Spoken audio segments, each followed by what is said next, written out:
Hunger?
Hunger?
Hello, everyone. Welcome back to the Squiddy. My name is Liz, and this... Oh, hi, Jan. It won't show you anything yet, because I need to do this. Well, goodbye, cat. Do I need to do this? Oh, I guess I have to do it that way. Nintendo presents Metroid 4. That's not correct. There, Metroid 4? Was it called that in Japan? It's not even the fourth Metroid. Why is the title screen say Metroid 4? Chat, we are 3 seconds in and I have a mystery. Anyway, watch the opening trailer while I...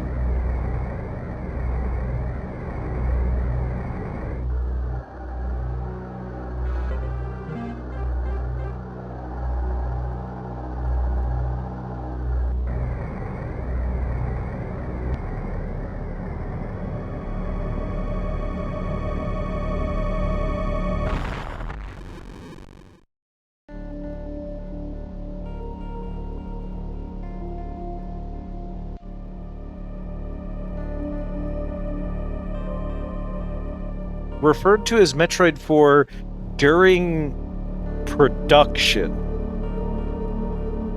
So it was launched as Metroid Fusion. Okay, fascinating. Turn of Samus, Super Metroid, Metroid Fusion. Well, oh yeah, so it was the fourth. Fascinating. I did not know that. Did you know that this thing was apparently built in the Wario Land 4 engine? This is the Wario Land 4 engine. Why? Why is the... What? Why? That's baffling. Heavily modified. Wario Land 4 engine? Wario Land 4. Why not? I mean, engines are complicated things. One of my iconic favorite games, Once Upon a Time of all time, which was Payday 2 before they ruined it, was built in the diesel engine, which was a racing game engine. And that was bad. They shouldn't have done that. It caused so many problems. Like making games in engines that weren't designed for them. Thank you for the care package. Don't make the game run good, is the thing. Thank you, Cap.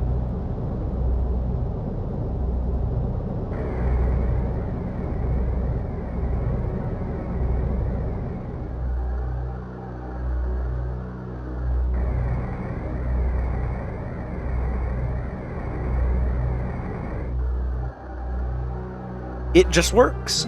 Well, Payday 2 didn't just work. Metroid Fusion works, so I'm not gonna talk any shit, because it worked. Somehow this worked.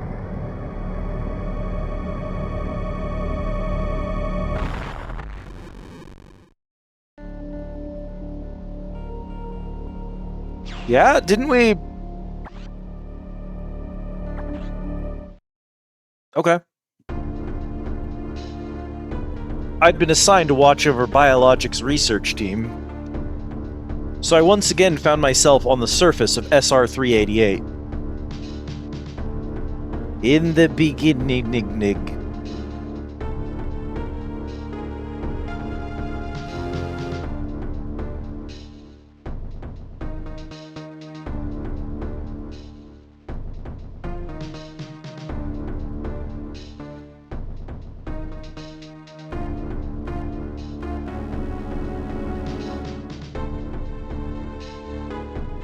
It was there that I was attacked by a life form I had never encountered before. It was only later that I learned the identity of my attacker, the parasitic organism we now know as X.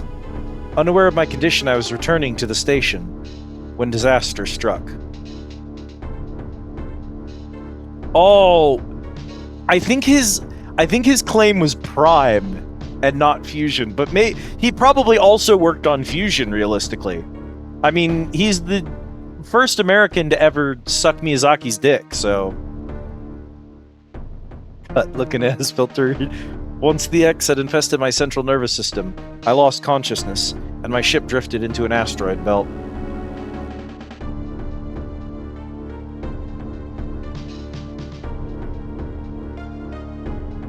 That emote is literally what she did in that cutscene. The ship's emergency systems automatically ejected the escape pod before impact.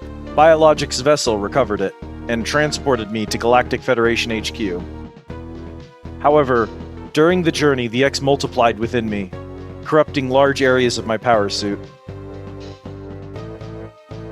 It then came to light that the organic components of my power suit had become so integrated with my system that it could not be removed while I was unconscious. Large portions of my suit had to be surgically removed, dramatically altering my physical appearance. However, the X in my central nervous system were too embedded to be removed safely. I was given a minimal chance of survival. Then, someone found a cure. They proposed using a Metroid cell to make an anti-X vaccine. It seems the Federation had managed to preserve a cell culture from the last infant Metroid from SR-388. The serum was prepared and injected without delay. The X-parasites were immediately and completely destroyed. Hello, Spandia, how's it going? I'll give you some... So, my suit is different, because, like, they had to tear all the pieces of it off to get in there. Once this is done, I'll give a quick rundown of what actually is going on. As for me, one life ended, yet I survived, reborn, as something different.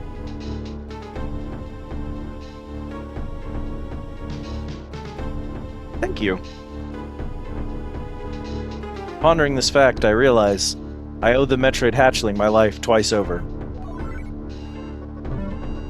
We'll soon be arriving at the BSL research station. I must prepare for docking.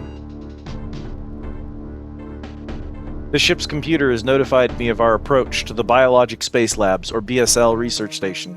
During my surgery, the research team sent the last batch of creatures we captured there, as well as the infected pieces of my power suit.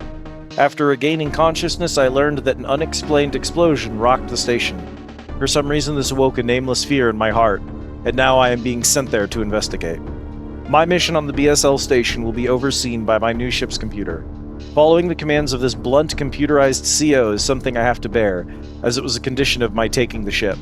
For someone who dislikes taking orders, this is the second time I've found myself having to do so. It makes me recall my other CO. Hello, Shale! So, quick dirty rundown. Samus used to be a member of the Federation force, but she really hated having someone else in charge, so she became a mercenary. So that other CO she's talking about is the person who was in charge back then. After becoming a mercenary, she was sent to deal with some people called space pirates. Space pirates suck balls, they're evil. They had found this species called Metroids on a planet called SR-388. And Metroids have the ability to just attach to something and suck all energy out of it. That means they suck the heat out of it, they suck the life force out of it, they suck power out of electronics, out of machinery. So they're dangerous for, like, everything, which in the distant future is, like, a big deal. It's like, they're super effective against mechs, living organisms, bioweapons, they're good at everything.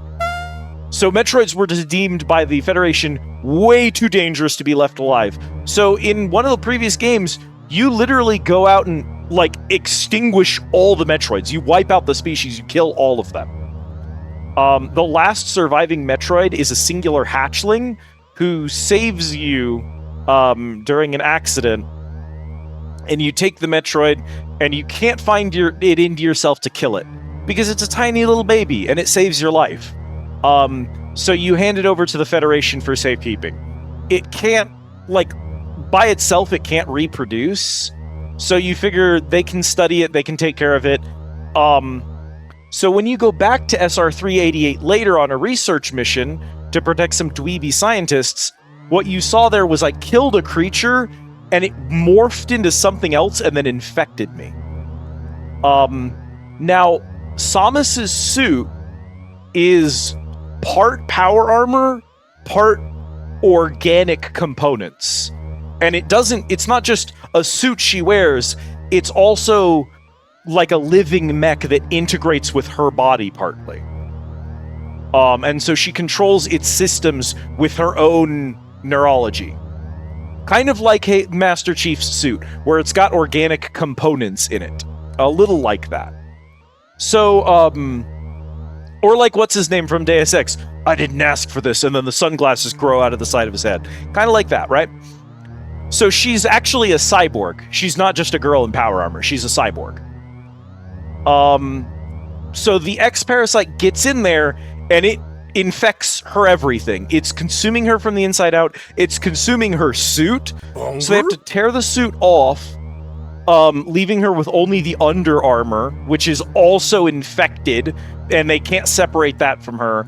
And they inject her with that DNA from that baby Metroid, and that wipes out the X-Parasites, and she survives. So biologically, Samus is already not human. When she was a kid, she lived with these bird people called the Chozo, and they gave her Chozo DNA, and the suit responds to Chozo DNA. She's the only person who can pilot her power armor. So she's part bird person, part human, because she was raised by bird people and given bird DNA. Now she also has Parasite X and Metroid DNA in her. So there's at least 4 species living inside this woman, and it only gets worse in the newer games. She gets like 3 more in the newest 2 games. Shh. No spoilers, Shale.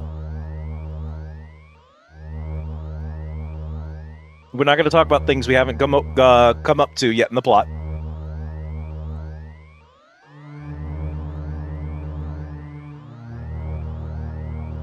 But yes, so that's more or less what's going on there. That's kind of what's been covered here. So the only things you really need to know about the previous games is we wiped out all the Metroids. They're from a planet called SR-388. And then when we went back there to study the environment to see, like, how things have changed here, what's happened and stuff like that, we find the Parasite X, which was not there when we went there to fight off the space pirates years ago. It wasn't actually there originally. So that's important. Yeah, we're still in the intro. That's the problem. There's been an explosion in the quarantine bay. The bay currently stores capsules containing recent samples from SR-388, as well as parts of your suit infected by the X-Parasites. So the lab where they put my infected suit and all of the infected samples has exploded. You probably already know what's happening. The cause of the explosion is as yet unclear. Investigate. Quarantine bay is here. Move quickly and quietly. You are still unable to use most of your latent abilities. Don't forget that, Samus. Stop at the navigation room on the way uplink from there. Is your objective clear? Yes. Now go to the quarantine bay.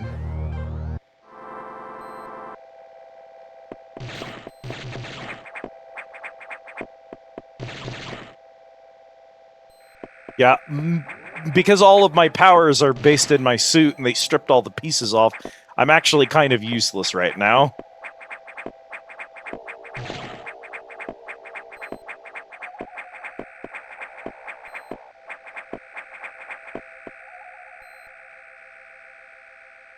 They will give my computer a name, I believe.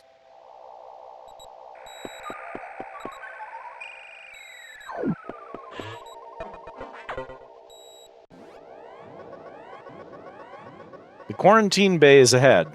Biosigns are confirmed. Be careful. Can I reach that save station before I do? Clearly not.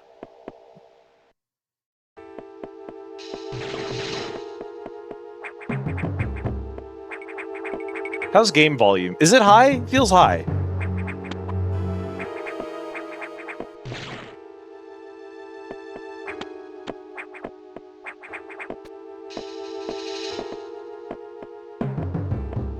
Like, this is... You're all gaslighting me. You all understand that this is, like, quiet atmospheric music and it's going to get louder when something happens.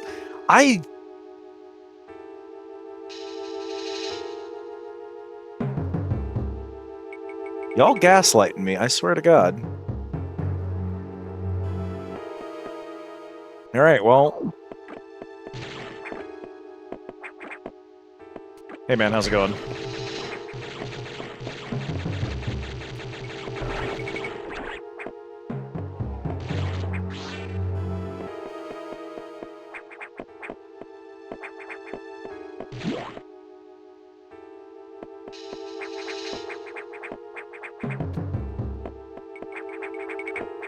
Tasty Jello.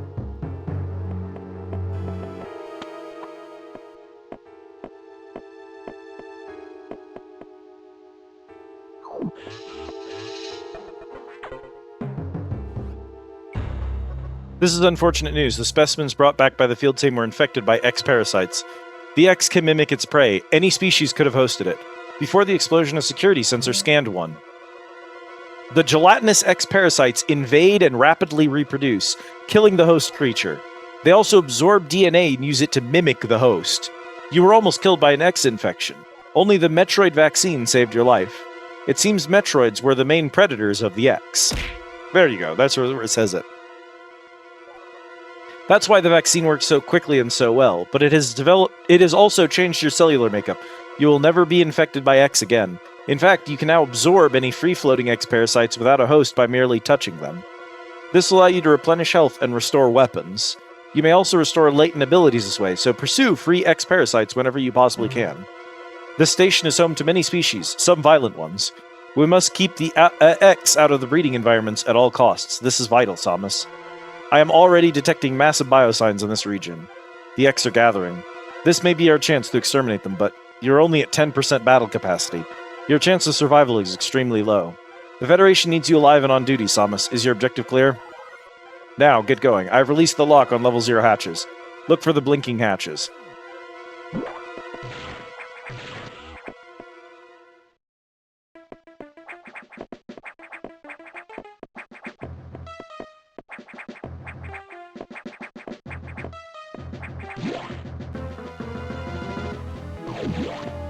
Ow!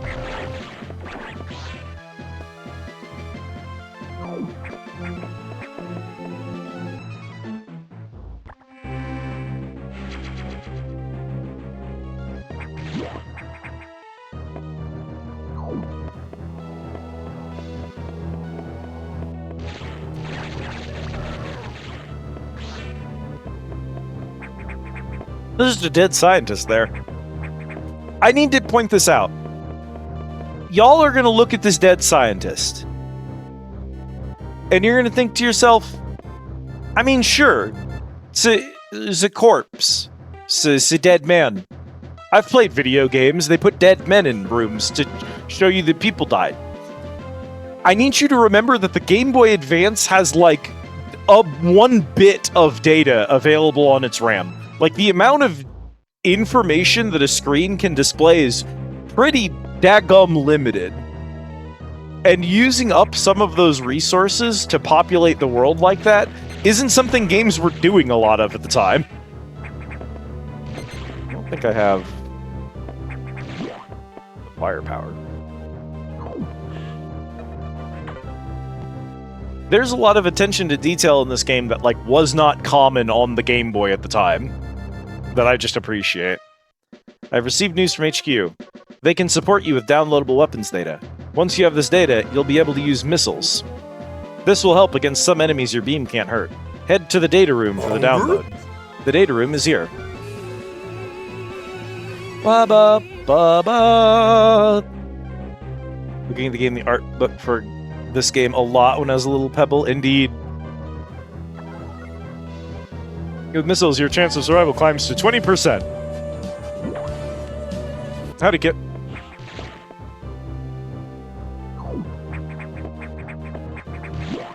Hunger?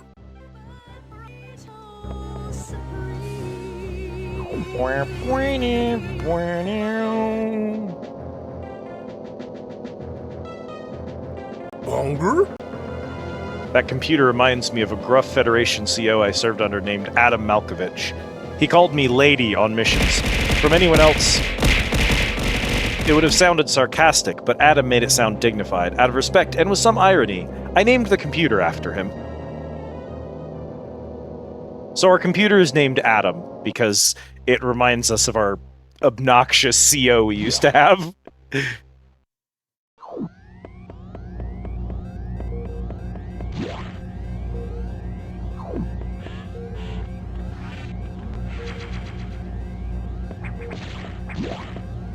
Fuck you, Adam. Sincerely, fuck Adam. I'm gonna say this because this is information from another game, and I don't think spoils anything here in Fusion. Adam is a problem in this game because... Or, not in this game. Adam is a problem in this series. The data room is just ahead.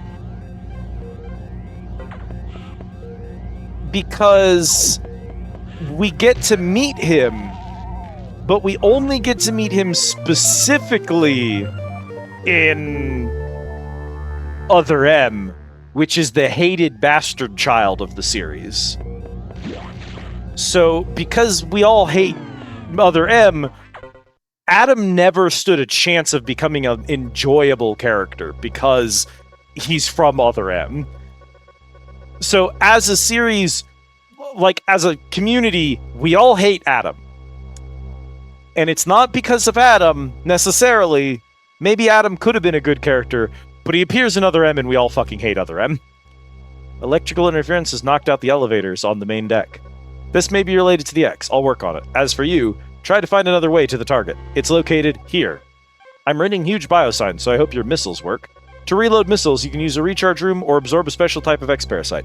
You'll see them. Try it out. Is your objective clear?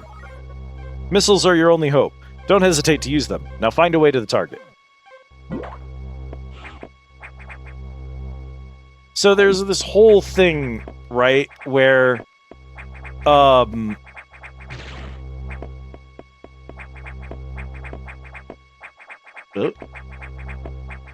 You need enemies in a game like this to drop... God damn it. Certain resources. You need enemies to drop bullets, in this case missiles. And you need,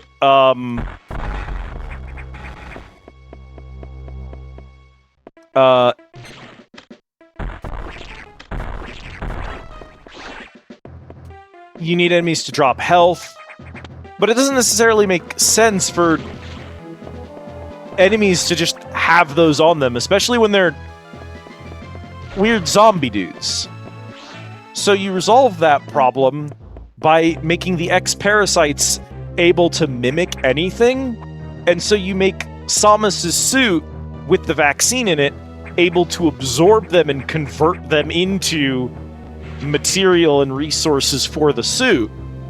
Because obviously all the infected people on the ship are going to drop the parasites. So, like, is it a bit he who sci-fi games doing sci-fi things? Definitely. And it's definitely something you can make fun of for that. There is an item in here for sure. But it is also a clever way to make the game mechanics work. There we go. Where they otherwise, may not have made as much sense. Okay, do you mind? Brother?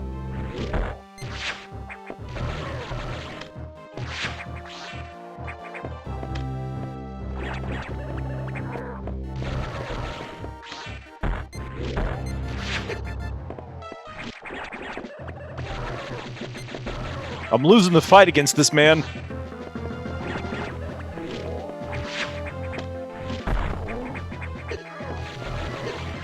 mind?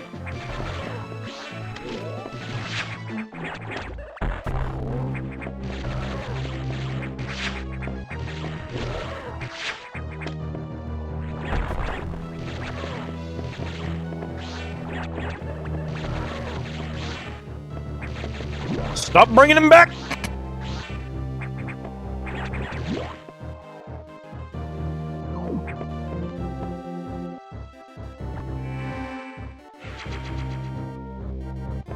And yeah, there is a point where there's 17 different types of genetic soup inside of Samus, and you're like, well, I think we've done this point to death. But at the same time, I don't know. I've seen game stories use dumber devices for dumber reasons than that, so...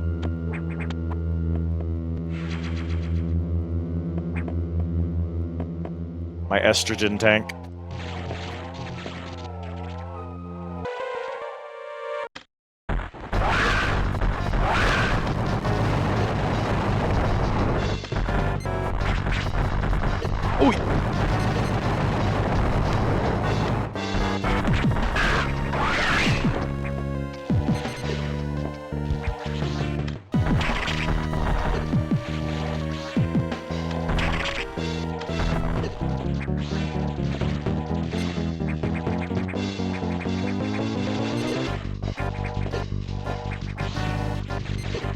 Man, you gotta spit out some missiles.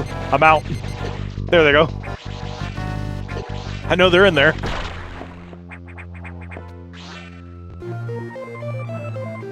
Morph ball get.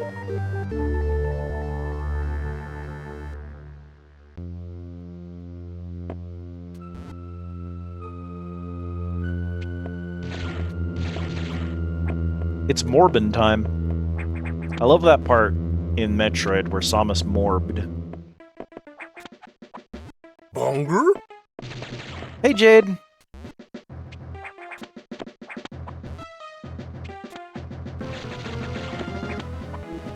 But yeah,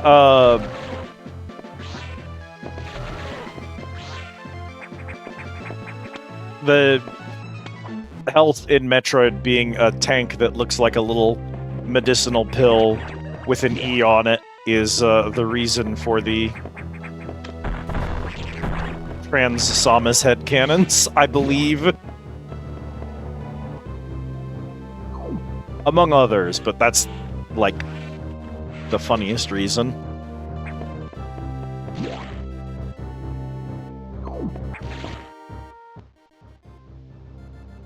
So I don't have the double jump. I think I can go that way. He is, in fact, like, 6'5" or something like that. Like, her cannon height is, to say nothing else, phenomenal. And there's also, like... Samus, it's as I feared. The breeding environments have been invaded by X-parasites. Sector 1 SRX shows several abnormalities on biosensors. Sector 1 is a simulation of the SR388 ecosystem.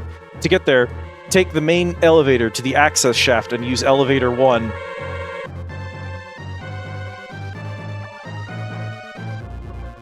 Use the navigation room just inside for further briefing.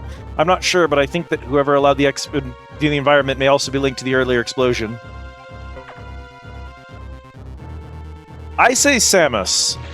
Sometimes I'll say Samus. I kind of alternate between the two of them. I won't say Samos, which I know is how some people say it, because that's the name of the dude from Jak and Daxter.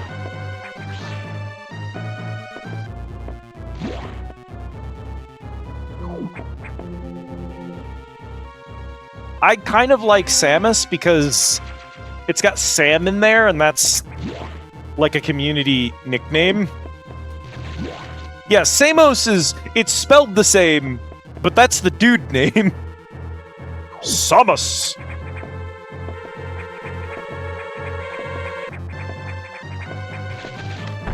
Okay.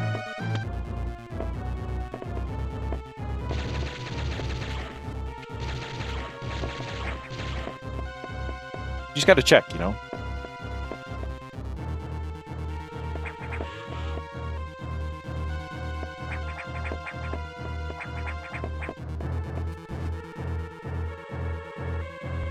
Yeah. Yeah, there's been some references to it. There's some old actual like concept art of her in the suit from back before they had like clarified to all the creators that she was definitely a woman and that was important part of her story. Where some of the artists working on her drew a bunch of art of her in the suit surrounded by a bunch of much shorter women.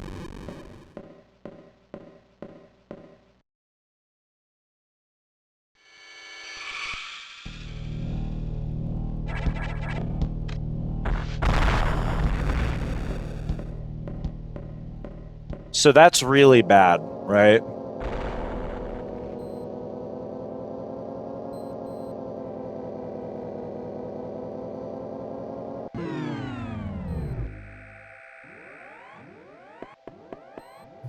Listen, I don't know if this means anything, but I need to point out that as like a, 13, 14-year-old kid, that was legitimately horrifying to experience. That was like, are you serious? Is that real? My armor is sentient and it's up and moving around? Cecil versus Cecil. I say Cecil. I don't know what other people prefer, but maybe it's easy to look back on an old Game Boy Advance game and laugh at it now, but like as a kid, that's a legitimately horrifying scene. The zoom in on the soulless eyes is legit scary. The main elevator leading to the access shaft has been severely damaged. It will be totally unusable for some time, unfortunately. Some unknown agent is at work. Something very powerful. Certainly not human. I'll report when I know more. Now listen closely. The X in Sector 1 have invaded the atmospheric stabilizers. They must want to alter the environment to their needs. They are already reproducing. Clear all 5 atmospheric stabilizers to stop them. Is your objective clear? Now, get moving. That's what they are. They're soulless. And it's unpleasant, and I think it's incredibly well done. My power armor, like, the thing that makes me, as Samus, powerful and intimidating and strong and, like, good at my job, is not only not on me, but also up and running around of its own volition. And, like, it's easy for a horror game to be like, you're a human and they die to bullets, so dude with a gun is automatically scary. It's easy for a horror game to do. Hey man, I need you to get lost. But like, it's a lot harder for a game where your character is a giant warrior in power armor to pull the same thing. Like, how do you make Master Chief scared? You have to put in a lot of work to make something scary to Master Chief. And that's what I like about this, is how effortlessly it makes something dangerous. Is like, if you imagine if Master Chief was out of his suit, and also his suit was hunting him, is, I think, a good setup for horror in a setting where the player is powerful.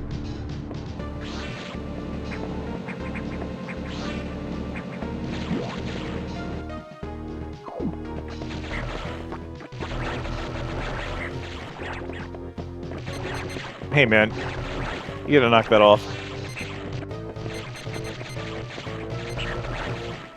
Also, Metroid games always do the like, here's our freaky weird alien dudes that have special abilities that make you have to fight them a certain way. Like, that's just how these games work. But it's kind of neat in this one that the enemies get to, like, estrogen acquired.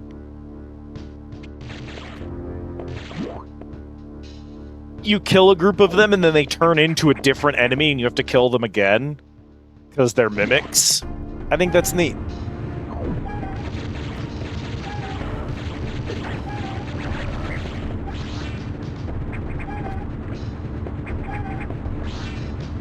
Also, I live here. This is a cat environment, isn't it? These little frog dudes are incredibly cat-coded to me, specifically. This is a cat-coded enemy.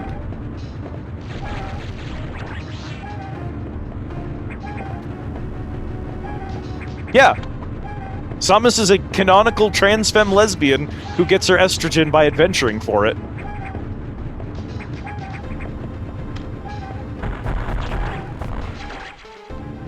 Atmospheric stabilizer returning.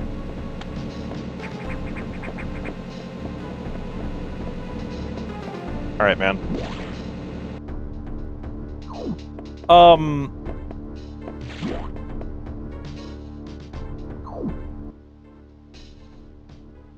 think we want to go this way. Is there a GameCube in there? We should take a look. There are many artists who do T for T Samus Bridget. Do you know the ship name for Samus Bridget? It's one of my favorite ship names literally ever of all time. It's Brisket Sandwich.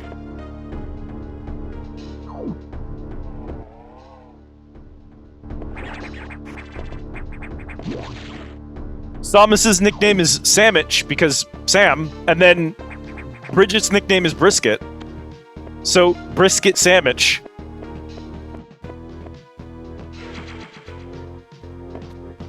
It's literally so good. I cannot go that way, I will die.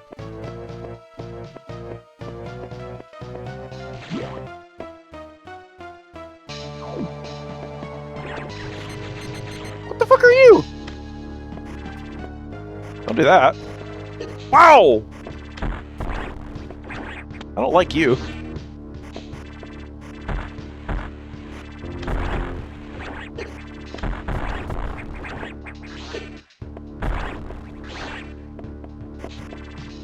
Creature.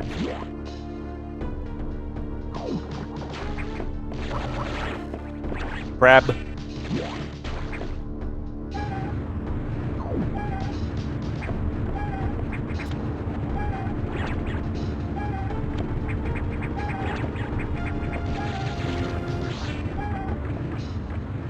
The game is in 2 dimensions, but the room is technically 3-dimensional. So there's enemies in the background, just to kind of make the room feel larger and more occupied than it actually is. I'm sorry, I'm gonna spend this entire game geeking out about how good I think the fucking environmental design and environmental storytelling is in it. There is! Cap, there's totally a GameCube in there!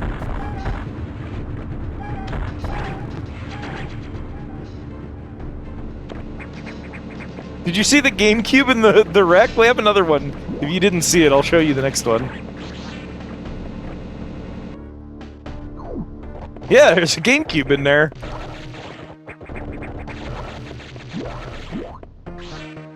I don't know whose art I'm thinking of. I've seen a few of them. There's one in particular I really like who just recently did these keychains of them that apparently immediately sold out, and I'm heartbroken.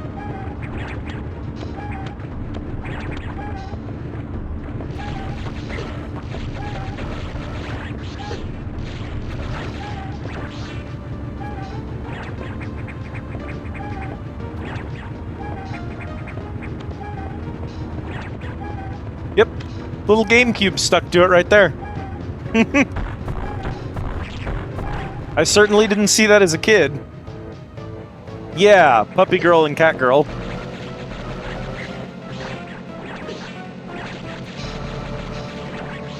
Those need to get restocked, because I need those.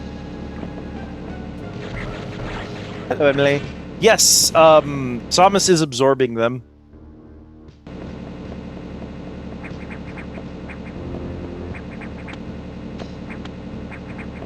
Yeah, that artist needs to restock those for me. I need them.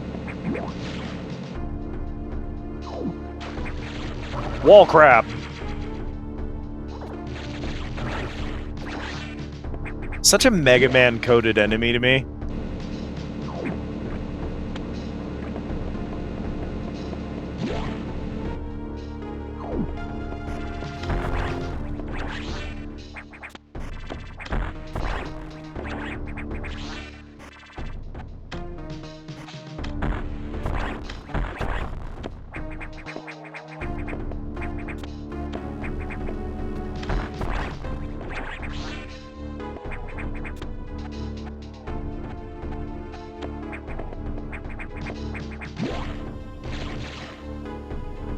Mega Man!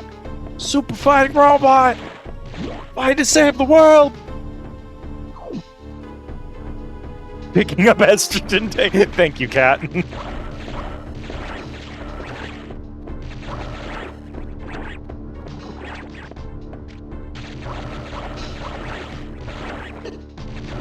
Hunger? Hello, Bull. How are you?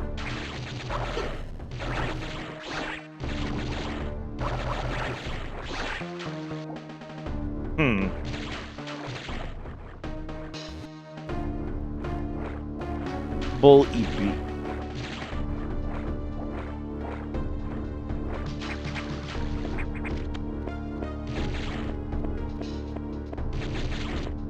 I thought so.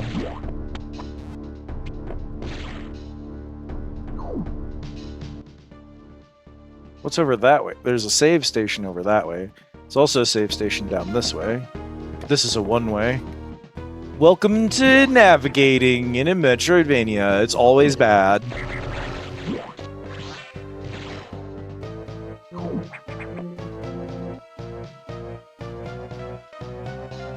Ex-parasite jello mold. They're just a blob. You can do a circular blob easy.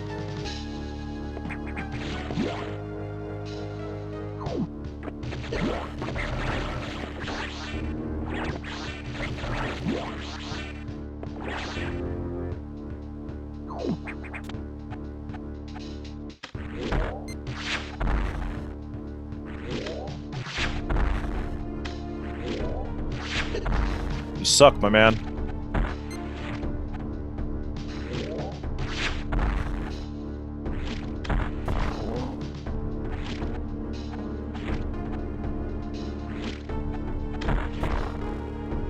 Good luck with Yu-Gi-Oh!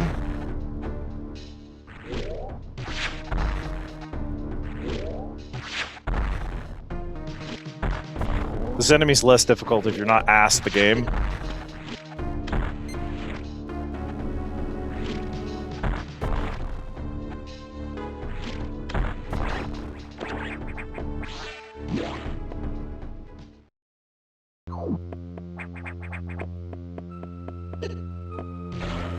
What? Whoa! The ex-parasite disguised itself as a Chojo statue, which are the things that I normally get my power-ups from in the other games.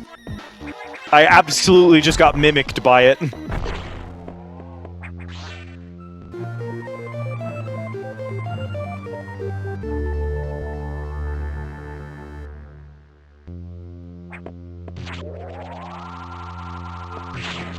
Yeah, baby. It's charge beam time.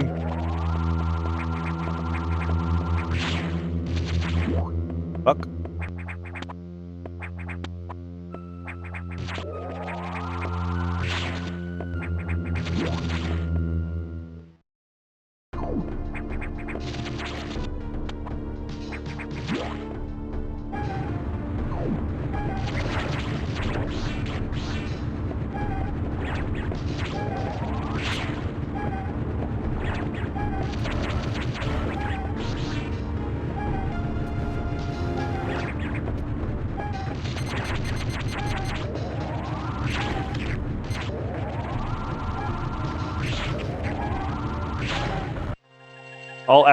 All stabilizers online, atmospheric levels equalized.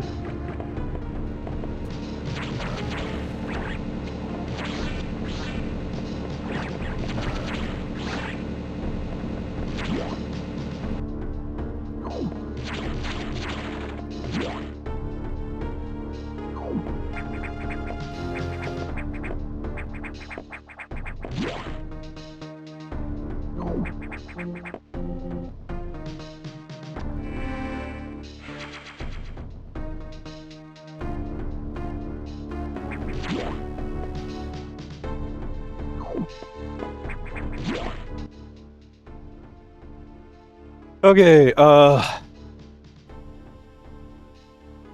get back to navigation, I suppose. That's the lava room, and then there's 2 doors I can't open, so we did good.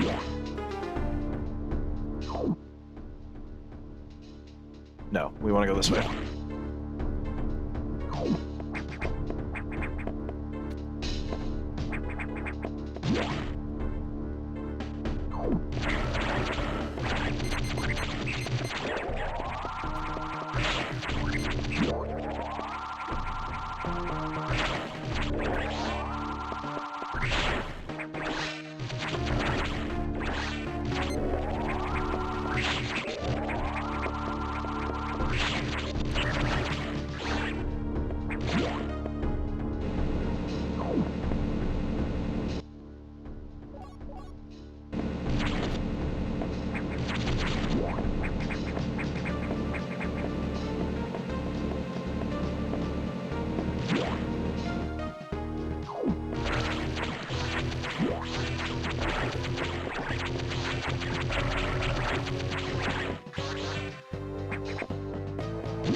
Gotta check, you know.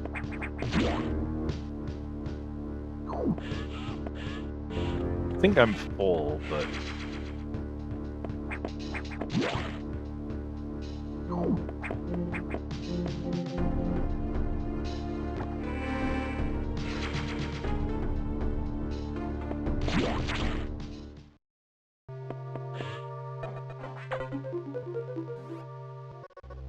Atmospheric stabilizers online.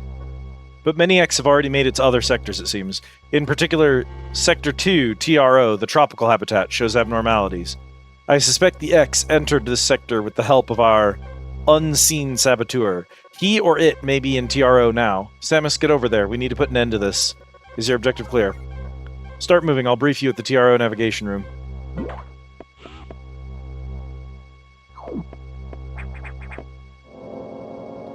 Notice our computer making the assumption he or it and not she. As I listened to the briefing, my thoughts turned to Adam. The real Adam understood me well. He would end orders by saying, "Any objections, lady?" He knew I wouldn't disagree. That was just his way of noting our trust. I wonder if I can trust this computer, too.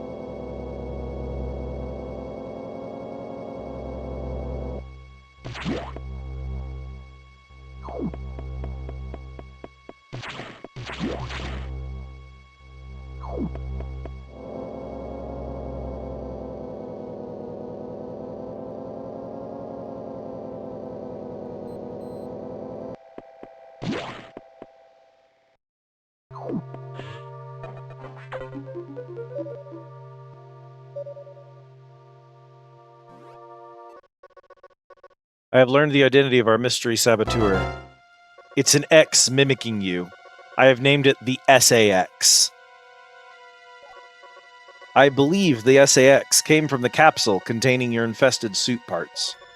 It used a power bomb to escape the quarantine bay. The SAX? Yeah, the Samus X. SAX. That explosion breached the capsules containing all the X that started this disaster. But the SAX is definitely our biggest worry right now. The SAX is mimicking you at full power. You can't face it. If you see the SAX, just run. Don't think about fighting. You are still very vulnerable to cold, an unexpected side effect of the Metroid vaccine. Like Metroids, you can be frozen by an ice beam. Of course, the SAX is armed with the ice beam. Stay away. If you see it, just run. HQ says they have bomb data ready in the data room.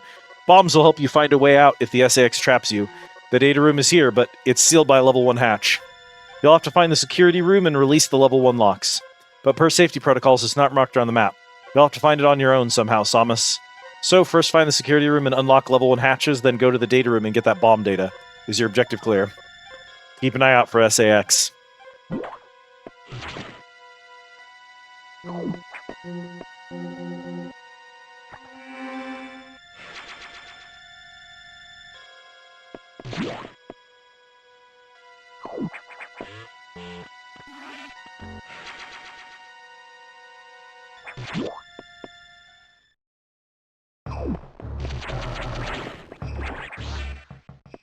Every Metroid game gotta have the weird wall caterpillars with spike armor.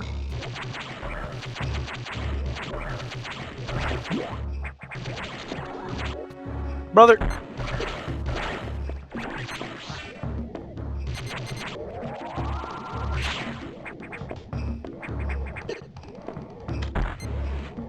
Stupid bitch.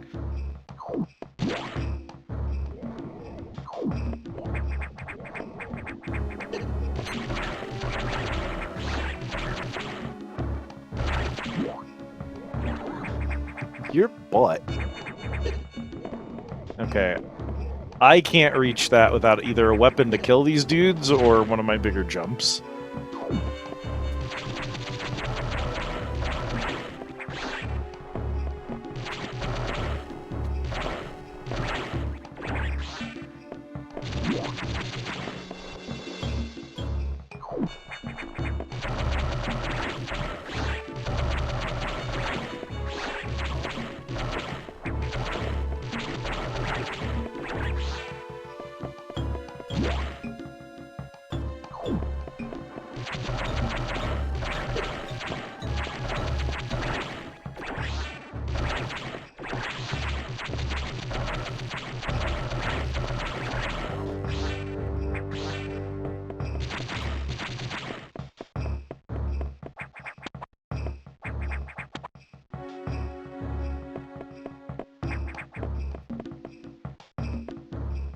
That's the level unlock.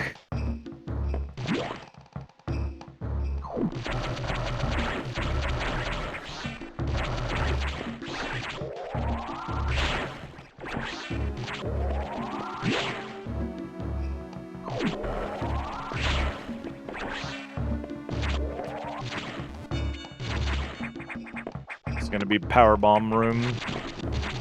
Or a regular bomb room, rather, just because that's the next power we've been told we're getting.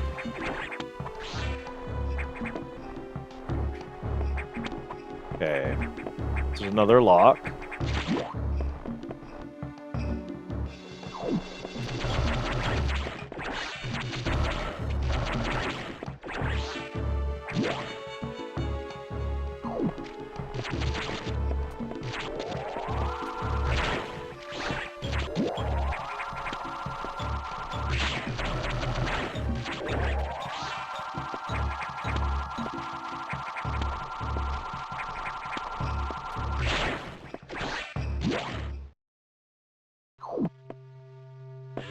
Security room. Security level 1 unlock. Blue hatch is now active.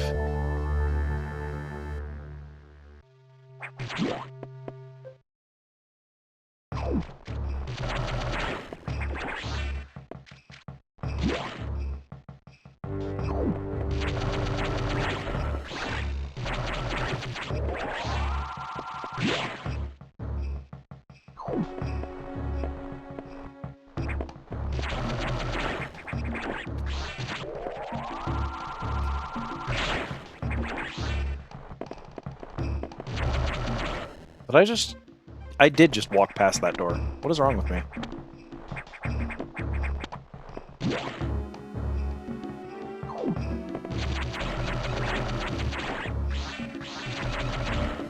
Look at this Mario-ass fucking enemy.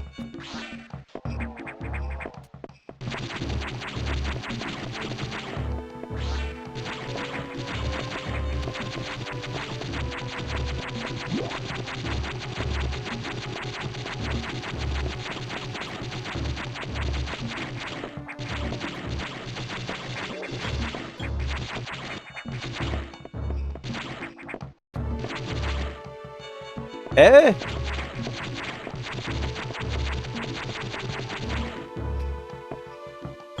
That's fascinating. Also, it's not marked as having an item in it on the map. That's very strange. Ominous room.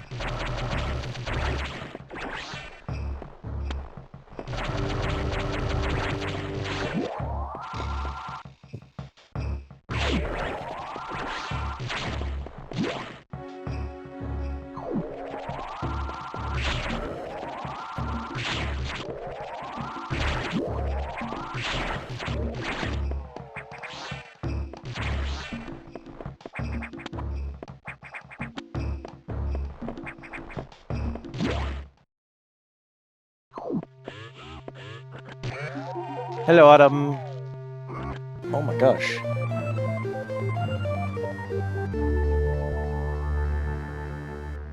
Bomb data downloaded. Morph into a ball and press B. That's a good video game prompt. You know that Blue Sky thing? Like video game commands or whatever? That's one that they need. Morph into a ball and press B is good. Hunger?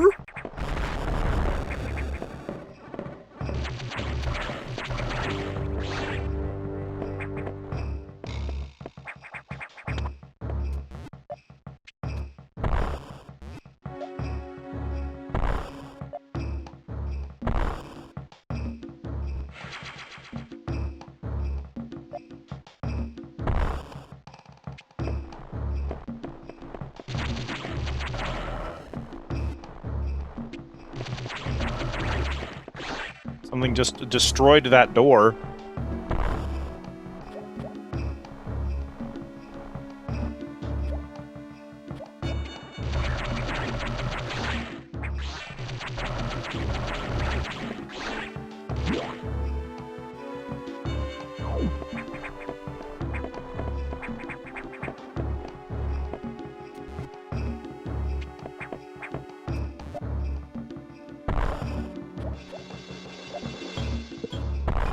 Is that...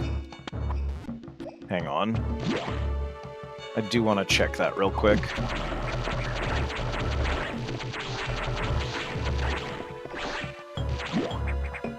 What are you, if that's the way forward?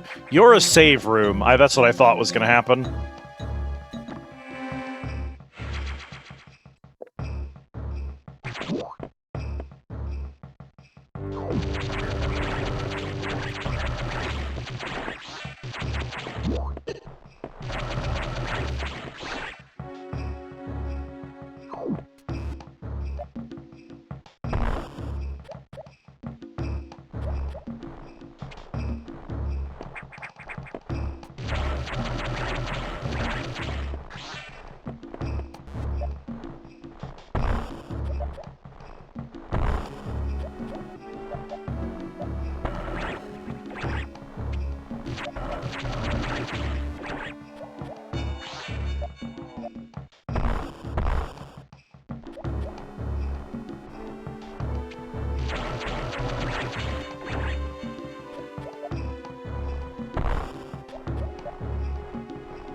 Okay, I got it.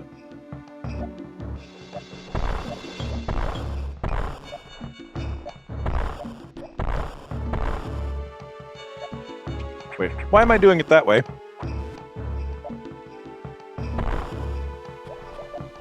That's a much more difficult trick, and there's no reason to do it.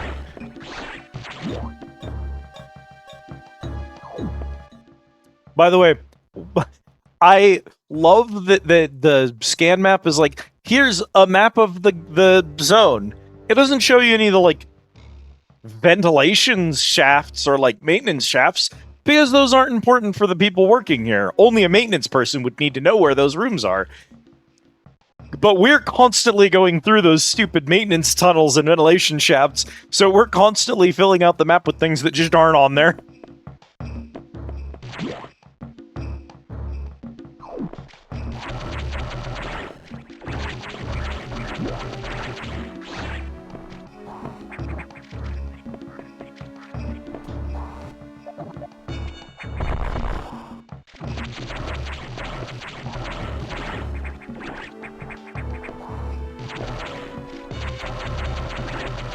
blue worm. Oh god, he's so beefy.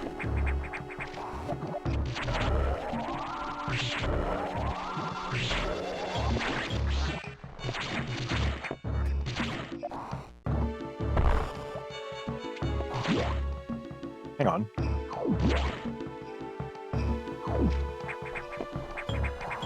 Okay. Gotta fill in my map, you know.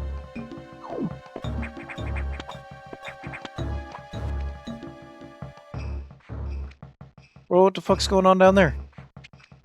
What are those? What are those? Now that's a cat-coded enemy.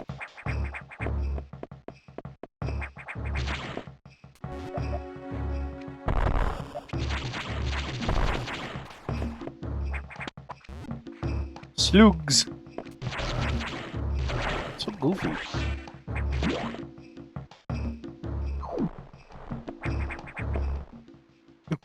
We are way the fuck down here. Look how much further we have to go to get out.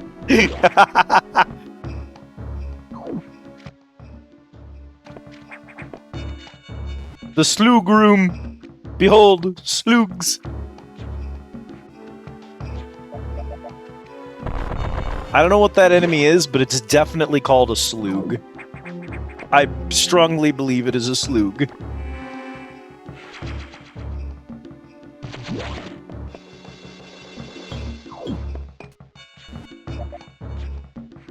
A fresh burrito. Many such cases. Since adding the kitchen to the Squid Easy, we've never run out of burritos.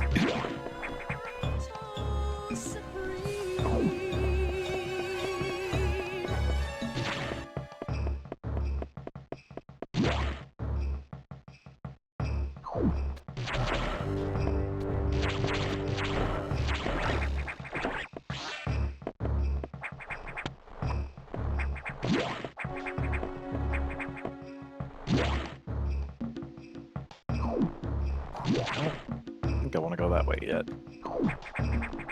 Oh. Well, don't have a choice. Bro's got a gun! Ow!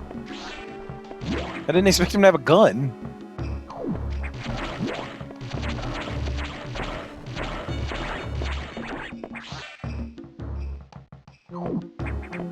Oh my god, there's so much shit down here, chat.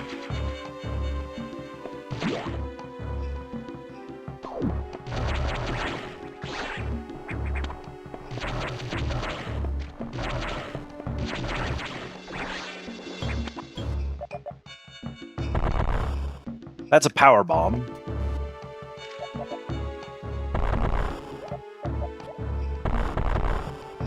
You.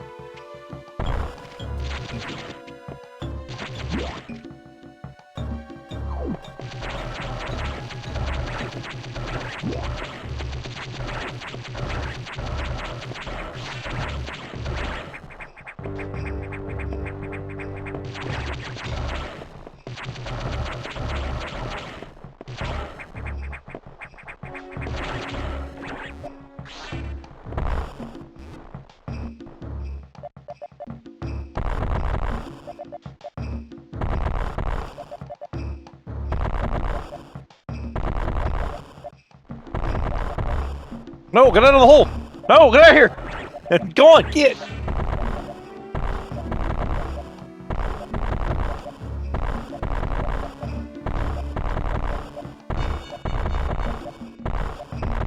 Bro, I don't think there's a way in there. What the heck?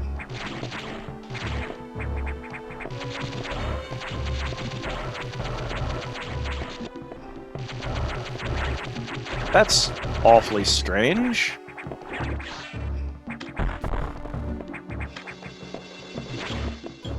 Okay.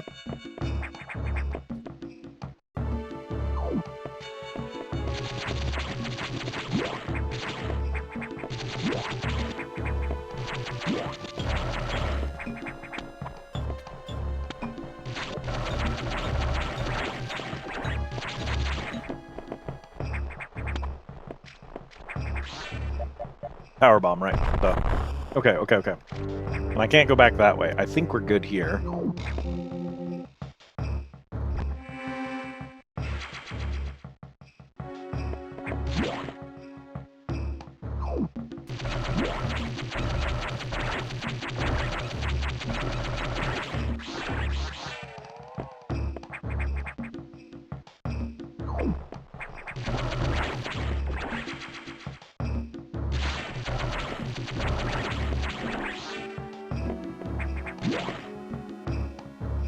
You've found the name of the slugs! What are they called? Oh, I won't fucking believe what they're called. It's not slug, I take it.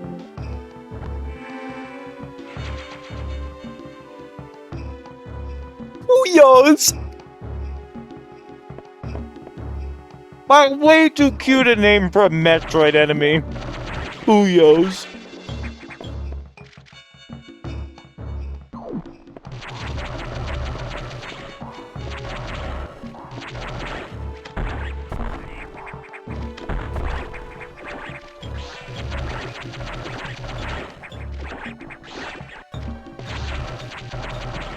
Booyo X, yeah.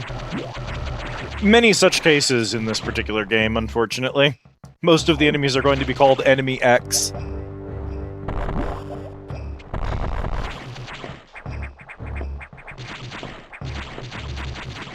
So I'm like...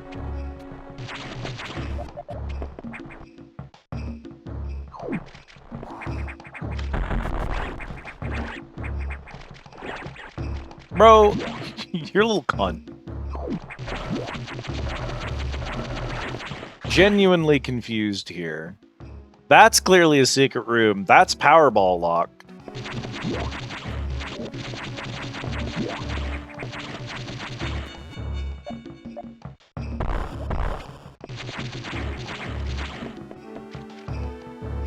Or something is correct, but yeah, it's a type of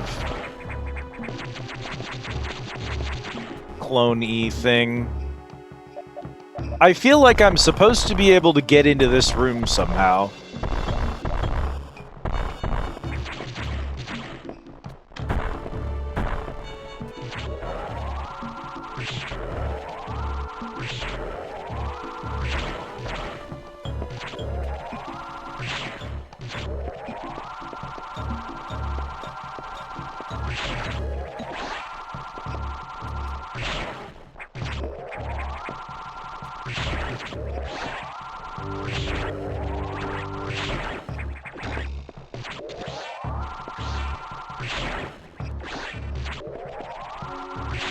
I like the enemies that I kill outside of my reach so that they have to do their thing.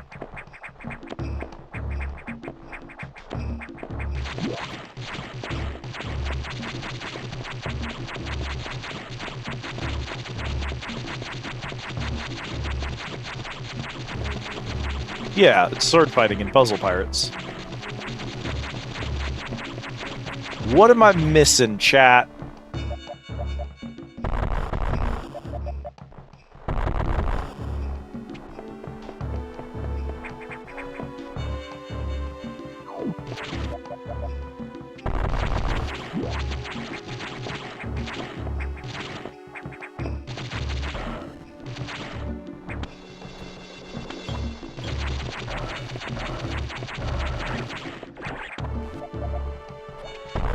That's definitely a power bomb spot.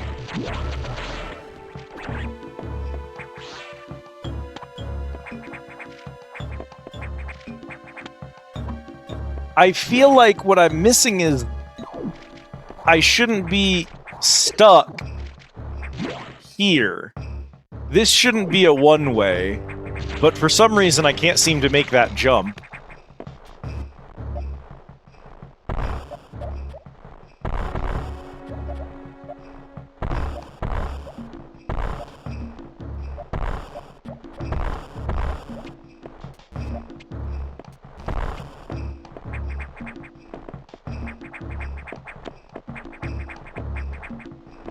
Yeah, see, there's no way out of here. That's so strange. It feels like I should be able to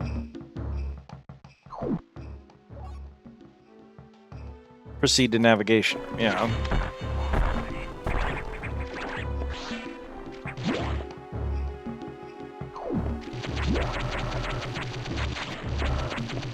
I guess I'll double check this room then.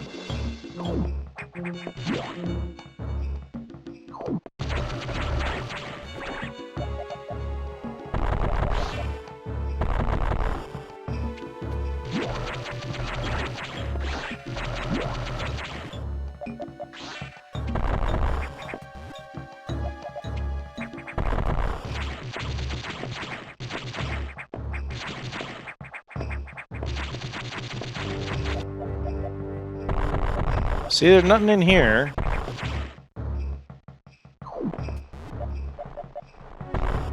There was a gap in here, okay.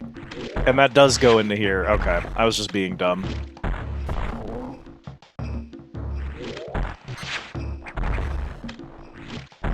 Me and my itchy trigger finger.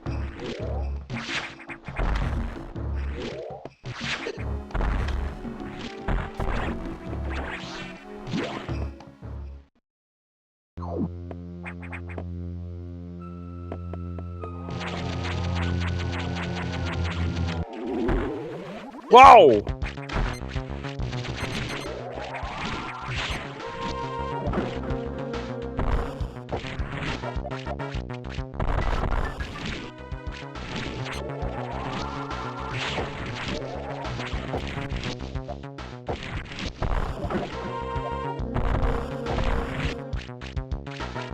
I think that's what I'm...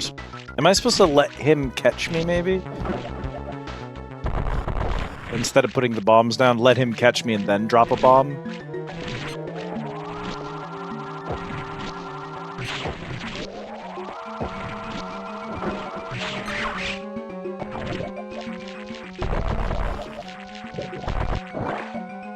Nope, that's not it. I think I just have to shoot up while he's doing it.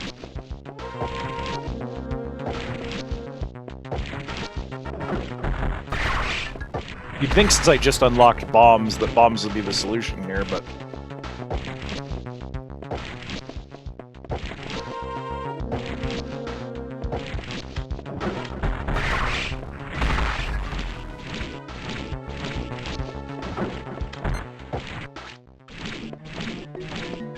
I blew up his little segments! He's shorter now!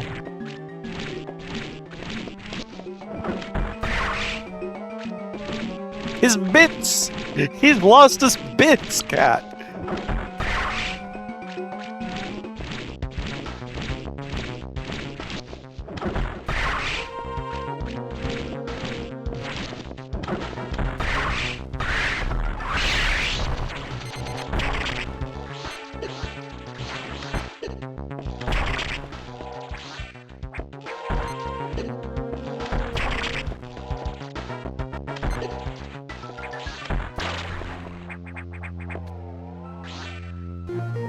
High jump and jump ball abilities recovered. Oh, they do not make you use the bomb to jump for very long before they give you back bomb jump. So without jump ball, the only way to jump as an orb is to do that, which sucks.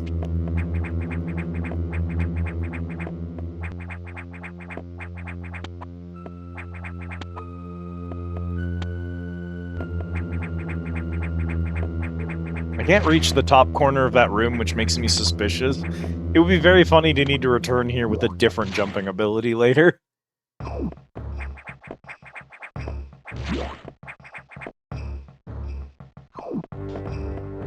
Hey, boys.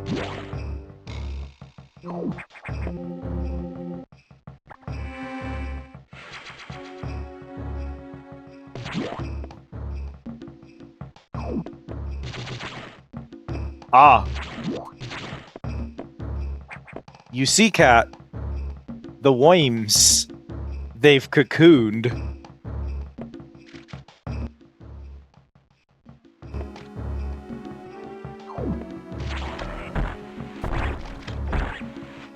That can only be a good thing. Oh, also, SAX has been through here.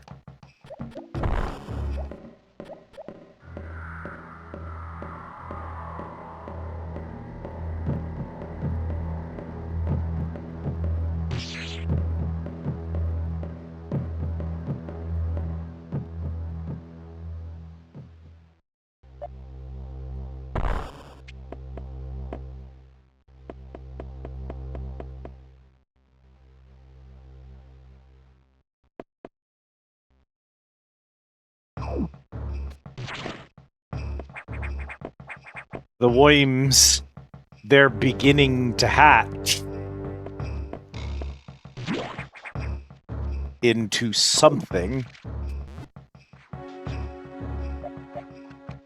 The Puyos. Puyos are doing okay.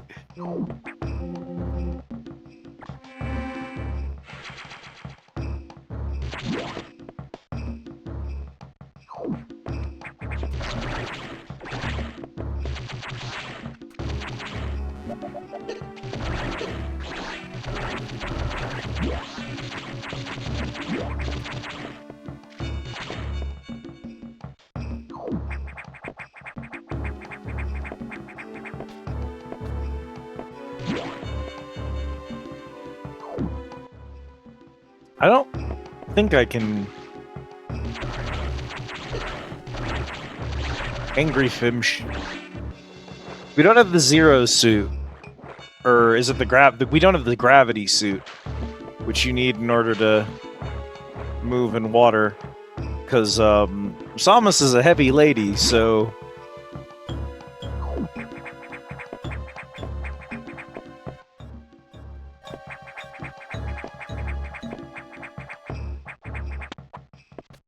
Thank you, worms, for letting me jump on your heads.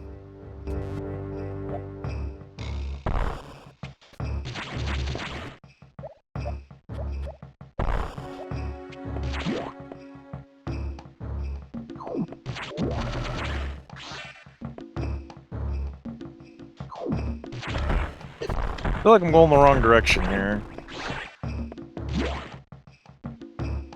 Fuck it, we'll keep going. Nothing's missable, so...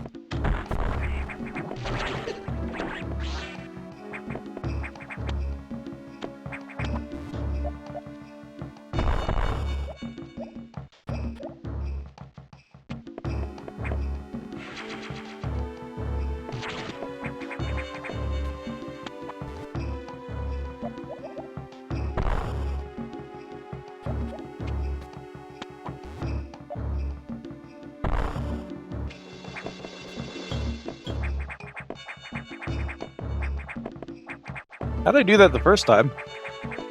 I shouldn't have been able to make that jump, but I somehow did. That's what you're supposed to do there. This takes me back. That's like out. So I want to go finish exploring then. So I don't have to come back here later. If I don't, like, need to.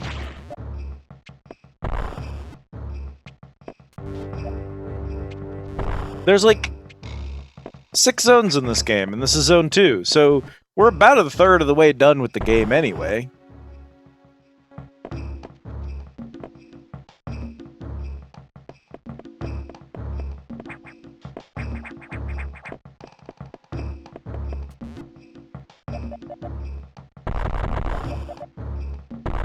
Nope, that's all return stuff. Goddamn.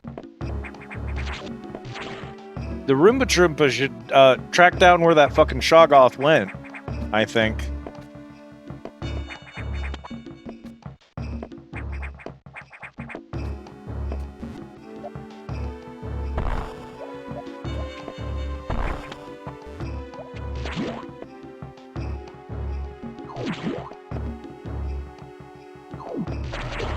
Ow. That's how I did it. It's not supposed to be able to make that jump, but okay.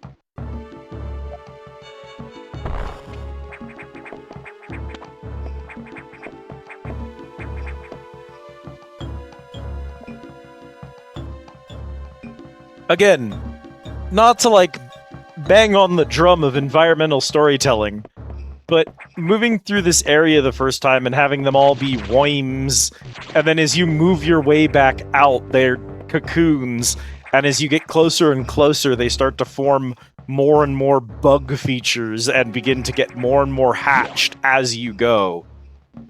I mean, come on. Come on. It's pretty good.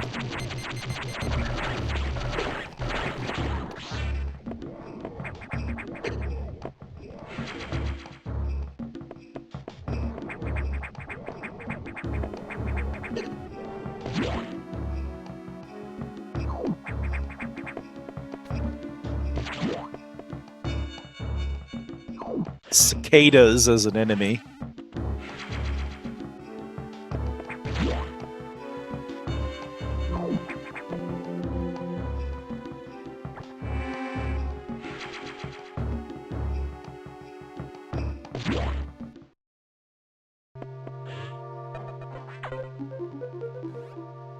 Thomas, we've got trouble. Releasing the security lock may have been a bad idea. The SAX has invaded the water environment in Sector 4, AQA, with several thousand X. With the blue hatches active, the SAX slipped in easily. The creatures and systems in Sector 4 are already showing multiple irregularities. I'm currently investigating. I'll brief you in the navigation room when you arrive. Is your objective clear? Now, head for Sector 4.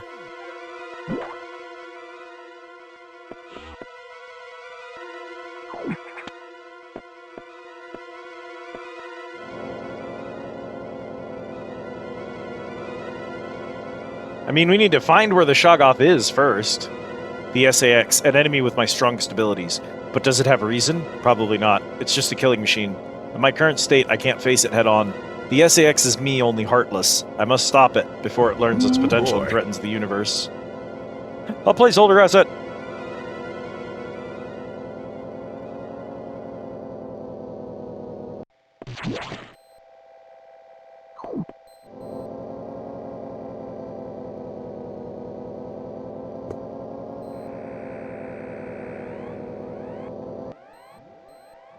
The aquatic sector.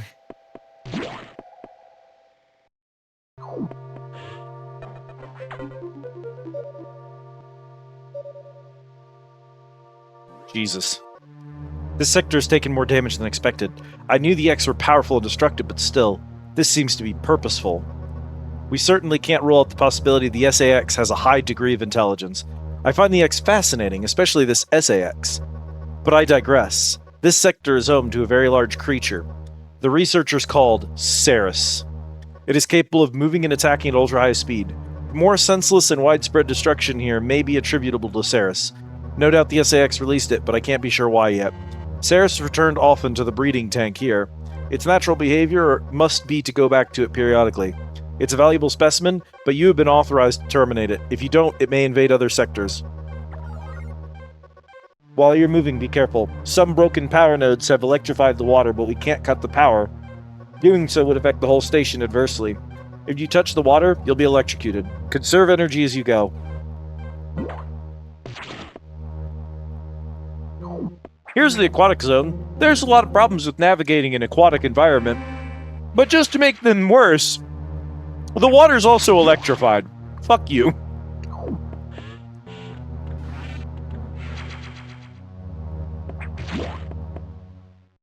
We have to save the wets, Cap.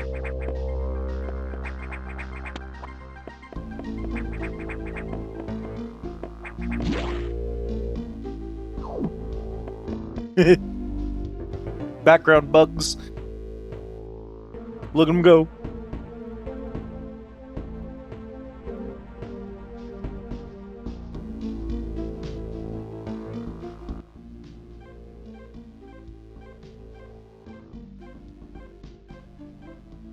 Truly.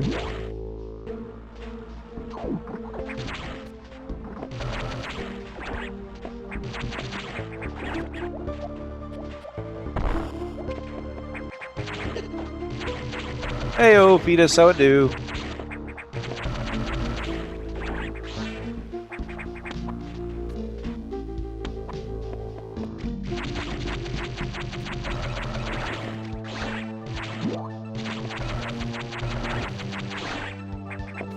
A distraction from your dying feet. Well, we all need some of those. Not the dying feet, the distractions.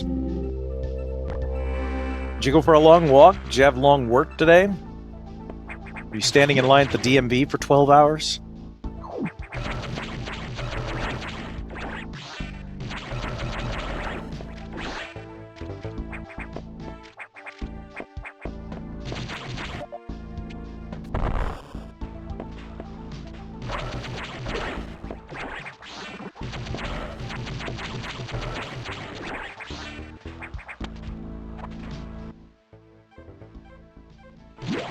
Could go see what's at the bottom of that room, but I don't want to, so I'm not going to.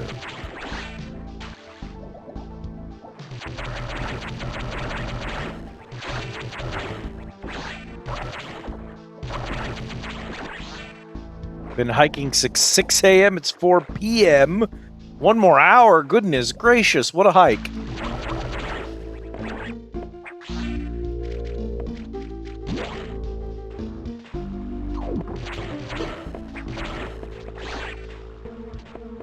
That's electrified water.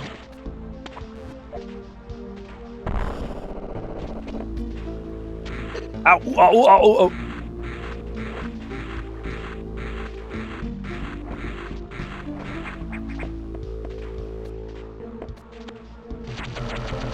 Grab the goddamn.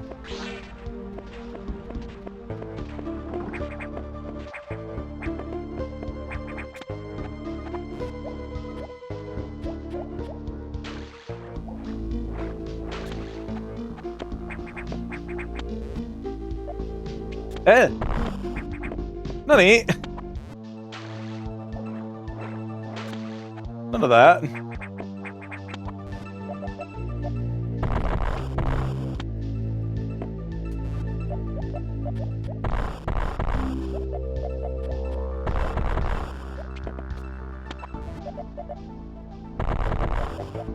Well, this is a strange room.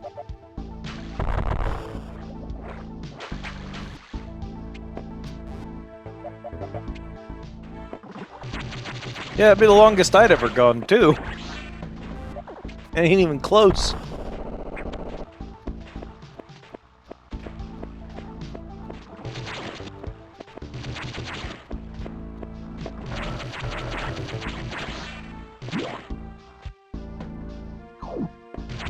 Tender feet beats meats.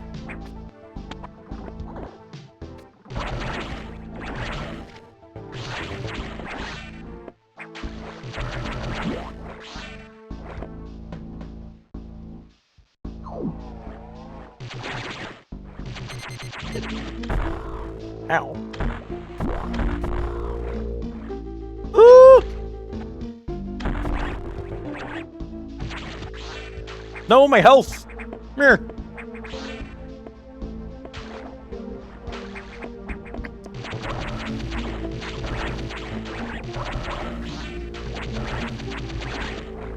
From the location of the original Jurassic Park gate. Interesting.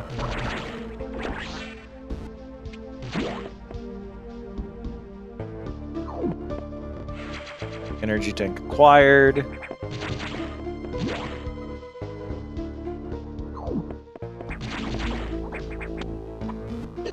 Worth all the effort for sure.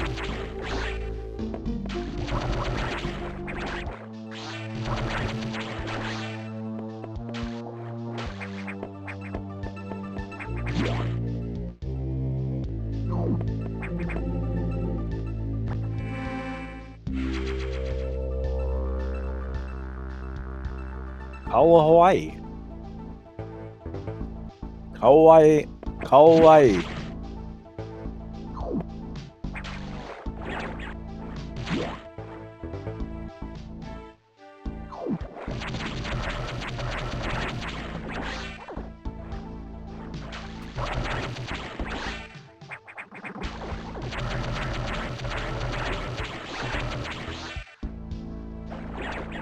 Bro, you can't just go right back into the... I can only imagine.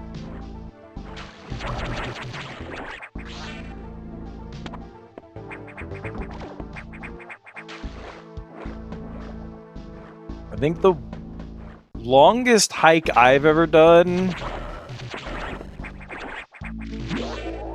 probably like a 2-hour hike. I mean, I've been out on the trail for longer than that, but like, a lot of those, like, longer trips that I've been on, it's electric down there, were because there was, like,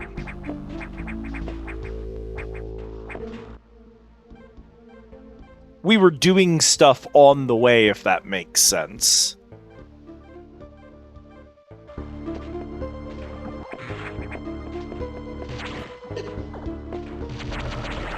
So, like, a 5 or 6 hour long trip, but like a significant amount of time was spent not during the hiking part. I don't think I can get back out of here, so I think we're once again in one of those situations where we gotta solve something in the fuck.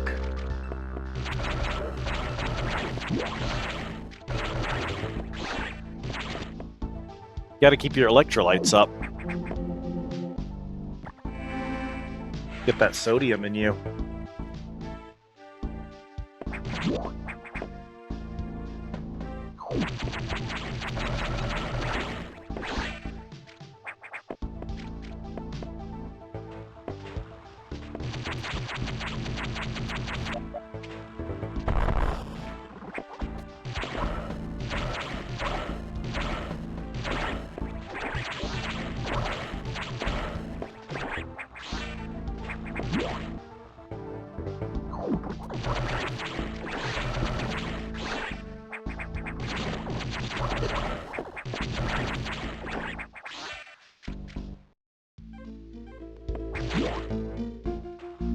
It seems like a dumb idea, and it probably is.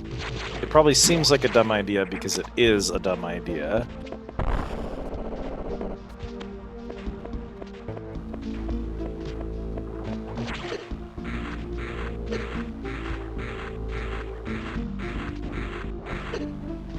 There is, in fact, nothing in the water.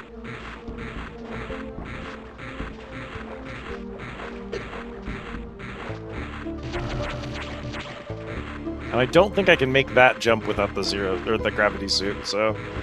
Okay, shoot.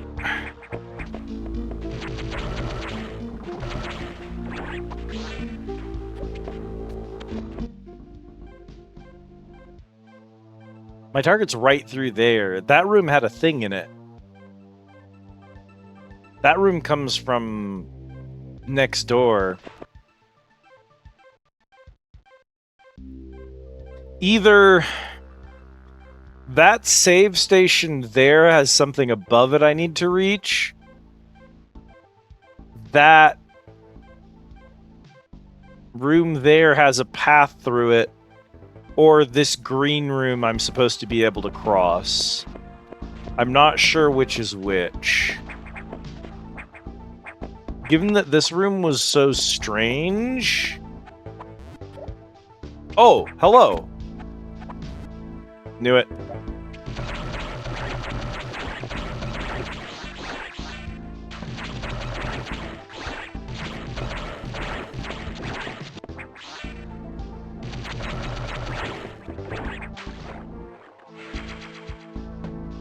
Missile tank.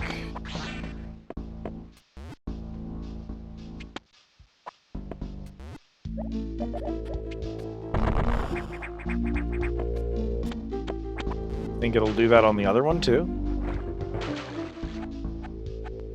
Nope.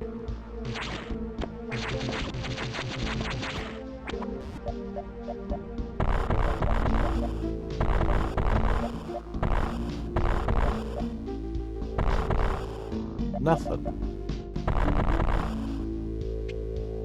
See, that save room feels like... Gosh, I feel like I should be able to get back in there. Okay, let's check the other one. Nothing here, right? Oop. Ah, ha, ha. We got something.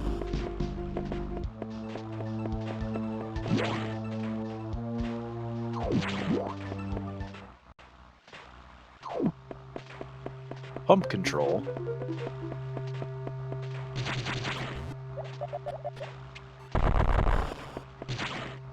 Oh, that's a Z-dash.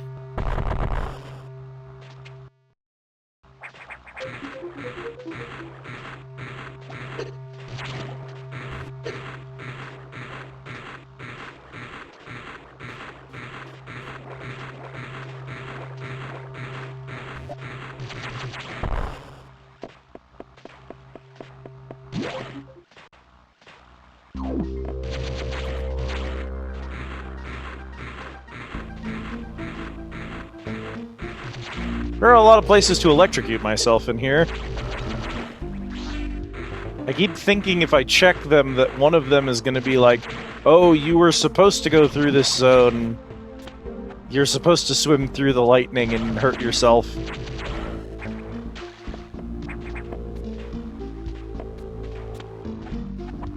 So far, it hasn't done that to me, so I don't know why I keep expecting it.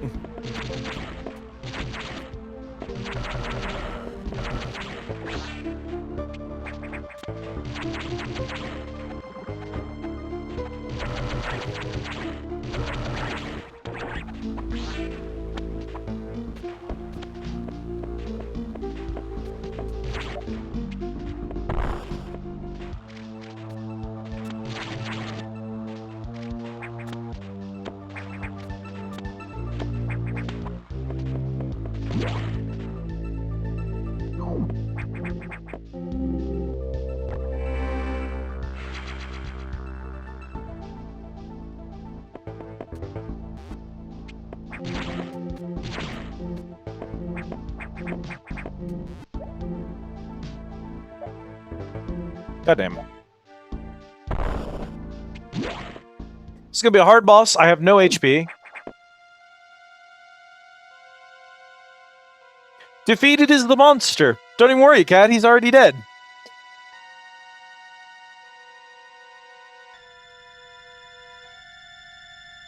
Also, can we just talk about that's very clearly a Reaper Leviathan. He's got the 6 eyes, just like a Subnautica Reaper Leviathan. So, you know, thank God he's dead, because I would not win a fight against that. Look how big he is. Hey, big fella. This is, in fact, Reaper Leviathan size, too. Thankfully, he's already dead.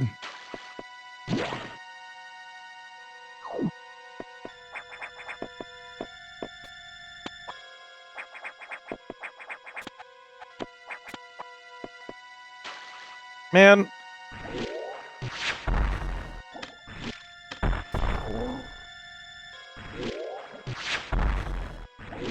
You're annoying enough when I'm not underwater.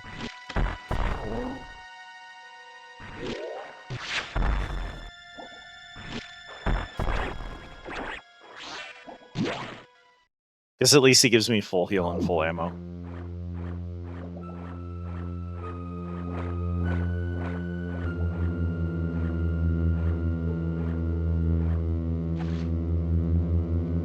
This, I think, especially with the Game Boy Advance's fairly limited sound chip, this music is insanely good atmosphere. I think the soundtrack is phenomenal. Okay, I thought so. Fuck.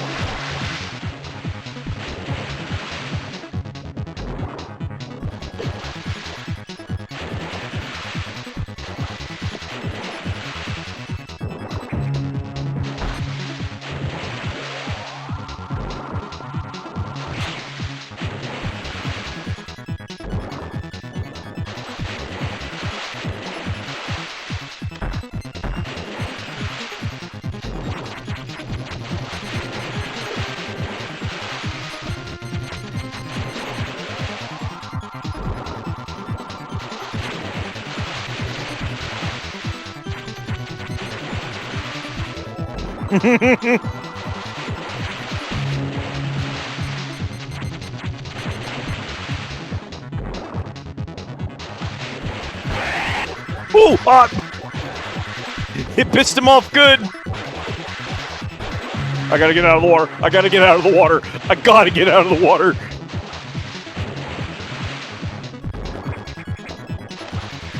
Ooh.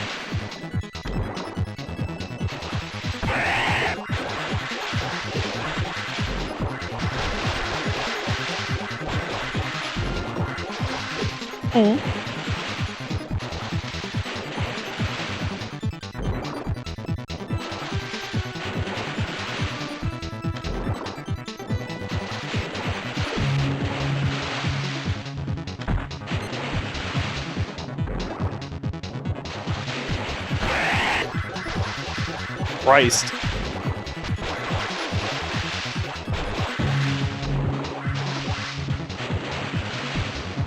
Ooh, oh.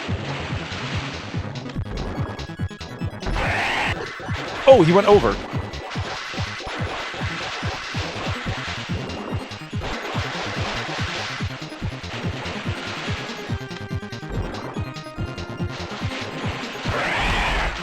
Woo!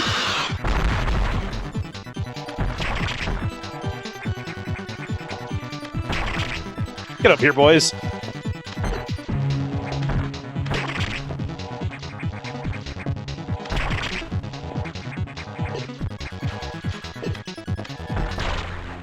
All right, you son of a bitch. Woo, that was tough. Speed booster power regained. Run until speed boost begins.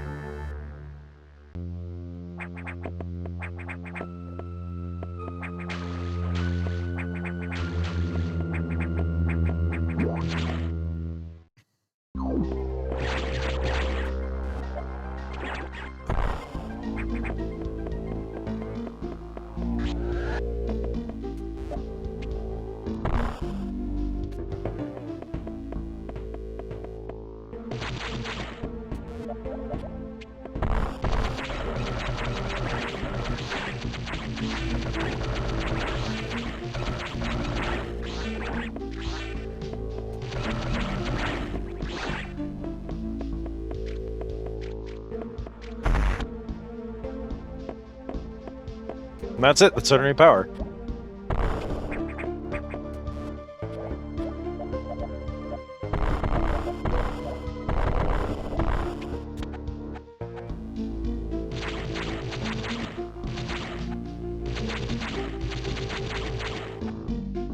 Eh? Nani the fuck? Bro, what are you doing in there?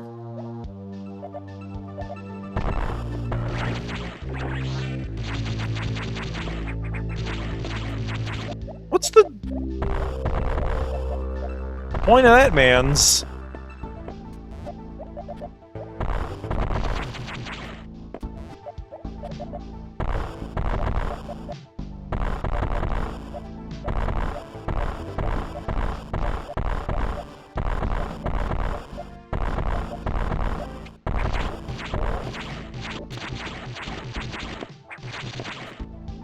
This is the most suspicious ladder in the world. What the fuck is he doing here?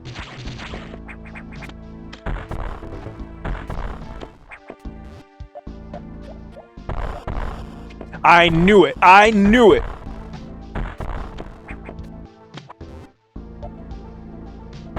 God damn it. I'm an engineer. That means I solve practical problems.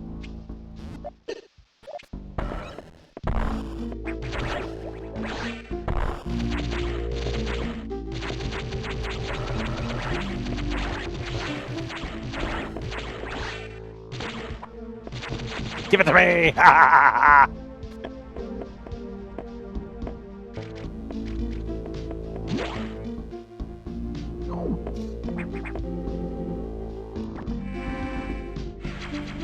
Whew! We're making good time. Yeah.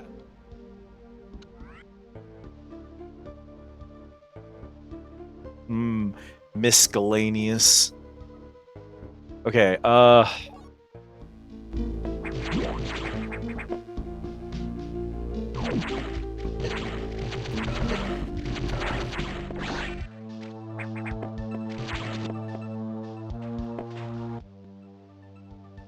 back out, right? Yeah, back out.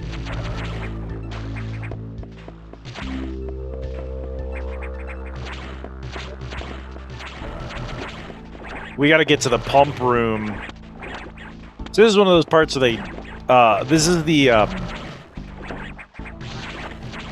if I had to pick a weakness of Fusion, I think there are a few places where it does fall into the Metroidvania, a trap of what the fuck am I doing? And for the most part, I think it's one of the more, I want to say linear, but like not in a bad way, but in there's a clear path I'm supposed to be taking. You see a room and you go, oh, I know what I'm supposed to do here. You see an area and you're like, oh, okay, I know what I'm supposed to be doing here. You don't always know how to do it, but that's where the gameplay happens, is like solving the puzzle, right? There are a few places, however, where it still falls into the same trap of every Metroidvania, which is, what do you want me to do right now?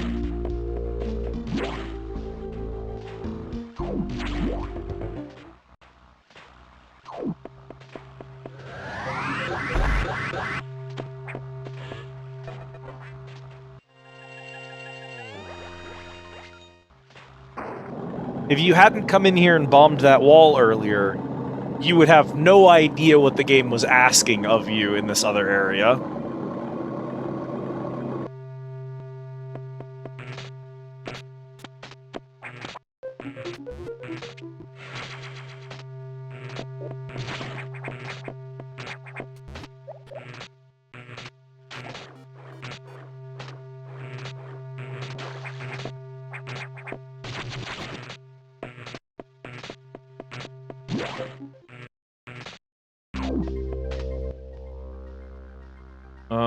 We still don't have the red door, so that's not a problem right now.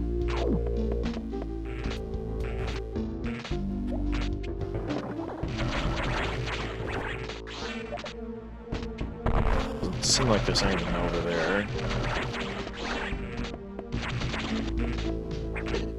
Ow.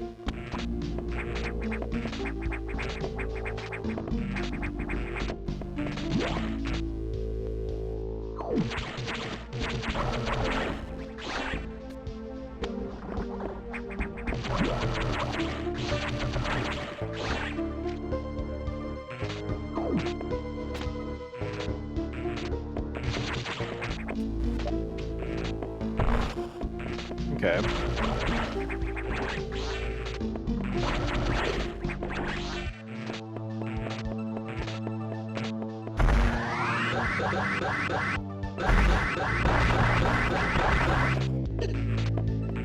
I came in like a wrecking ball.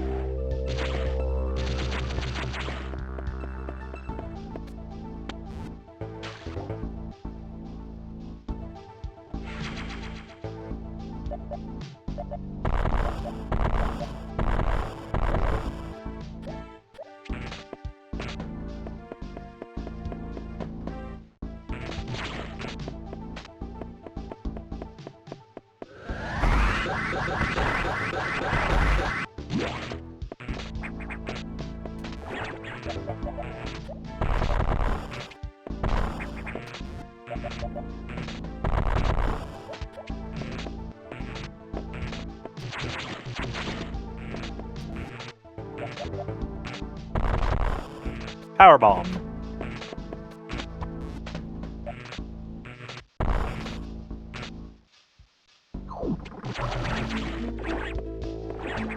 Oi!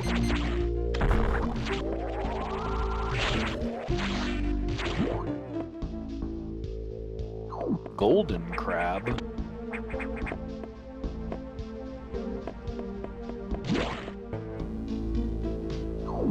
I don't know that I want to be over here yet.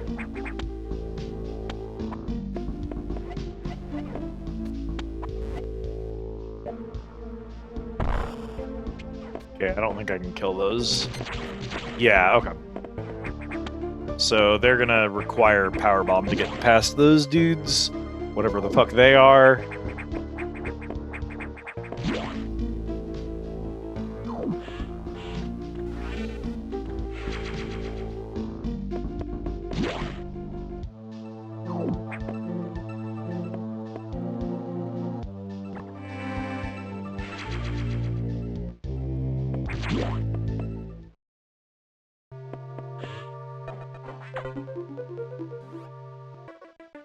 So Saris had been infected by the X2. Well, as a result, you recovered another ability. At this rate, you may be able to face the SAX yet, but that's still a ways off. HQ is more support data. This time, it's missile upgrade data. You desperately need this, but the data room here is sealed to level 4 lock, the highest security level. Let's avoid opening sensitive areas until it's necessary. Also, the route to the data room in Sector 2 is blocked by still more SAX activity. I note a deliberate activity pattern, as if it is blocking your recovery intentionally. Samus, it looks like your best option for this download is in Sector 3, PYR. You'll find the PYR data room on your map data using a data room navigation. Is your objective clear? Now head for Sector 3.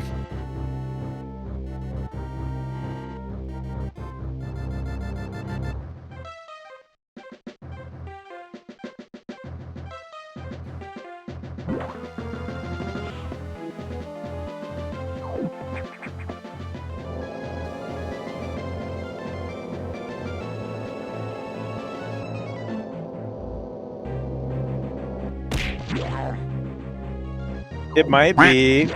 Oh, hello, Tenko. Thank you for the care package.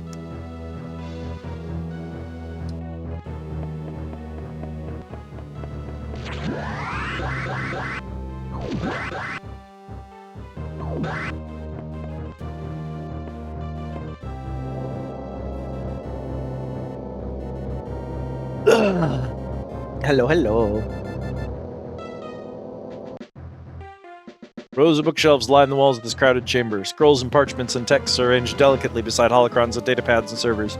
Consoles nearby grant navigators, the brains of any ship crew, access to millennia of information from across the known galaxies as helper drones flit amongst the shelves, categorizing, preserving, and maintaining every document.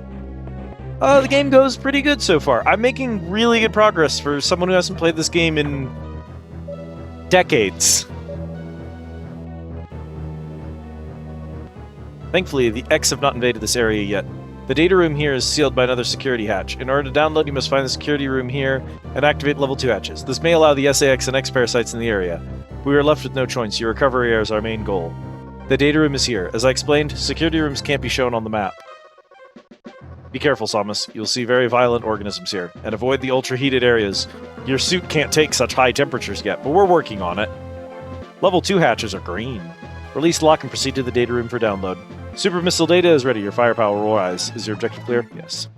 First, activate green hatches, then go to the data room. There are no ultra-heated areas on this route, so turn back if you enter one. Haven't seen this game since like 2020, 2021. Last time I saw this game would have been when it was new, however long ago that was. So, like, probably close to 2 decades, I imagine. I haven't even seen anyone streaming it or anything since then. I've seen people streaming other Metroid games, but I haven't seen anyone playing Fusion.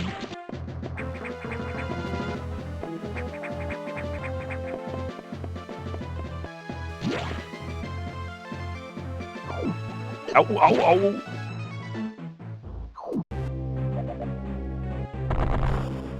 2002. So yeah, probably about 20 years, if not more. Horrifying. Okay. I bet you.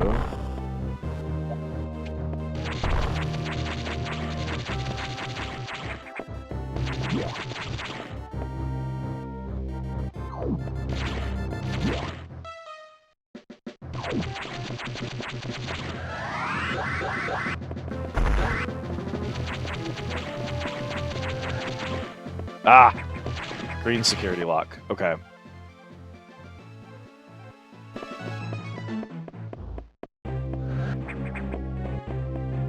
Oh, that's gonna be annoying to re-catch.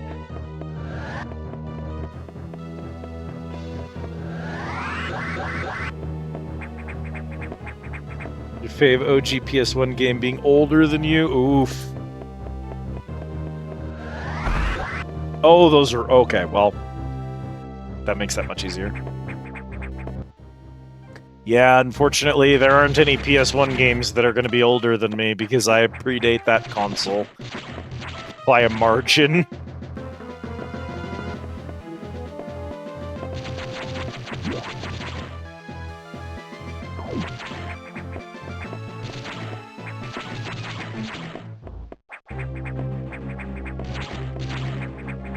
Bro, what? Bruh. Bonger? Bonger? Hi, Rhyme. Ah, there we go. Hungry?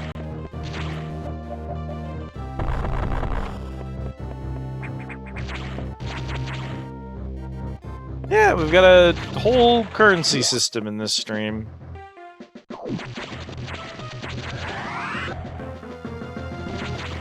The Metroids are Metroiding. That really closes whenever I do that, huh?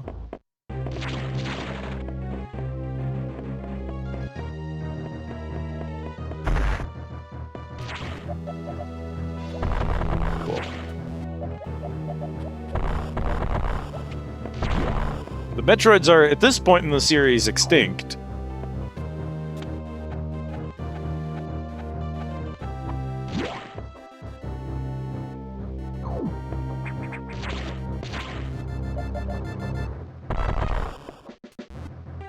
There are many other dangerous things in the galaxy that can, No, that's the thing. Some of the Metroid games, Metroids are... I mean, they're often mentioned, but... Like in this one, because the Metroids are already gone, the big thing here is it's like, oh, you may have made the Metroids extinct, but they were the natural predator of a very dangerous parasite on their homeworld. And so, the loss of the Metroids is now also a problem, because the Metroids will never let me know peace. Oh my god. I've chosen the wrong path every single time.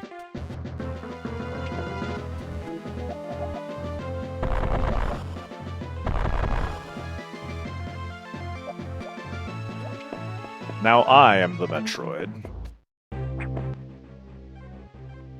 I gotta do this again. It's always the fire zones. It's always the fire zones.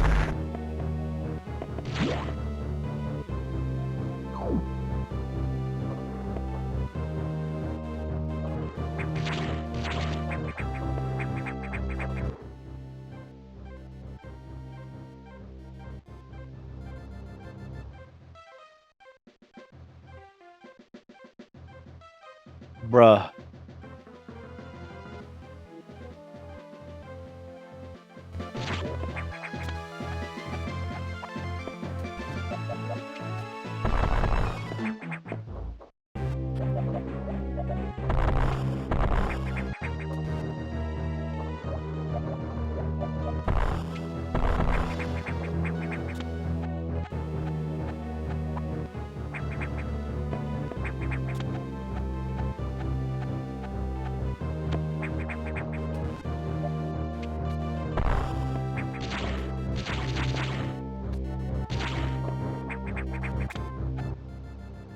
That's been destroyed, which tells me in my heart that that's probably the correct direction which we need to go in.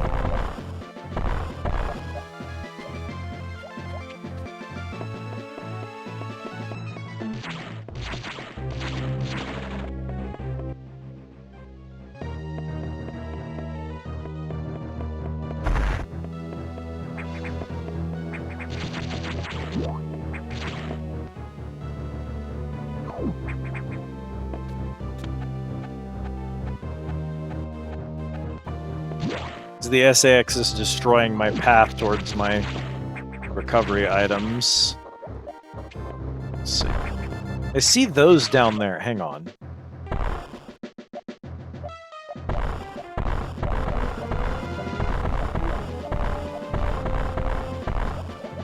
Okay, that's interesting.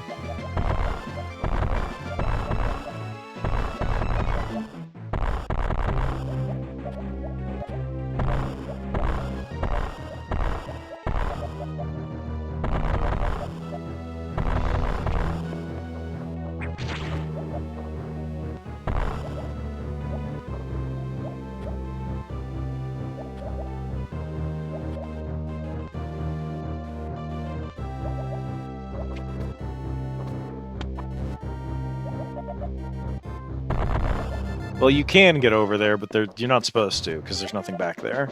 So that's just a return pipe. An awful lot of interesting pipe work here.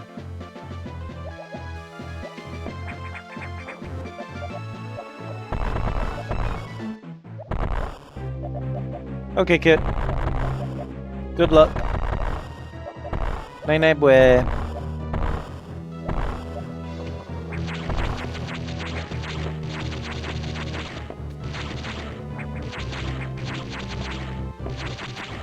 A test of your reflexes.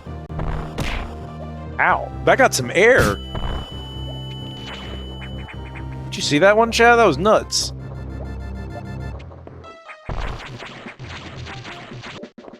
Okay.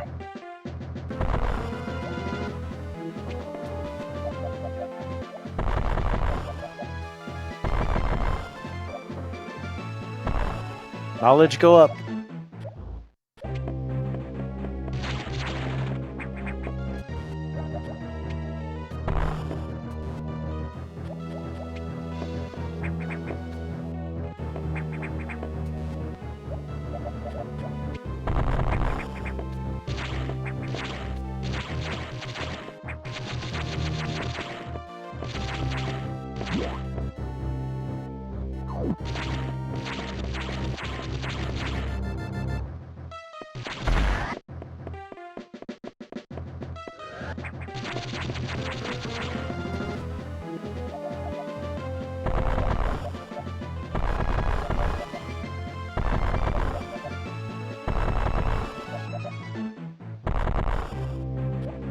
Okay.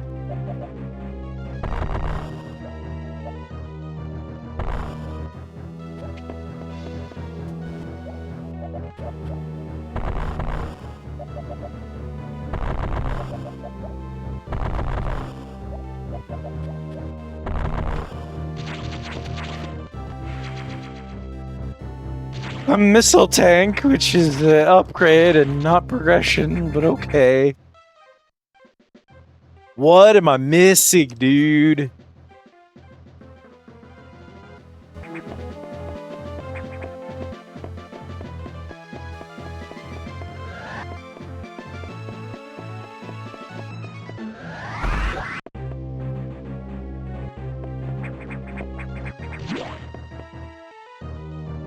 I'm not supposed to go through there because that's the heat room. I know if you have enough HP, you can go through the heat room and you can sequence break with it.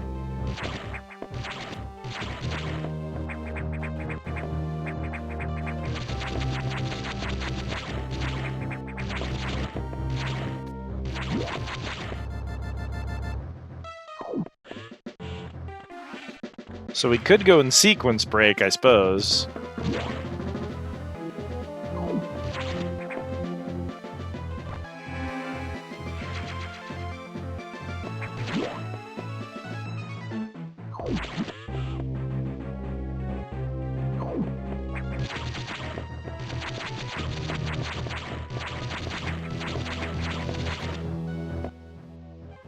This is suspicious to me, but I assume that's just a bomb spot that you use to get back down here after doing something in a different room.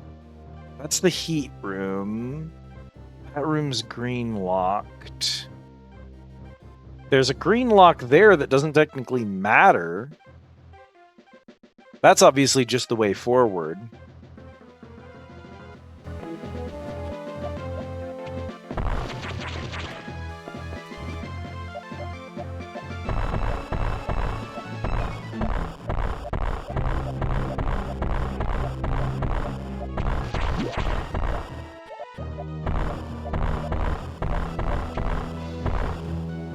Okay.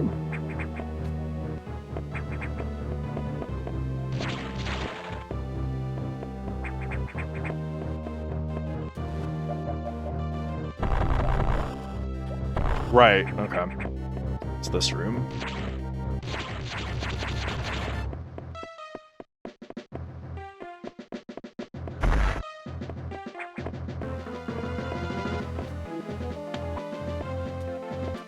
There's nothing else over here, right? Okay.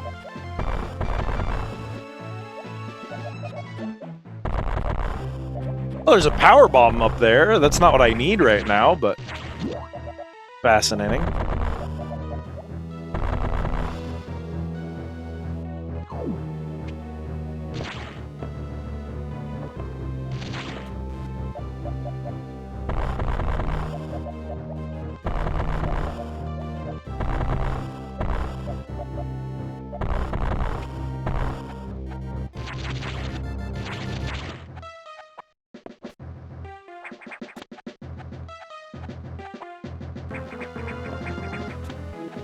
This one is actually weirdly more annoying than the other zones. You'd think it would be less annoying because there's no enemies. But in a weird way, there being enemies sort of like kind of gives these segments some pace to them. So like, because you're fighting things, navigating isn't free. And so you kind of feel like you're playing the game. When you get stuck like this, which obviously is going to happen in a game that's a puzzle game, which is ultimately what these are, like, obviously you're going to spend some time running back and forth between the same rooms, trying to solve said puzzle. But what's fascinating about this one in particular is that because there's no enemies, there's sort of this weird problem of, like, I wish there was something I was fighting, because at least then it would feel like I was doing something, you know?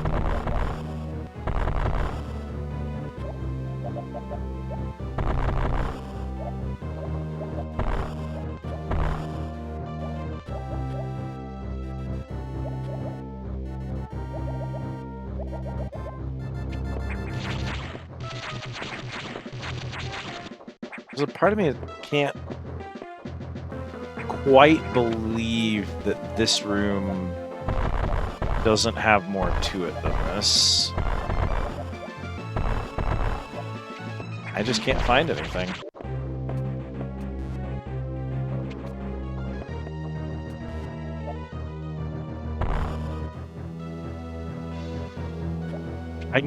That gets me back over here, which is fine.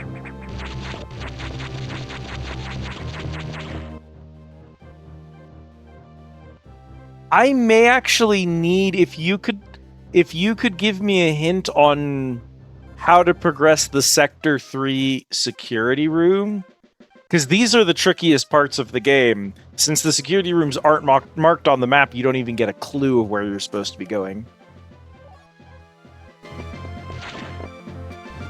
I think I know roughly where it's supposed to be, because there's a door that SAX destroyed.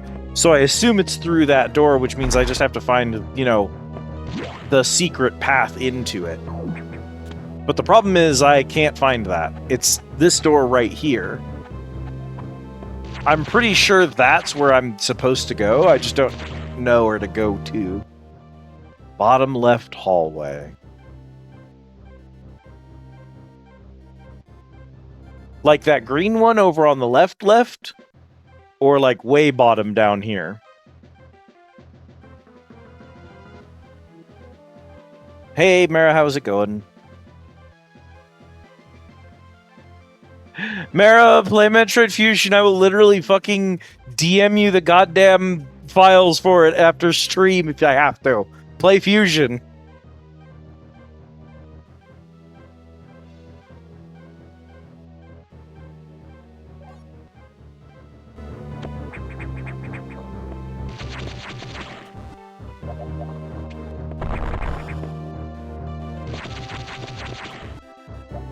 I literally set this up in 2 minutes before stream started.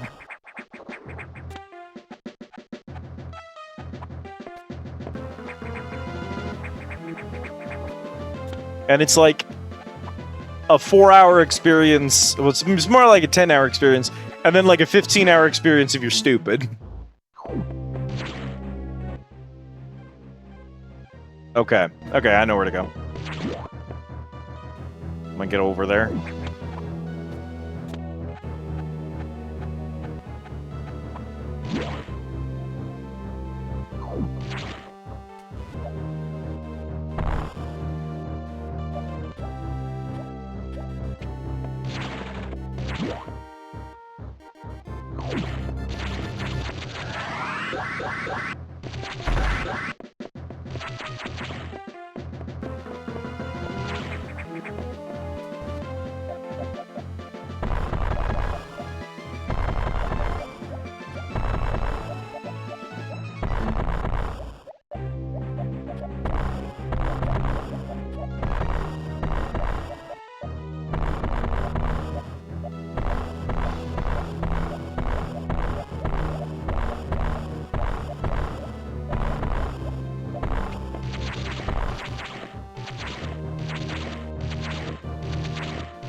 Is it me? Am I stupid?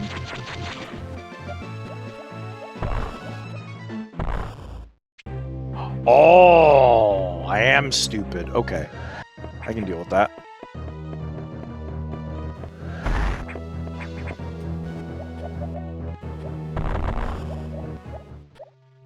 There we go. Thank you, cat.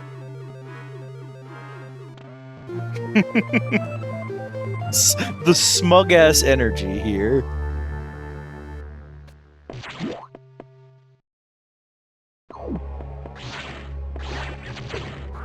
And the moment we unlock those doors, SAX breaks in and starts eating shit.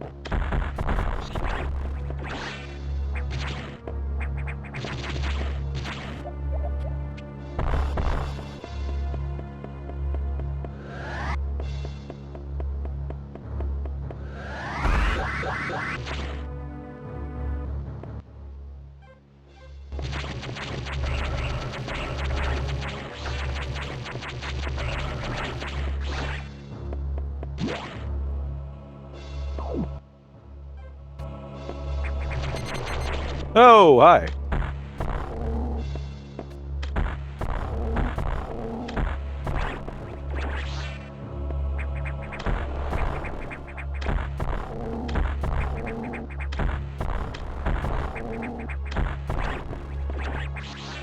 If nothing else, Cat, you got to appreciate the monster designs in this game, right?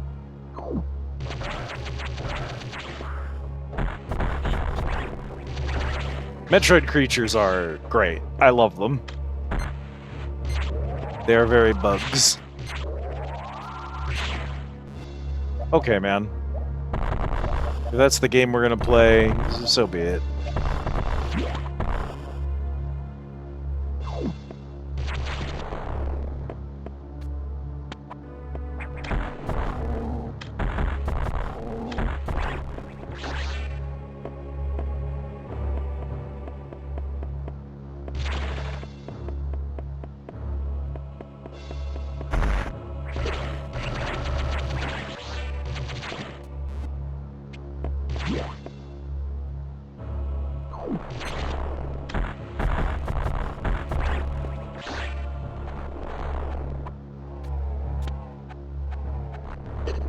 Ow, I didn't know you could fireball.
Data room. Super missile data downloaded. Now we can fire super missiles.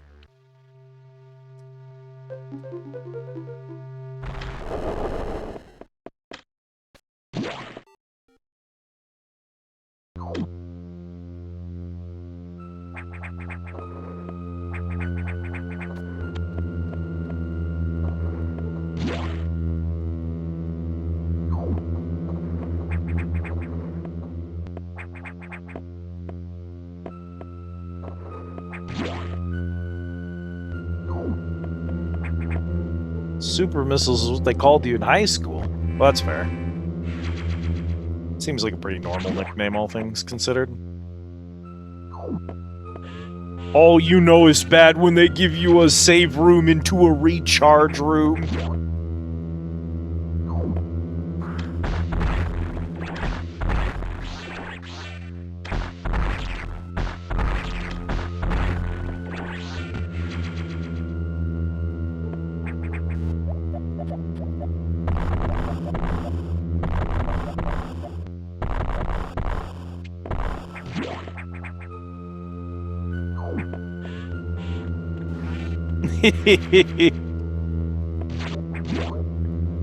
Good old Chuck. You know, Cat Chuck is what they called him in high school.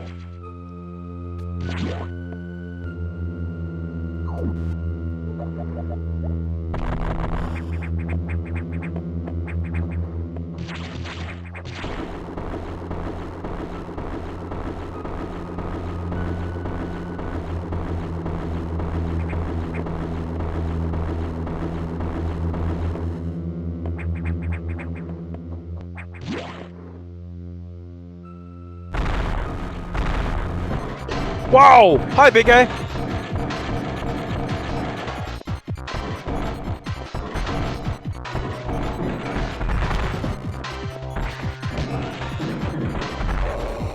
Woo!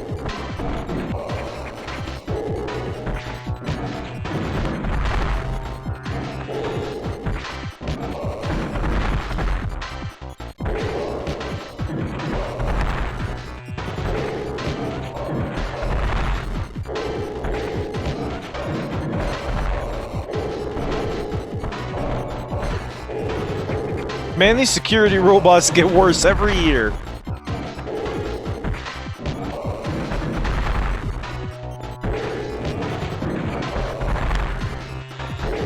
Imagine if RoboCop had to fight one of these things. Forget the Ed units.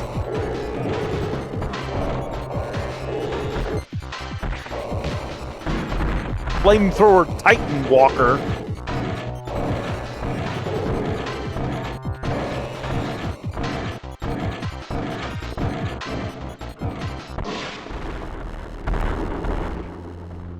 That was a Warframe thumper. Which power skills Samus in the, like, neighborhood of Warframes, which is terrifying. And probably also correct.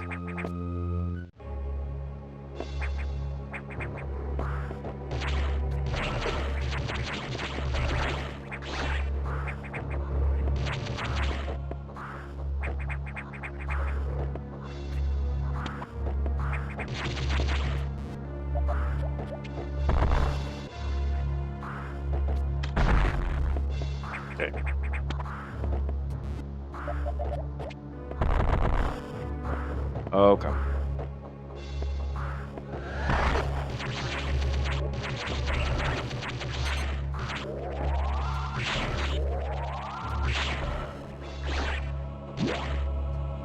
Okay.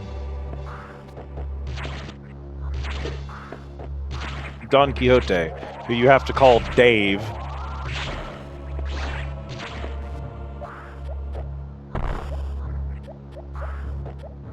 Grandpa Don.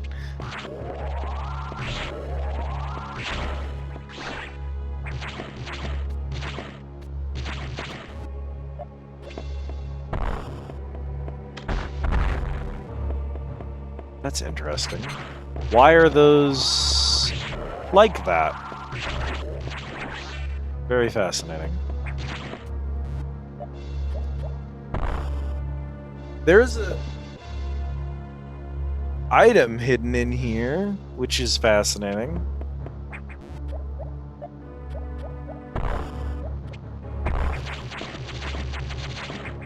Can't imagine how that relates to it. Oh, of course.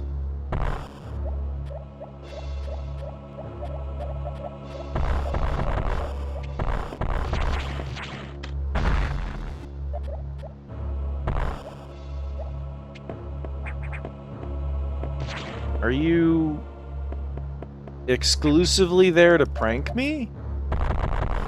That might be there just to prank me. I think that's there so that if you're trying to figure out where the hidden item is by just... No! No, I just for some reason could not seem to hit the damn bomb spot. There. I just missed every single one of them damn bombs. There was estrogen there the whole time.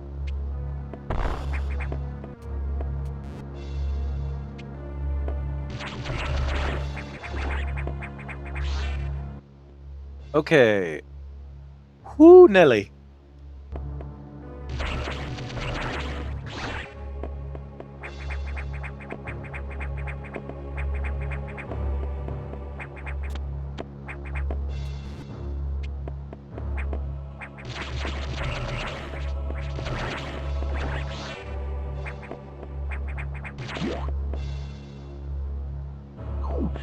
Recharge.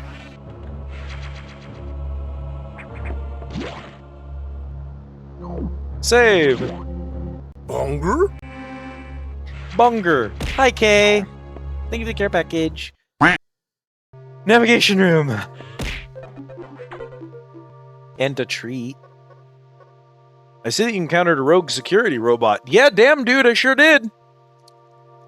He realized I was gonna whoop his ass, so he took off. He got scared of me. He was afraid. Three Musketeers. You may destroy it if you meet it again. Your safety is vital. But as to your brief, level 2 security locks are released. So Sector 5 and 6 are open. That means those sectors have likely been infiltrated by X. They are much harder to stop than we initially suspected. Sector 5, ARC, is sub-zero. You're still susceptible to cold from the vaccine side effects, so you'll take damage if you even set foot inside there. Avoid Sector 5 for now, but in the meantime, HQ is working on data to adjust your suit for extreme temperatures. Once we have the transmission, you can download it, but the X have destroyed all the data rooms you have used so far. I no longer doubt their capacity for critical thought. We have to use the data room in the night habitat, Sector 6, knock. Go to Sector 6 and access a navigation room there. Tread lightly, Samus. You are the only one who can do this, and the X may be much more dangerous than we know.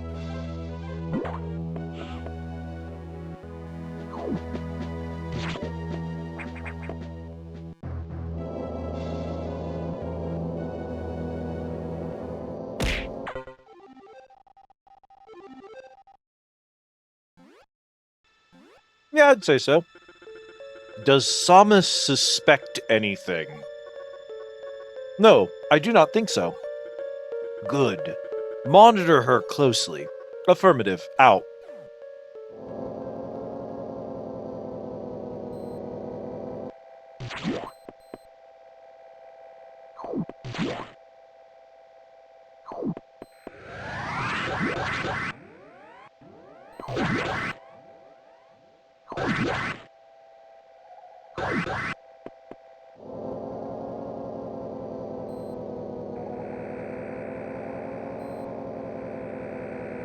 Unsurprisingly, the Federation is up to something stupid.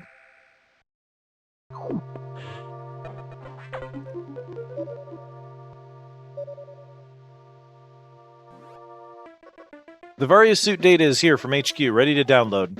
Get moving to a data room. But there's a problem. X from Sub-Zero Sector ARC are in Sector 6, knock, and they've been changed by the cold. If you absorb one, you'll be frozen from within. This seems like a deliberate tactic. Once you download the Varia suit modification, you'll be out of danger. Just be extremely careful until then. The NOC data room is here. Remember, avoid the blue X. Use your beam to stun them in order to get by. Be careful. They are hunting you actively now, Samus. And this area is very dark. Proceed with extreme caution.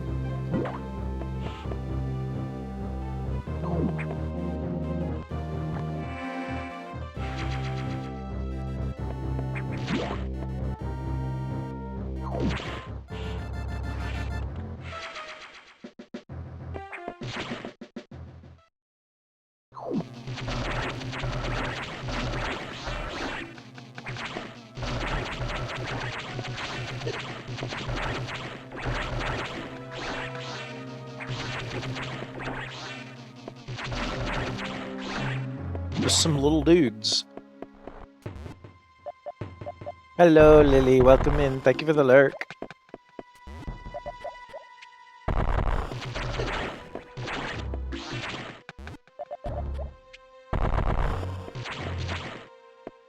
Incredible. That is just another room. You can't reach it.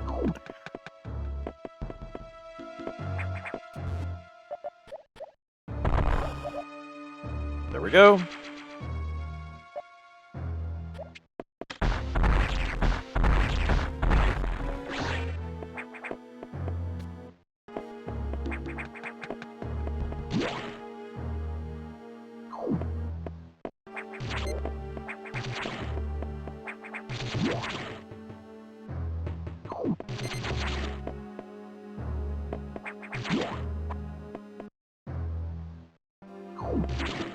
Oh, I don't want to fuck with that.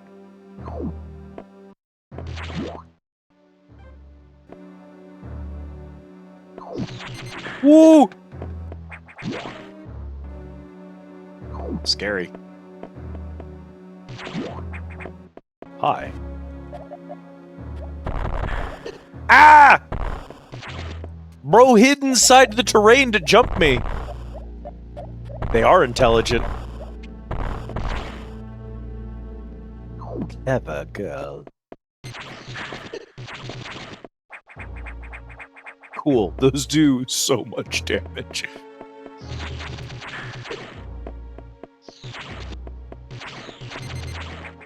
Alright, get the fuck out of here, dude. What do you mean he followed me?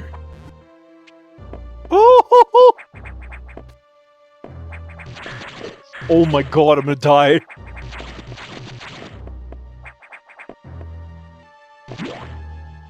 We have our first ever death here in a minute.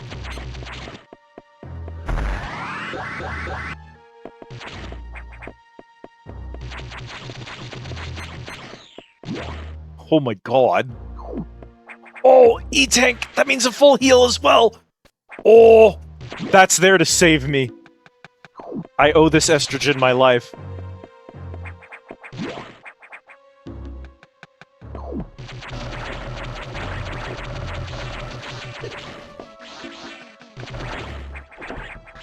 Here. Little shits.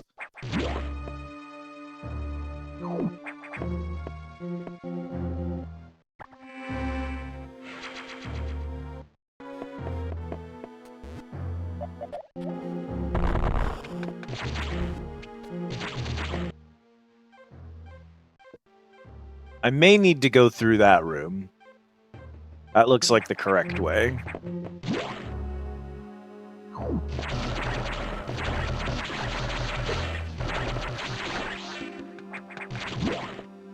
They said, no reason to make this zone confusing. This is just the room that kills you. Oh, I can't go back. Okay. So then this is, ow, where I'm supposed to be then.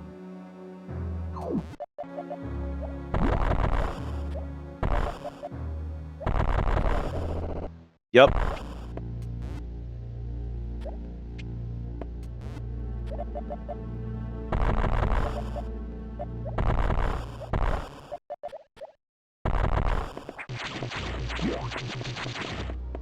Yeah, that might just be since it's a corridor.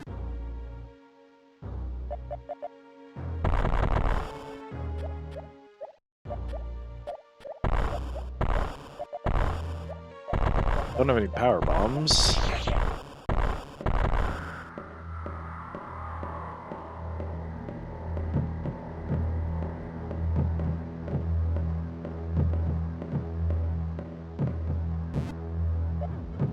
He has power bombs, though.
don't think so, boys.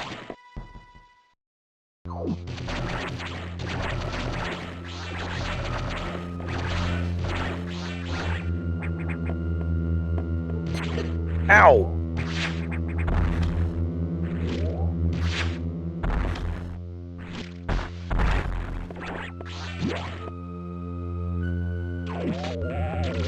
Hey, man!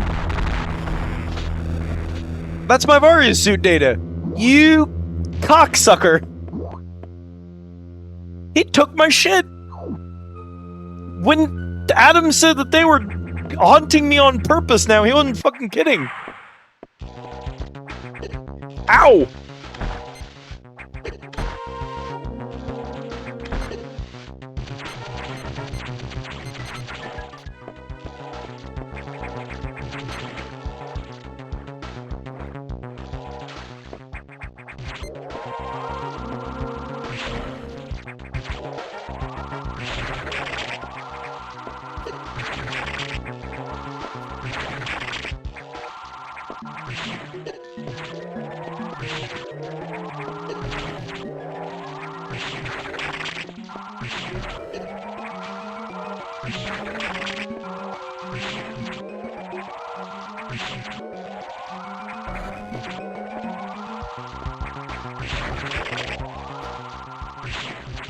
Hunger? Hey, Az, how's it going?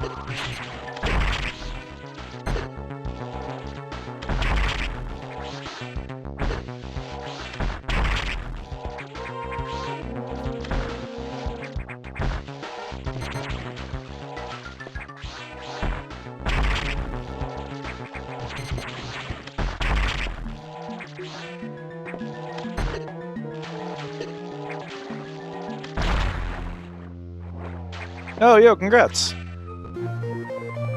Varia suit effect recovered. Survive extreme temperature.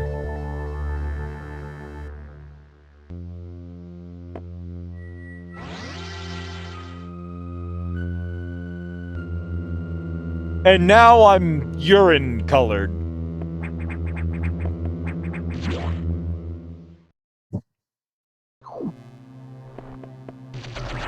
I don't know why they chose this. This is not a good look for the Varia suit.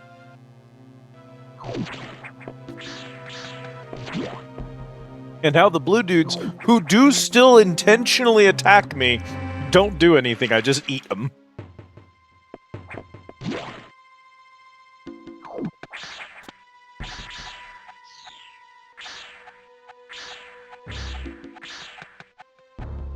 Suck my balls.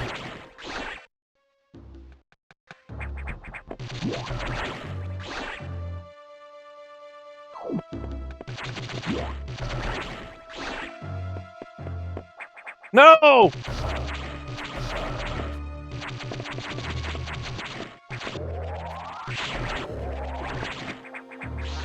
Pranked. This zone is the prank zone. It's just so full of memes.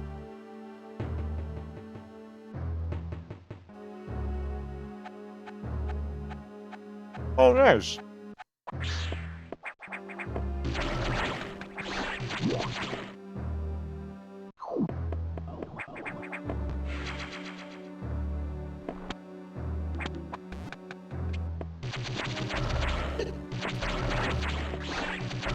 Wimes!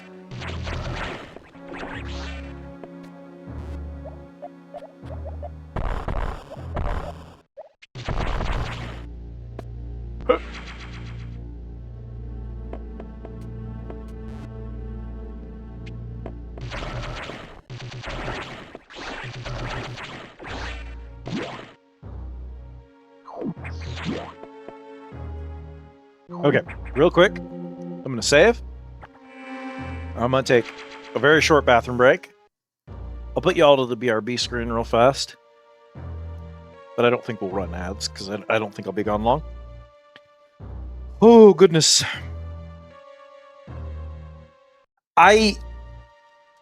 Okay, not to, like, spoil anything for Kat, who I know is just having such a good time with this game and so delighted in the experience. And I would hate to ruin that experience in any way. But as a potentially unsurprising reveal, I told you, even if you don't like Metroidvanias, which I get and I totally respect, Fusion is a goddamn masterpiece.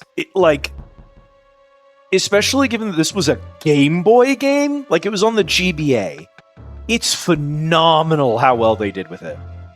I am delighted by this game.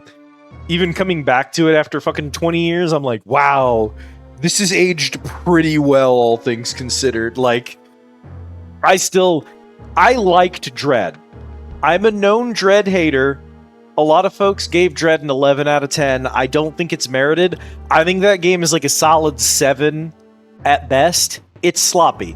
And it's partly sloppy because it was trying too hard to just replicate what Fusion did without really understanding what it was copying. But like, Dread's a new game. It's a whole new experience. It's high quality on the Nintendo Switch trademark.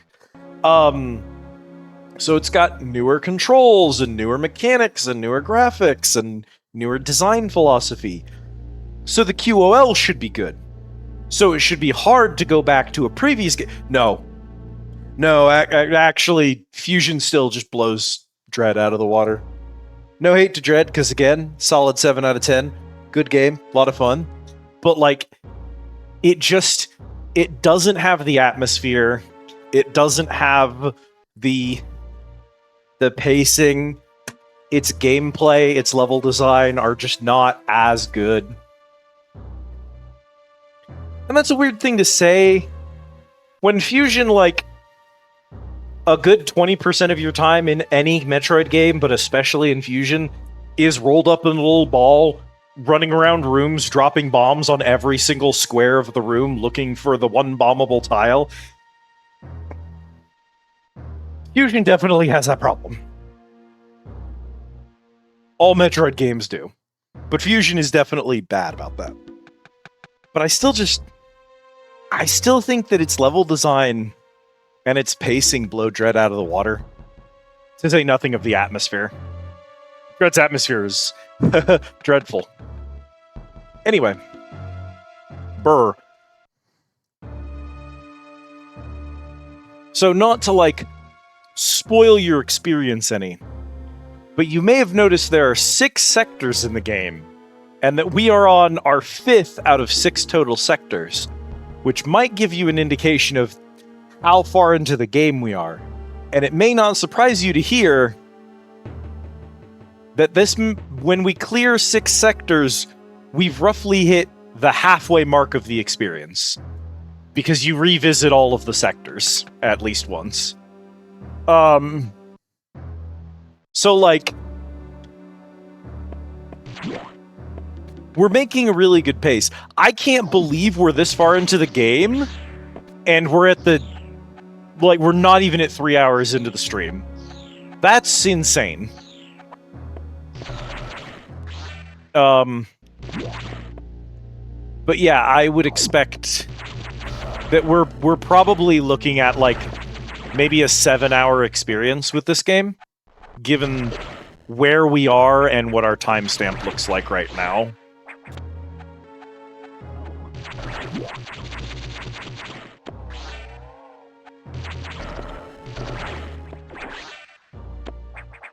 I love the worms whose main attack is if you shoot them, they fall on you.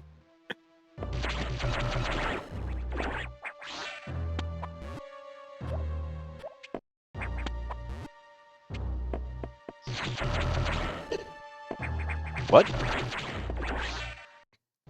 Uses Kalervo's sword rain? True.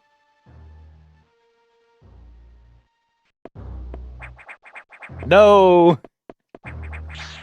Casualty of world. Such devastation. This was not my intention.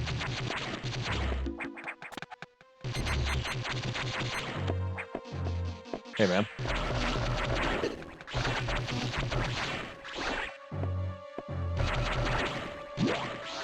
the blue dudes like waiting at the entrances to doors and hiding inside of containers so that they can jump you is so good. I like that there are enemies that only exist in certain parts of the game. See, like, evolving to decrease their internal temperature in order to try to defeat me, knowing that I have a susceptibility to cold, and therefore turning a collectible item, like a healing item, into a hostile item for a zone that I have to adjust to. It's stuff like that where, when you first start playing the game, yeah, the whole mechanic of, like, absorbing the X parasites to heal and restore ammo, it kind of sounds weird, but they do such a good job of, it's not just an excuse for, like, gameplay. They keep thinking of, like, okay, so what else can we do with that? What else changes about the world based on that information?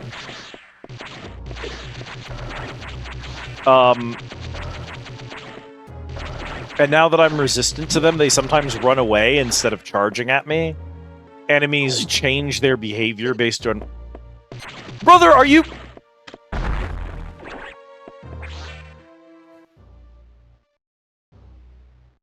He mimicked a rocket pickup, and I fell for it. Again. They get me every time they do that. He was like, I'm a missile pickup. No, this is another X parasite. I told you, this entire zone is just pranks.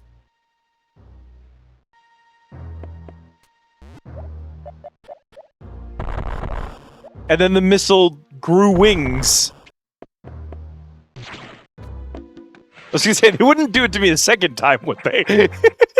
They wouldn't put a hidden room with another one. I think that's brilliant. It's one of those subverting expectations things, right? Like, that's what it's all about.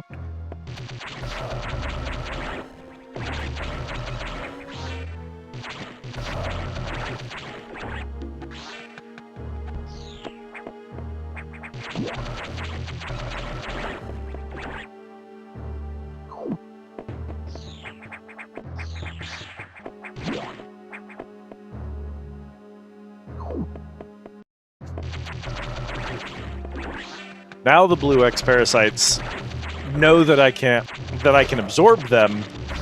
Instead of trying to run towards me to attack me, they run directly away from me, and they specifically attempt to run to other enemies in the room in order to, because I know that they're a heal. If I'm low on HP, they're trying to trick me into, like, running into another enemy, trying to catch them for a heal, and getting myself killed in the process. So the items that heal and restore you in this game are a hostile enemy. And that's not just like a story mechanic, they design gameplay around that lore.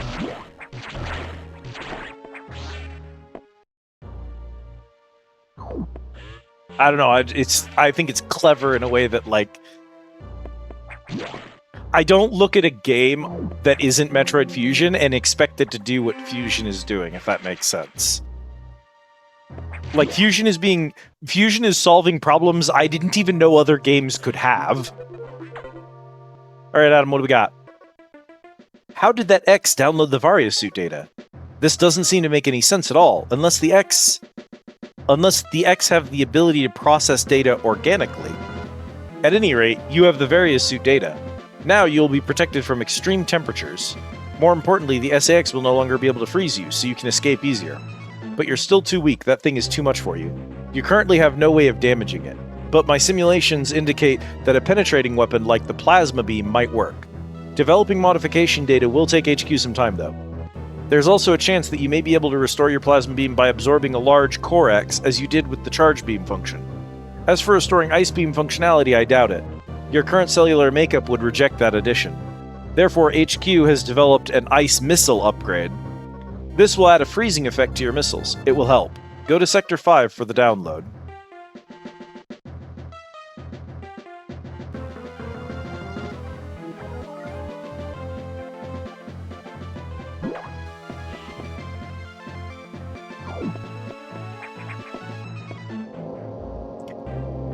another good example of like redesigning the way you think about the game in order to suit the like specific story is like, oh, since the beam attack is like an ability that Samus literally fires from her hand, and since she's weak to cold now, a ice beam would be something she might not be capable of doing.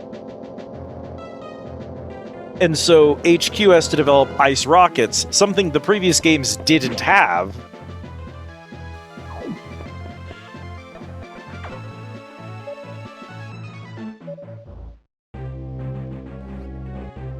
You need to download data for the ice missile upgrade, but as you might expect, the data room here is secured. Level 3 security hatches are yellow. Release the security lock and download data as usual. And experiment with those new missiles. They will be helpful. You know what to do. Go to it.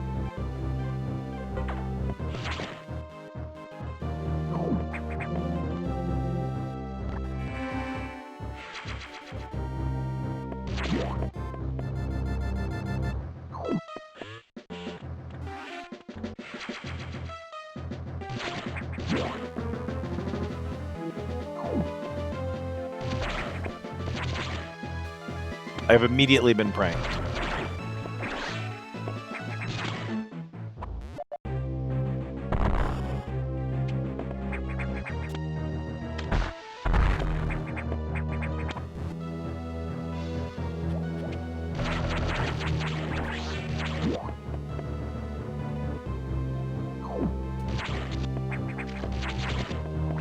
Yo, check out these things!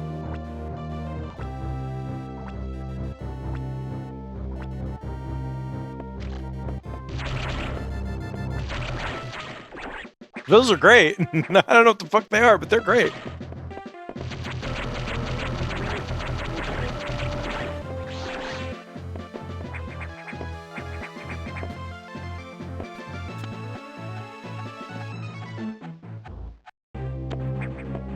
If you asked me to name any Metroid enemy, I would look you dead in the eye and say Metroid. And that would be the end of the discussion. And if you said, okay, well, Metroid doesn't count, I would say, Space Pirate. And he said, well, those are dudes, so they don't count. I would just say Phazon. And you would just have to accept that I don't know the name of any of the generic enemies in the series. I only know the plot-relevant things, and that's it. I don't know any of the dudes. Ow.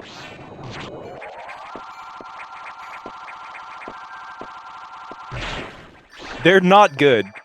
Partly, I think that, like, it's one of those things where you wouldn't spend a lot of time coming up with good names if you knew the player wasn't ever going to get them. But also, I think, like, names in the Metroid series are definitely doing the, like, sci-fi naming conventions, which makes a lot of them just kind of bad anyway.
That room was made of paper mache.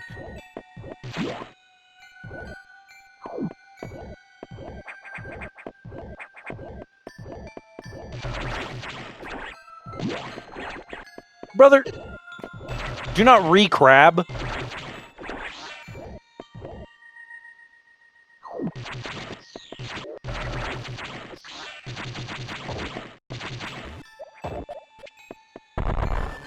I knew it.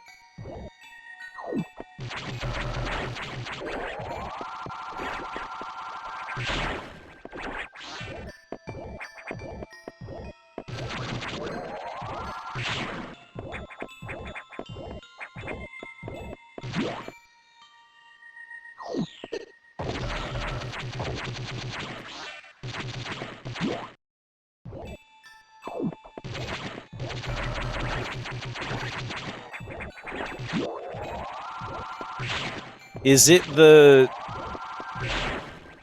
spiky rammy dudes that are in here?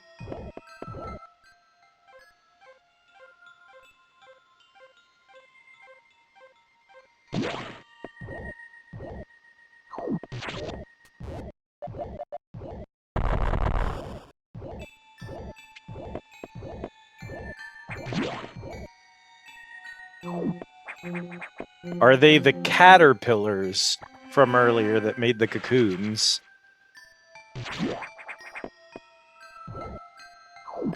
Unfortunately, it's one of those, they're spiky. Do you have any idea how little that narrows it down? Kind of situations.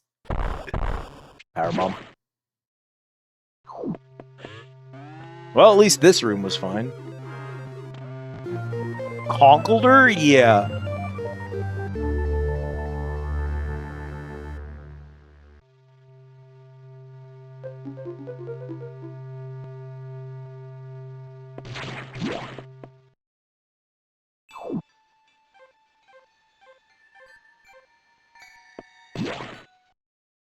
I know my boy Conkeldurr. Fascinating.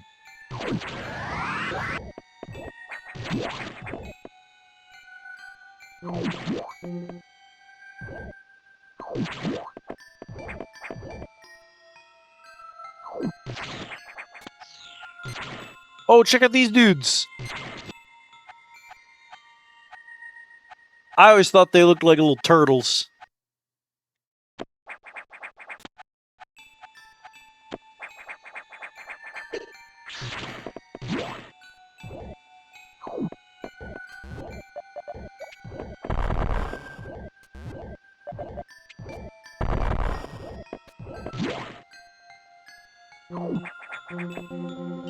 They are completely invincible, and they just sort of float back and forth inside of tall rooms. But if you hit them with frost, they'll freeze, and they make a platform, and that's about it. That's pretty much all there is to them.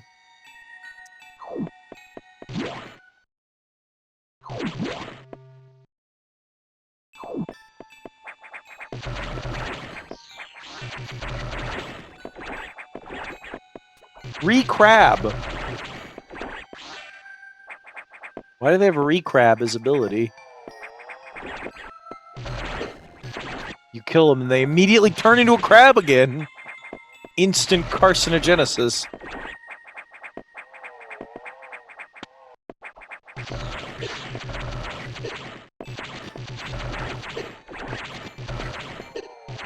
Help.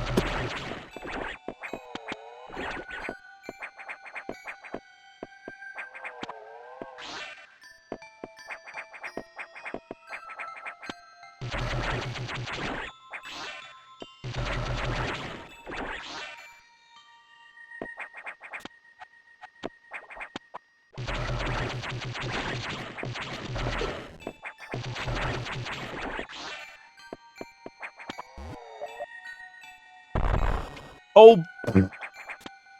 It's not what I expected to happen.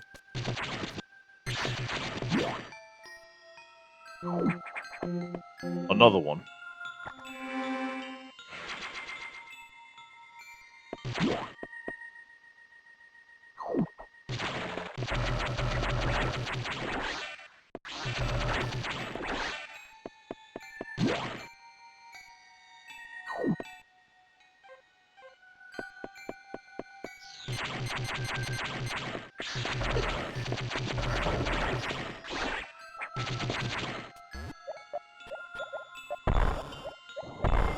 Way back.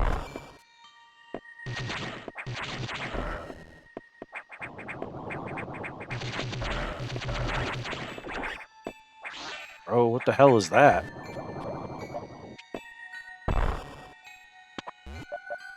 Bro, what the fuck are you? Cool. I don't know what the hell that thing is. Rippers? Why are they called rippers? They're little hovering turtles with no attack. Data room. They didn't steal it from me this time. Ice effect added to missiles. Use it to freeze enemies.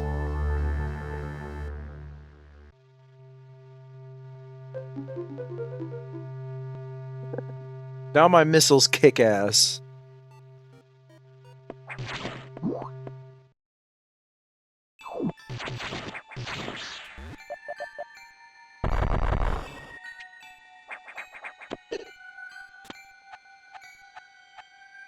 Alright, come here, Mr. Ripper.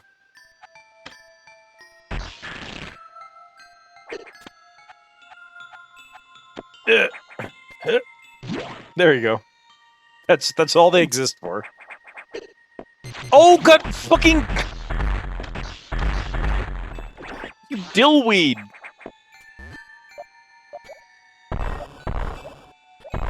You did it again!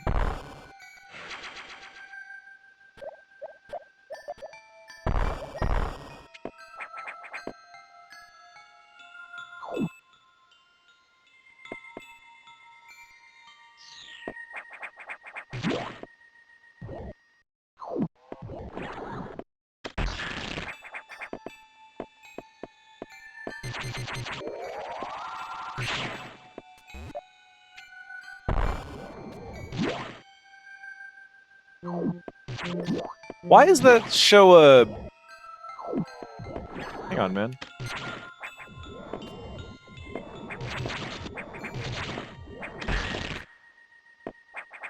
I was gonna say, why does that show a way out? Hang on.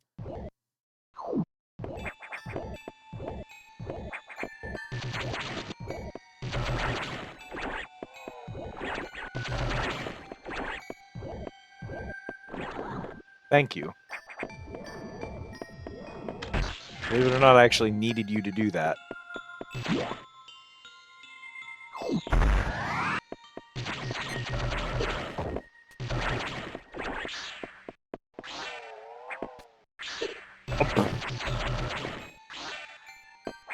Off-screen crabs. Okay, we're back into the main area.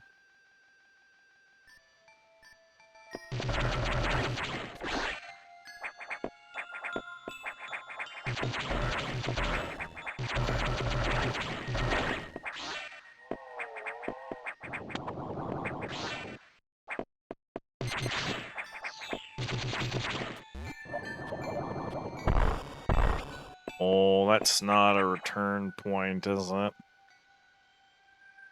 Oh.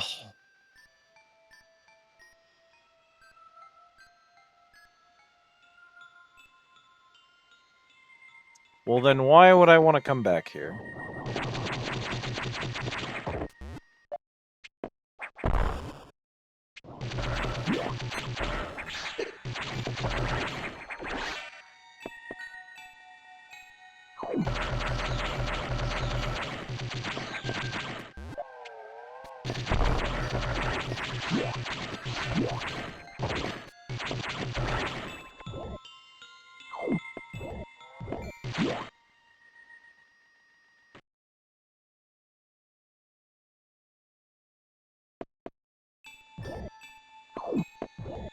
This just loops back here, which is, I guess, not where I want to be.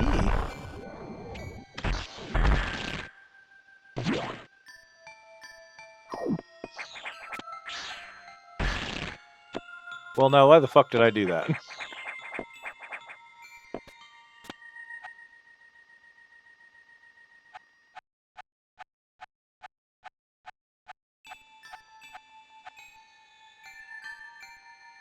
Hey, Max, how are you? This is one of my favorite games of all time. I know what you are. I've played this brain before. Yes, thank you, Max.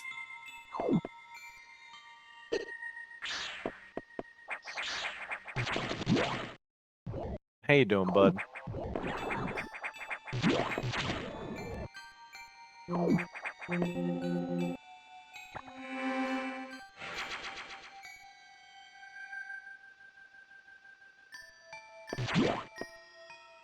We should have showed up when we were in the magma area so you could say Samus is so hot.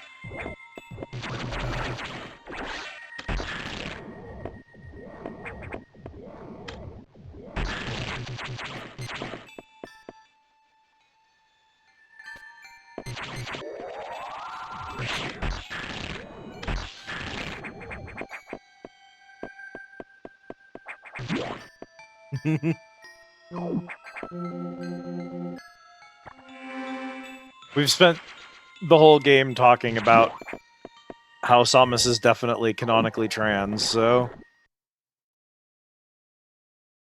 Okay. There must be something up here, though. I'm missing them. This is definitely the way to get out of here.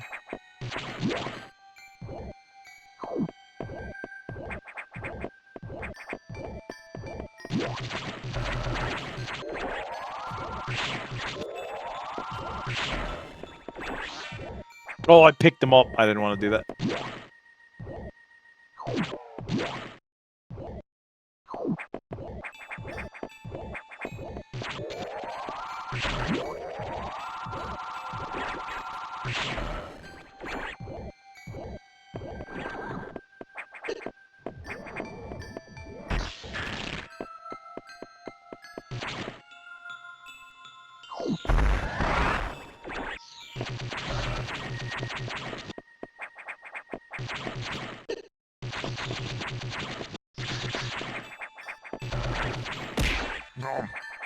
Do you think our package on Okay, so this is definitely because this has got to be the way I'm supposed to come back up here.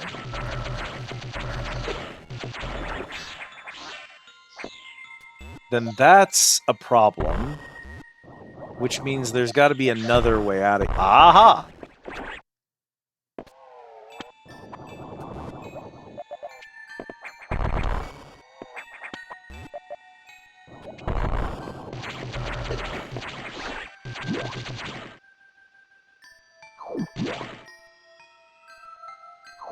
Right.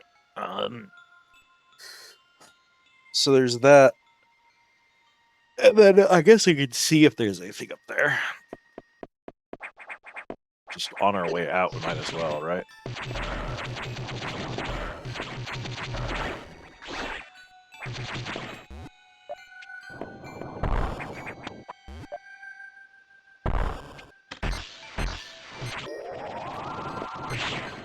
We do not have the firepower to kill that. Okay.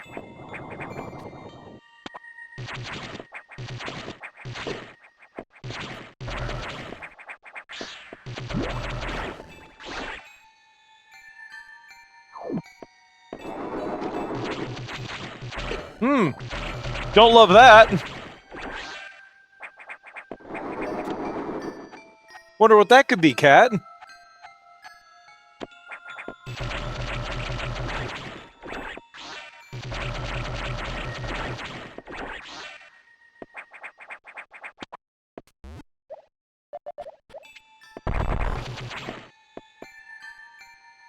Ghosts. Surely nothing horrifying.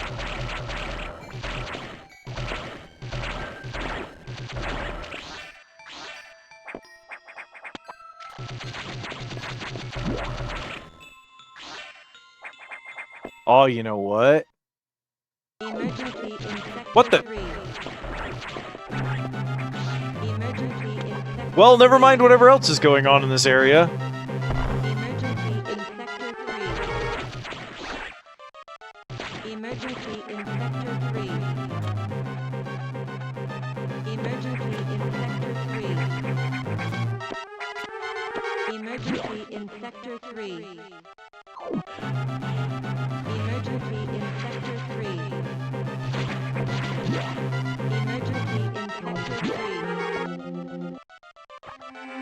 Emergency in Sector 3.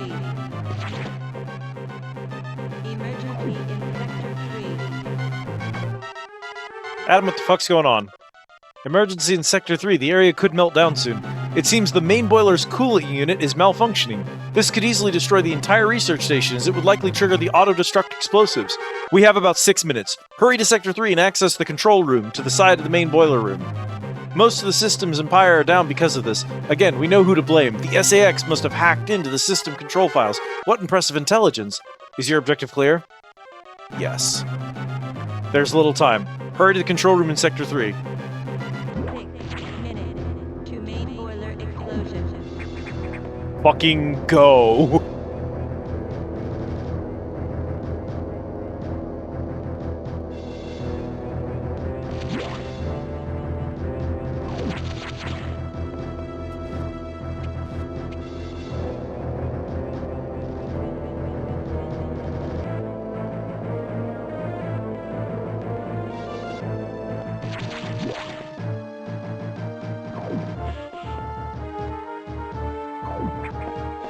Save room is off. You cannot save. You've got shit to do.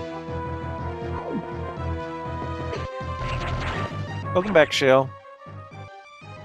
We're gonna need to, I think... Oh god, what is the fastest way back over there?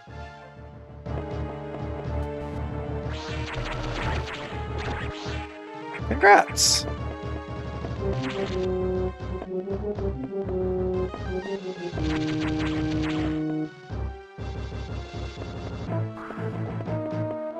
Oh, I know what this is, actually. Hang on.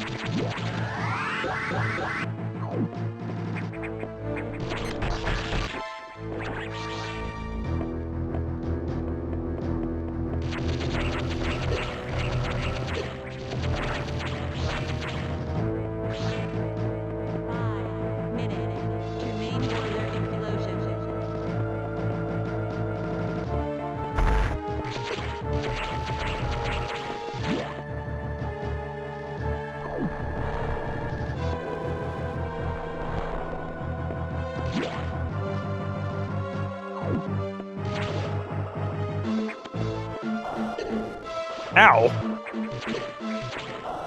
Whatever, whatever. We're good, we're good, we're good.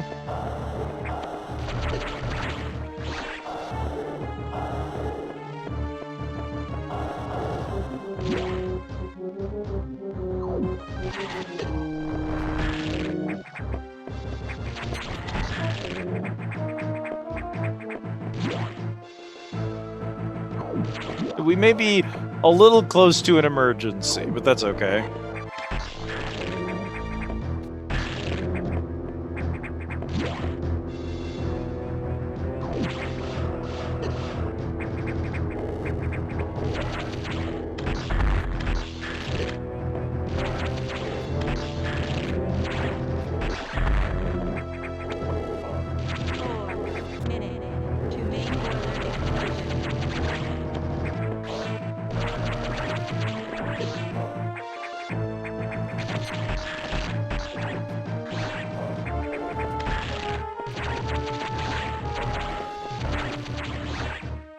Nope, no, no! Oh!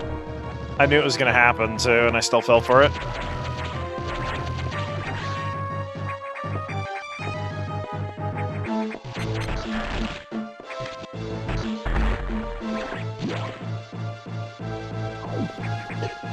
Excuse me, pardon me.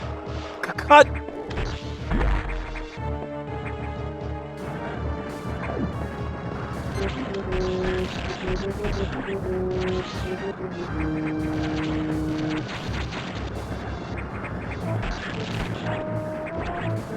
Situation is under control.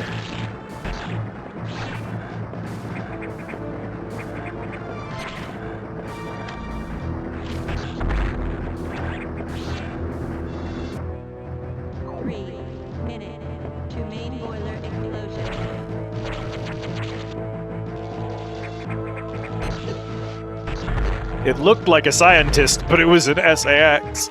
Or a regular X, I suppose. Ow, ow, ow, ow.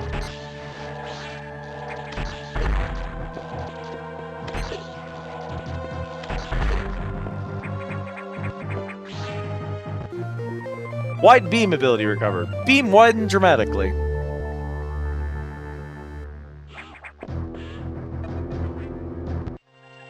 Cooling unit operational.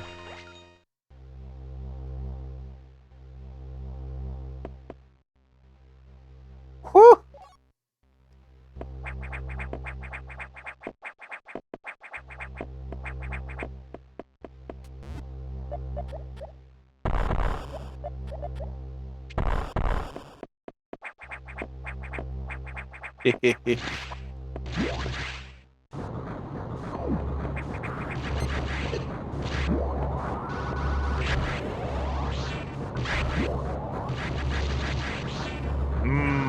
Wide beam.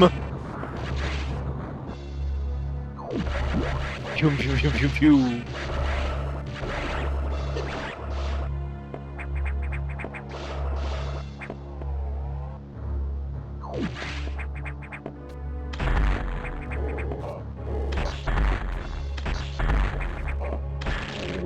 She kind of thick though.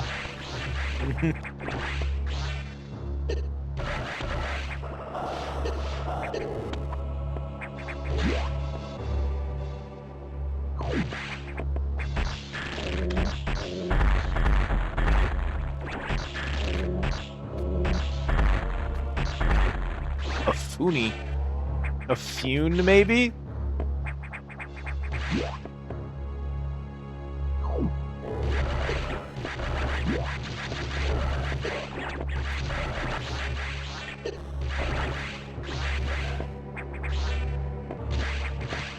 What's its alternate called? Or are they both Foons? Foonies, Funes.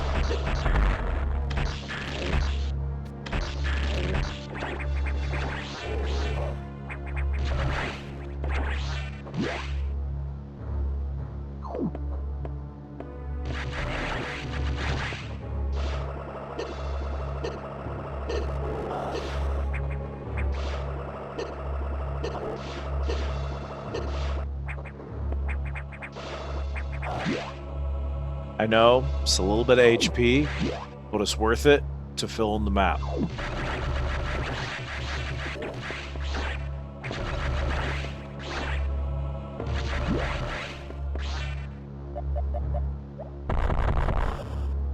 Namihi? Do you know Namihi?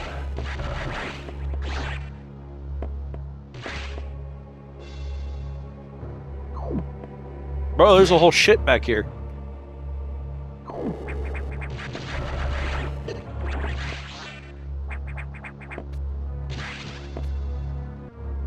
Well, okay.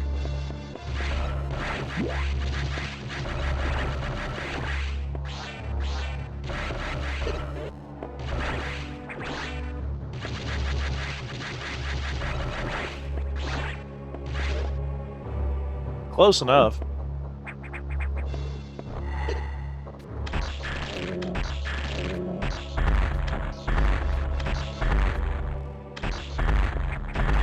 Ow. Yeah.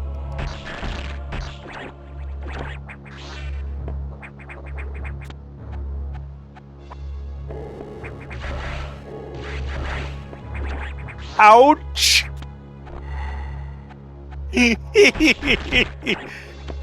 Maybe they were cooking, actually.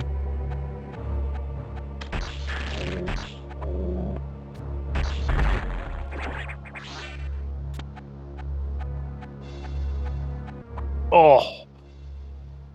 Okay, there's a room over there I can check.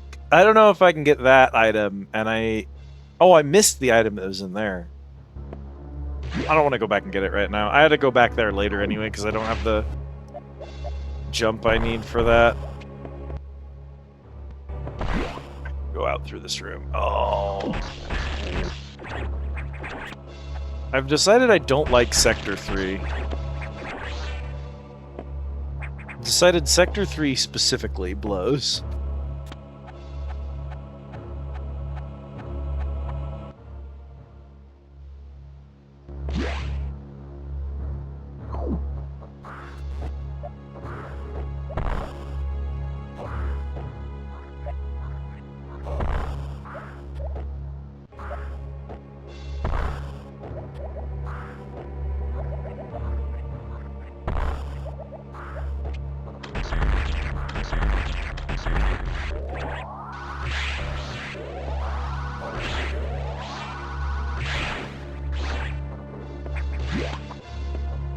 So that's way up there. I'm not gonna go that far on my way.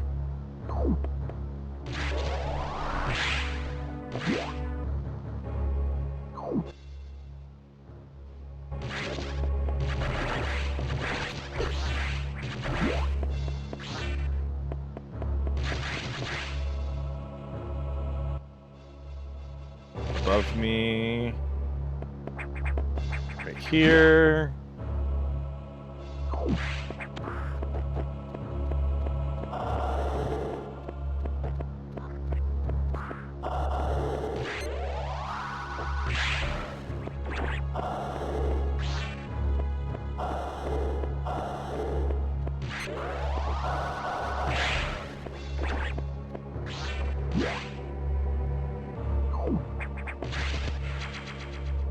Yeah. Bro, was barely worth the effort. This is... Well, I just live down here now.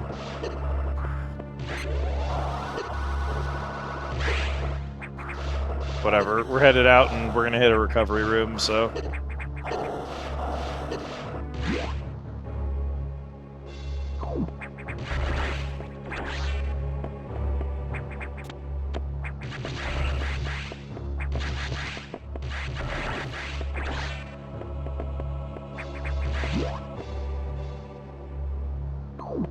Recharge.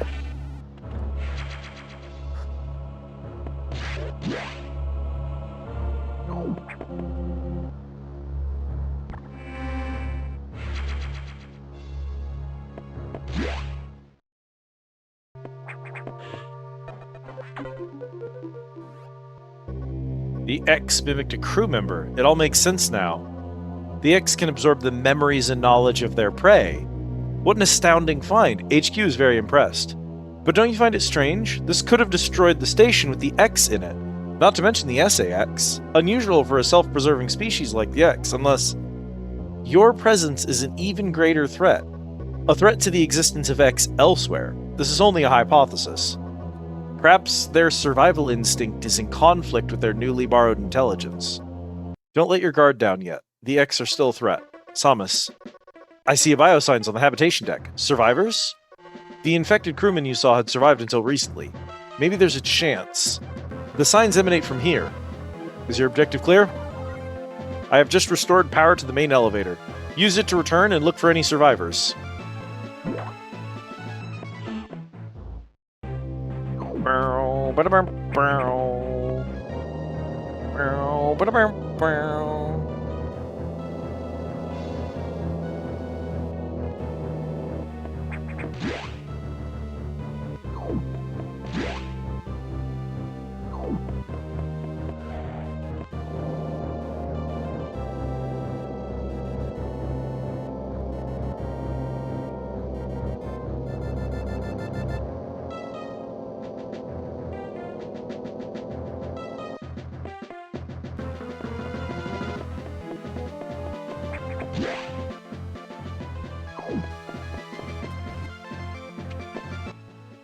Let's see.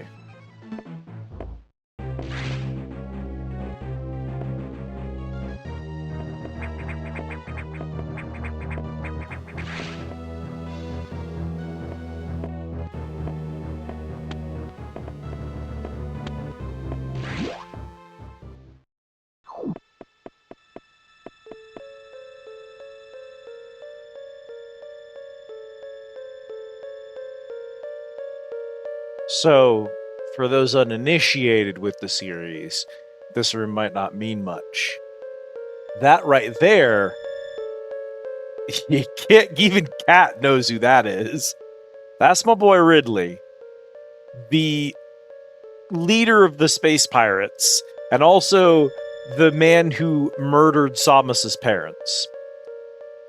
When Samus kills him, the Federation is like, all right, yeah, the man is doing a lot of heavy lifting here.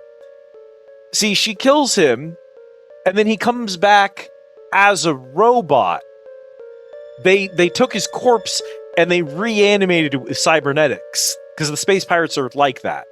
So the Federation is like, okay, we can't just leave his corpse lying around. They've already made Meta Ridley once. So they've had him in lockup here on this station to keep the space pirates from doing anything with him. That's just his frozen corpse. And he's locked up tight in there. They do not want him getting out.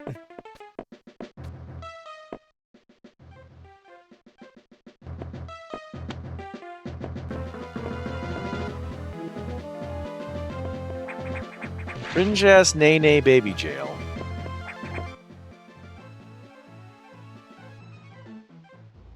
I'm gonna check something real fast. Forgive me for doing this, but... Oh, wait, hang on. Well, I get that on the way back. It's fine.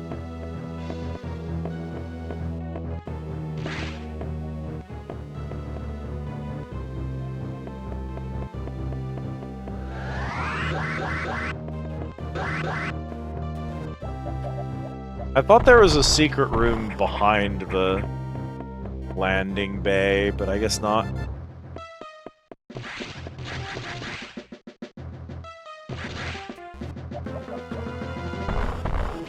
That's a super bomb wall.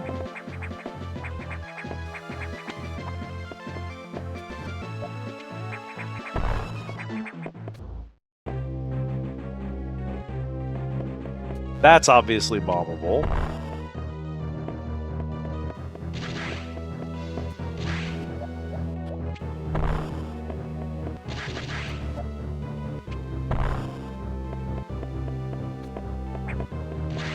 How on earth would I build up speed down here? There's super bomb. Presumably I would need the super bomb to solve that. But we've got it marked on the map now, so...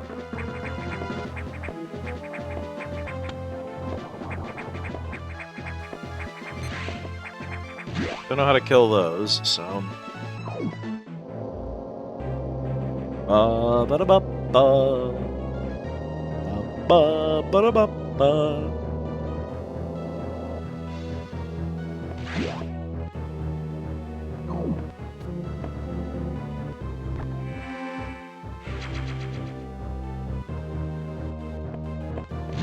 Like, obviously you don't put Ridley's corpse in a fucking side chamber in this game. It's one of those, it's, you know, Chekhov's gun type shit. You don't just randomly do that. And, like, we've already had it pretty explicitly confirmed, like, oh, yeah, the X, the foreshadowing is a literary device. The parasitic life form that's capable of, like, absorbing DNA from corpses and bringing them back to life by mimicking them. Like, it's not a subtlety that we're doing here.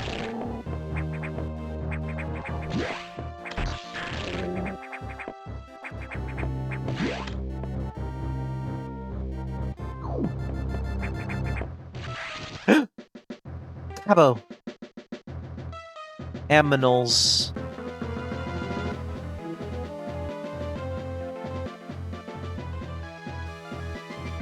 Yeah. If you've ever heard save the frames versus save the animals, these are the animals.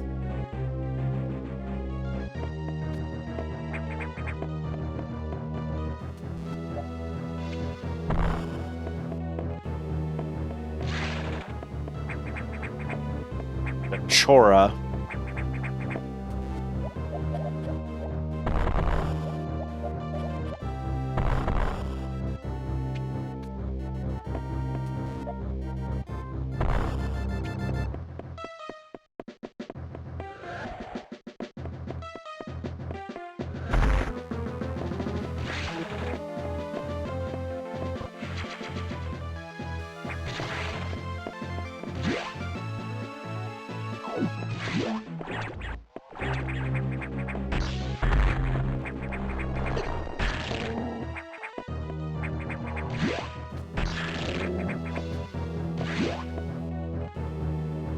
Etakun.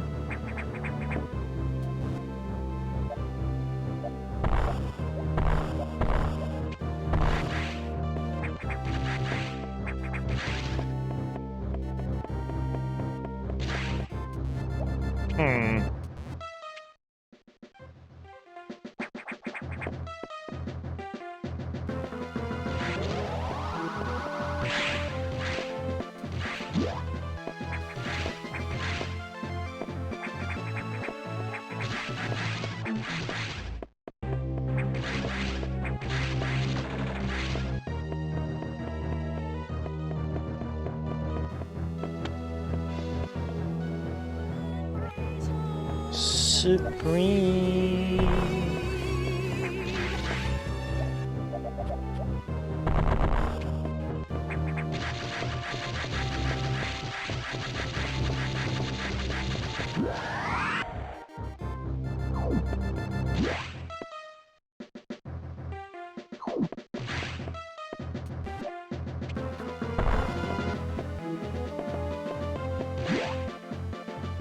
Eh.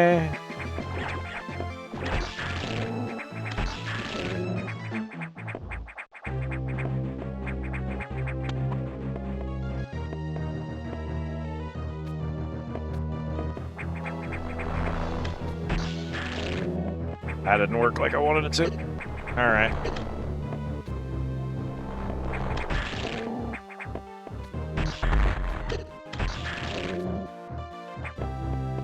Hey! Fuck! Come on, man.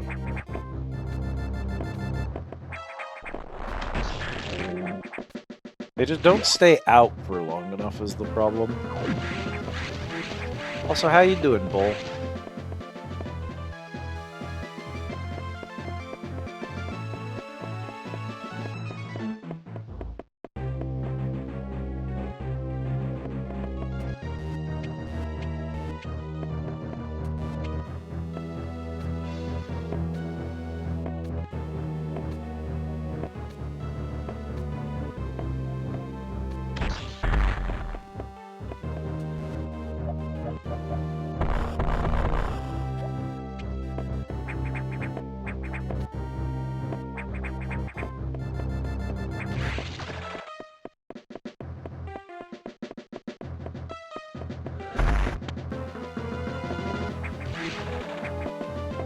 Doing me darndest. We're making really good progress on fusion somehow, which is cool. Why are those like that? Why are these like that? Why do I need to reset this room every time? What is the goal here?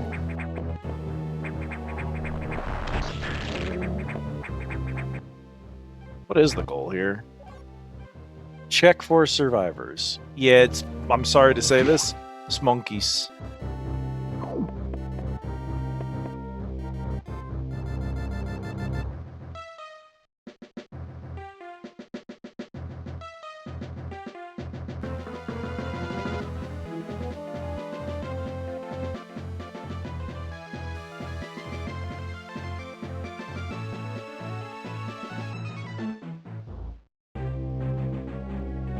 That's part of the process, Bull.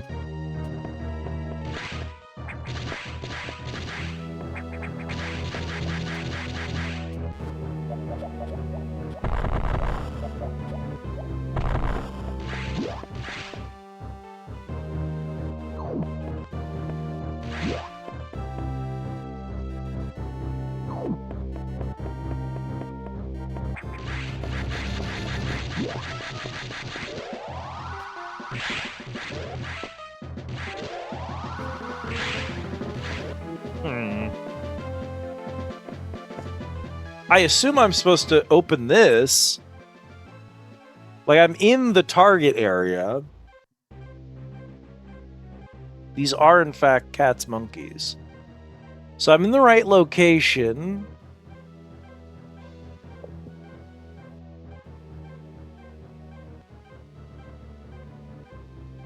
Is there supposed to be, like, a... Maybe... Because this feels weird. I feel like there's supposed to just be a cutscene when I get in here.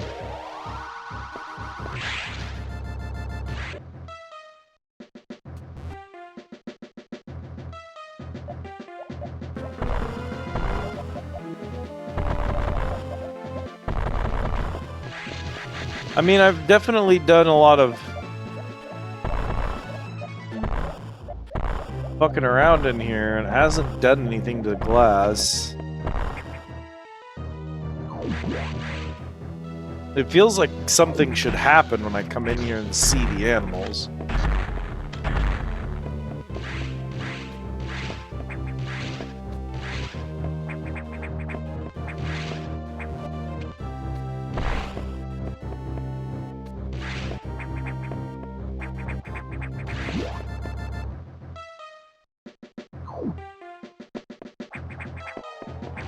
Well, decorative isn't quite the right phrase, but...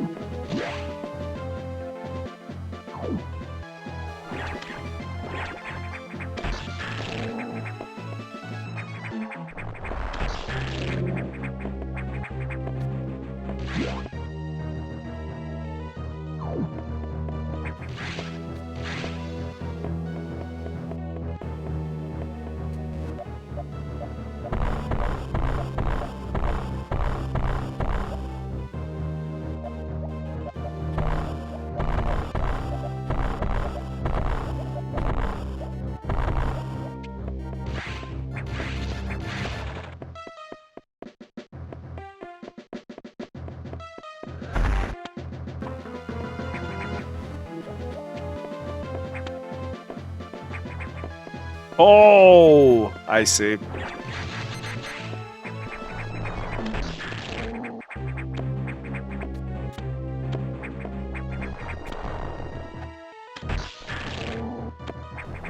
I mean, I can be forgiven for that one.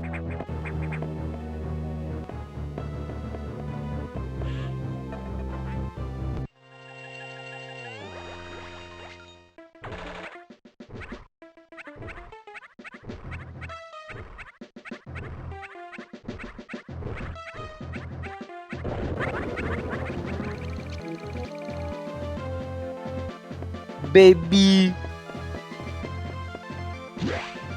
Bappy burb. No, that's a Dechora. Obviously.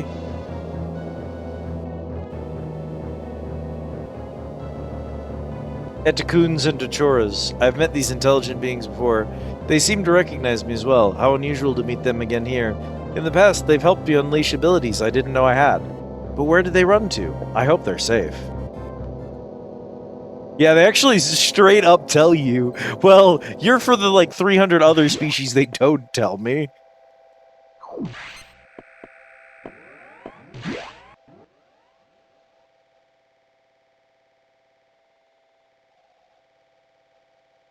There's gotta be at least a couple of things back here I can check, right?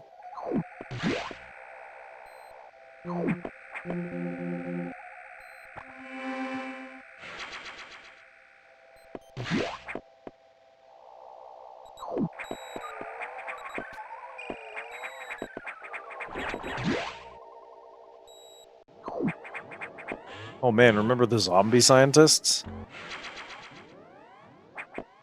These dudes are deeply funny to me. Check these guys out. What do you think's going on here? That's some kind of zombie, right? He's got it in his torn lab coat. He's all mangled, gooey. And you think to yourself, but the X can clearly mimic people because we see the X disguised as actual scientists. So my belief is that this is an intentional scare tactic where they don't perfectly mimic people, but they instead intentionally make zombies out of people, specifically to scare other people. So the survivors were not human. Most unfortunate. We can now confirm the deaths of all crew members. I imagine this was the case, but I'd hoped it wasn't so. I believe the X only infected the humans for knowledge. That form is too weak for battle. I am sure the others were merely food for the X. Samus, I think they are evolving, growing stronger. Some are now appearing that resist your current weapons. HQ anticipated this and sent powerbomb data as soon as the hardware team finished it. Is your objective clear? Yes, I would like that, Cat. Download it immediately. Our choice of data room is limited to this one in Sector 5. Go now. Right back to Sector 5. Your Sector 5 revisit's immediate.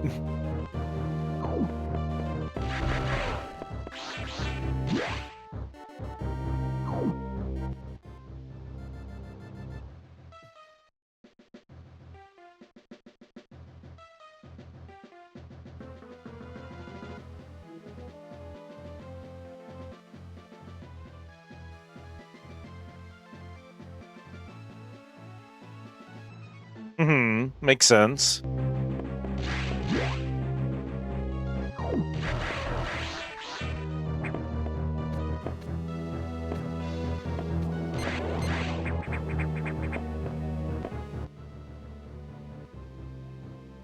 I see.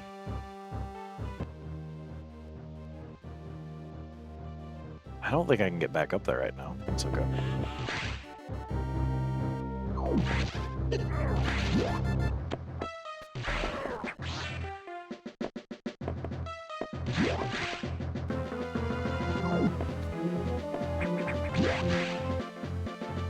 Right. So those people are dissolving because they are eating them slowly as a food source.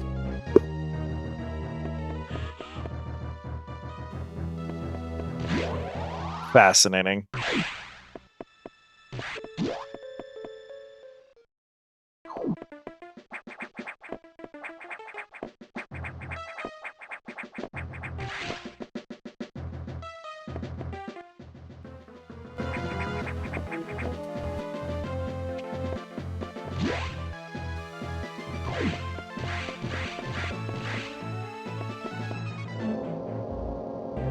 Hang on a sec.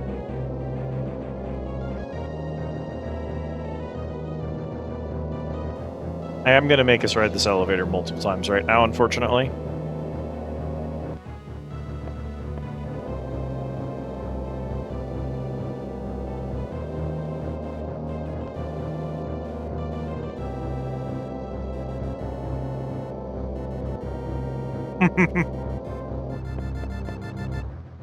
Yeah.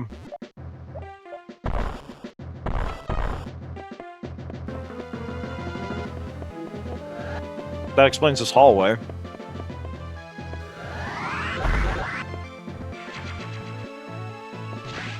Yeah.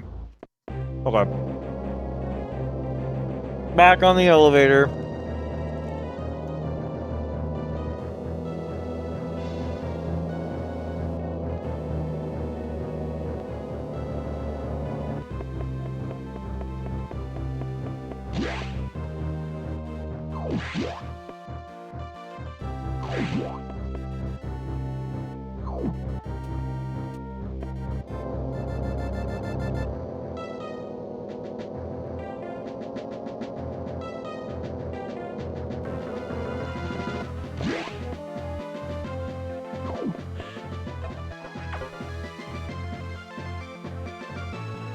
You've been to this data room before, but I'll show you its position again. Now move out.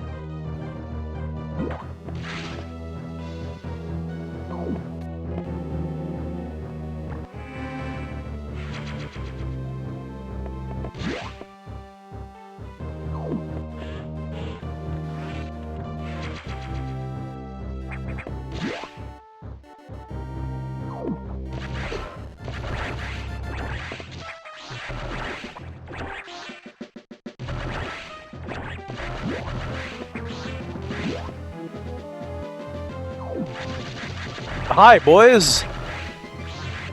Crab room.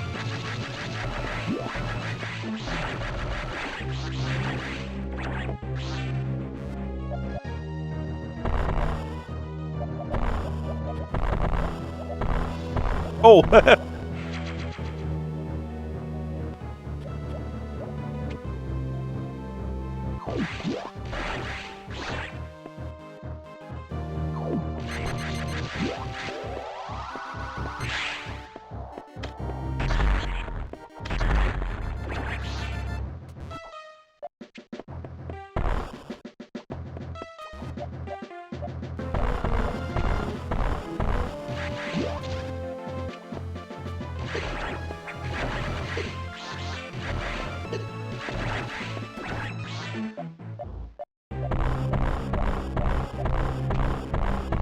Super bomb.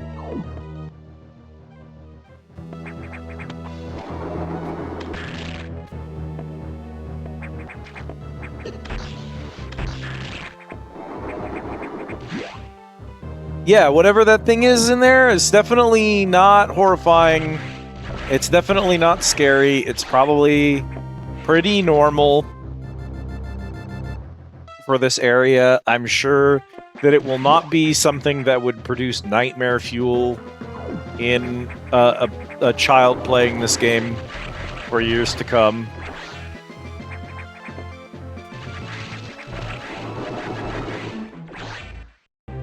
Shoot! No, Choot is actually good, though. They were cooking with Choot. Don't re-Choot.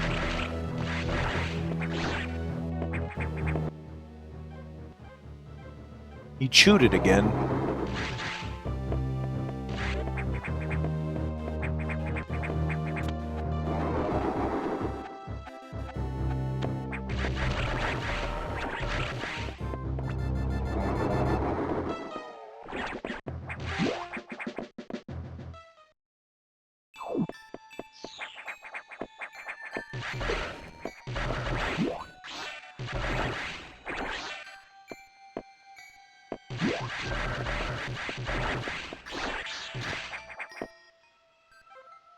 Okay, not so bad.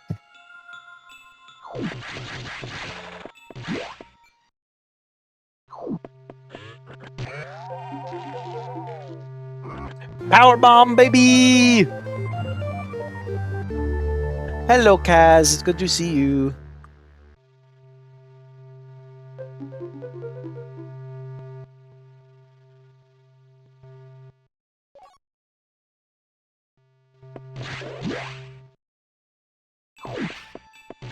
Ah, that's why that door is there. Just to make it one direction. I see.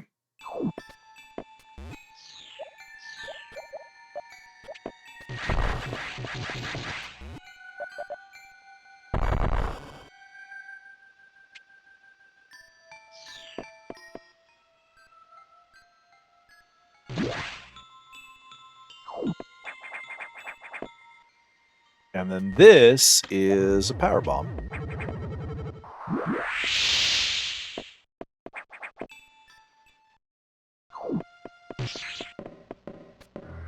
Ooh. Oh, shit.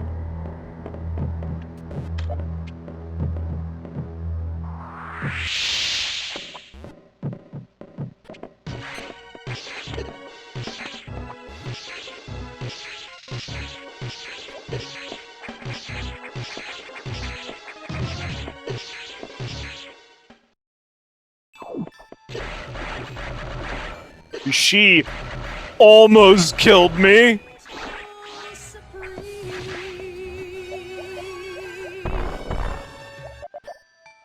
Nice burrito. Nah, dog. That's how the wave beam works. I was starting to get worried, Kat, that we weren't going to ever accidentally get got.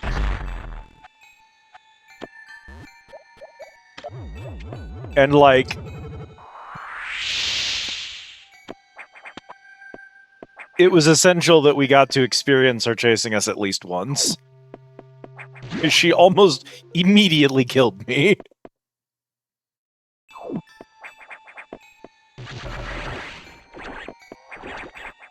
Recrab!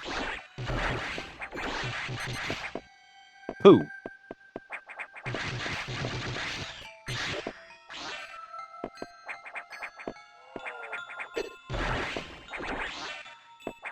And that's after you gain the ability to be immune to ice, because otherwise she would have iced me.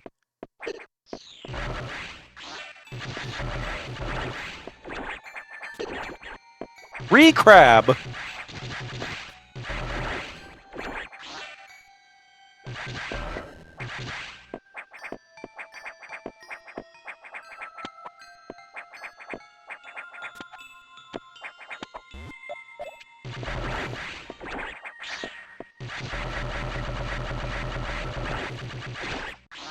The incredible tier 2 crab.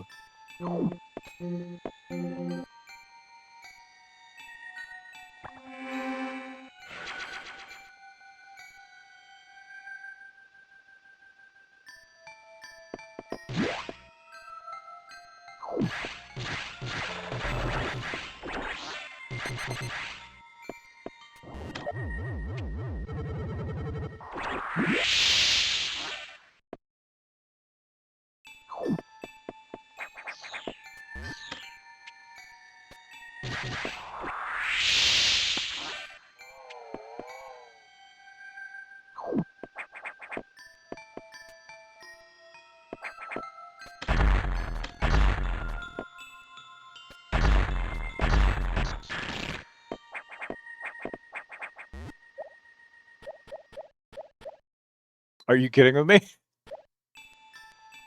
What a fuck shit room. Hang on. No! Penis!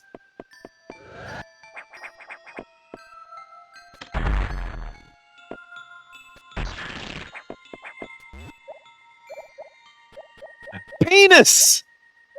Don't you unfreeze. Don't you unfreeze, you little sack of shit.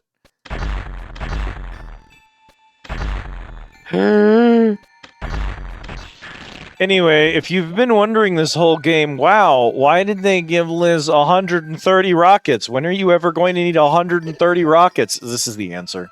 This is the answer to your question. When would I need 130 rockets? It's this shit.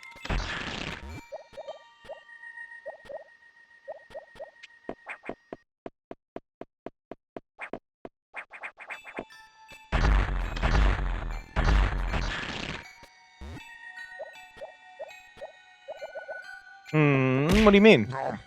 Thank you for the care package, Adam. What's the classic Nintendo puzzle bullshit?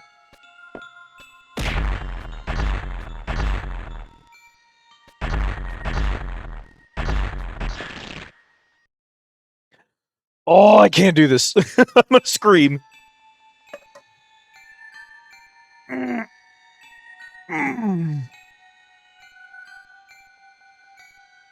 The Three Musketeers. Wow.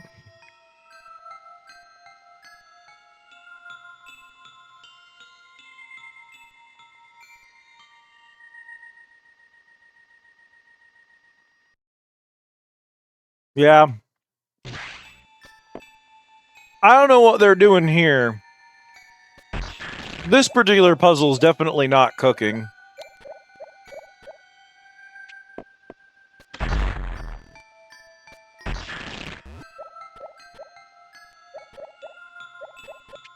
No, no. That's the reason. I don't even mind the trick shot. But the fucking, like... Even if I do the trick shot perfectly, the goddamn jump doesn't work correctly. Because the morph ball bounces back out of that shit.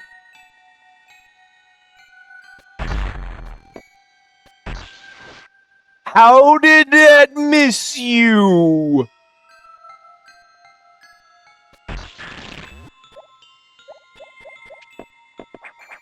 This is dumb.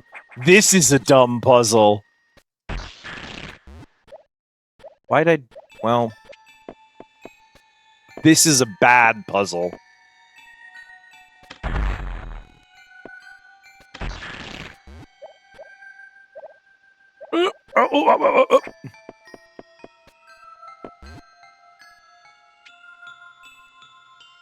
Shout out Kay. Everyone go follow Kay.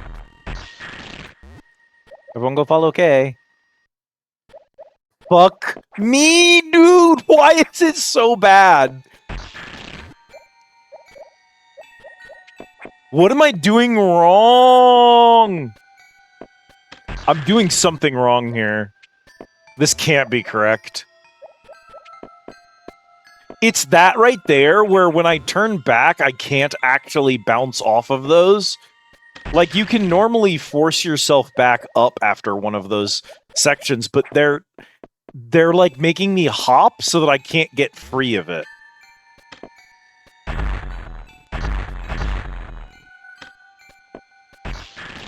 I don't know that I can do this. Oh, you're kidding. On top of everything else? That's one possible strategy. That's one... That might be one possible strategy. I can't... There's no way to close that gap. There's no way. Now I gotta do it out of spite. Why are... Even this first jump is almost impossible. So the second jump being longer, it's like, there's no way that's balanced correctly. Right? You have to be joking me. You had to have fucked something up. Because there's no way this is the way this puzzle works.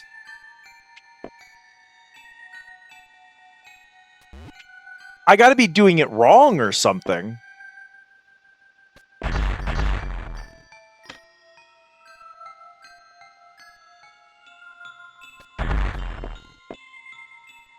Like, also, why is shooting this dude so fucking hard, too?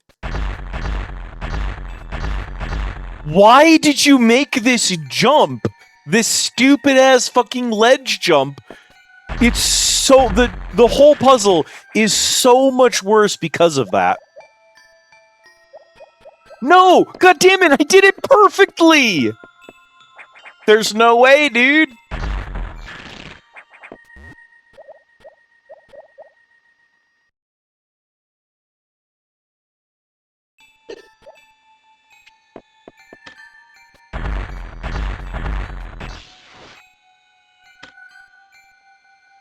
There's no way, dude.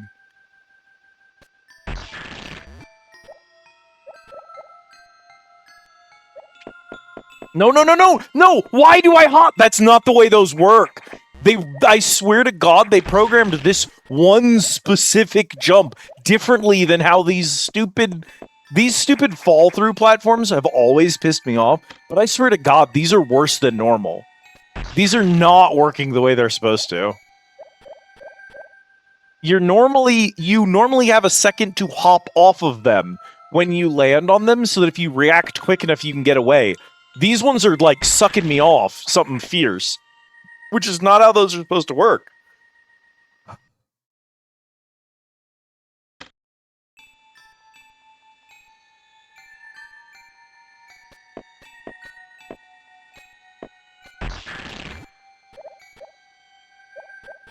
Yeah, there's no way that jump isn't possible. I gotta be doing something wrong. That jump is not possible. You can only clear one of those. You can't clear 4 of them. You can clear 3 at most, with the way that this puzzle works. This one does not make sense. I'm gonna try this real quick. Okay, so that doesn't do what I... Why does it do that?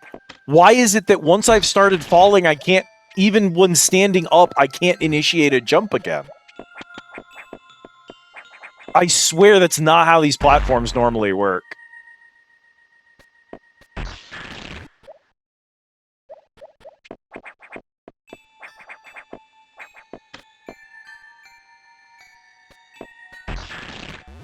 The timing of that jump is so annoying. I've got to hit you, like, right there. And then I've got to just, like, pray. That's too far. There's no way. Oh my god! That's so frustrating. I can do... Please! The worst one is making the jump and then firing and it going over his head because he doesn't fully fill the whole goddamn room. That's so frustrating. You see that right there? That behavior? Something's wrong with this puzzle. That's the best place I'm gonna... No! No, no, no, no! That was perfect! Why is this jump so bad?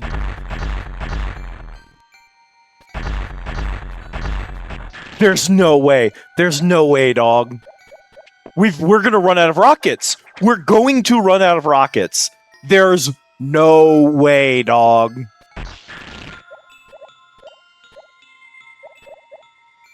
Oh my god. I'm actually so confused.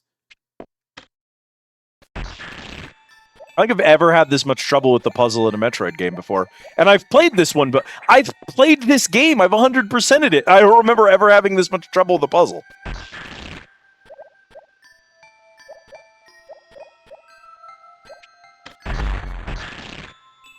I'm not going to make it from there, am I? I'm going to try, I guess. See, I should be able to unmorph ball and then make a quick hop there, and it's not letting me. And the fact that it won't let me tells me there's something wrong with the way this room is structured. Either these are designed to function differently than they normally do, or that there's something buggy about this room. And I don't know if that's my totally legit copy of Metroid. I don't know if that's this room in general, but that's not working correctly. That's just not how those are supposed to work. You're supposed to be able to jump off of those.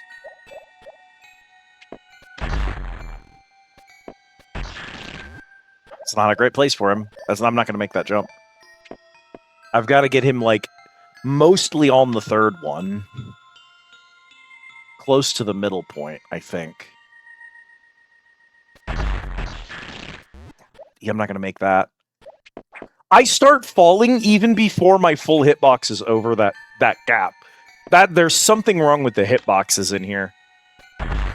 There's no way. This is way too... Please, the rockets. Oh my god. Oh my god. We don't have the rockets for it. We just fully ran out of rockets. We have to leave.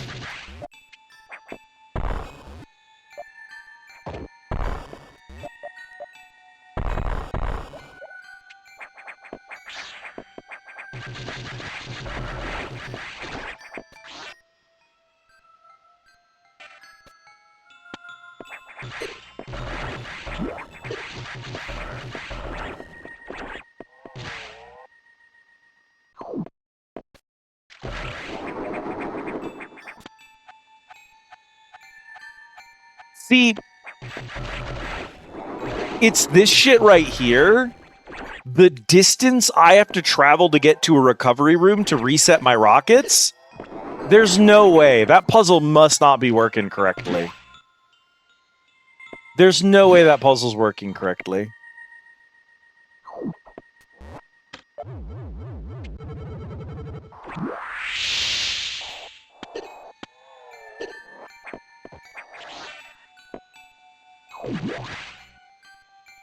Am I doing that right, Cat?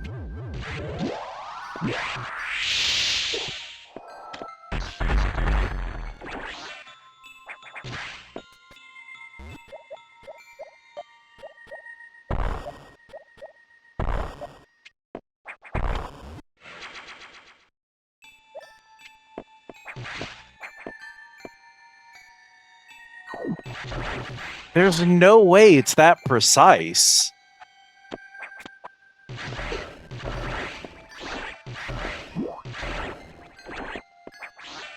Nothing else in the game has come even remotely close to that level of precision. It just feels wrong.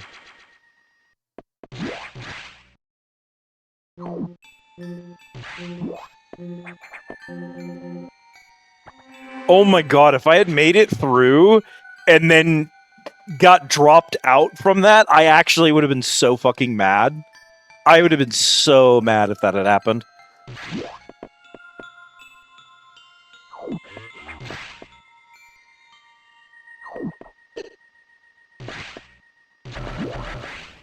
We could...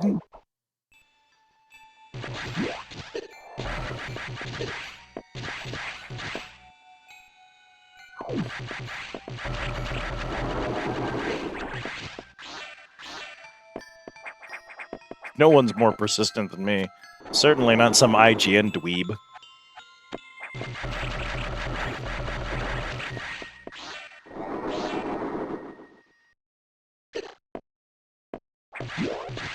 If we want to make this happen,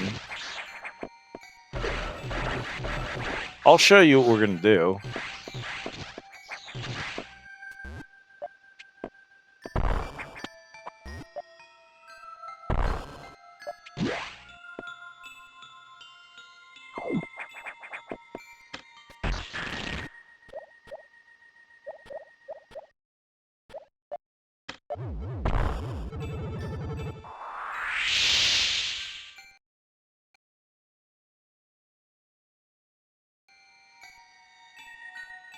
Ignore that text at the bottom of the screen. That doesn't mean anything.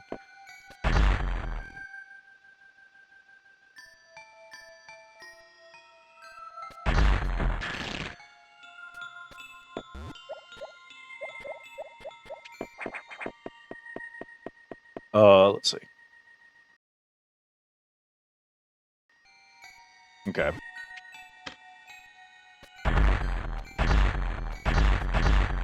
Oh my god.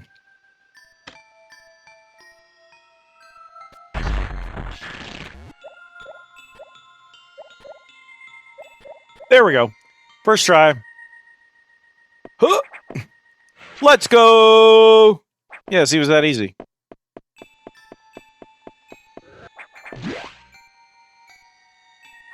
First try, let's go! She's gaming, chat? No!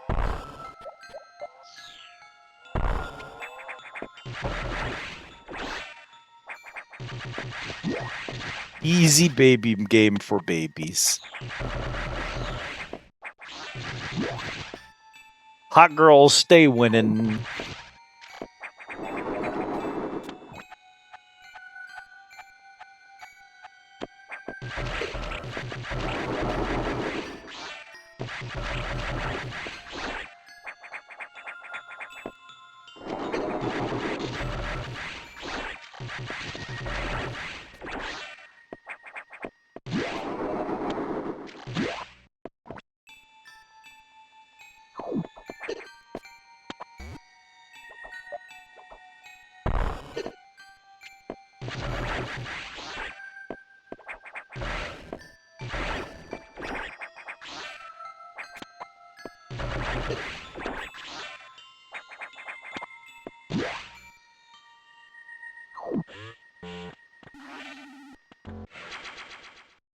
Oi.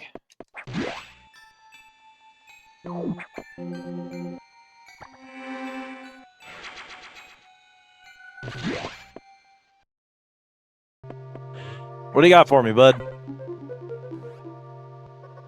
Return to your ship. I have important information. Well, that can't be good.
So it ate Ridley's DNA.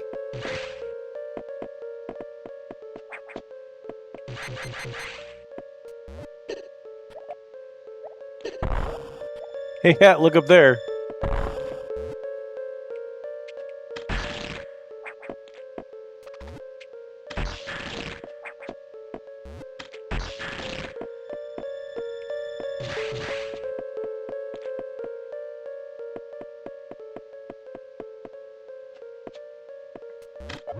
I think those are the dudes that were hatching from those cocoons earlier.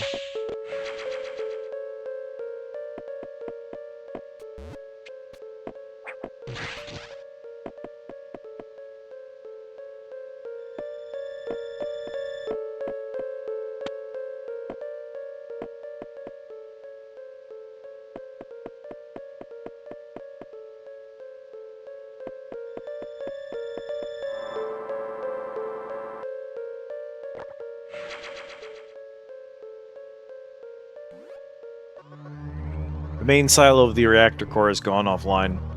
That's why all the elevators and station systems are down. Elevators and hatches won't work. This doesn't bode well.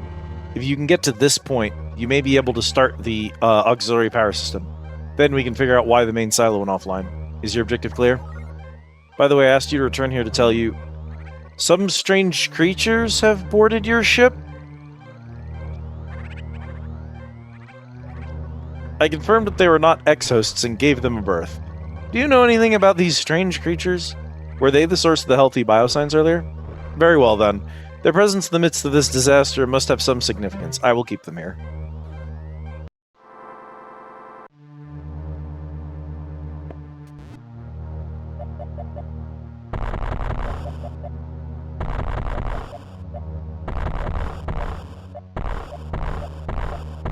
In Ordis's experience, animals do not eat so much as reload.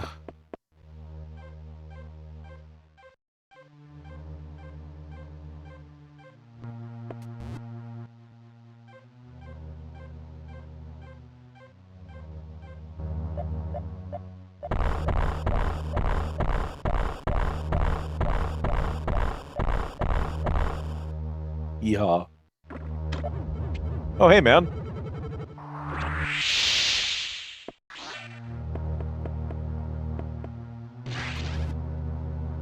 Yeah, see?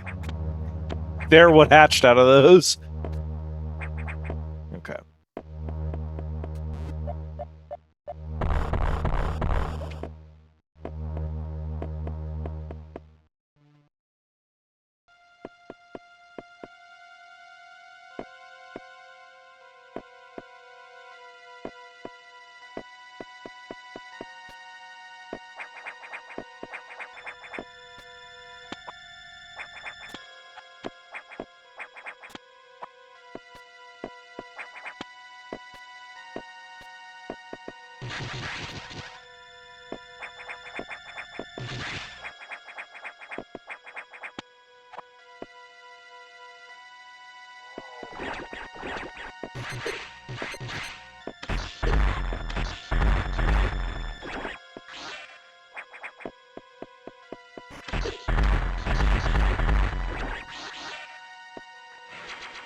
E-tank.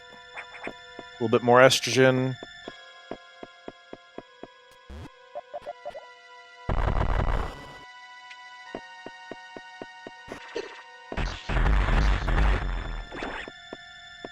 You butt.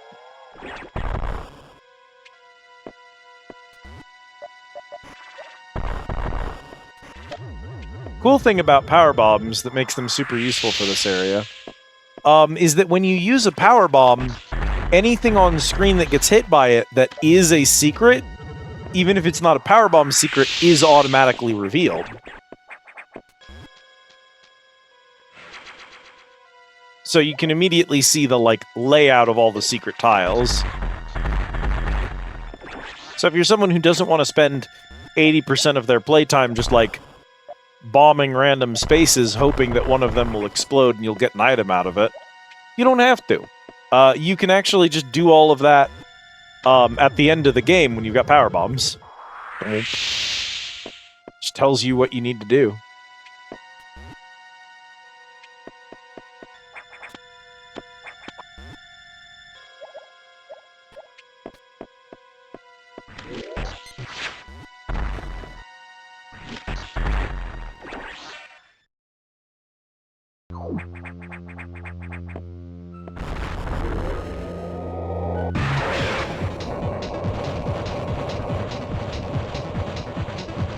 Hello, ma'am.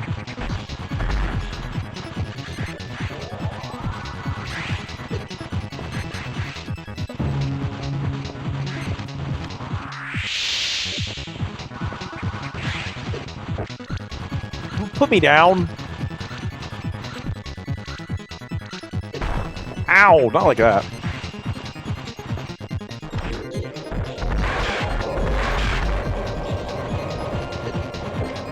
Oh my god. She's gonna kick my ass, dude. I'm losing this one. No! No way she doubled that. Fuck you. Oh, I hate that grab. I'm done. Holy shit!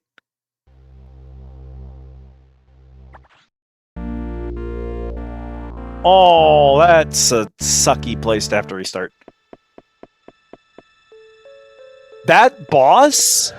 Not only did that boss absolutely slap my nuts, that boss also...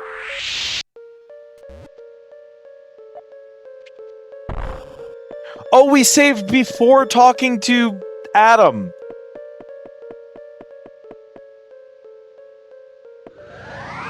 Annoying. Not only did that boss absolutely slap my fucking nuts, but also, that's like the only boss in the entire game that isn't right after a save room. They're like almost always immediately after a save room. But that boss is just there. It's so far away from a save after a really annoying little section. It's not a long section, it's just an annoying section. That's so bad. I can't believe how much that boss crunched my nuts. That thing did so much damage with that stupid grab, and I did not see how to avoid that.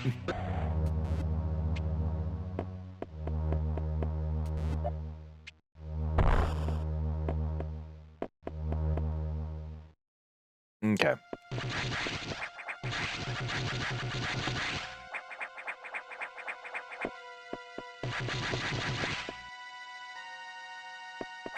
There was a save room in one of these stupid wait, no, save rooms are turned off. Right. So even though there is a save room before her, you can't use it. It's off because the power's off.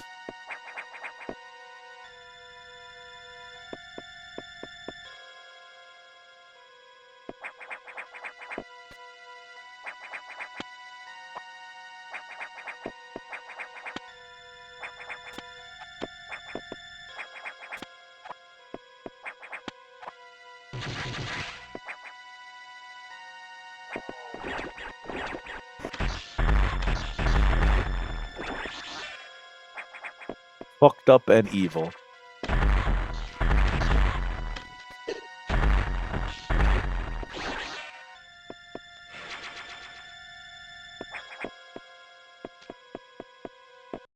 Let's see. Okay.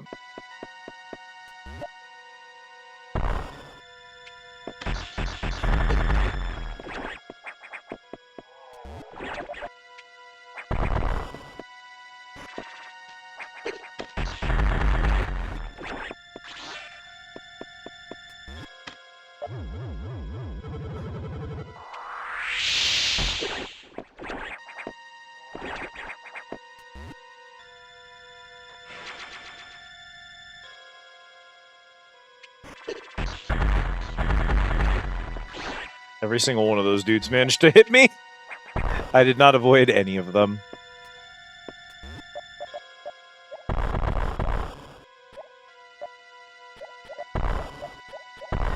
Well, luckily for us, I am smart and pretty and good at video games. So this will not slow us down in the slightest. I'll show you all a really cool technique that I've developed specifically to deal with bosses, problematic bosses like this.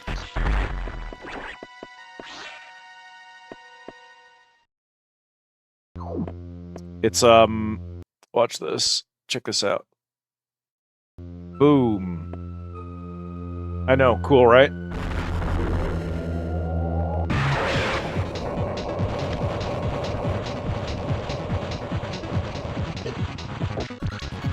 I've been immediately grabbed.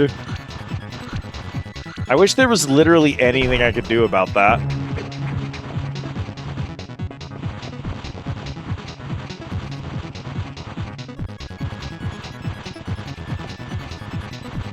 Okay.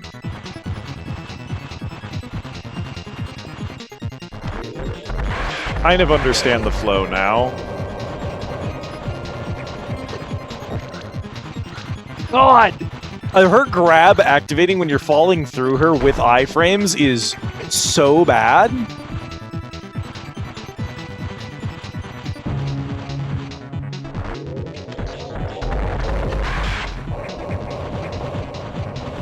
Nope. That's gonna kill again. Wow! That's so bad. Hi, baby girl.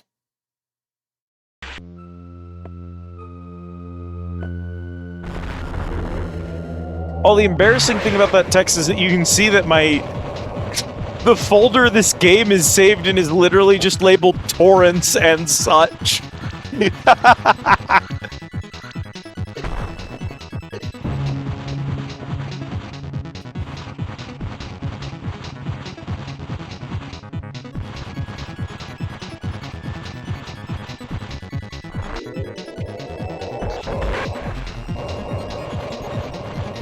Now, I can say I do remember this fight being absolute ass.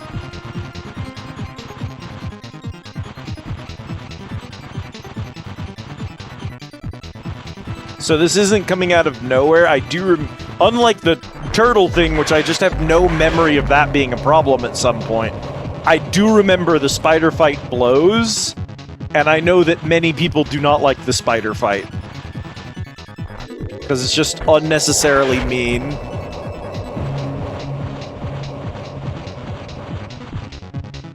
It's a problem of her core attack happens too much between vulnerability cycles, is way too punishing. Her vulnerability cycle leaves a lot of room for me to take damage. She has a second phase that's also not good.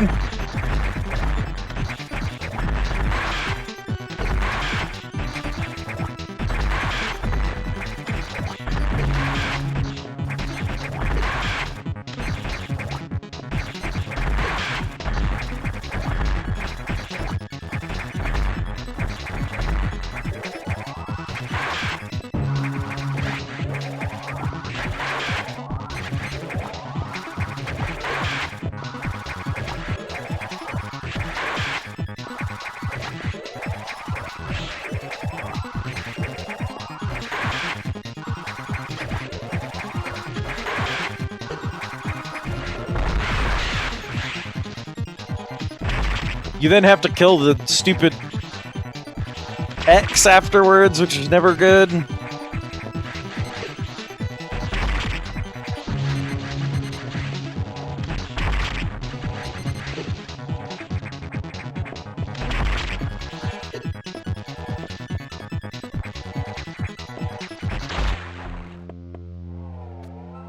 A mess of a fight.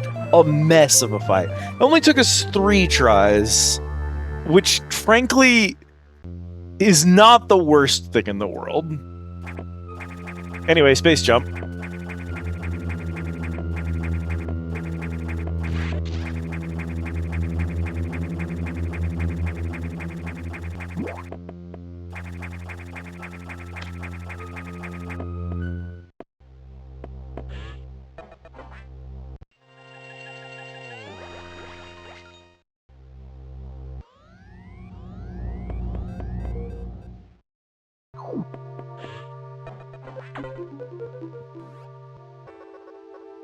Save rooms and recharge rooms are now back online, but only on auxiliary power. No elevators or hatches will work. Without the main silo online, we're still stuck.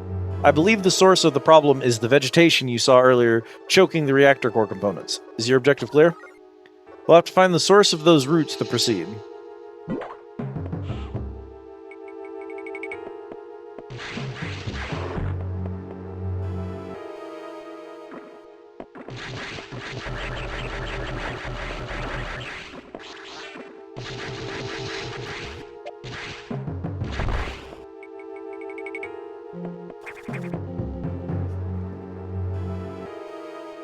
It's interesting that the X parasite replicates the DNA of the thing that it's mimicking.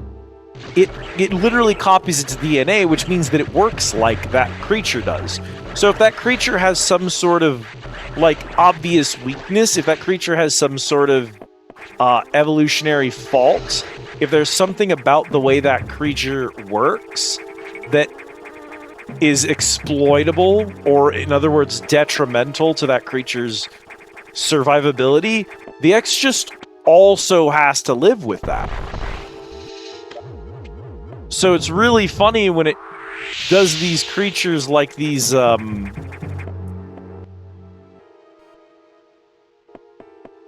these bug dudes, where they're actually kind of useless in their larval stage. And the X parasite is like, well, shit, I can't just unlarval. I still have to go through my whole larval stage in order to, like, become dangerous.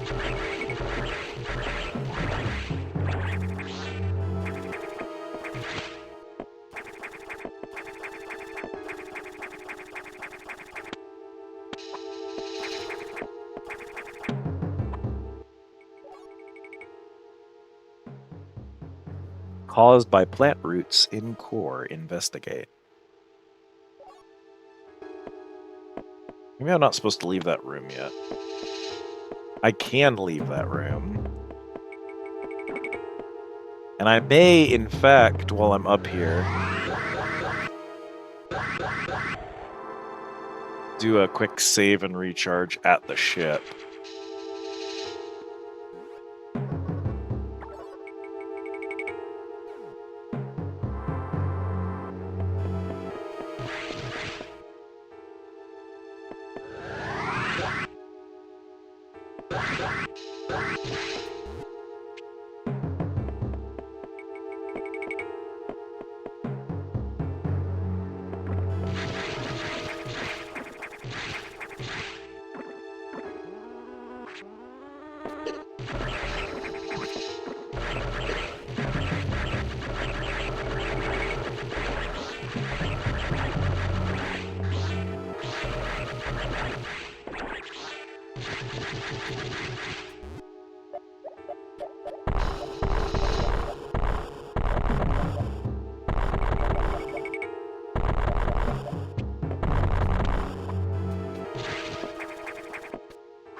Let's see.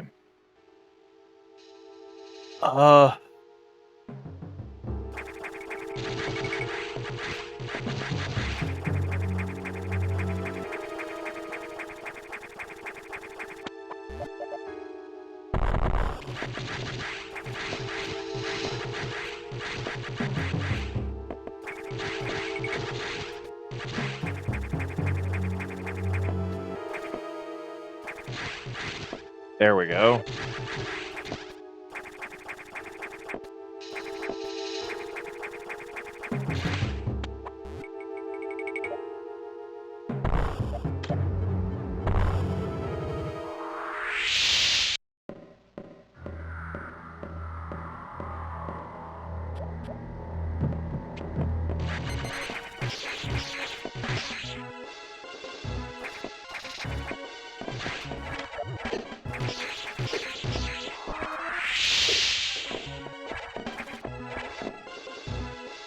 Go, go, go, go, go, go.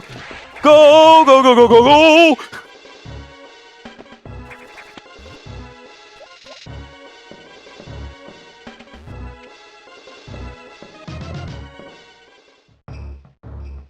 Oh, she does so much damage, Chad.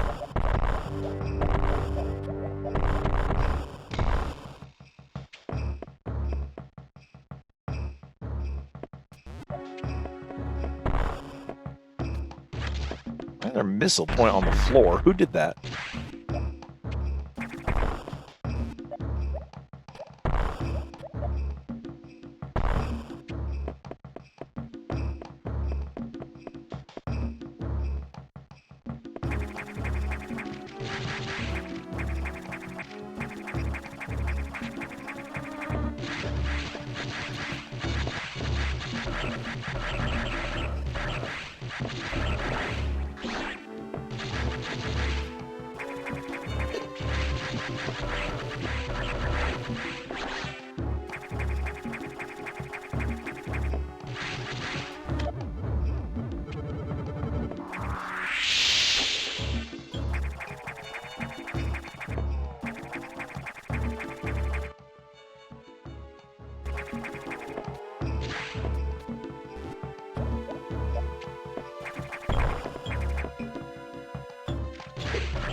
No! We died to the wasp because stupid evil Samus did too much damage to us. Oh, this part's brutal. We're pretty close to the end.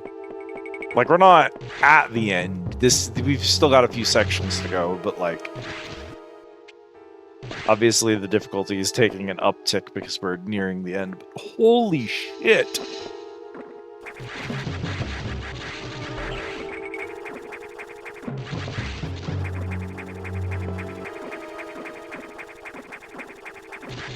I think it says everything that needs to be said. That we went the entire game so far without a single death and then experienced 3 deaths immediately in one section. 2 to one boss and then another to just attrition after a big fight.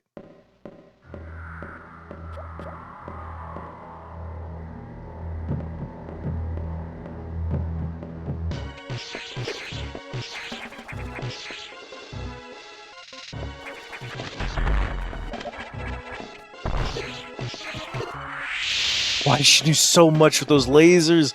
They're already so hard to avoid. No, no, no, no, no.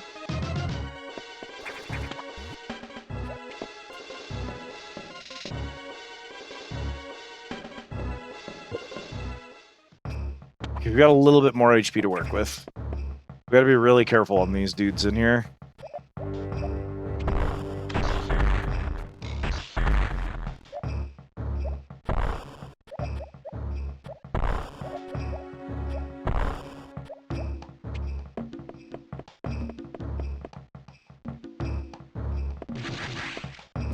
That's not something I can destroy, right? Okay.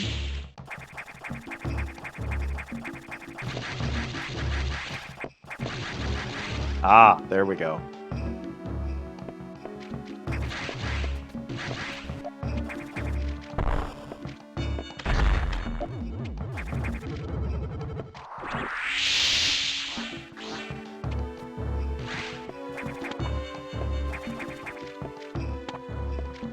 I was hoping to get a little bit more HP, but the HP ran off from me. No! The doors are stuck because I don't have a save station!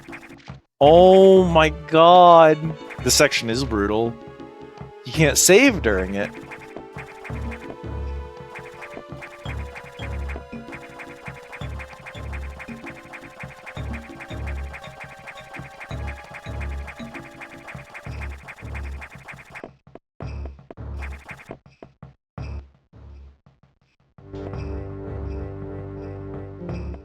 There's a save room in here. Okay.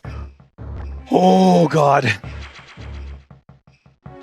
Okay, we're at least safe from another attack from Samus. Or, like, having to go back and redo it, I mean.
I can't get over there right now.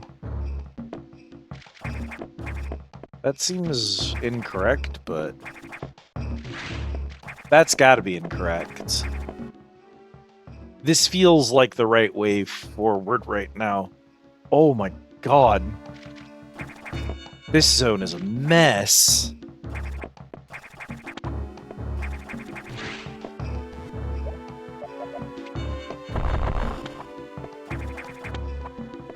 Like, how is this not...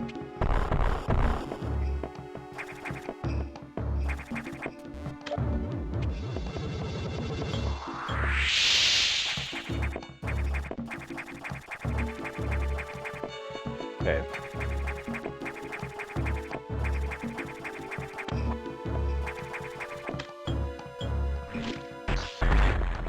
Got him.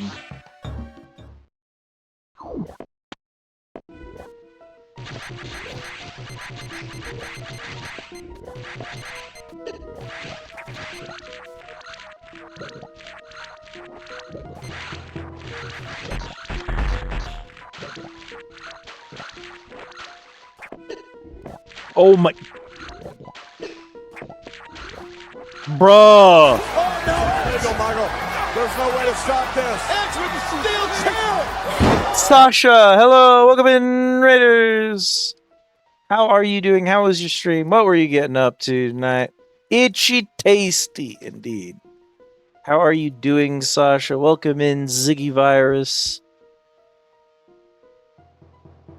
Some Resident Evil, the first one. There's like 18 versions, and I don't even know what all of them are or what the differences are. So you could tell me which version you were playing, but I wouldn't know what that Early means. lunch for Kanzu. Welcome in, Ziggy Virus. Thank you for the follow. The GameCube remake. Okay. I don't know what that means. And also, welcome in. Early Craig lunch for Curran. Kanzu. Welcome in, Azure Zero Loot Game Maker. Thank you for the follow, Craig Curran. I have one that's one of the versions that's on Steam. And that's the one that I'm familiar with, because I didn't grow up with it. I think it's just the, I think it's a port of the original. Maybe. Probably. But I hope you had fun. I hope you enjoyed Resident Evil. It's a classic for a good reason.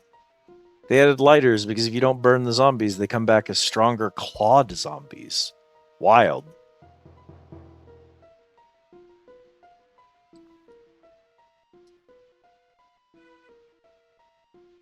We are getting up to some Metroid Fusion.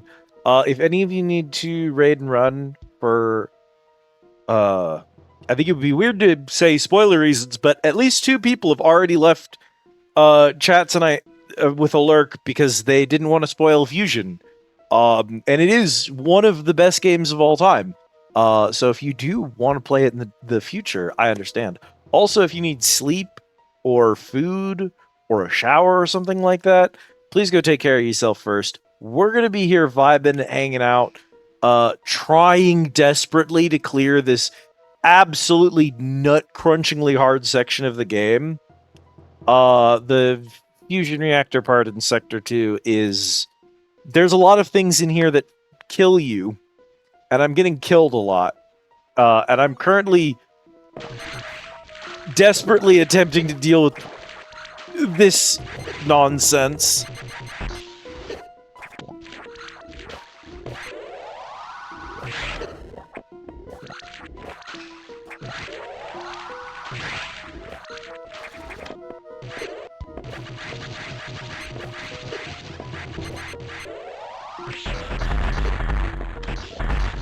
We're probably going to die here, if I'm honest with you.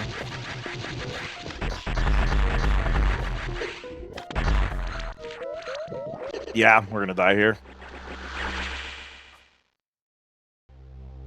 I don't know what's going on in this room. I know what it's asking me to do. I just don't know, as a designer of a game, why you would do this to the player.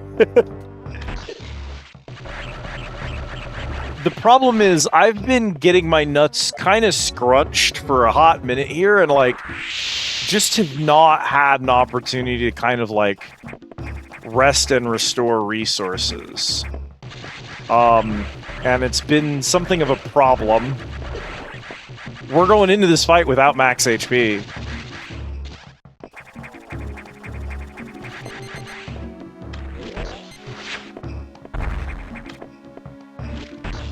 This guy will mostly top us off, not all the way. And since I'm playing this game... Oh my god, those stupid flowers, dude.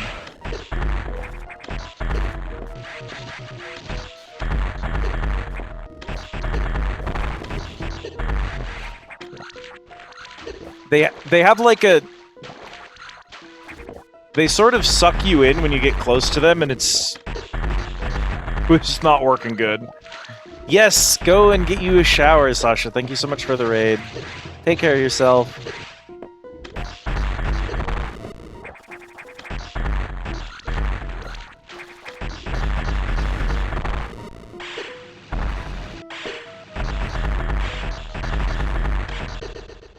Oh my gosh.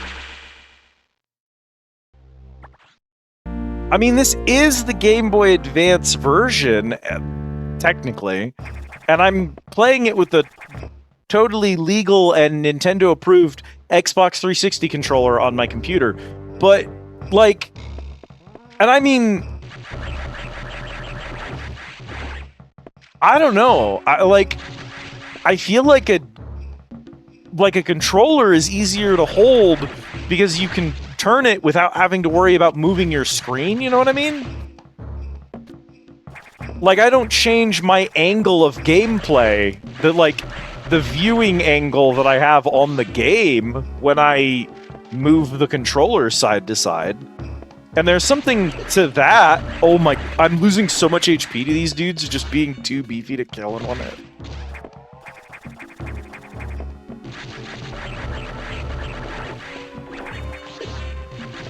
They take so much HP out of you and don't refund anything.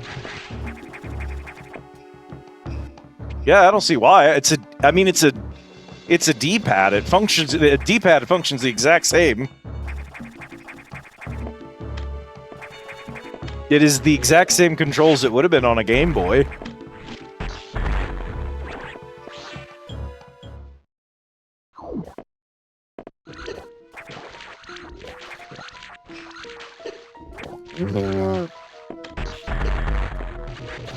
The problem is the exact angle that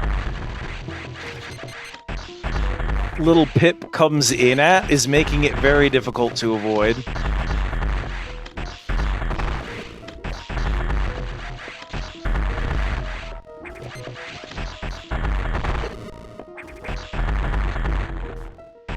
Because it's sometimes low enough to hit me when I'm crouching, and it's sometimes high enough to avoid me whenever I'm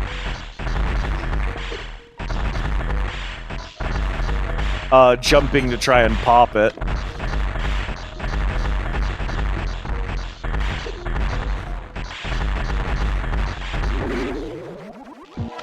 And then, of course, you're not done when you kill a boss, because you still have to kill its X.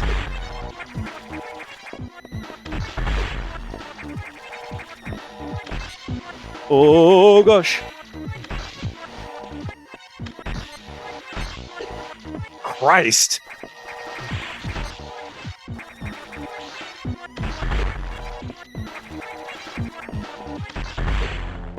We made it. We made it. Skin of our teeth, but we made it.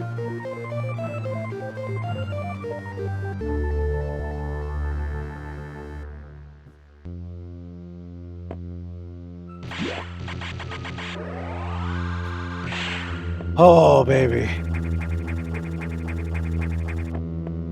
Hopefully.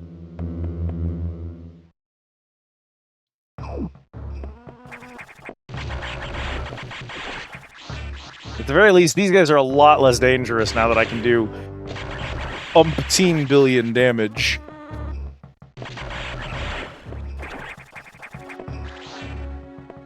And that's a full HP and ammo restore. There's a save that way, and I assume we're coming back out the way we came in.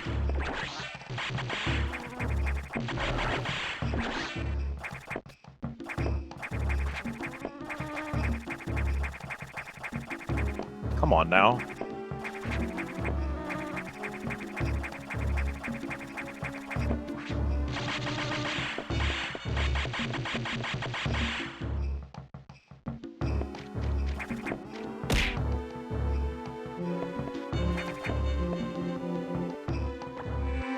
There's something very cool about this game in the way that there are specific enemies that change. Like the ice, X parasites, realizing once you get the Varia suit that you're no longer vulnerable to them. They specifically evolved that way to be able to counter you because they knew you had a weakness. And then when they realize that you've changed and that you have the means to defend yourself from them, they change their behavior and stop charging at you and instead run away from you. And they try to run towards other creatures. They try to run towards other enemies to get other Parasite X to help them to escape from you, because they know you can absorb them now. And so their behavior changes. These things going from the larva enemies at the start of the game to something else is another example of that. Like, as the Parasite X learns, and as you change and flip the tables on them by getting more of your tools, their behaviors change because the scenario is different. So, like, they're not just saying it's a parasite that learns and grows and changes and blah blah blah. They're not just like saying that, they're reflecting it in the gameplay, and that's really important for something like this. This game wouldn't have worked if they hadn't have done that. It's a small thing, but you couldn't sell this to someone if you weren't fully committed to, like, making the game feel like that's the case. In a weird way, I feel like the linearity of Fusion is one of its strong points, because, and I say this with all the love in the world for the Metroid series, but their level design can just be really, really bad at times. And trying to track down all of the Metroids, and I think, is it 2? I think it's all the Metroids in 2, is just, like, not fun. It's just not fun. And it's because it's not linear. You could design a game to be unlinear and to be, like, fun to navigate, but in my opinion, that's not what happens in a lot of the Metroid games. And so it's, in a weird way, I really like the linearity of this one. I think you could do Metroid 2's concept. I think it's possible to pull it off. I don't think they succeed. It's just and I think 1 kind of has a similar problem. They're annoying. They're annoying games to navigate in. And I don't think they necessarily need to be. I don't think that's, like, important to the Metroid formula or anything. I definitely think you could make a Metroid game that was less linear than Fusion without making it, like,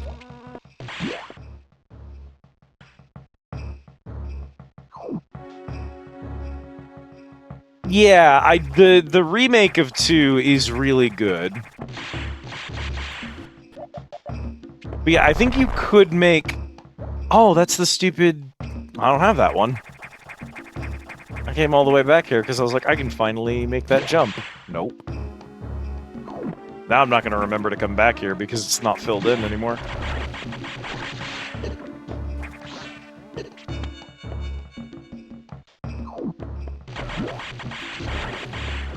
Is it the buzzing from the soundtrack, or is it the buzzing from the enemies?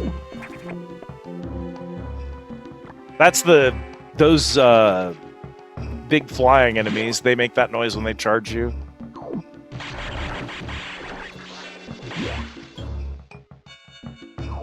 Where am I going now? I guess back to the room.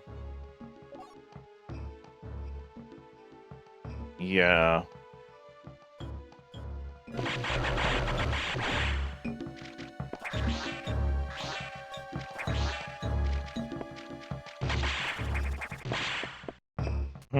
Okay. Well, I'm not going that way.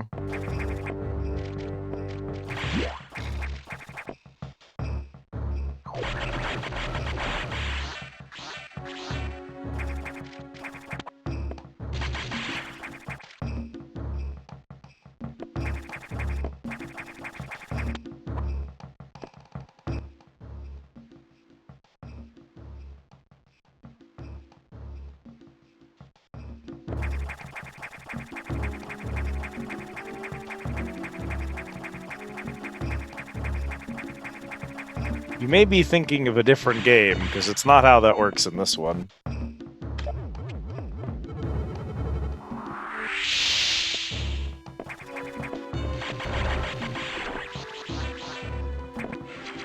The reason she doesn't have access to her tools in this one is that,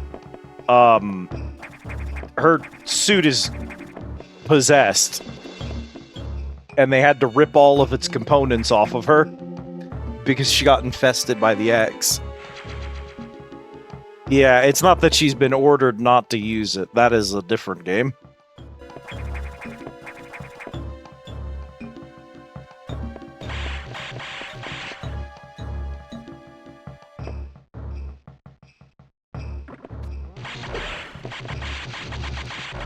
Hi, Cat. You missed 3 boss fights.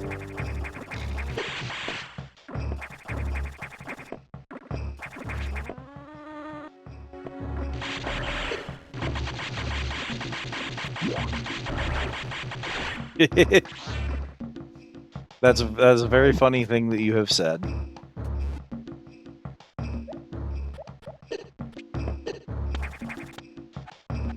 I'm starting to not like these Ripper dudes, Cat. Every time they show up, there's some horse shit.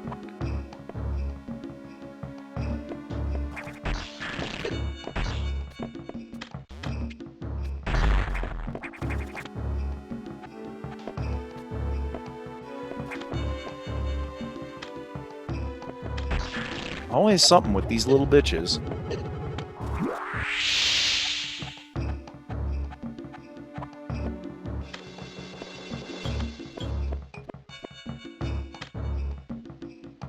I can do that to freeze one of them. And then the other one hurts me because the game works that way. But what am I supposed to... How am I supposed to freeze the other one? Especially because there's 2 of them. How would I even do that? Am I crazy or is this impossible? I can freeze both of them over here.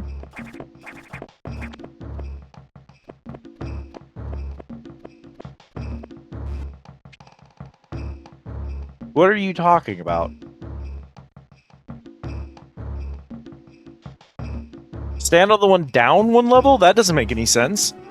He would only let me attack from up here. I can already freeze them from this. I need to freeze one over on the other side of this ledge. I can freeze him there, and then I can freeze him here. But then there's nothing I can do from here.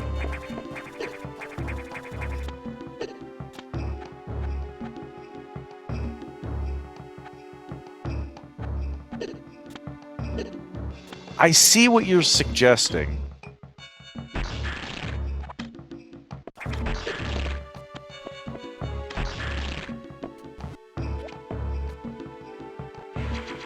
That was a lot easier to pull off, though, than it sounded. It was a convoluted solution, but it did work. Powerbomb. 2 of them. By the way, you may have noticed the spider boss, this is what it gave us. It's space jump, I can do it an unlimited number of times.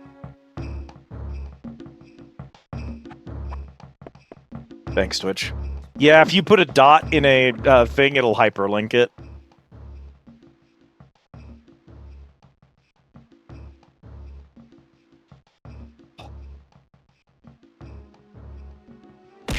I guess that's the way out. I guess. Oh, thank you for the care package, Adam.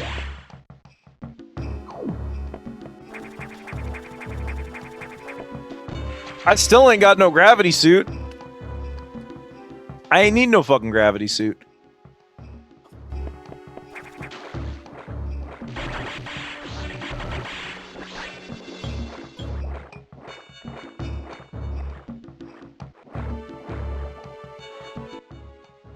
That goes somewhere.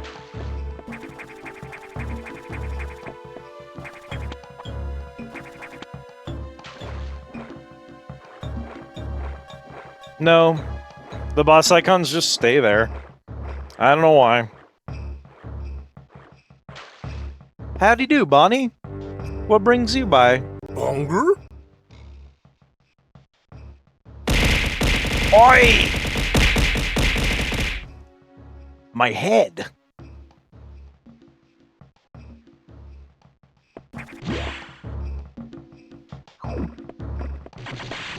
Well, it's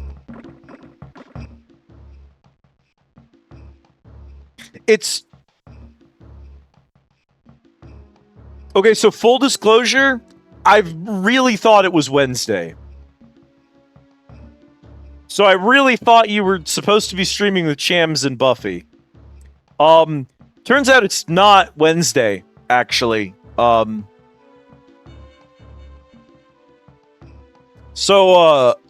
Yeah, no. Listen, I've been putting in work. We've almost beaten Fusion in one sitting, alright? Did you know that this is a game about a hot trans woman who is 6.5 feet tall and takes estrogen to grow stronger? Did you know that? It's true. Also, she's a canon lesbian.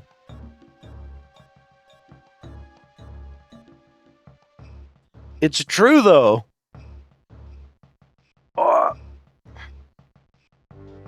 They hated Liz for she spoke the truth. Oi!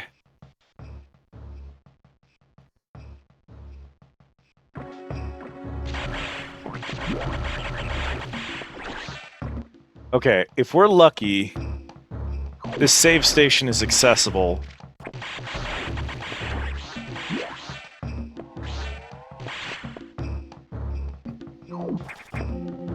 I might be free. Your slugs is good eating, cat.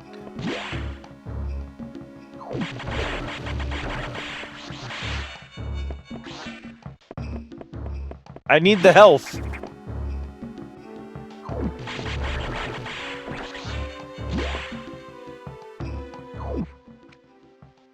Here, I'll leave these ones alive. How's that?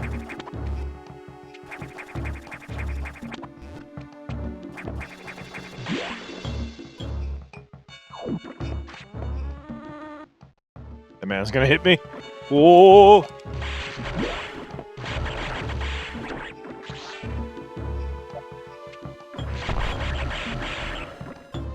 Oh my god.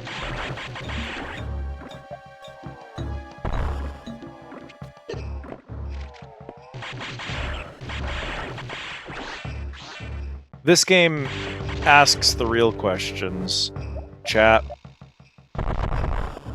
This game asks the important, hard-hitting questions that so many other video games were afraid to ask.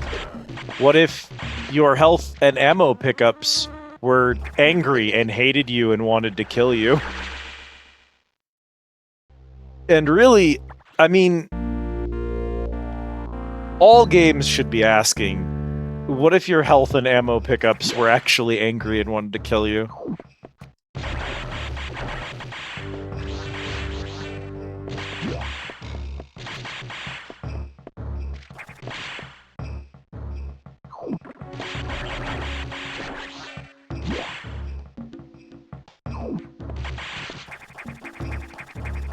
I like your funny words, friend. I don't know what you're talking about, but I agree. That's a good idea for a game.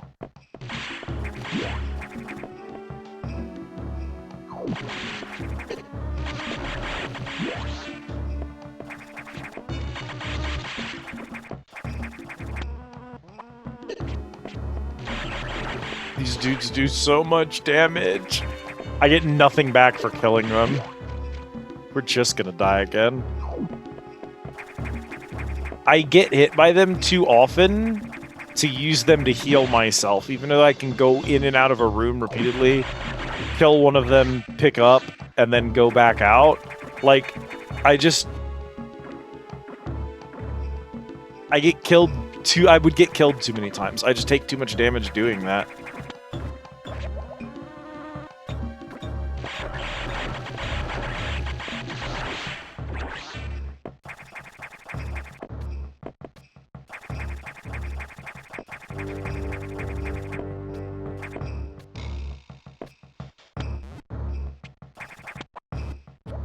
It's gonna be easier, rather than trying to farm my HP back up, to just... Oh, jeez. Try and make it back naturally.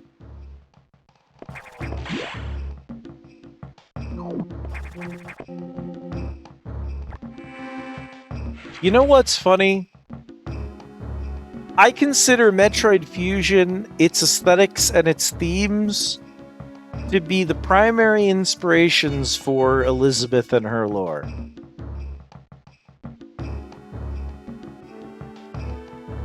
So it's funny for Bonnie to consider Castlevania to be a primary inspiration.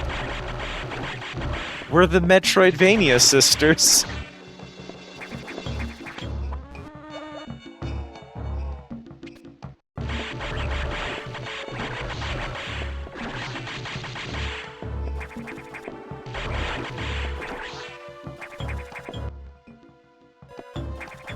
We don't need the data center. We do need to go back, but this door is closed, which is a problem. Wait, this dead ends. If that door is closed, this dead ends. Oh no! There's no way out of here.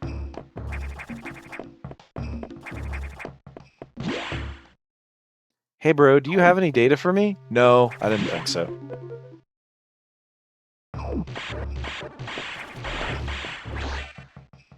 That's who just checked the power bomb.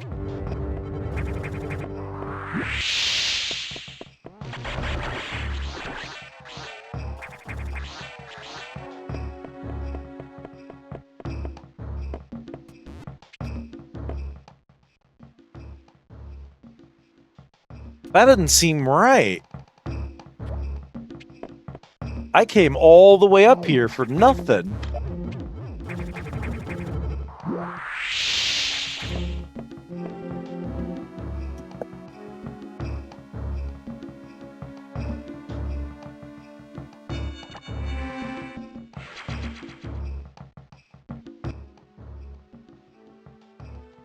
I can go back. Because there's that right there. That's got to be where I'm supposed to go then.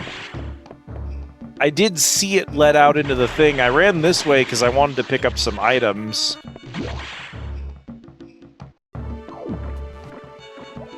I just didn't realize it would dead end here. It makes sense when you, like, that's... The whole reason this area exists is to be a different path when the main path dead ends after SAX jumps you, but like...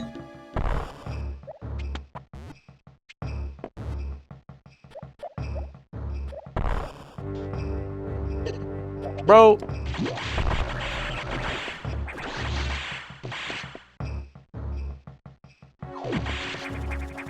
That's how you know it's good sound design.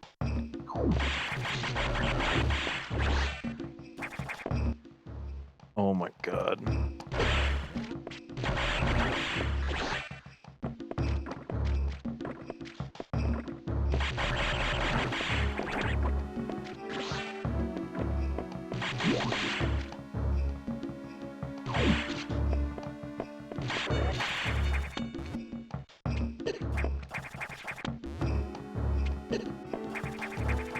Didn't the Puyos do so much damage to me?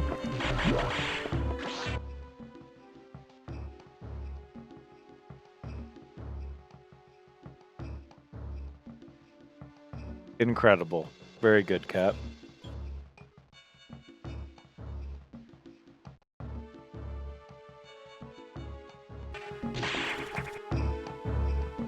Okay, I don't know that I'm gonna make it. But we gotta try. We've been cut off from a resupply for so long. We've been getting our nuts crunched in the fucking power core. I've had like 6 deaths in the last singular section. We haven't died anywhere else in the game.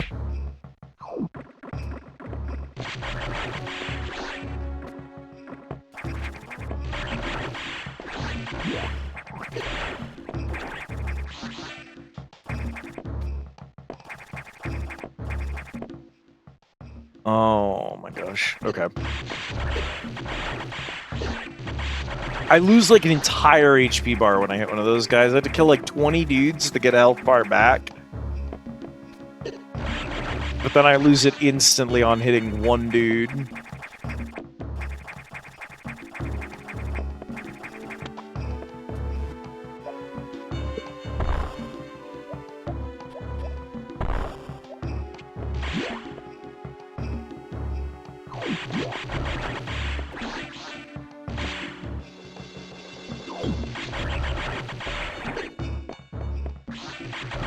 Don't you dare.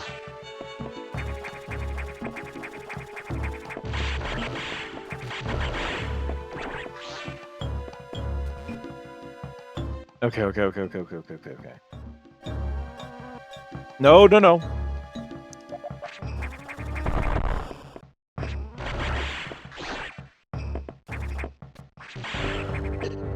Oh, no!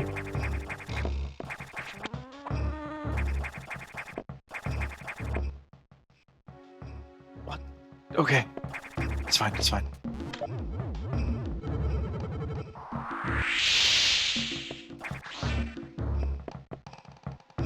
Oh, baby, we did it.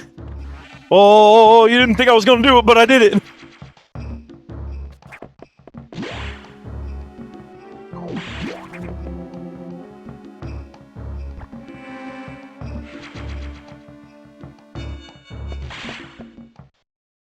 Okay, Adam. What's good? You've restored plasma beam functionality? Most unexpected. Even so, continue to avoid the SAX. It too may be stronger, and you still lack a few abilities crucial to survival. Wait a second. More trouble. Hold on. I've isolated the cause. There's been an explosion in the Arc data room. Samus, go to Sector 5. The damage is staggering. Find out what's causing it.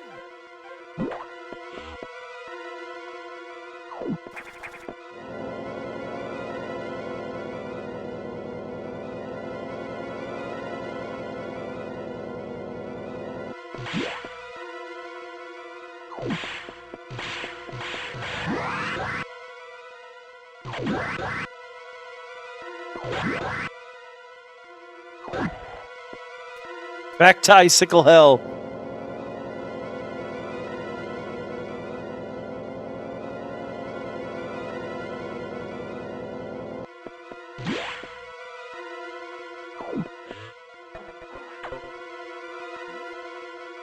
It's gotten worse. The damage seems to have been caused by a creature kept here by the researchers, who named it the Nightmare.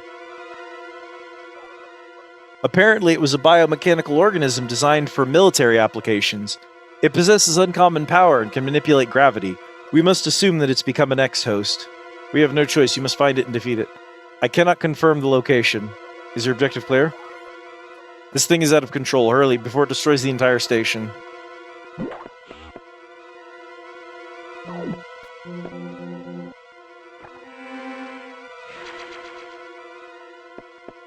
It controls gravity, Cat.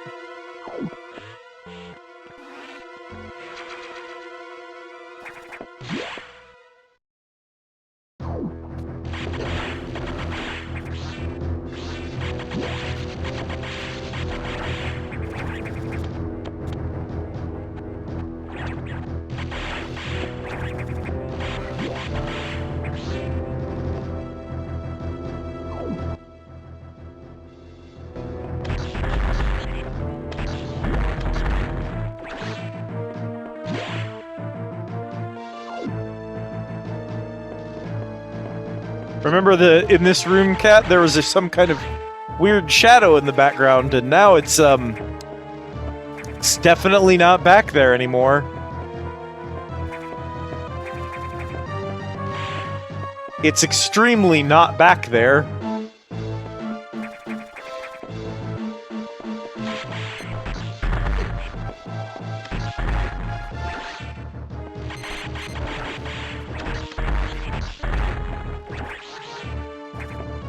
Yeah, when Adam said the damage was extensive, that was not that was an hyperbole.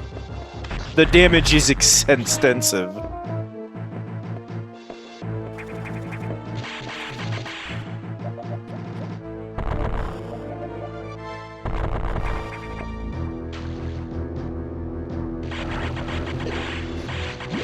Merman!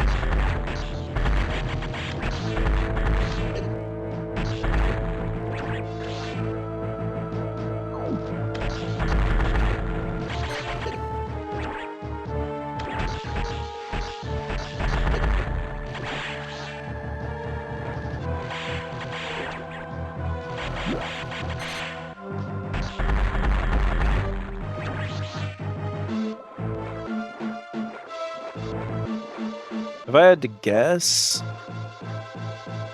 I want to say this is probably nothing. Well, we're not going to be running fast underwater anytime soon.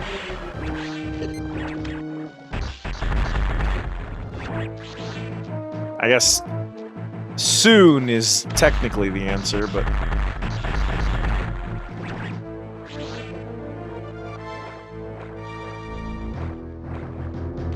not right now.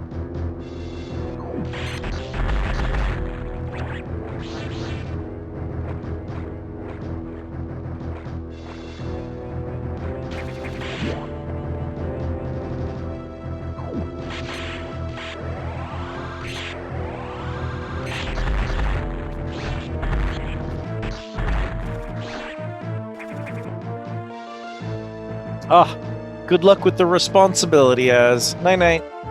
Sweet dreams.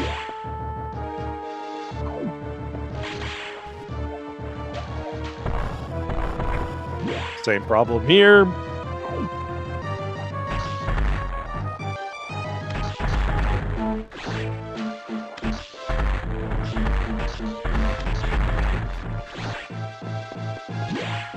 Wait a minute.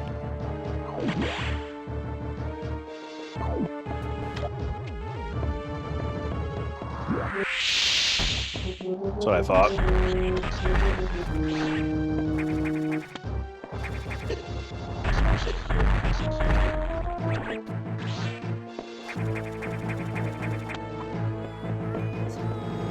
Supreme.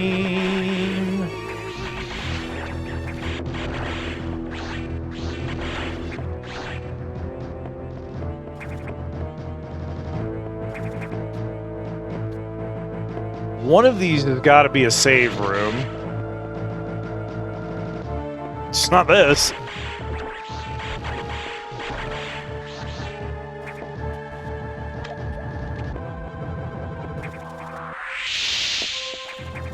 Power bomb.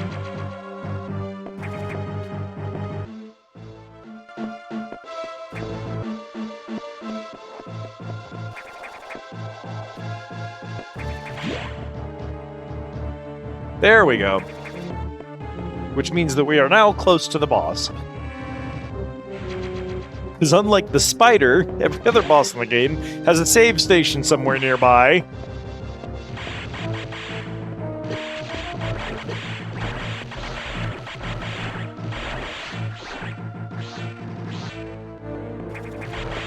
Bonnie, you have a weird penchant for finding specifically the kitchen.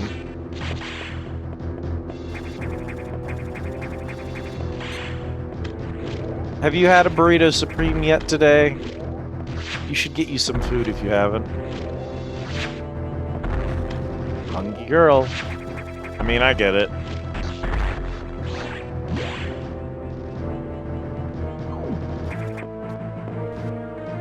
It's a prank! It's a prank!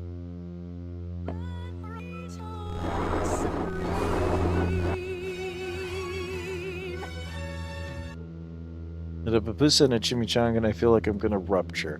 Well, okay, that's good enough for me.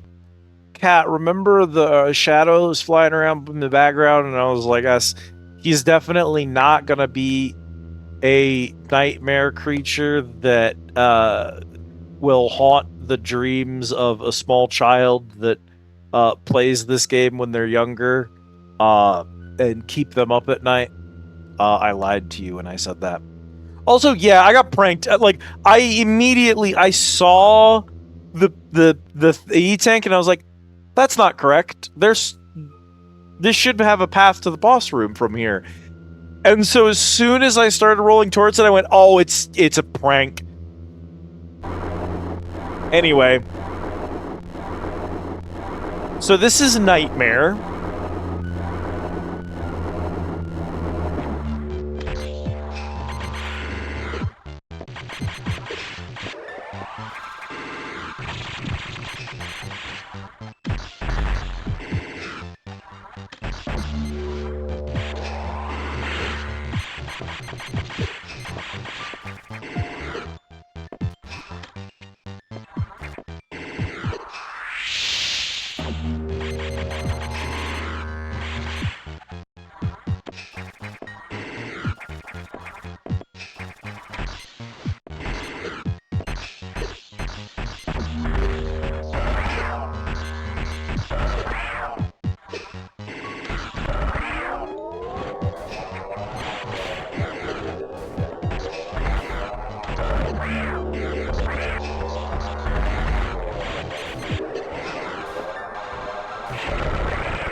No.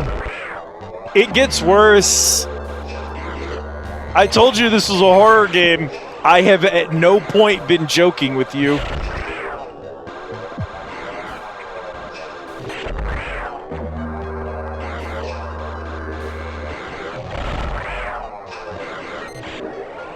I may not survive my first attempt here. Oh, the missiles don't bounce off. When I started using missiles on him, he turned off gravity. He has gravity controls. Yeah, we're not succeeding on this run, but it's okay. If you watch, my missiles fall.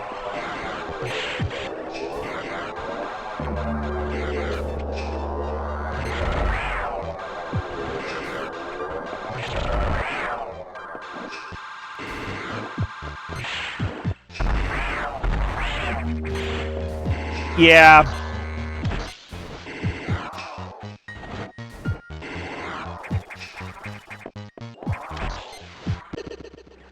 Yeah. Yeah, that's what's under the faceplate. Yeah.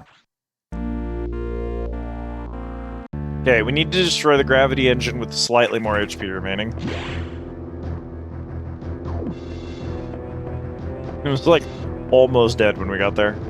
Who made the crab room?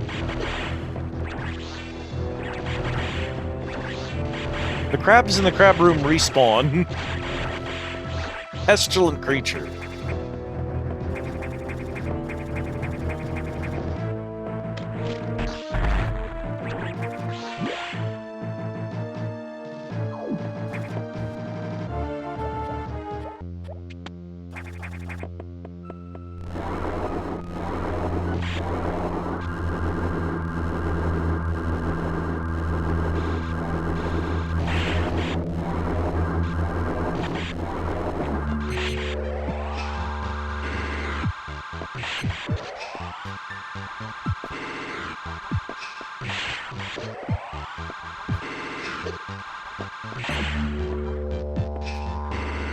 I don't love this phase. You have to lure him up, because he tries to stay at the same level as you, so you have to jump in order to get him to, like, go up, but then that makes him move really quickly, which makes aiming really difficult.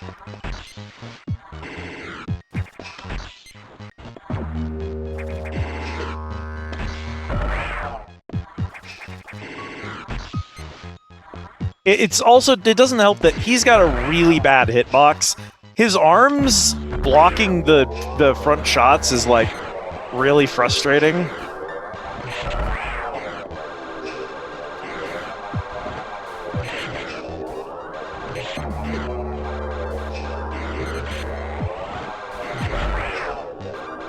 This phase is fine. It's a little slow, but, like,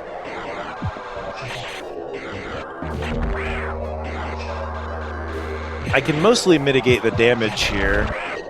There's a little bit of damage I'm gonna take depending on how he cycles, because he's moving up and down and also firing at kind of, I wouldn't say random times, but like...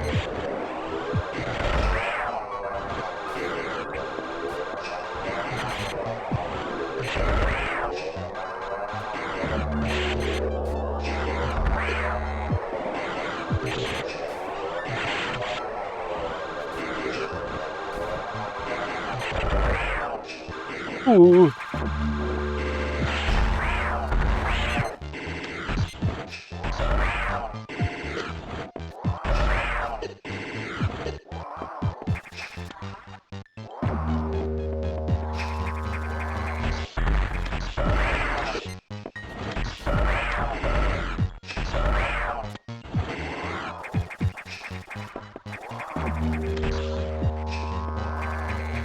I mean, he's an engineered bioweapon, so, like... That might just be how it was designed, is the problem.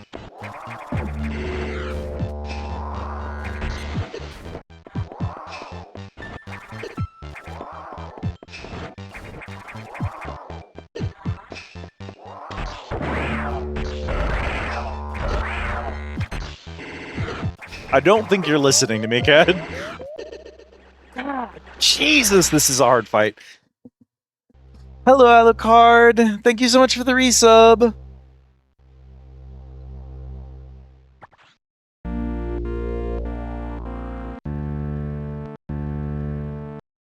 He is a failed cybernetic bioweapon. It is entirely possible that his designers had no intention to make his face stay there. Yeah, he was never deployed. They were keeping him here for research purposes because he didn't work out.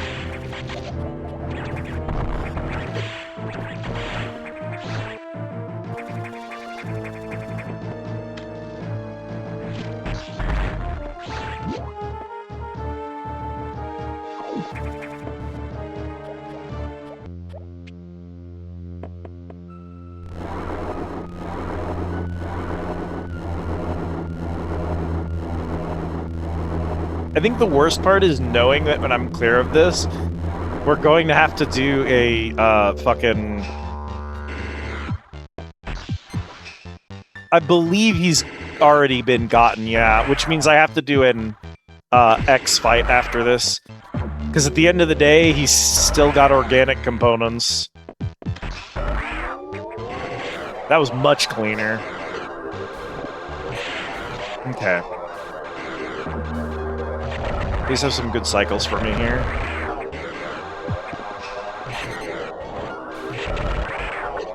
That was bad.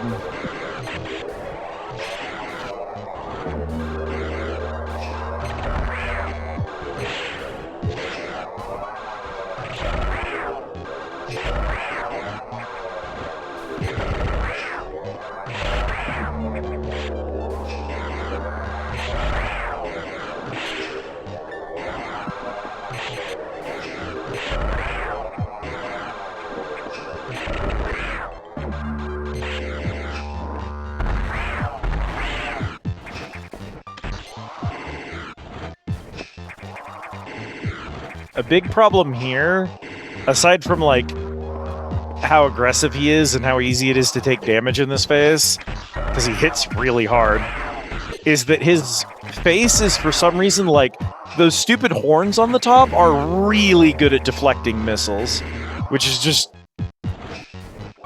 not good for what this fight asks of you.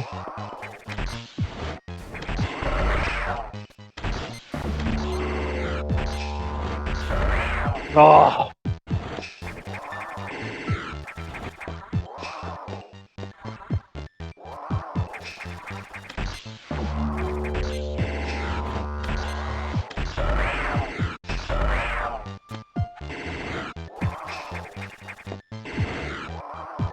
Yeah, like, maybe he's melting because the X is in there and eating him out of his own suit? And he's, like, dying to it? Because we do know that they sort of, like, melt people when they eat them. He does kind of look like the zombies. Bro, oh my god. I don't even get to hurt him on this phase because of the way that he cycled.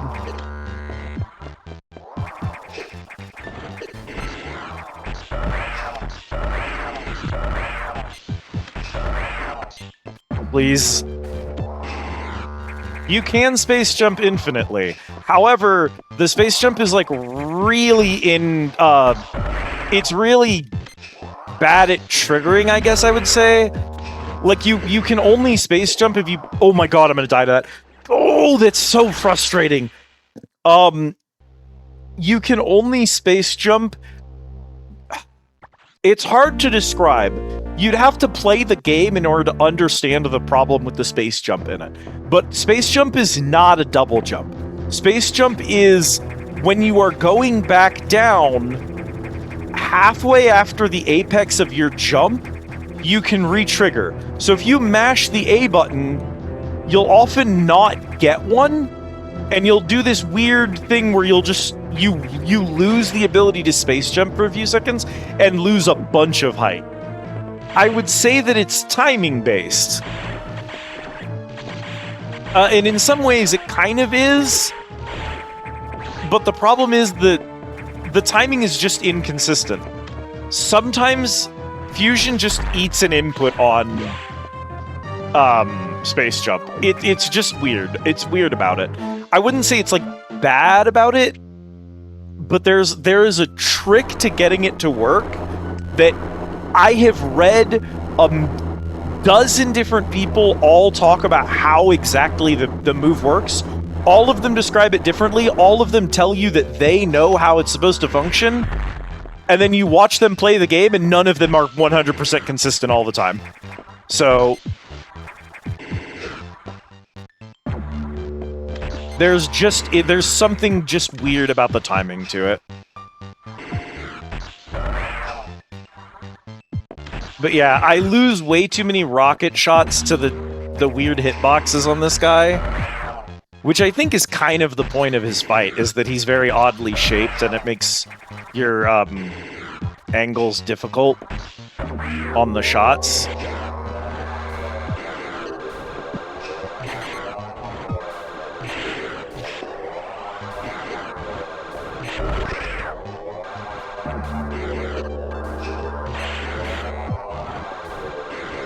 Well, unfortunately, you have to remember that he's cycling up and down and back and forth as he's moving. He's not always in the same place at the same time when I need him to do something. And because of that, you have to react differently based on where he is. So it's not as easy as always doing the exact same dodge.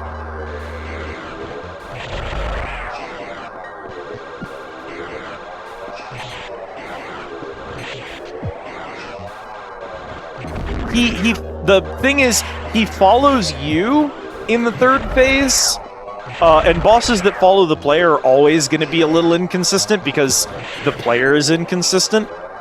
You have to be very, very precise to bait them, and that just requires like hundreds of hours played on the game, and like I have, you know, a job and stuff. Hobbies and things. Oh, I didn't realize he was switching phases.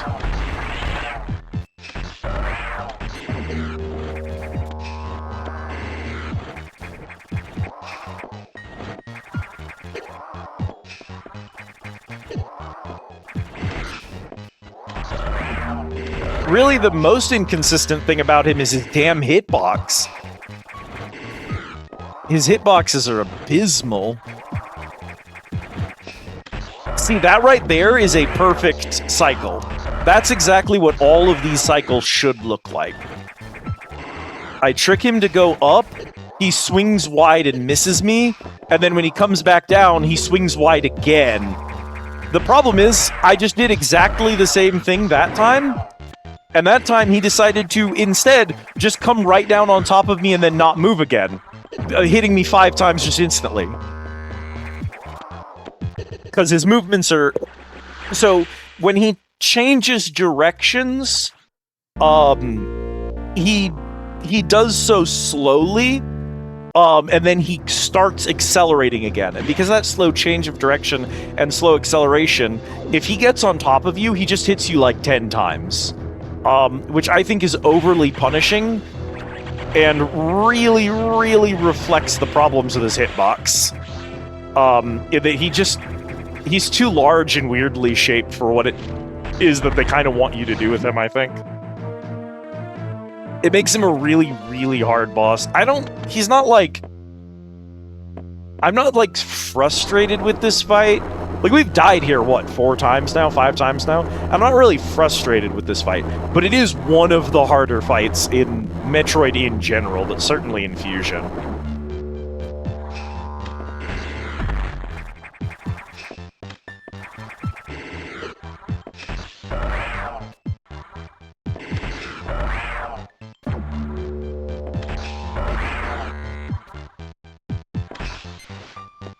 That's more or less what I want that to look like, is I want to jump up and get him to go up, fire his shots up, and then let me do a diagonal there.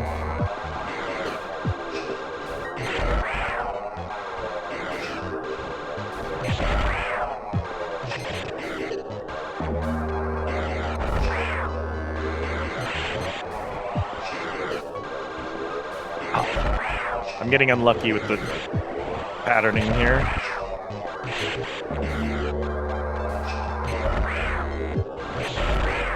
Also, something about this effect, it makes the engine run, like, really poorly. Like, you're already kind of slowing down, but you see when I hit him with, like, all 3 shots, it, like, you can hear it in the sound card. The engine is not liking what's happening. It's partly the shader effect, and then it's also the what do you call it? The particle effects on my laser are pretty excessive. The particle effects on his body are pretty excessive. And so there's a lot going on in that phase, especially while you're shooting at him. Hey, Shale. Yeah.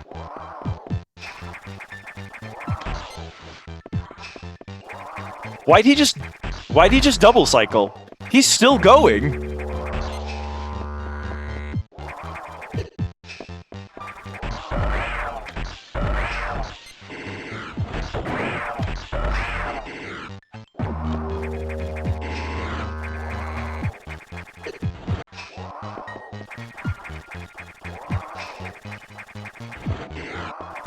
Bro, you can't... Oh my god.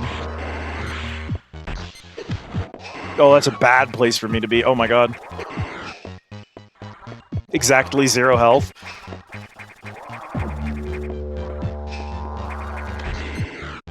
Oh my god! Him ending his cycles up in the air like that, and then... Oh, fuck! I'm screwed.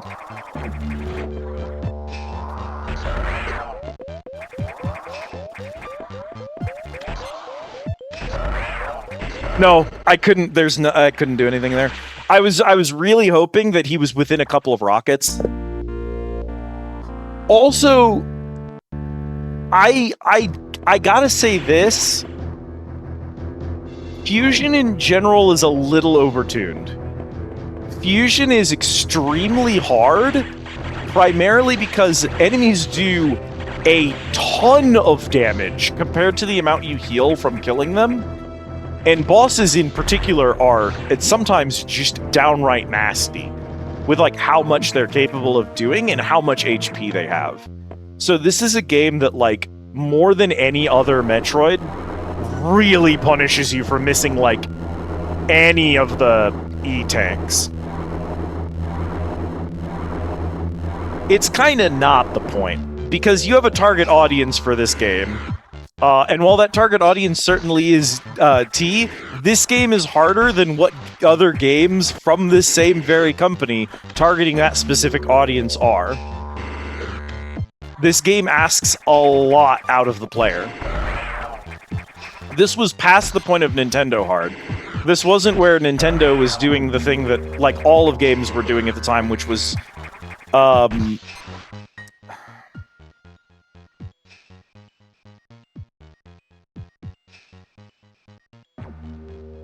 I'm gonna give a warning. I'm just gonna give a warning. We don't do...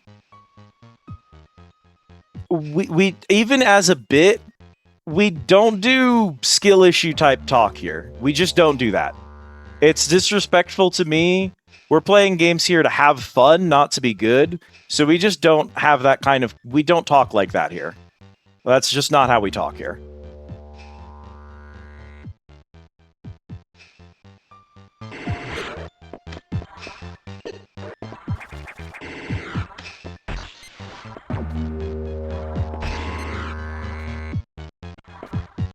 Yeah, games a while back, this was after the point where games needed a high level of difficulty in order to pad their playtime.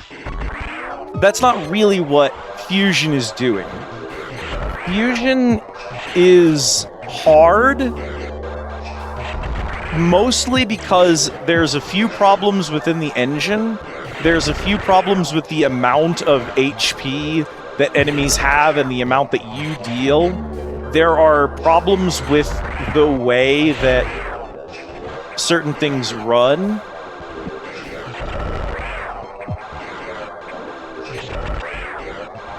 And those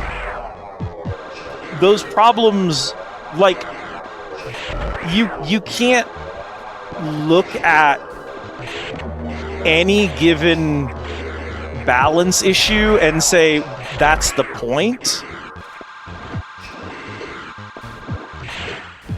Oh my god. I need like almost all of my HP going into this phase.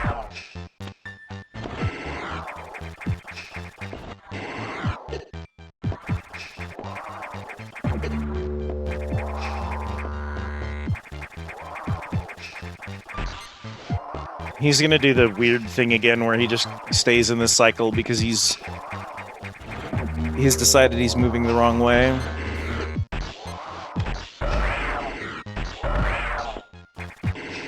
No. Okay. So there's a really important balance there that Fusion a little bit misses.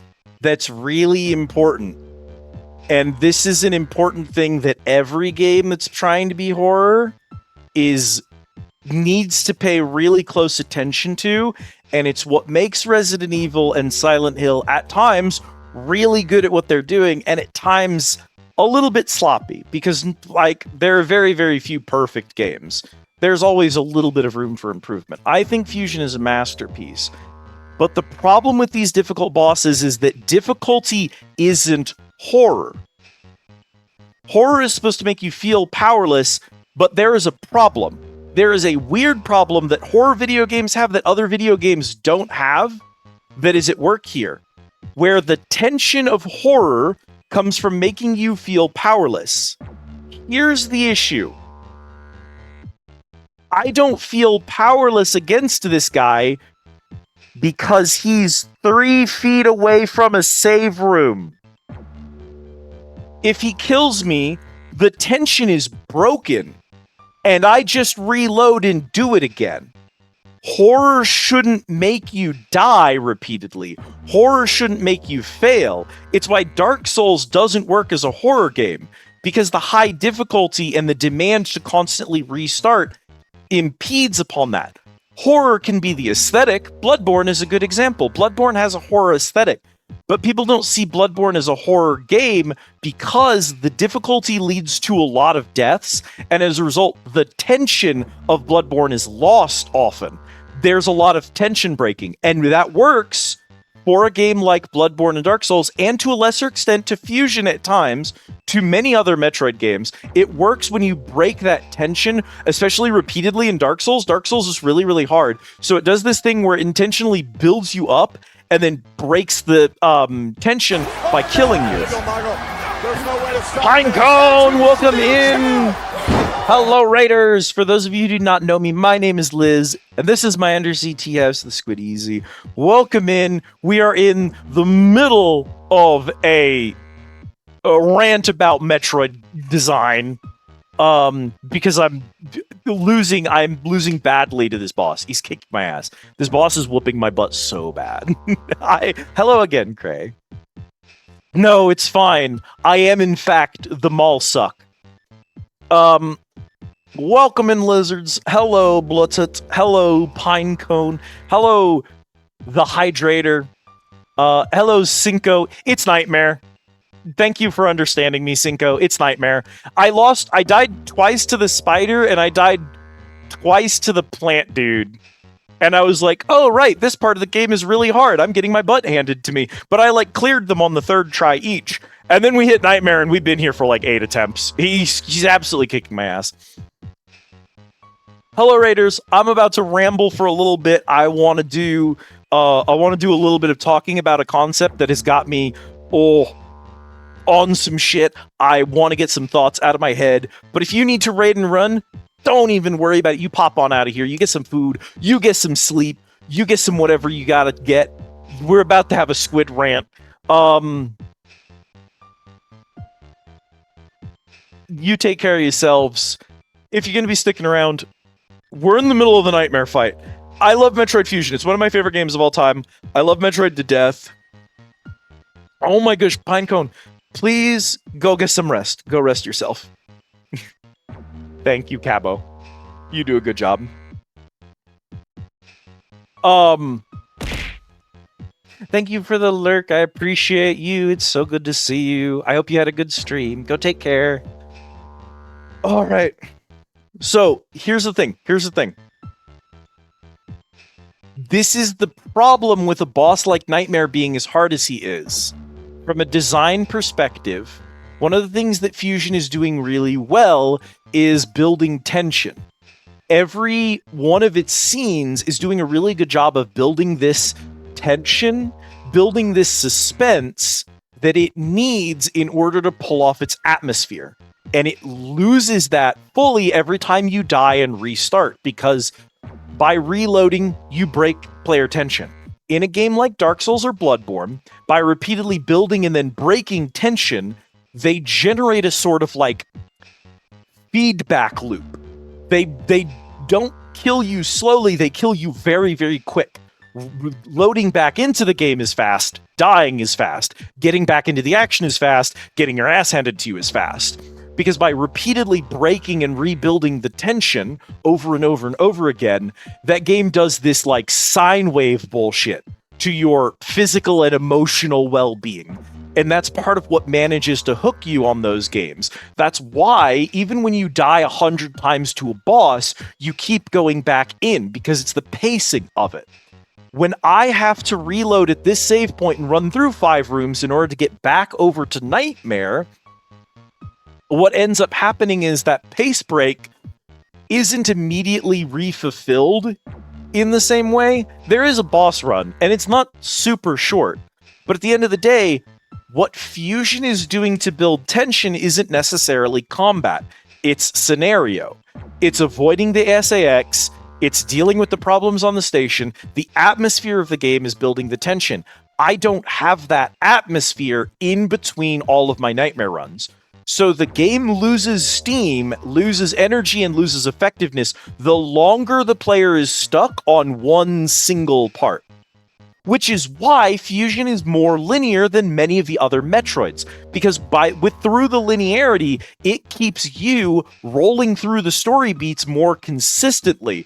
And what that does is it allows it to build that really effective tension that wouldn't work if it was more freeform like the older Metroid games. That's part of why it's so linear for a Metroidvania. And it's iconic for that, because it understands its own pacing and its own set use really, really well. There are a couple of fights in this game that are not at the same difficulty as the rest of the game. This boss is turning me to meat paste, and that would be fine in a game where every boss turns you to meat paste. None of the other bosses turned me to meat paste. That means this boss, for one reason or another, is a difficulty spike. You can do difficulty spikes on purpose, but what's the purpose here? If I was fighting Ridley, that would make sense as a difficulty spike. If I was fighting the SAX, that would make sense as a difficulty spike. There are really important story reasons why those two would be incredibly difficult bosses. Nightmare doesn't really have that going for him. So his wild difficulty spike here for the average player is something that just doesn't mesh well with the rest of the design. And I think I agree with pretty much all of you. This is a jank boss. Cycling this boss, exactly. Making this boss work requires a really, really good understanding of his cycles and the way he moves around the room. And the thing about those cycles is that they are incredibly strict. Especially in phase 3, he's very, very hard to get to do what you want. And so you need hundreds and hundreds of hours of really precise, like, practice and muscle memory to get him to do exactly what you want every single time. This is the kind of thing that speedrunners would run over and over and over and over and over again in order to get this boss down, because he's just that type of boss, in order to cycle him properly, assuming speedrunners even do this fight, because you know how speedrunners are. So that's the thing, is I don't have that muscle memory. And as a normal casual player, it is really noticeable how much he has broken the pace of the game to hit him, and then just immediately the speed with which we've been moving through this game is different. That will always be tangible to a player. To any player, there will be a tangible difference when the pace of a game happens. And a lot of players will not know what that is. Players might get frustrated with this boss, and they might be frustrated because, like, oh my gosh, the boss is so hard, and I'm just mad at the boss. What's frustrating about him isn't that he's challenging. I'm not frustrated by his challenge. I'm frustrated by the change of pace and the fact that we've stalled out. During the whole rental thing, this would have been a game that you easily could have rented from a Hastings at the time. Yeah, sure.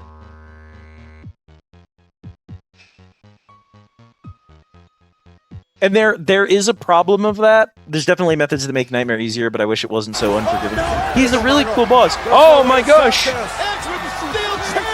A raid! I did not see coming. Hello, PK Ninja. Welcome in, PK. Thank you so much for the raid. Raiders, for those of you who do not know me, my name is Liz. And this is my Undersea Tea House, the Squid Easy. We're in the middle of the Squid rant right now. Please, grab a seat, pull up some popcorn. I think we're wrapping it up. The rant, that is. Thank you so much for the raid. If you or your raiders need to raid and run... There's no way to stop this. Edge with the steel chair! I'm never gonna make it through this whole rant, am I, Cat? I'm stuck here forever. This is my own personal purgatory. Hello, raiders! For those of you who do not know me, my name is Liz. This is my Undersea Tea House, the Squid Easy. How are you doing? How was your stream? Loot, it is so good to see you. This stage is the filter of Mario Kart. I'm getting filtered, and I'm ranting about it. Chad and I are having a fucking discussion about game design. No, I'll summarize it. No, you're right. I am gonna hydrate. Oh my goodness, it is March Nemesis. I hope y'all had a good time with Mario Karting. Who won? Was there a specific winner for tonight? Brag about it. If you're the winner, you got bragging rights. If you're the loser, you got bragging rights for participating, so brag about that too. Hello, Winry. Okay. Rant summary. We're talking about the fact that Metroid Fusion is a really, really good game, and it builds its suspense and atmosphere through its pacing, and its pacing does mean that it is slightly more linear than some of the other Metroid games, but that benefits it because it builds on its pacing. That's why it's more linear, is that it helps contribute to the pacing of the game. And so it's kind of actually is important for that. And that's why the Nightmare boss, which we are currently fighting right now, is so frustrating, because he's so hard. You have to reset a bunch of times, and that breaks your pace. And that's something that ends up costing the game in its atmosphere, which is what it's doing so strongly. And so this boss isn't to its benefit, and that's, to me, more frustrating than the boss being hard, because the boss being hard isn't what's frustrating. And we were talking about why the boss is frustrating, and I think chat's correct. He's got weird cycles, his arena's a little bit too small, he relies really heavily on the space jump mechanic, and the space jump is not consistent, if I'm being totally honest with you. Folks who've played Fusion, you know, right? Like, we all know, the space jump isn't that consistent. It fights a little bit. It fights you a little bit. It requires a really good sense of timing, and it always feels like, I'm pretty sure I hit that with the right timing, but okay, video game. He's got weird hitboxes, so your missiles tend to bounce off when you're pretty sure they should have hit. and it just kind of makes him really hard because he has too much HP. I think my hot take, I would fix the hitboxes. I would not change his cycles. I would not remove any of his phases. I wouldn't change the way that his attacks work. I wouldn't change the gravity engine. I wouldn't change how much damage he does.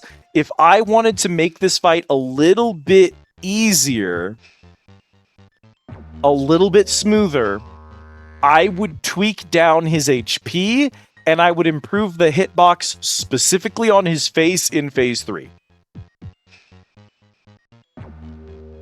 Yeah, the fact that this fight pushes the Game Boy engine to the Game Boy Advance and its own internal engine to its limits, is part of what's frustrating about it, because it's a very, very timing and cycle and accuracy based fight that also lags the game. It lags the engine because there's too many particle effects happening. So that's also just a huge problem with it. Sweep to the March Nemesis Mario Karting. Congrats, Hikari. Hikari won, but my rival is PK, so I won in spirit. That's fair enough. And we're proud of you as well, PK. Because it feels like you keep hitting him with rockets and nothing happens, right? Do Super Broms work on it? Here's the problem. I don't know the answer to that, because like we've tried. Yeah, it feels like if the third phase is the hardest phase, you'd think it would also have like the least HP.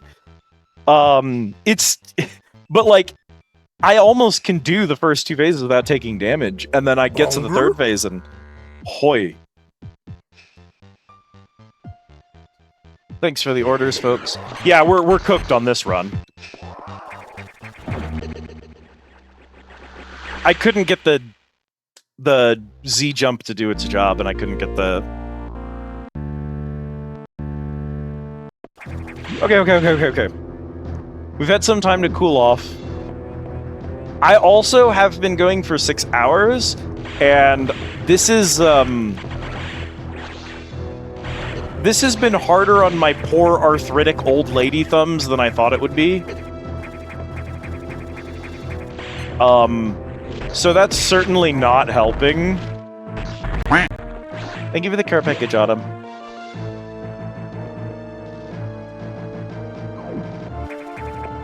Plus streamer debuff. I gotta be paying attention to chat and reading chat messages while trying to kill this boss. If we could get that stupid energy, I swear to God, we'd win if we could just pick up that one energy. That's the most frustrating part.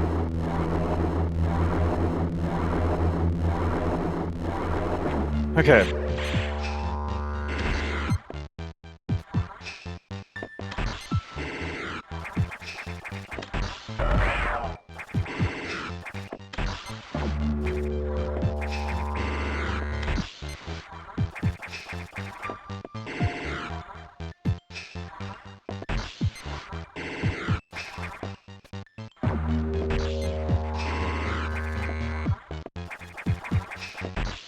Playing defensively here, because I have a lot of rockets to spare, so I'm not too worried about spending missiles on that. Did that phase without taking damage, is good.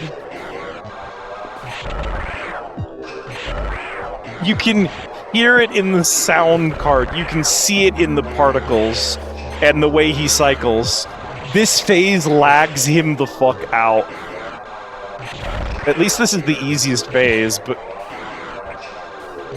I half believe the reason he's only shooting 2 here isn't even just because they wanted to make him shoot fewer shots for this particular fight.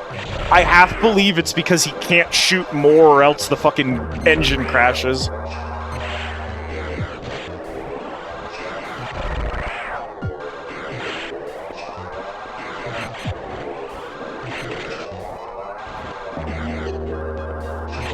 Ludonarrative harmony, for sure.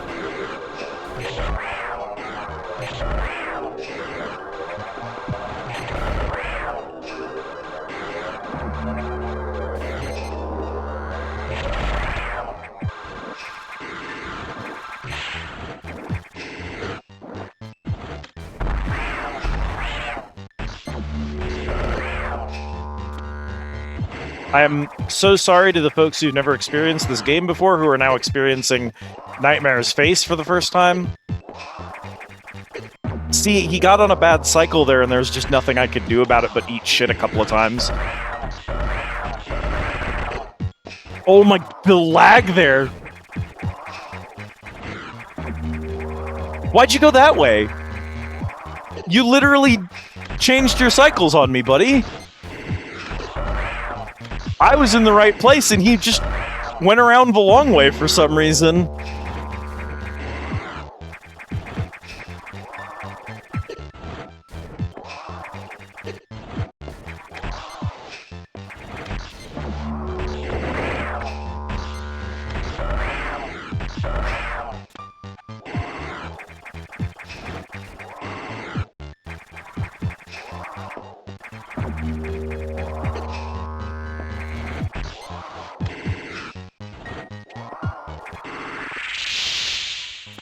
I don't know if that did any damage. There's kind of sometimes no way to tell.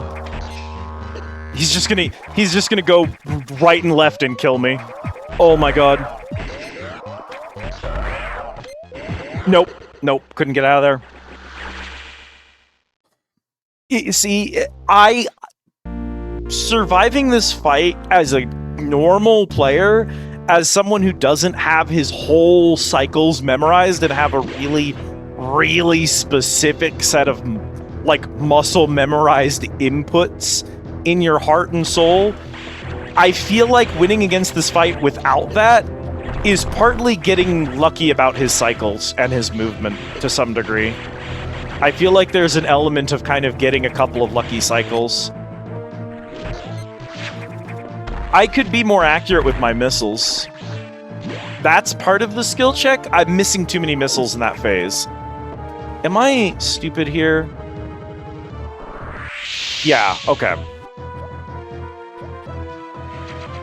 See that energy tank? That's gonna make all the difference. We win now. Also, fun fact, this singular fight is the reason I haven't considered doing a Metroid Fusion randomizer, by the way. Hey, Ease the Lurker.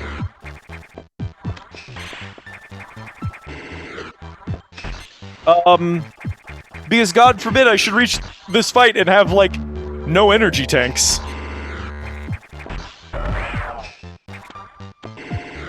Like, what would I even do? Or have, like, really limited missiles.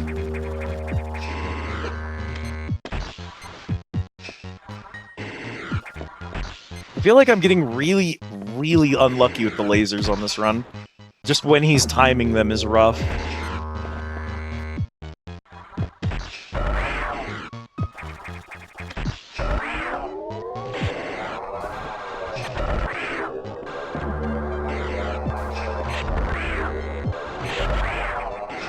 The poor Game Boy's sound card is a boss named Yakuza the sequel to a streetcar named Desire?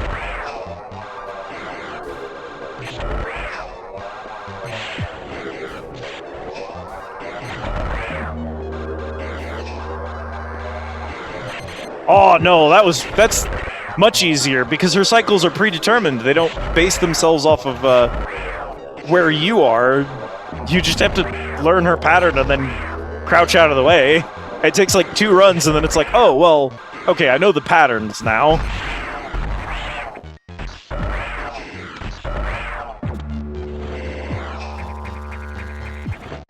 Oh, I don't want to be on the ground for that. Oi! It's not a good fight, don't get me wrong. It is a much harder fight than it needs to be for kind of like no reason.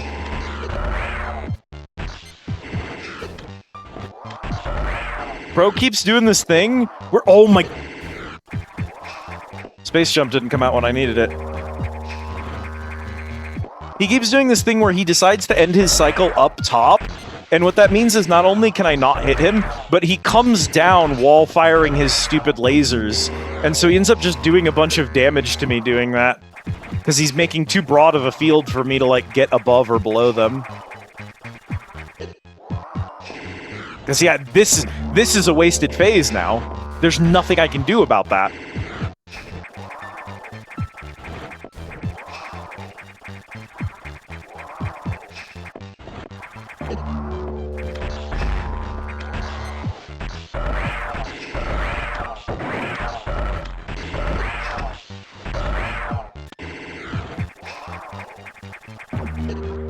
Yeah. That's the thing, is like, you get to Yakuza and it's like, oh, it's a spider? It's a spider. Like, at least Nightmare has the benefit of, oh, it's a cool looking boss and all of the body parts on him were designed that way in order to, like, convey what it is he's doing. Like, all of his attacks are based on the way he's designed. So, like, he gets points for that. Yakuza's just a spider. It's not an interesting fight at all.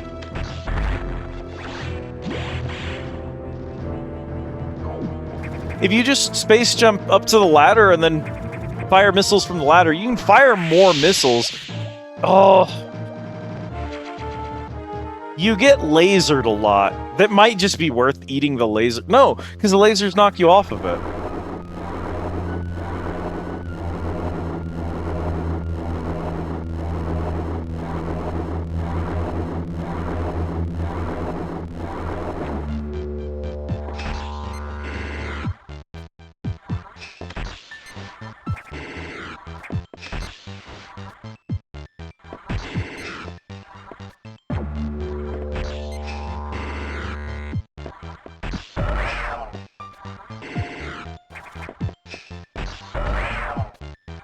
Bro, you gotta put the lasers at the top of the cycle. You can't be putting them down here. You're a cocksucker. Also, you need to stop firing lasers when you're in between phases.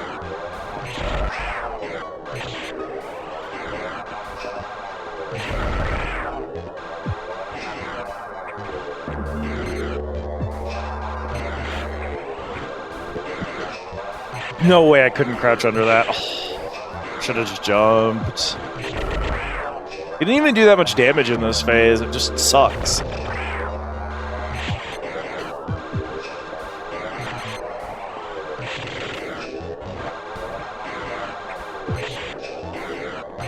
Look at me. Do I look like an intelligent woman? Do I sound like an intelligent woman? Don't answer that, actually. I don't know if I want to know the answer to that second one.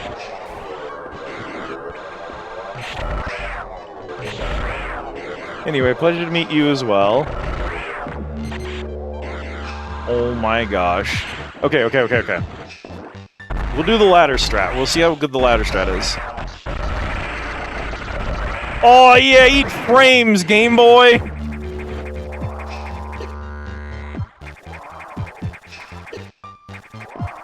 If we crash the emulator, does that count as a W?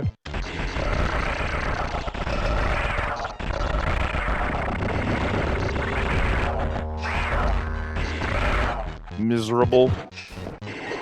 He's still gonna do this shit to me, though. Oh my god. Because the ladder is also my out when he gets close to me. At least we win. Oh, we're out of it, chat. Now. Oh.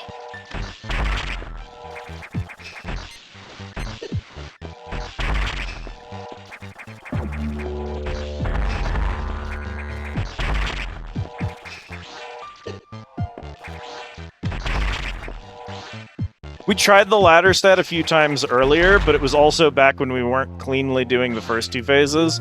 So we didn't have the HP to do the ladder strat. Because the problem with ladder strat is that it doesn't feel like, and I hate the word intended because that's a load of horse hockey. We don't know what the intended version of any of these fights is. You can say, well, that's the phase that's how it works the best. That does not mean that's how what they intended. That still might actually be a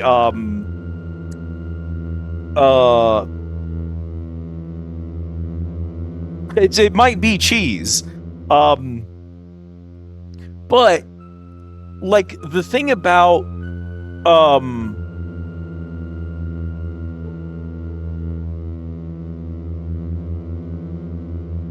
where was this going?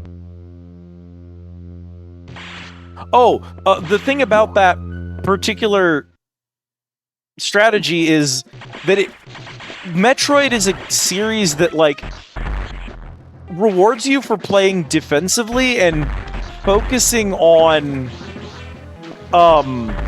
like, minimizing damage. It isn't a game where you generally solve problems by... We're gonna do... Okay, yeah. It isn't a game where you generally solve a lot of your problems by, face tanking them. And so to have that boss do what's effectively that as a solution, where it's like, you stand on the ladder, you fire missiles until he literally moves his hitbox into you, and then you just eat a couple of hits. That's frustrating. Because if you're not on the ladder, then you can use the ladder to get over him during his phase and cycle him.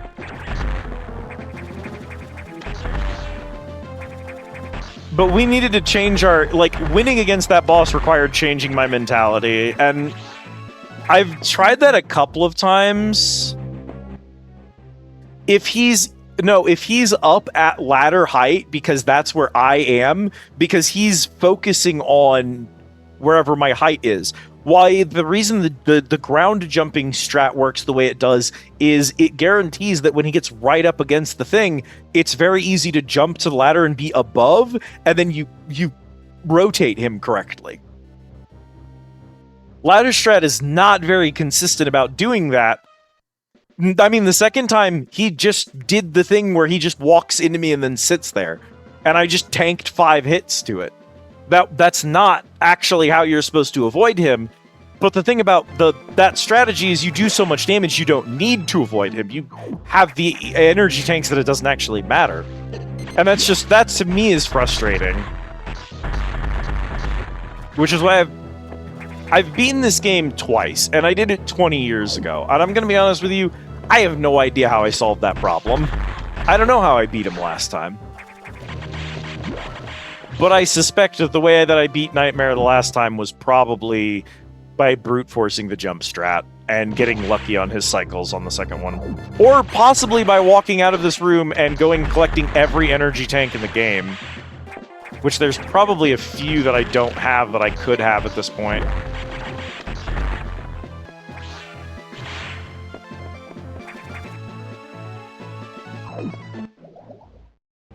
Oh, not dumb luck, because I tell you what, I can promise you that I fought that fight 100 fucking times as a kid.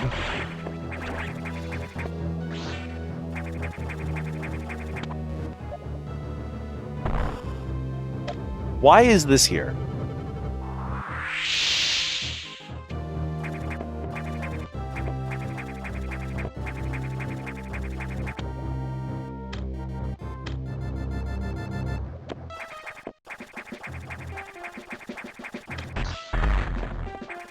Why? Am I dumb? You can...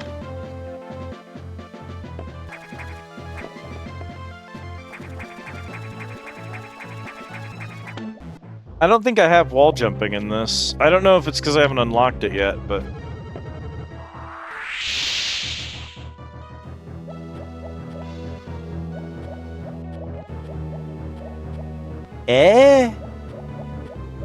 Nani the fuck? Okay, so the pillar is there to punish you for using the... Okay.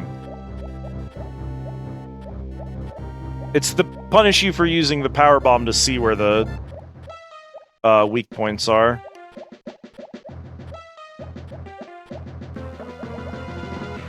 It's not nearly as hard as the stupid... Look, after the dumb turtle room, none of those puzzles are gonna scare me anymore.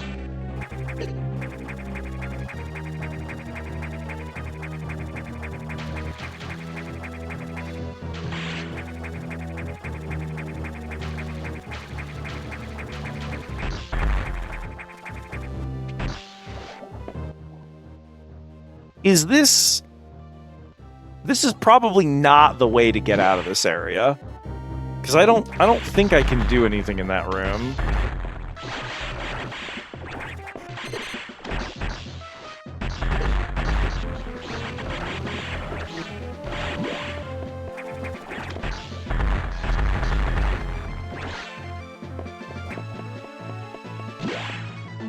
Oh...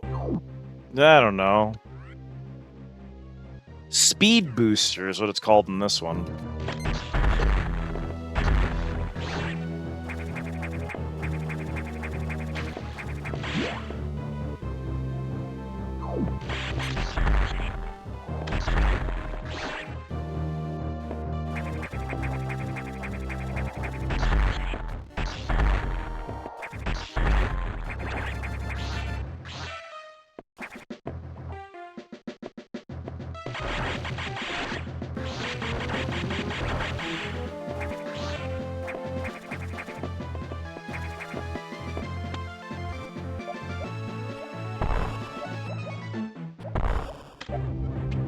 That's a broken door. Is there a...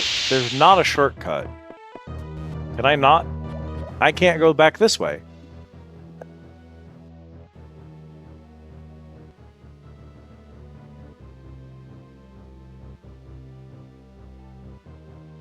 Y'all sure are making up words in my chat.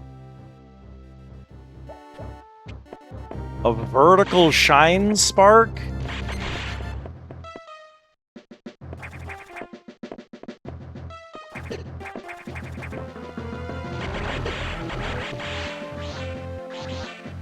Well, before I go goofing off anymore...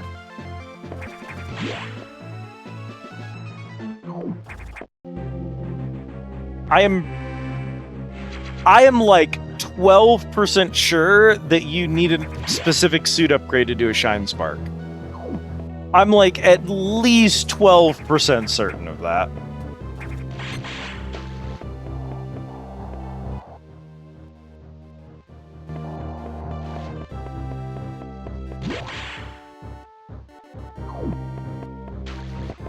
I don't know.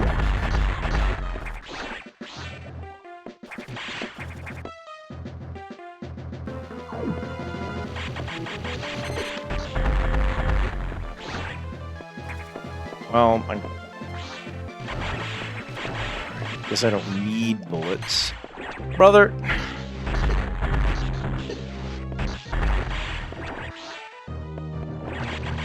Oh my god.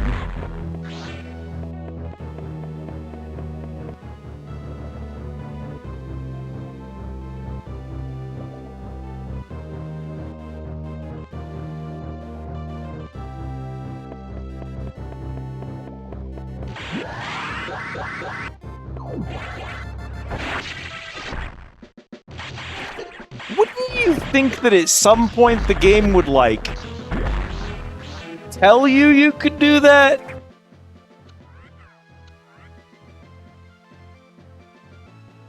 I would like that, actually, believe it or not.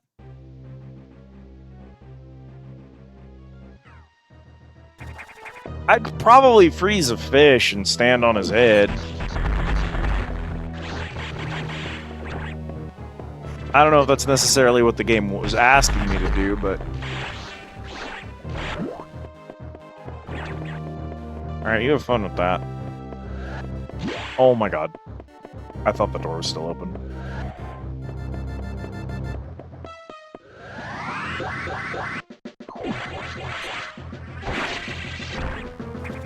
Yeah, I don't think that's the solution there, folks.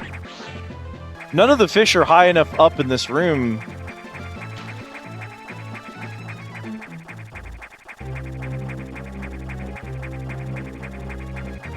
I mean, it's possible I'm just, like... Space jump, please! I'm literally pressing the button at the right time.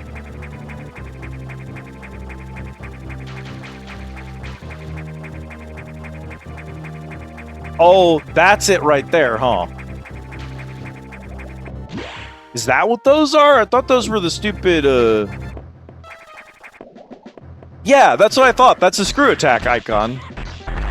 Well, we don't have screw attack. So if that's screw attack and the other door is blocked, what the hell am I missing?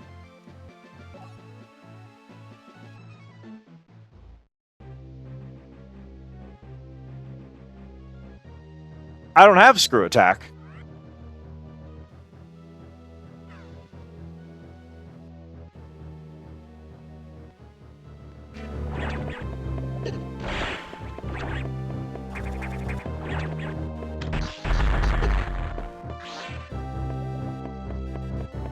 Are we sure that that can't be opened by...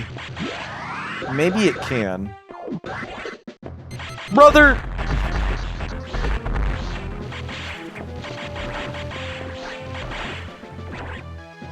Do note that even if I have played a game previously, I do not allow spoilers in general, because it is also possible for someone to be watching who has reached this point but not reached further that would avoid it. As well as my co-pilot, Onasia, who's up there in the balcony, who's often new to the games that I play. But yeah, no, I don't... In this particular case, I don't consider that a spoiler. That's actually important information for me to know, so... But if it was like a lore thing or something, I would avoid it.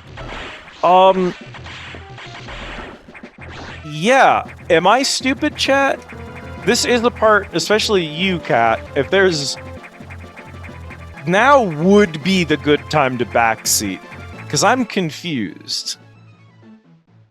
I only see one way out of here.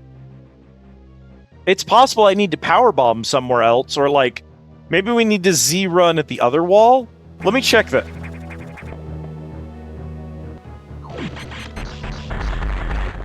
Yeah, that's what we're gonna do. We're gonna check the other rooms here and see if we can't find one.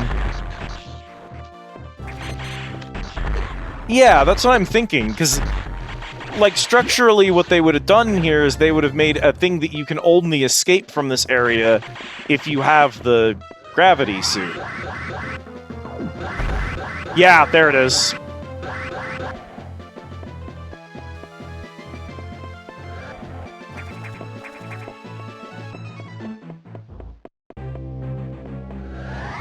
That long run-up was suspicious enough to make y'all think it was Shine Spark on purpose.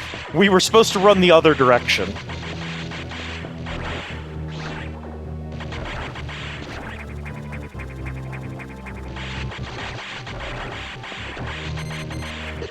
Hey, man.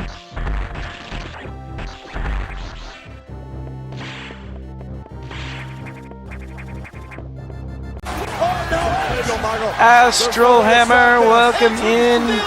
Hello, Raiders. For those of you who do not know me, my name is Liz, and this is my Undersea Tea House, the Squid Easy. How is it going, Astral? How was your stream? What did you get up to? How was the art? That gummit.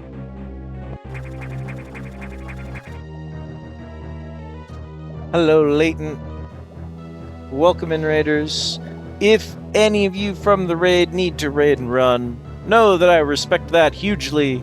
You gotta get some sleep, you gotta get some food, you gotta get a shower, you'll go take care of you, and don't worry about us. We are just here goofing off with some Metroid Fusion, a personal favorite of mine, which I haven't played in 20 years. And we are all having a delightful time, I swear to God.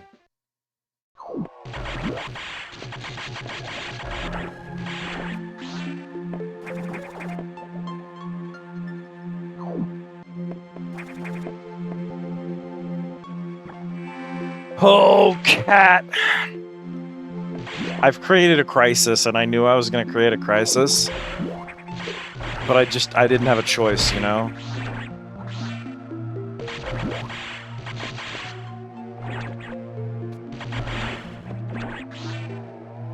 Well, I just have a really good memory of games, so sometimes it's hard for me to go back to a game, especially, like, immediately, because I just remember it. And it feels kind of like a waste to, like, keep returning to some games. And I can't tell you why my brain says, play Jak and Daxter for the 37th time. Metroid Fusion? No. You've already played that one once. You don't need to play it again. I don't know why my brain is like that. Art was a brief portion of the night. Added some more scales to your current attempt at finally bringing life to your 2 dragon form. Yay! Ran some bring everything to the shopping mall in Satisfactory prior. I've been doing a lot of Satisfactory with my friend Kit off stream. We have just hit... We need to automate supercomputers. And I'm scared. I don't know if I have the patience to sit down and do the next automation chain. I barely survived aluminum. Why am I suddenly hiccuping? Yes. Well, we're like 6.5, 7 hours in or whatever, and we're like 4/5 of the way done. We're too close to make another stream out of this, so now I have to finish. So I gotta power through. We just gotta get it done. We're close, right, chat? Fusion fans, we're close? We're close.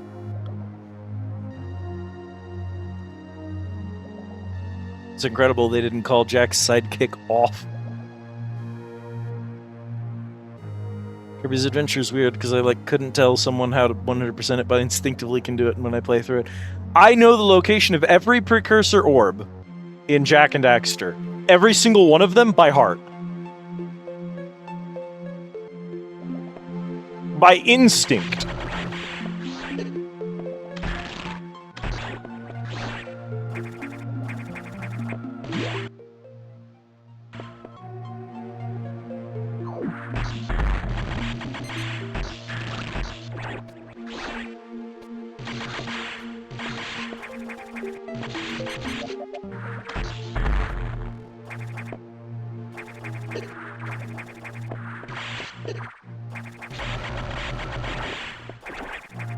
Oh, the red one! No, I need him! Give it to me! No! He could have saved the run, chat. We're cooked now.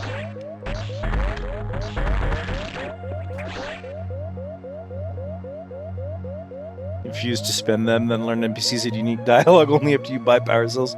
I'm gonna say 2/3 done. Haven't played Fusion in ages. Those who take the other great assault. We're really close.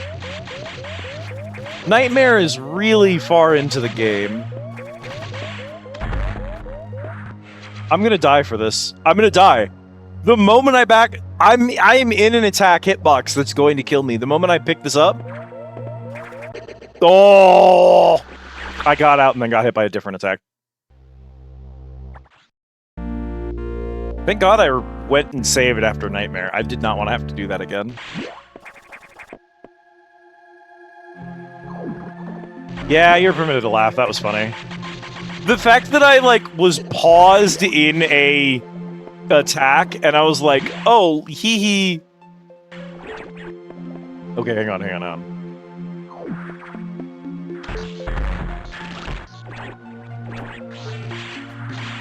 Whether I get unlucky or whether I get skill checked by a game, it is always fine to laugh.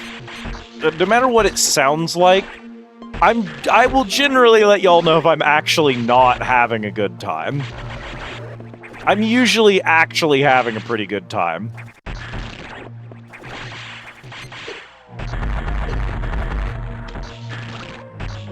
Unfortunately, thanks to autism, it doesn't often sound like I'm having a good time. Yeehaw. So, that's not really a concern. I just am, ontologically against,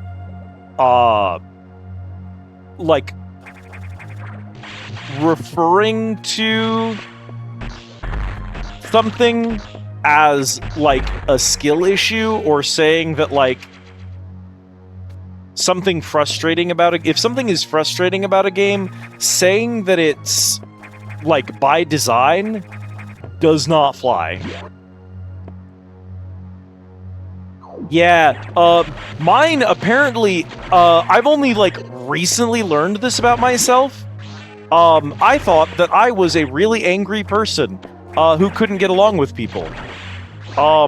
It turns out that is in fact not true, and it turns out that my default, like, functional state, I just had a parent who was angry all the time, and so I set those behavior sets as normalcy. And so my, like, baseline function sounds like anger to other people. And I just get to live with that for the rest of my life, I guess.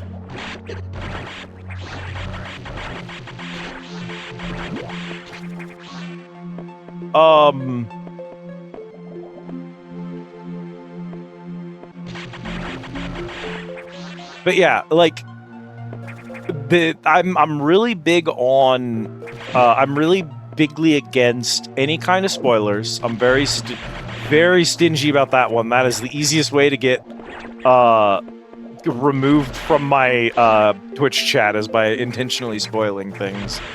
And then I also... Does it feel like there's another way through this room? Does it feel like it feels like there's another way out of here? Yeah, that's what I thought you were gonna do to me.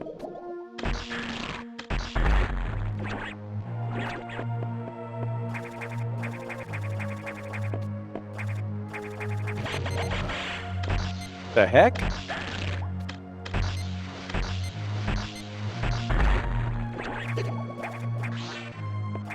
Uh-huh.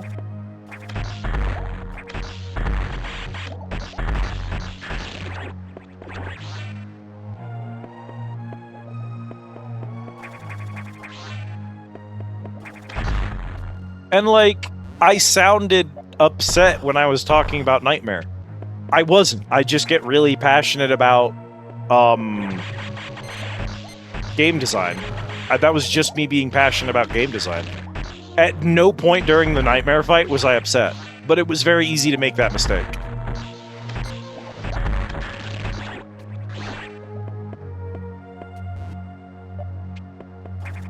Does this just go...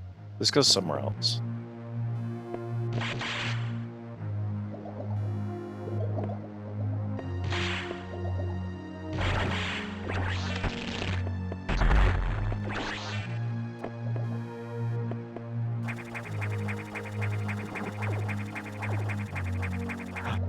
Cat.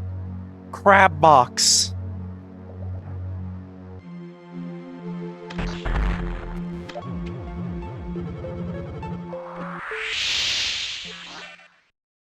Juicy. Well, because if you kill something with a power bomb, all of its juice gets sucked to you after the power bomb goes off. So they're a resource box. They just give you money. Making a game because I can't solve the problem without being capable of messing with numbers. Making a minigame is actually fun to distract until the player has enough money to win.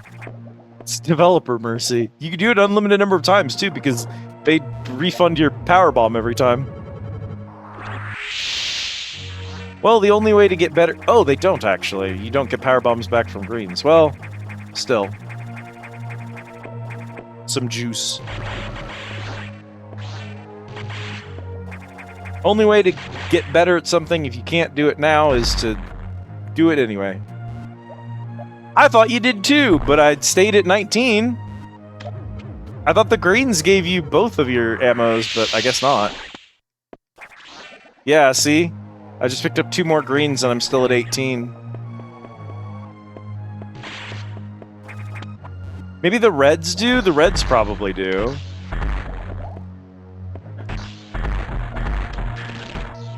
Hello, Velina. They're called Zilas. The crabs?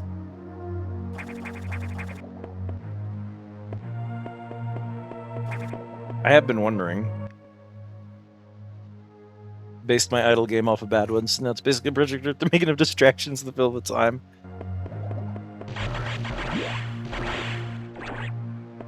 Brother, why? So they don't show that those are red doors, but those are red doors. So we're moving on.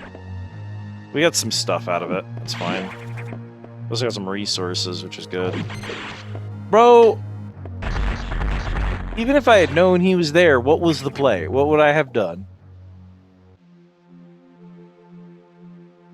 Yeah, the reds are they're not supposed to be like a full restore, because they're only like 6 energy tanks, which is a lot. But those are like we always drop a red before a boss, so that you don't get a full restore room, but you at least have a really good chance of being able to clear it.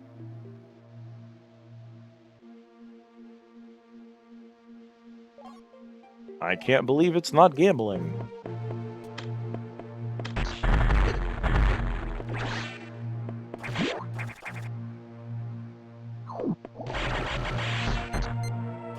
Bro, speaking of dog water hitboxes, get over here.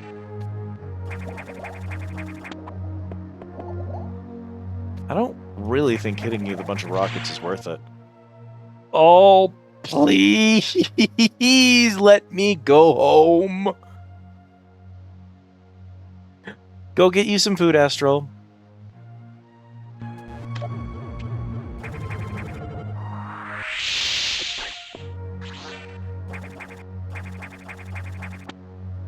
I have to be missing something again.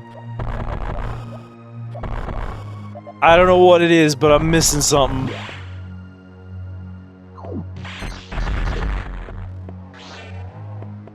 No, doors aren't weapon-based here. To the left of the crab box. I power bombed and it didn't reveal any doors, so... Or it didn't reveal any special tiles.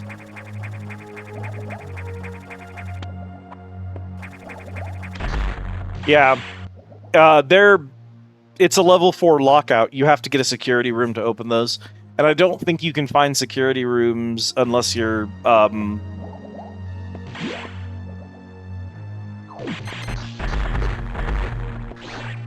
specifically told to. There might be a security room down here that opens the red doors. It's possible that what we're looking for right now is specifically the red security door. Actually, that might be... Ease might be right about that specifically.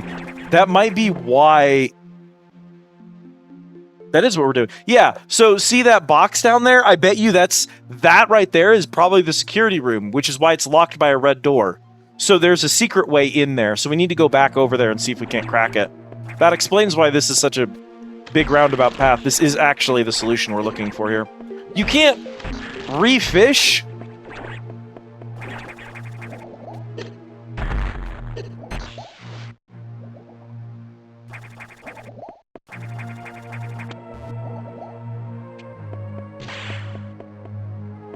Every room is a real fuckhole of a room in this place.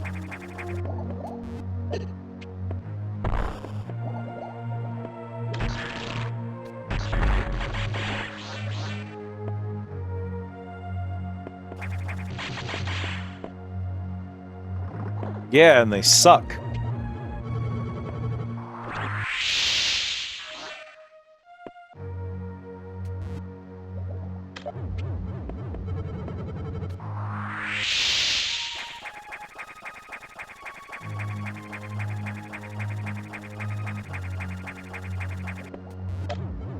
It's fine, we've got a few more of these.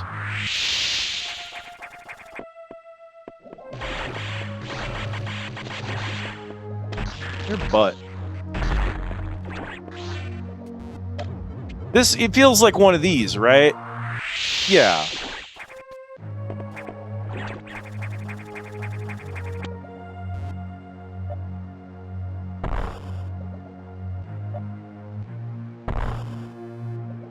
I can see why you called it that, Cat.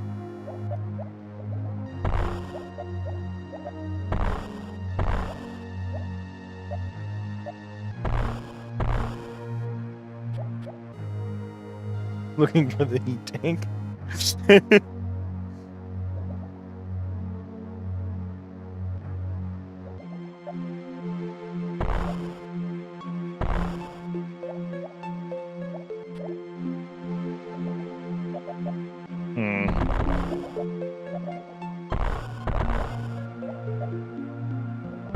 I mean...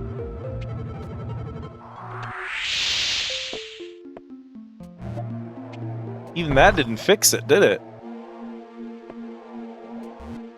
What am I missing over here? There's probably like a,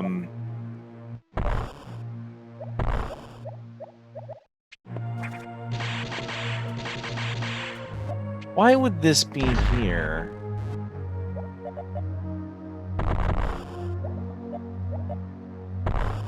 Aww.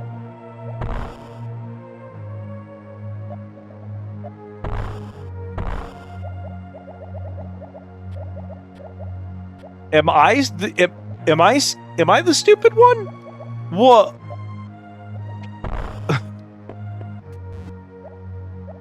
There's no...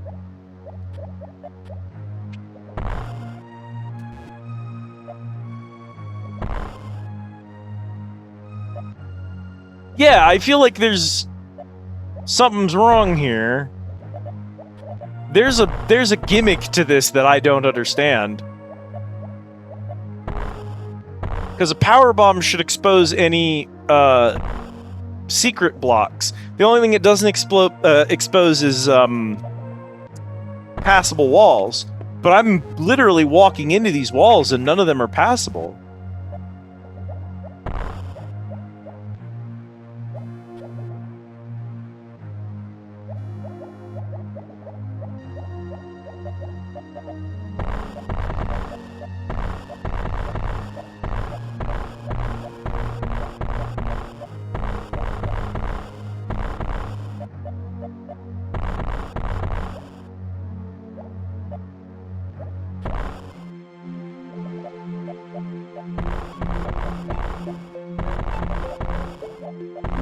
Bomb in the wall.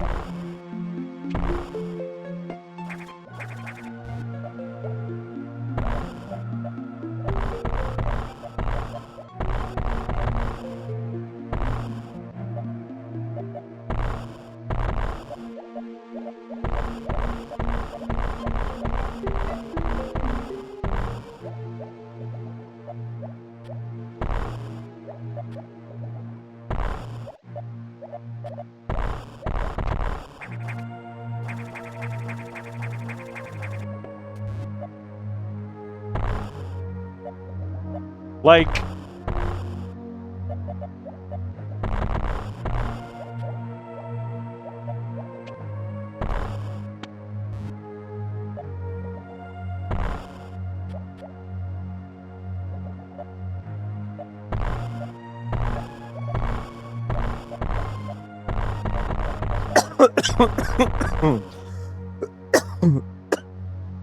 I am so confused.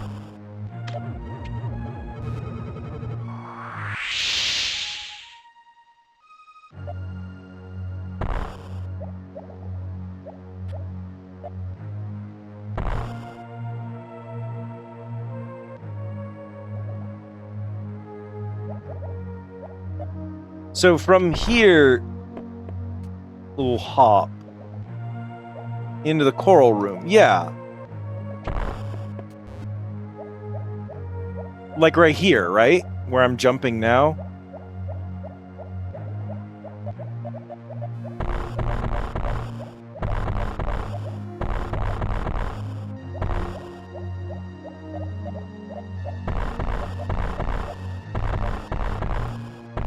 From where the wall covers me up. Right here.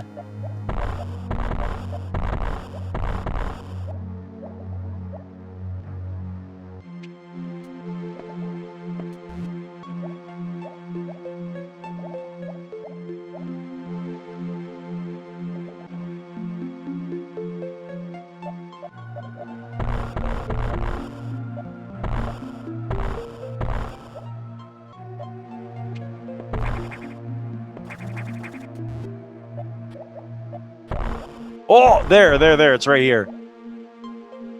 Infuriating.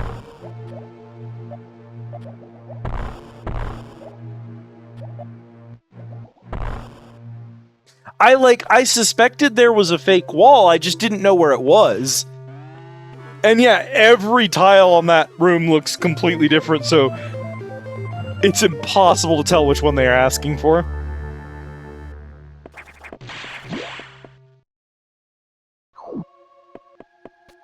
Okay, well the important thing is the red doors are open now. I would actually love to go hit the save room again, if we got a chance to do so.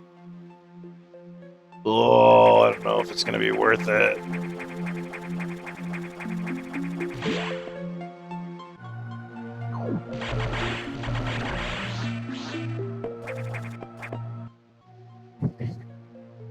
Probably just better to go straight across to that other save room, huh? It might be risky, but like... Those two are specifically programmed to not get picked up.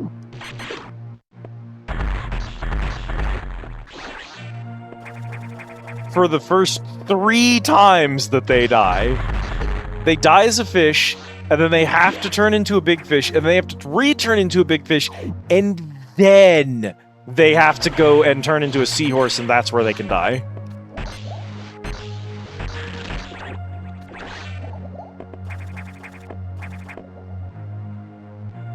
Yeah, I would say that an average stream here is probably in the... Like, 4 is kind of a minimum for us. We don't like doing streams shorter than 4 hours. 6, I think, is a really healthy amount. I think that I would consider it a marathon after 10. So anything short of 10 is sort of like... fine, as long as those involved have the stamina.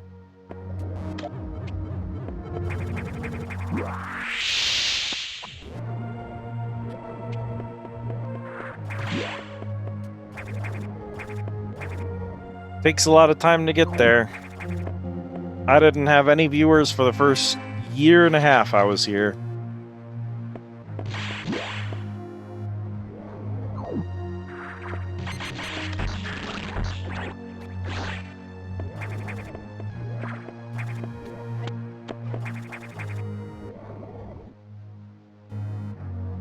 I can't kill these guys, can I? No, I can only freeze them. Okay. Unless they're like... Yo, nice sandwich.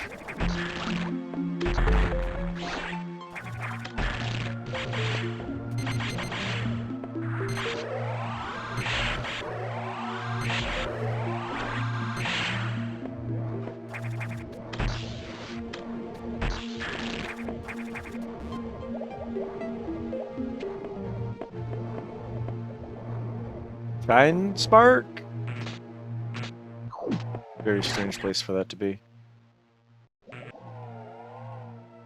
Oh. See, I still can't deal with these guys in here.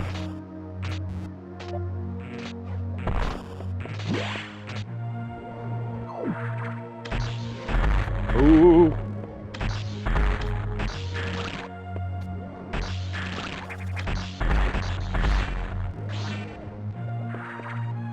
Eh?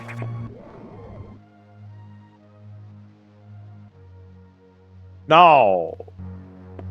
No, no, no, no. No, you gotta give me... You gotta give me a normal puzzle for once. You gotta be normal, dude. We've been on a losing streak ever since the stupid reactor cord. You gotta put me back on the W's.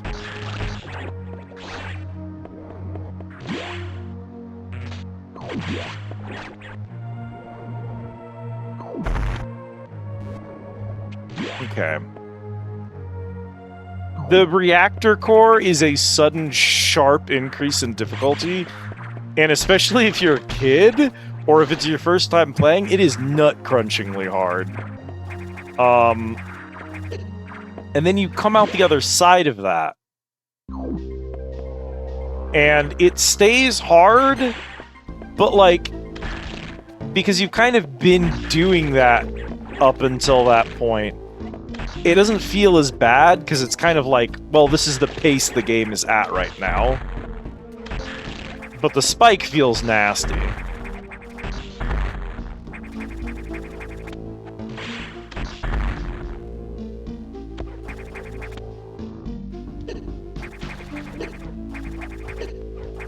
It's the space jump. I'm begging it to work literally ever.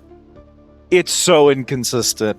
I don't care what anybody says. I have listened to a dozen people on the internet tell me that they understand how the stupid space jump works, and then I've told them, you post a video of you doing the space jump 100 times in a row without it doing anything weird, and no one's ever succeeded. Everyone has trouble with the space jump. It's weird.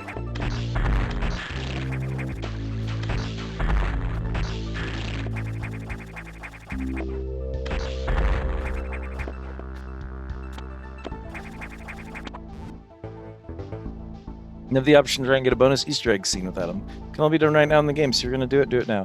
This scene involves a series of incredibly difficult shine sparks. You get nothing for doing it other than satisfaction.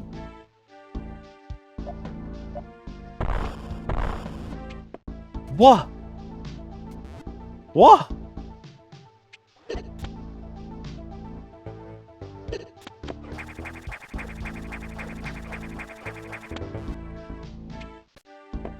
That can't be correct. Hang on.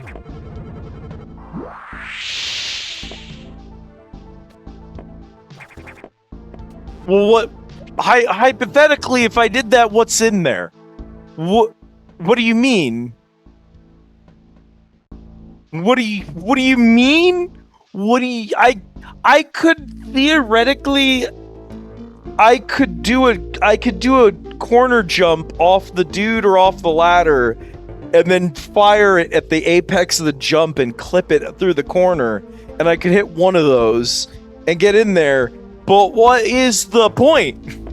I don't care. I want to go home. I'm running out of resources again.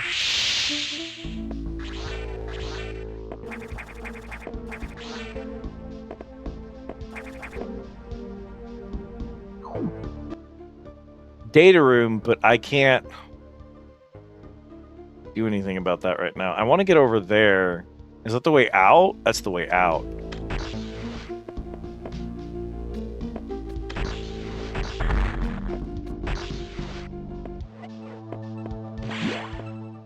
Oh, no. This is a new data room. What do we got?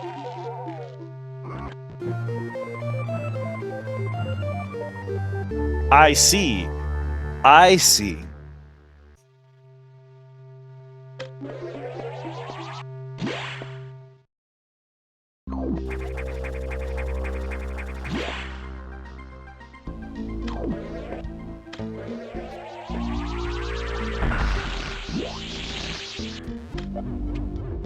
It was very funny, but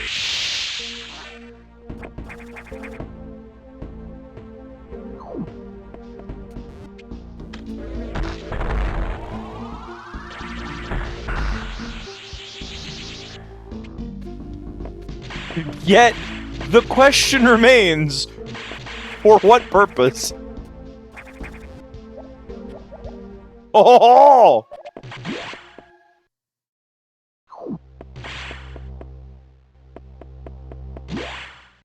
Space tube. Spoob. You've got to be shitting my nuts off. But we can't even use it. Don't have screw attack.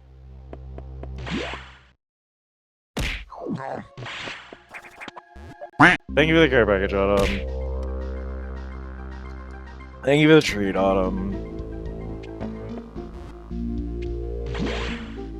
Oh! Before Autumn does it, I'm just gonna really quickly throw that on cooldown and go pee real quick. I'm not even gonna BRB or anything. I just gonna go empty the tank so that I've got a little bit of more time in me while we've got stamina and we're close, you know? Seen enough animated now the Japanese for hypothetically. Okay. Go grab food, Cap. Don't take too long. I'll kill another 3 bosses.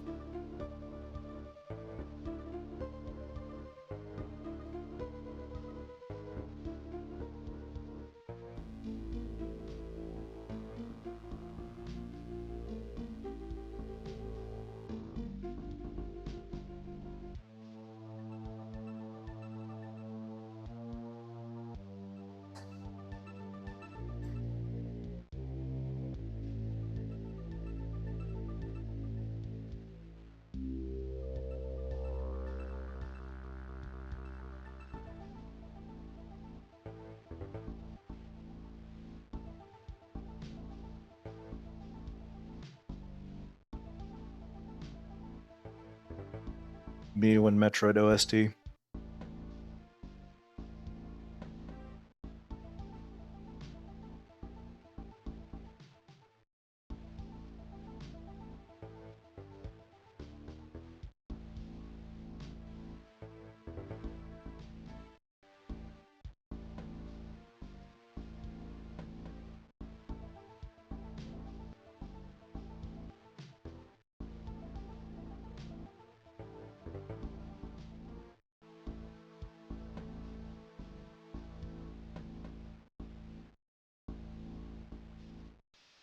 Oh, I'm dying. I'm dying, chat. I've only got so much left in the tank. I have old lady hands. I don't know if y'all are aware of this. I'm a crusty old woman, and I am dying rapidly. My entire body is decaying out from under me. You know the average life expectancy of a... what are we called? Homo sapien monkey out in the wild? A classic human ape in our native habitat, not in captivity. We got a life expectancy of 27 years. I'm 8 years past the expiration date. They'll tell you, oh, you could live to be 80 or 90. It's artificial suspension of our life force by technology. I am in dog years 175.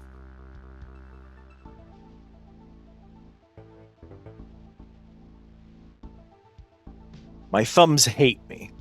They've been working too hard for too long.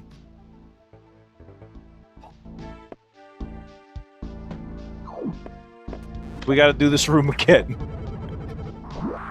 I'm just gonna do the same thing every time. The easiest way to deal with it. Thank you, Autumn.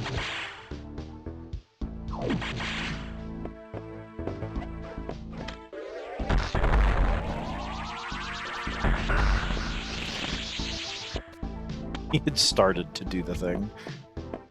Okay.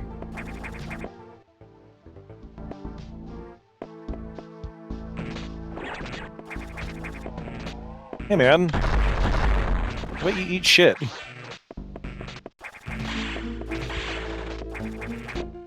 Eh? Oh.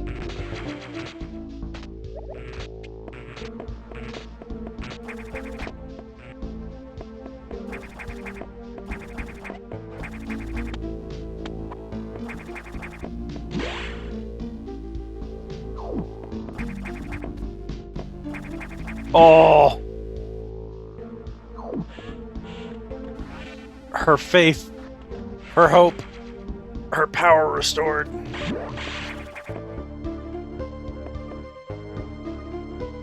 I've probably got arthritis developing in my thumb and wrist, and that's just the way my life is going to be for the next 80 years or however long I decide to stay alive for. And I just have to learn to live with it. Supposedly you can keep having a good quality of life even after this point, but I don't know. That might require like affordable healthcare, and we don't have that anymore. Our species might be going back to the 29-year life expectancy pretty soon here, folks. You upgraded your missiles? That's unusual. There was no word from HQ. A procedural error, I'm sure. Even so, I did not approve of bypassing security level 4. From now on, you'll use more discretion. In any case, Samus, do you remember the security robot you faced earlier? I believe the X have infected it. That is to say, they have claimed the organic components that form its neural network. It has entered Sector 6. I don't know what it's planning, but let's not wait to find out. Samus, you know what to do.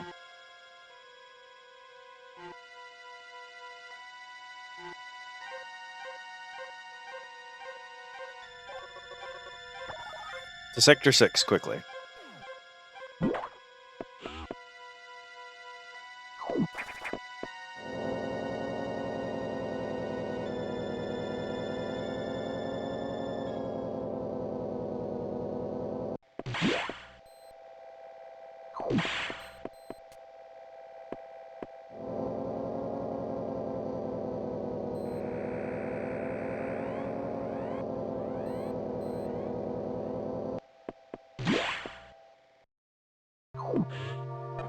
Alright, man.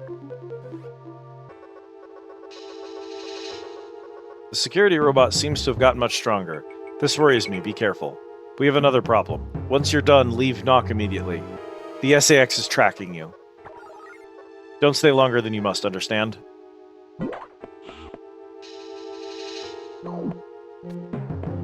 It's decided I'm a threat now, huh? Unfortunate for him. It's too late to decide I'm a threat now.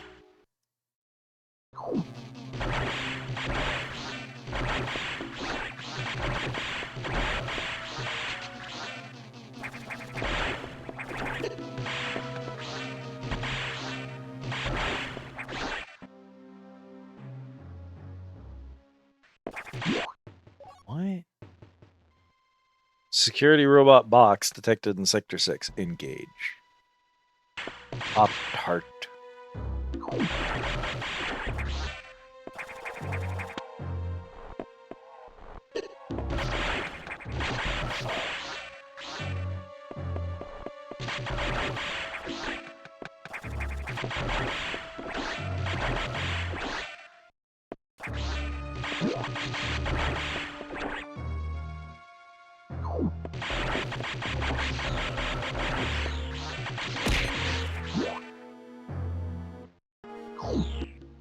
The box.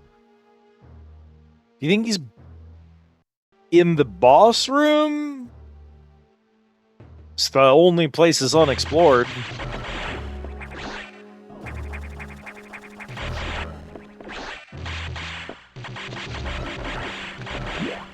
Let's see.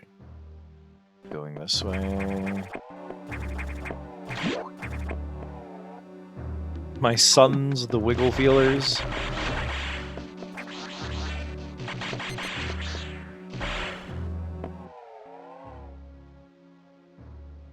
What would be the... It's impossible for me to say, but I'm pretty sure this way.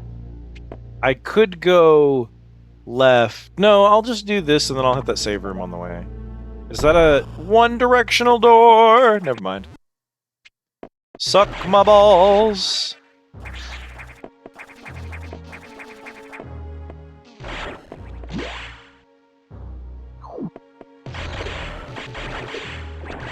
Bro. Come here. Bro. I gotta keep that health high in case I need it for something.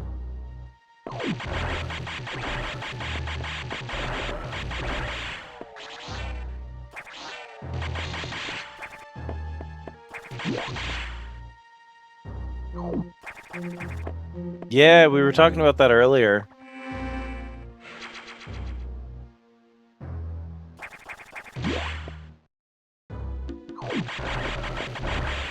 In particular, the way the blue ones are positioned around groups of enemies and tend to flee in their direction to try and lure you into other SAX. So they don't necessarily run directly away from you. They'll sometimes bump into you trying to escape because they're trying to get to another group of enemies so that they can jump you.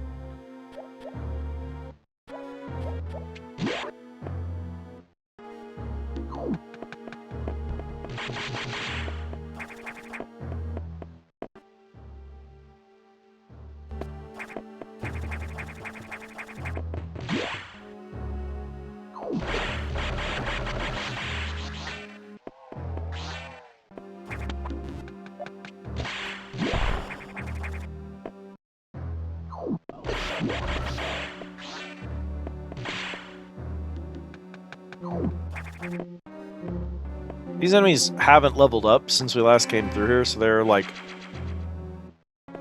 grossly uninterested in me. These guys were only ever supposed to be, like, minor filler. The important part of this zone was always supposed to be the gimmick with the blues. So once that's over, this zone doesn't have much else to surprise you with. And it's such an important thing, because, like, it would have been so easy to just not program them to be that intelligent. It would have been so easy to just make them dumb animals. But that wasn't good enough for this team. You can tell a story where you're like, the X-Parasite is an intelligent creature that's learning and it's adapting to your combat. They're adjusting to your thing. And you can say those words, but then if they just have the same enemies on screen the whole time, you're not selling the bit to the player. And they understood that, and so they sold the bit to the player. And the way that they achieve that is, if they tell you that the enemies are, like, adapting to your strategies, they change their AI. If they tell you something like, there's a moment where they say, the enemies are beginning to adjust to your weaponry, most enemies after that point are no longer frozen by the ice missiles. They stop freezing the majority of new enemies you meet from that point, because the enemies are adjusting to your weapons. And you can easily pass that one off as like, well, they could have just gotten more HP and it would have been the same thing. But it's like, there really is a difference in the way you handle enemies from that point onward. And so the story is believable because Liz is lost and has no idea where she's supposed to go for this.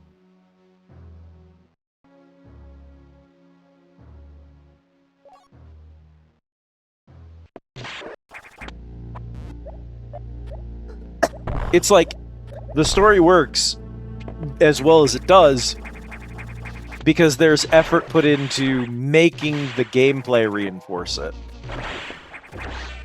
And a lot of games just wouldn't bother doing that.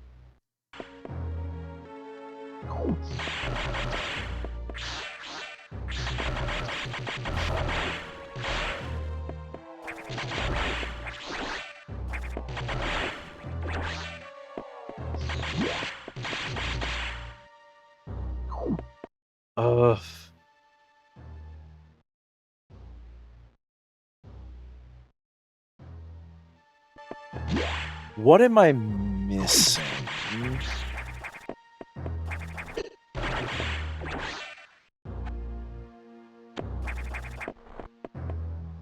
Is that a, I'm gonna read it and it may take me a second, or I ain't reading all that, good luck, Chief?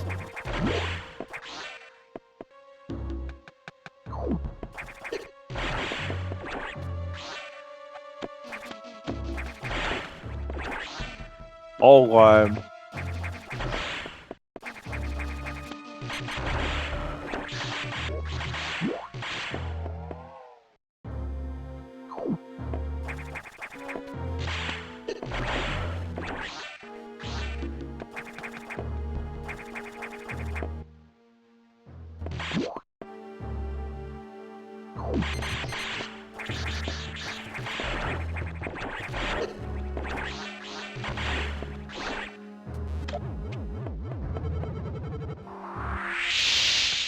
Well,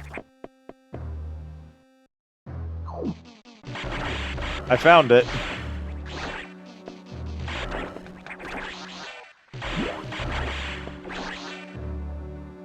I have an incredible talent to mysteriously powerbomb exactly what I need. I'll go like 5 or 6 rooms without doing a single powerbomb, and then I'll be like, it's time for a powerbomb, and it's the right room. Doesn't always work. We've seen recently that sometimes 100 power bombs won't solve the problem, but like,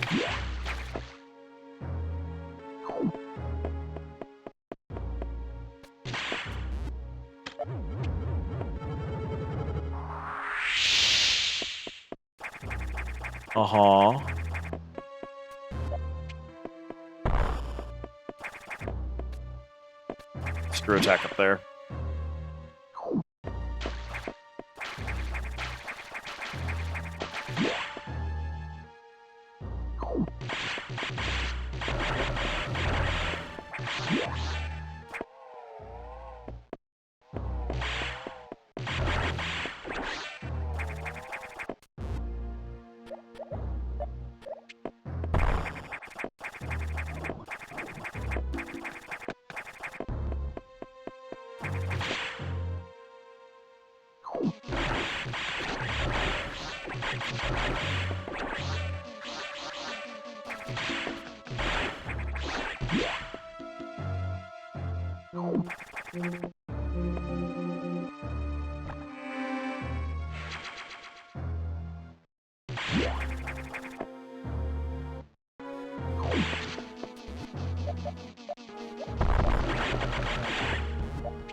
Hey man, how's it going? No entry without authorization.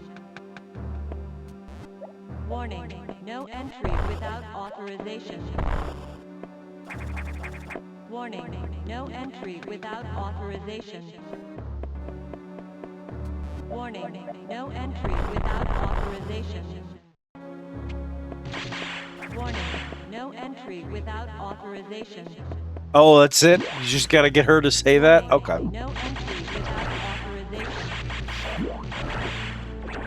Warning, no entry without authorization.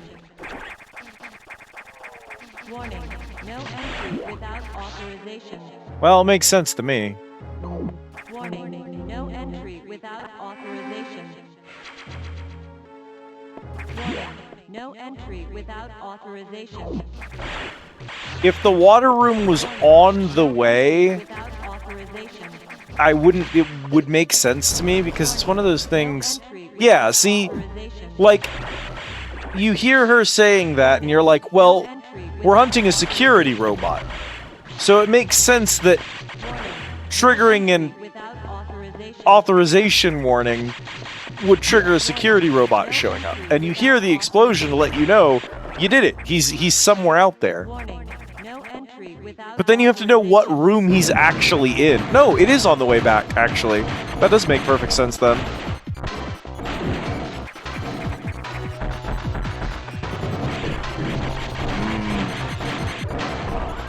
Oh, right.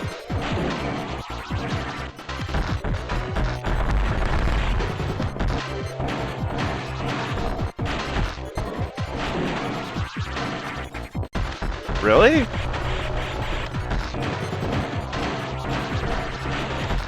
Why is it not shooting the missile when it's charged? Fire the goddamn... Brother. I missed anyway.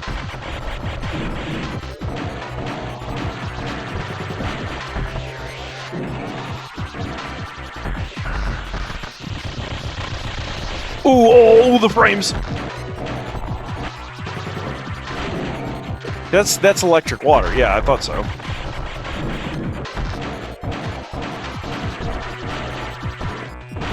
Okay, hang on. There we go. That's what I thought was going to happen.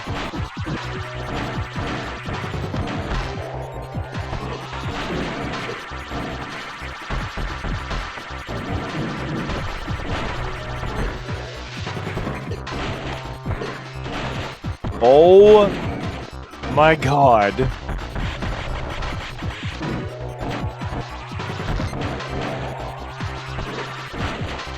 Oh, I hate getting hit by that jump.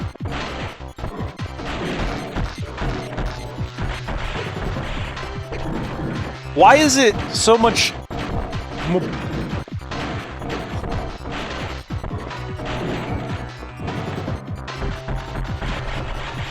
We gotta talk about jump consistency. Samus.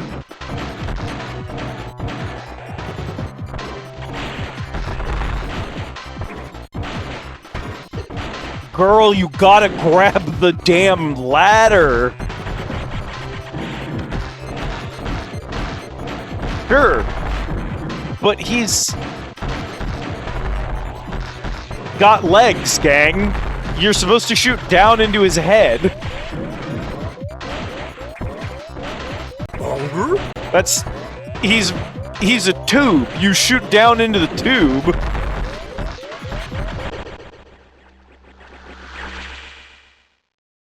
Hello, Callista. Welcome in.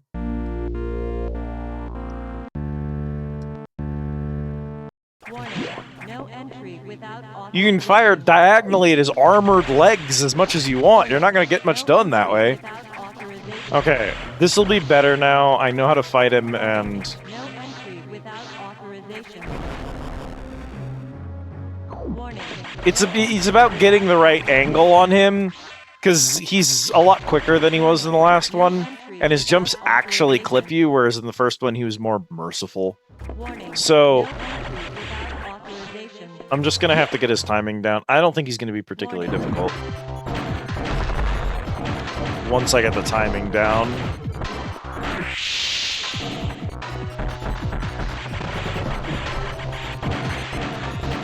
I know what you mean, Callista. Oh, I hate that I can't clip him there.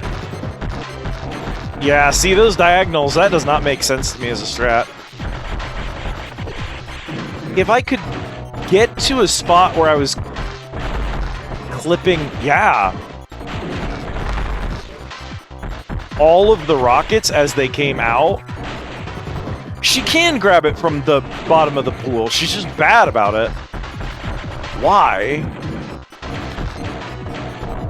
Come on, man.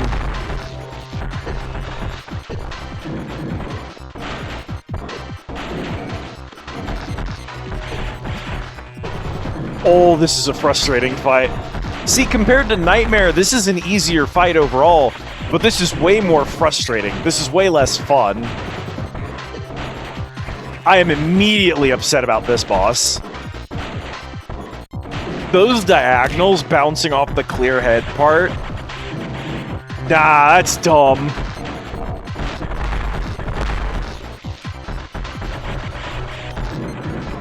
I'm very clearly hitting the right spot on the head.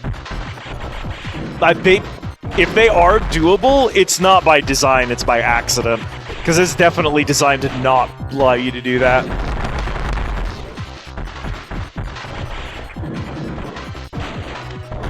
You can do the charged missiles here, but they don't seem to do any special damage when they hit him.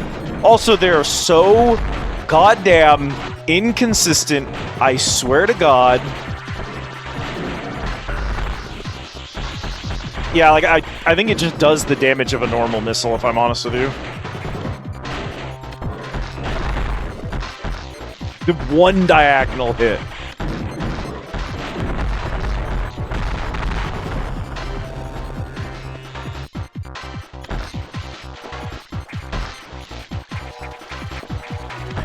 Bro, come on. I'm gonna die to this dude. I'm gonna be mad about it.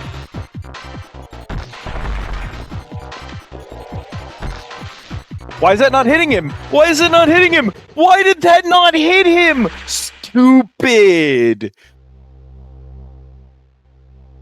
Stupid. I would have died anyway. Here's the thing. I'd have died anyway. I didn't have enough HP for him. But why did that rocket not hit him? Without authorization. Why did that rocket bounce off?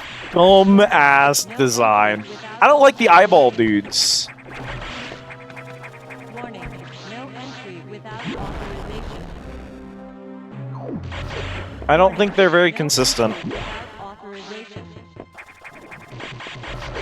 Warning. No entry without authorization. Okay.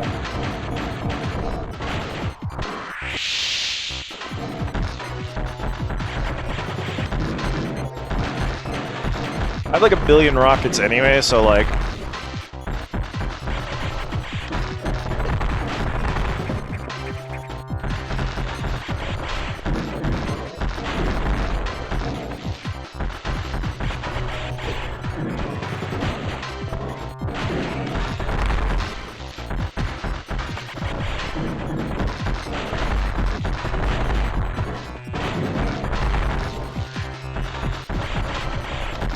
Yeah, sometimes they seem to just let me hit them on moves that when I probably shouldn't be able to, like from angles that don't make a lot of sense, and then other times they are like really demanding.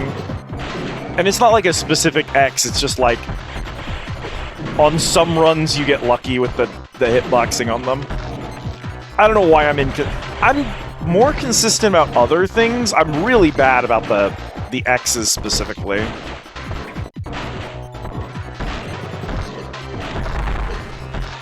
Oh my god. I'm losing so much HP to this dumb boss.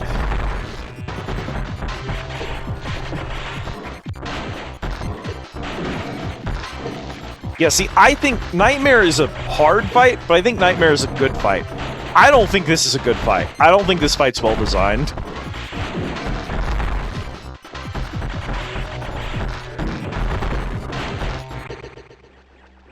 What's frustrating is that jump that he does, where he knocks you off of the ceiling, because, like, everything else about the fight feels like a sort of like, oh, you're supposed to move directly above him, knowing that he's going to fire the missiles, and you have to scooch out of the way and stop shooting before he can get them out, because otherwise they're going to hit you. And there's a sort of rhythm to that, and then if you get hit by them, you have to get back out of the pool. That all has, like, a pacing and a rhythm to it. And then there's his jumps, which he just does a bunch of jumps, and there's a really good chance that he hits you and you just take a bunch of damage. And there's not a way to avoid them other than to not be where the jump is, I guess.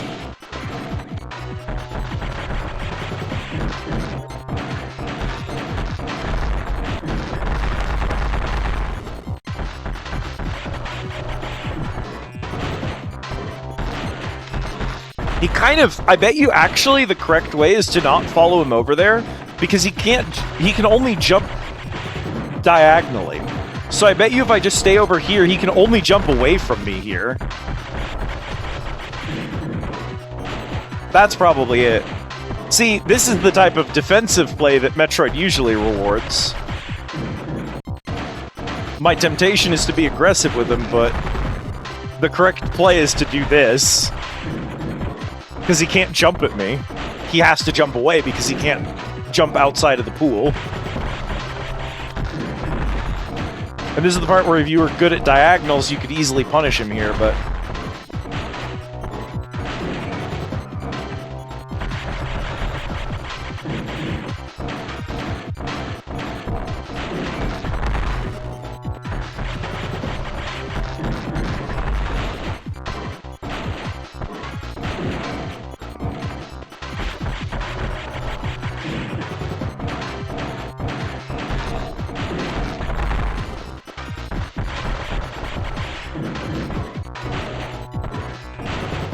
So it's a way less interesting fight, but here you go.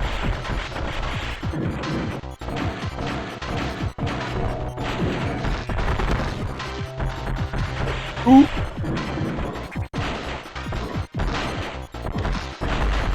Bro.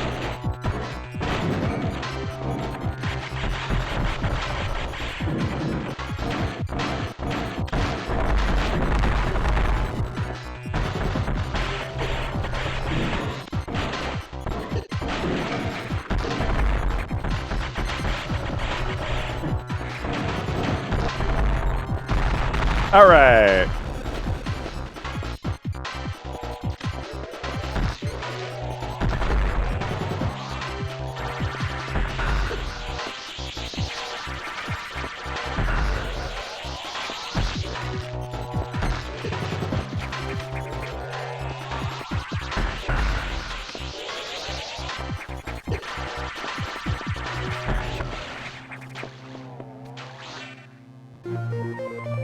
Wave beam ability recovered. Beam now penetrates walls.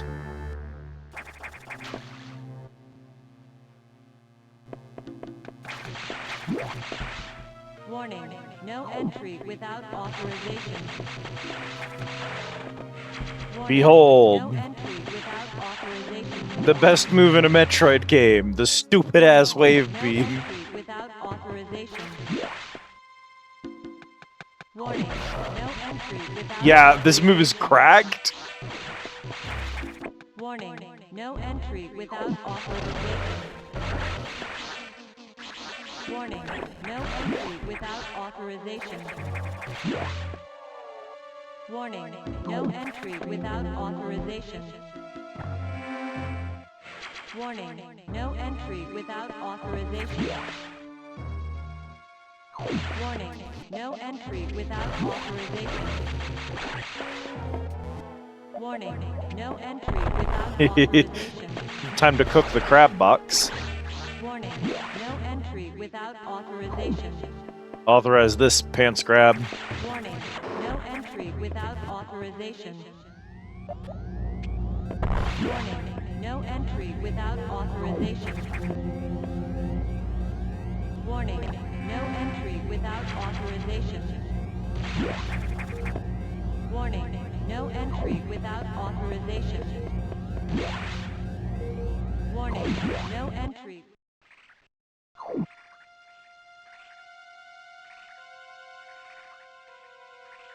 You immediately understand why I was specifically told by the Federation, don't open the red doors. Why Adam was not supposed to tell me to open those and why he got mad about it. You now understand why authorization needed to be had in order to enter this lab. You now understand why it was that a Federation dude called in Adam and said, does she know? Does she suspect? The reason for this lab, the reason that they needed me to save this lab from Parasite X, they've been breeding Metroids in it.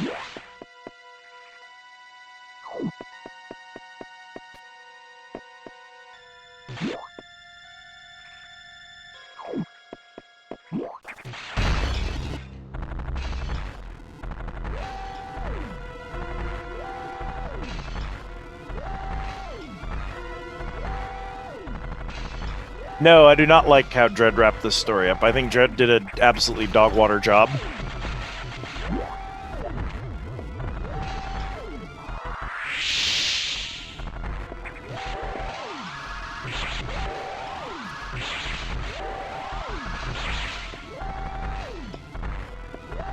I think Dredd's like a 7 out of 10 game overall.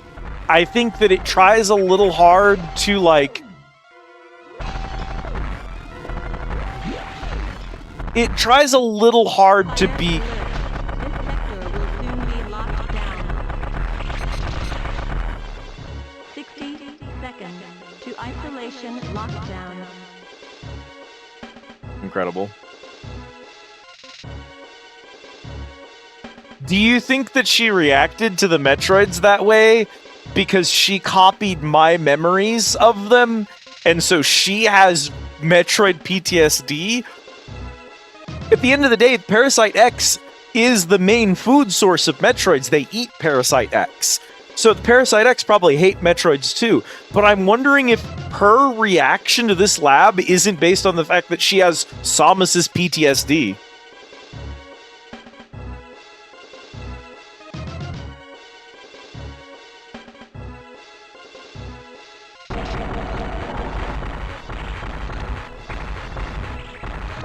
Okay, come on, Space Jump. Now's the time to work. Now is really the time to work. There we go.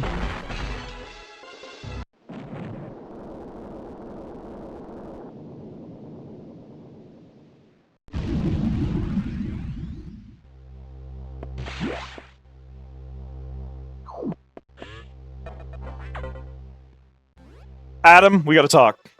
Samus, you shouldn't have done that. You ignored your orders. You may have to pay a price for that quite soon. As you can see, the Federation has been secretly working on a Metroid breeding program. For peaceful application only, of course, please understand. But perhaps you already knew of this program's existence? Certainly you must have had doubts when you saw Sector 1, SRX, a faithful replica of the SR-388 ecosystem. Ideal for raising Alpha, Gamma, Zeta, and even Omega Metroids.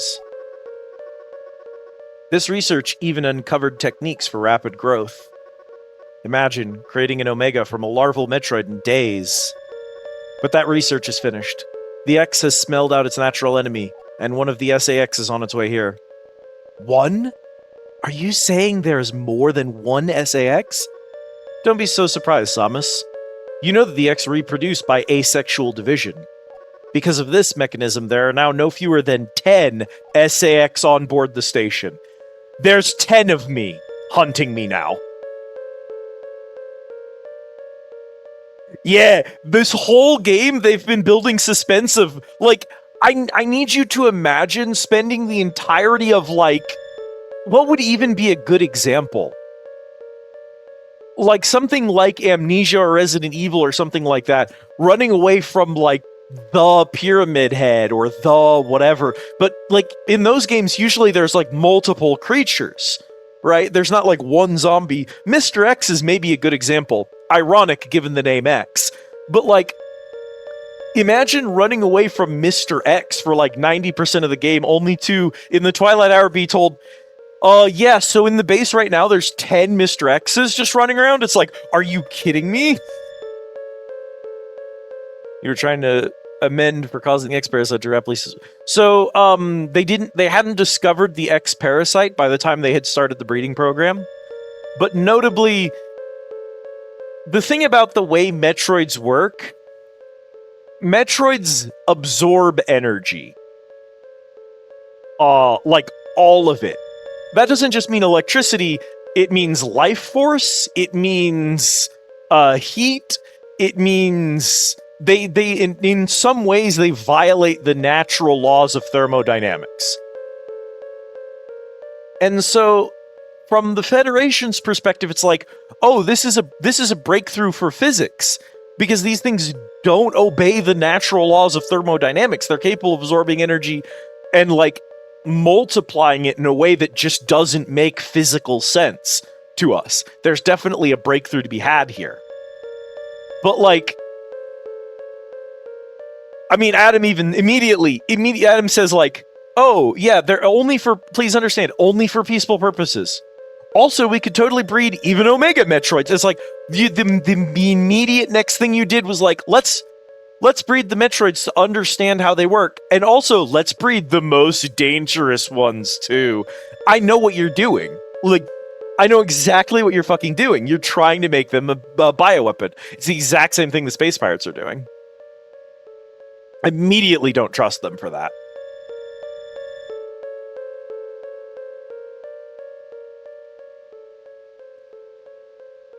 Yeah. Samus, you must go. Get out. If you stay too long, the SAX will destroy you. Stop only in a navigation room to uplink to me. I don't know how HQ is going to take this, but you need to report to them immediately. Is your objective clear? Yes. Now get going. Samus, the silent protagonist, appears on screen to deliver a line. I have never... Like, she talks in this game.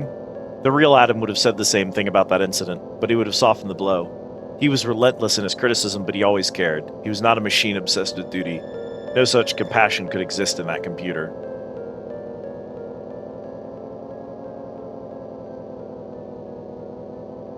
Federation assumes that they're better people. They don't know the truth.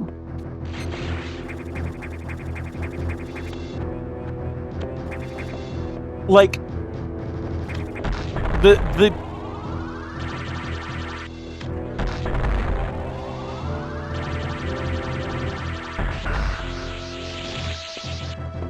power intrinsic to taking the croissants. I've always thought they looked like turtles. I've always called them turtles. I don't know why the Metroid has space turtles, but it do. But, like, the power intrinsic in having Samus, who has otherwise not even had a sprite for the dialogues, appear to say a single line, and, like, how much that conveys the importance of what's happening in this scene, I think that's another example of the brilliant atmosphere work and storytelling work that this game has. Is the delicate balance that of making Samus a character with a personality who's involved in the world without also like removing the element of the silent protagonist that's intrinsic to it. Hey Isaac, how's it going? Like, it's not that I think you can't have Samus talk. Because she talks plenty in this game. She monologues to herself. But the thing is, she's not a person who wastes dialogue. She's not a person who talks just to talk. And that's kind of... They wrote such a yapper in Other M. He's such an annoying yapper for, like, no reason.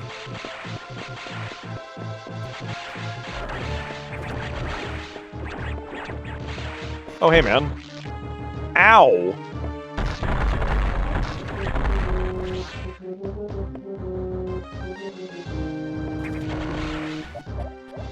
Yeah, Other M has a lot of problems. Its gameplay is a mess. Its storytelling is a mess. Its Sama's characterization is a mess.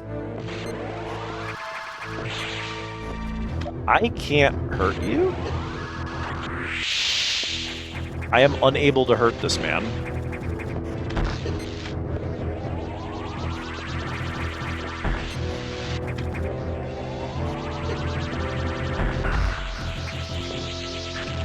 What?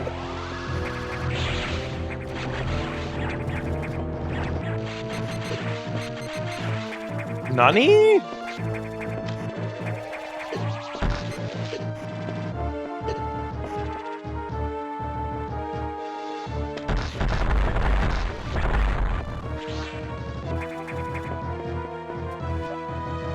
No, am I forgetting something?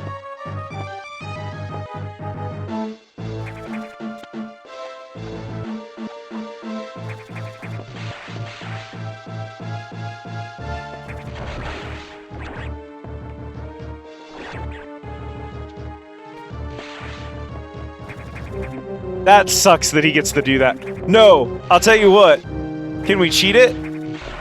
Can I cheat it?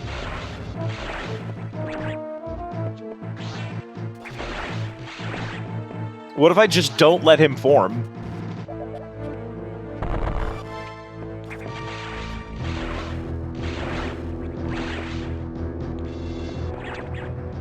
He needs another X to form. If I just don't... If I only produce one at a time, he should time out.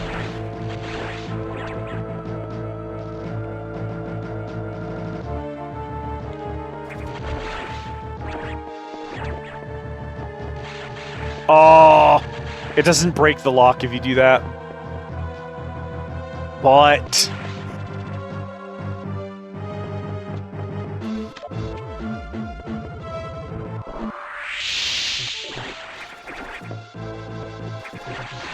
Okay, let's see.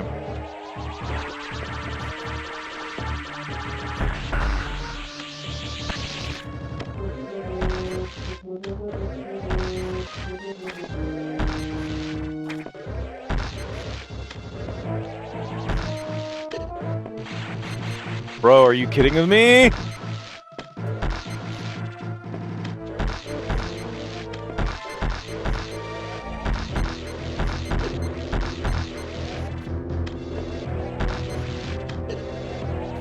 We literally hit him the first time, and now we're just not. Is that not what I'm supposed to do here?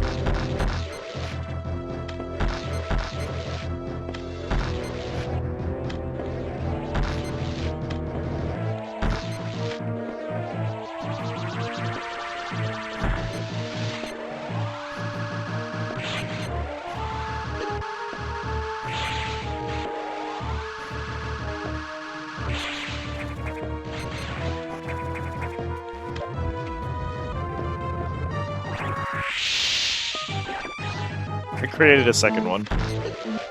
Well, I'm cooked now, but...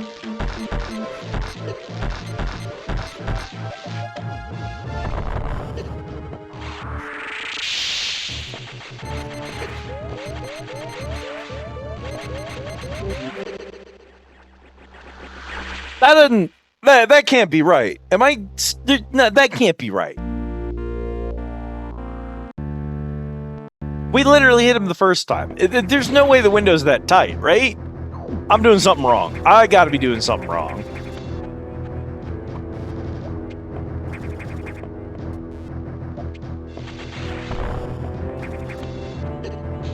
Bruh.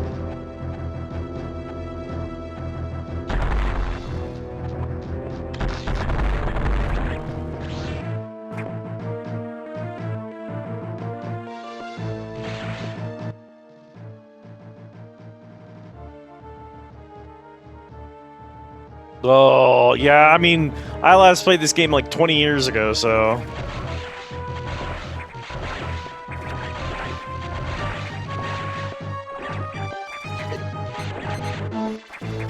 Maybe they...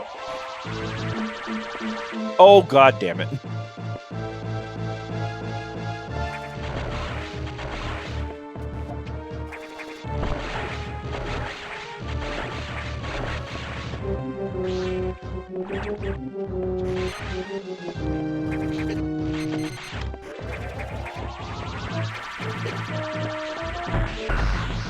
It is. I think it's hitting them from behind.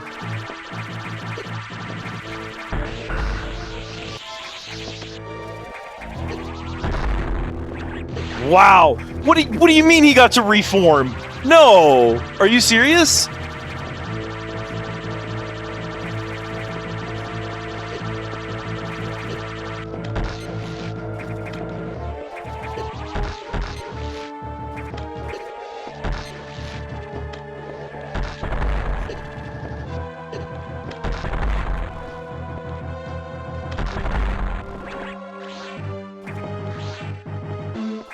This sucks.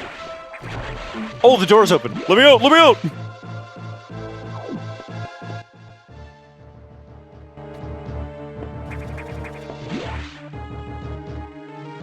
Immediate second save room. Immediate second save room. I do want to know the cheese, actually, now that I'm clear.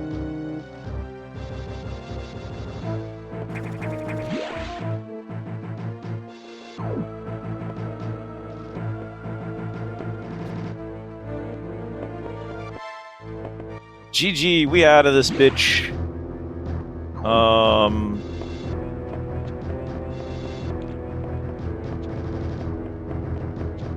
Okay.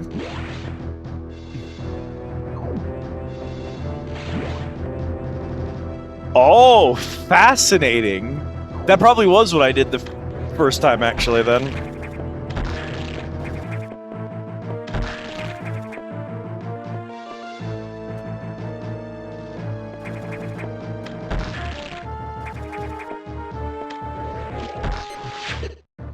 Alright, bro. Alright, bro. I was gonna say, I only get one more of these. I'm out of time.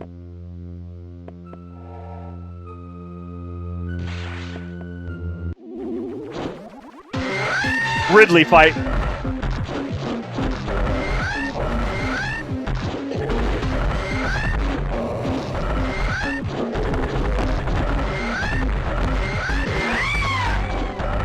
Go ahead, motherfucker, crush me if you want.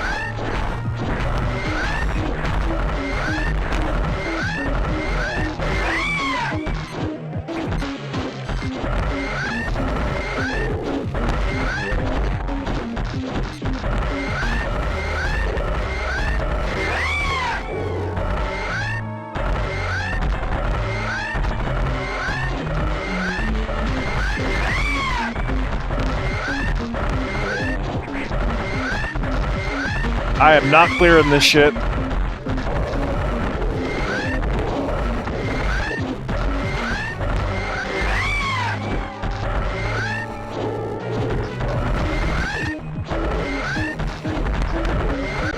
You just lose too much getting grabbed. He makes some good noises. Oh, this is gonna be a rough one.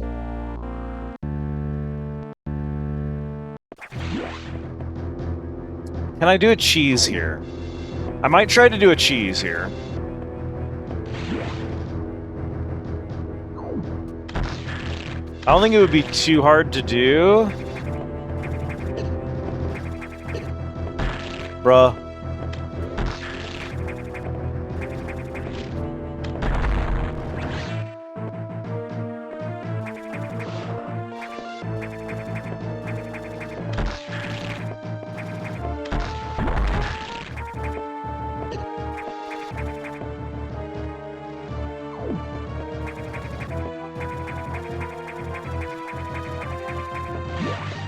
Bet you those stupid eyeball dudes don't respawn.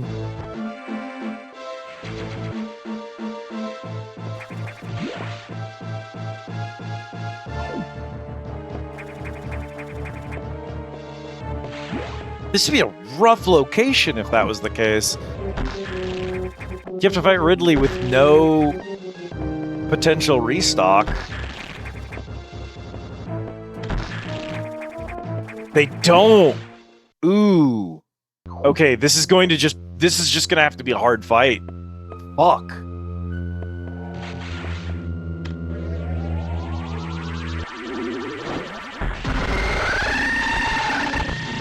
Oh yeah, mangle that opener, baby!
This is gonna be a fight I'm trying to brute force my way through it, and it's not gonna work.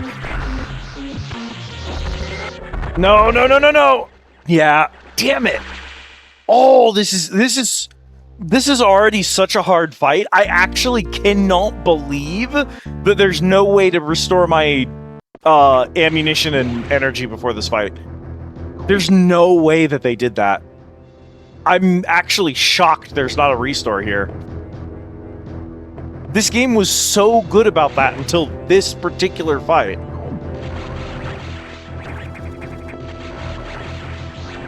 Can we do that in here? Is that what this room is for? So that's gonna make a pirate.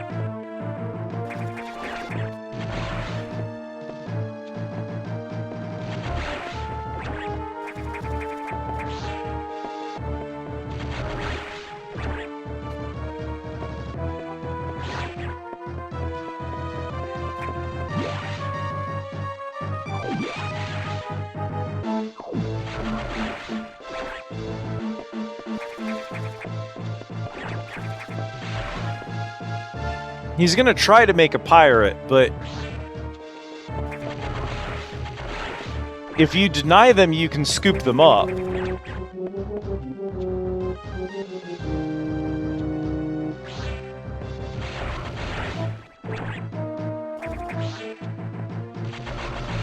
Since they're not a required enemy in this room, they don't work the same way as they do on the top.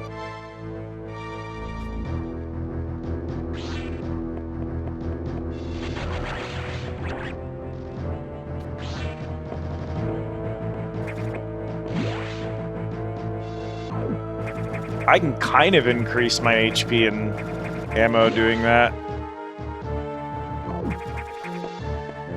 Yeah, those dudes are like the second golden enemy in the game.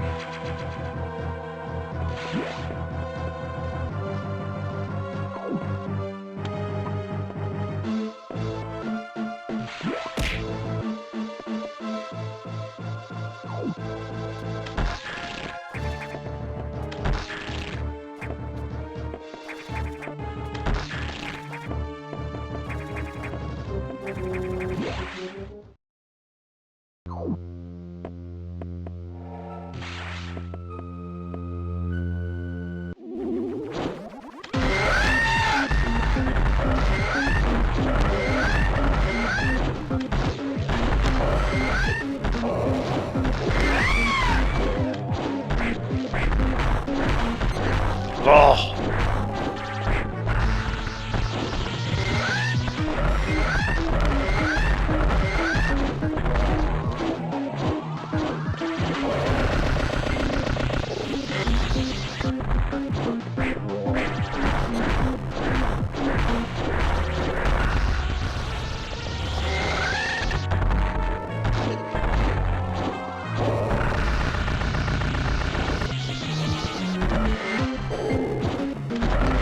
Oh, piss! Ooh,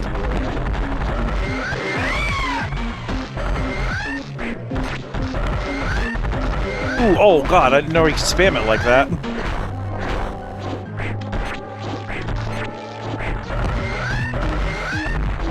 No, no way he can charge like that. Oh my god. I don't have a response to that move.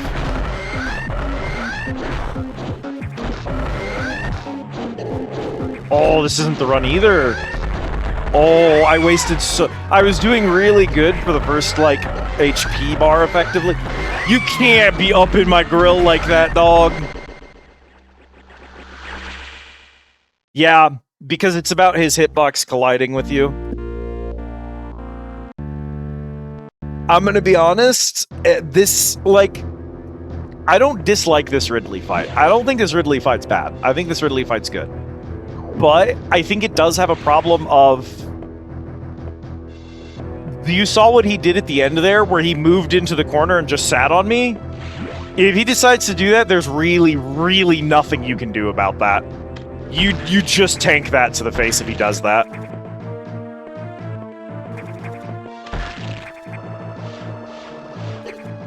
That's a lot of HP I'm not getting back.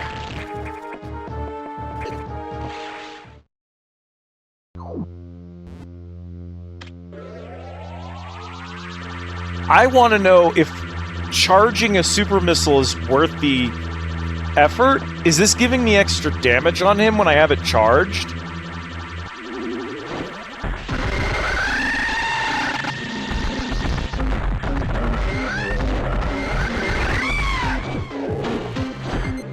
It doesn't feel like opening with that really, like, progresses the fight any faster. I think it just lags out my Game Boy. No, no, no, no, no, no, no, no.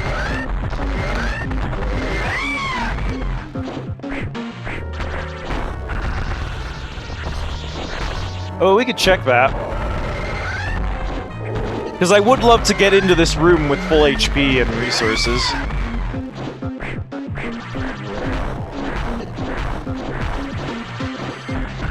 I feel like that would help a lot, obviously.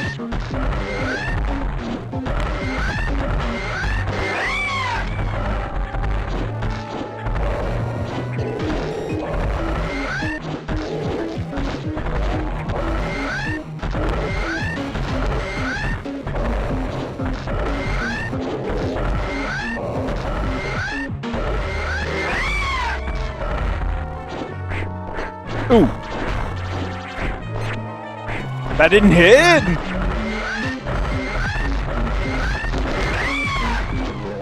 He's gonna get me here, but we were so close! He also has like 8 phases. He's like every Ridley, where he just has way too many phases.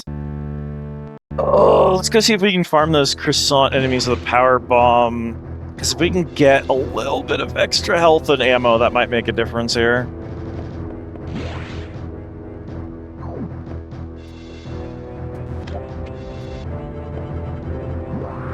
Nope, they're immune to those. Yeah, I honestly think the worst part about this boss is where it physically takes place. Like... One, this room is too small for this fight, personally. I don't think this room is big enough for what they intended mechanically for this fight to function as. But also...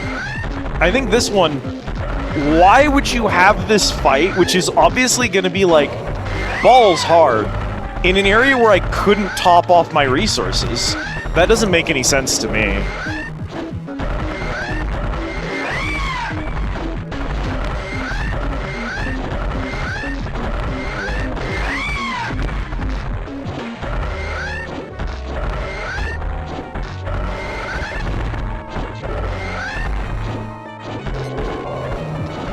Oh my god. Oh my god. I don't know where to stand. There's got to be a... There's a pattern in there, but I'm not consistently getting it. I could probably stay safer if I spent less time firing rockets at him, but I need to do damage too.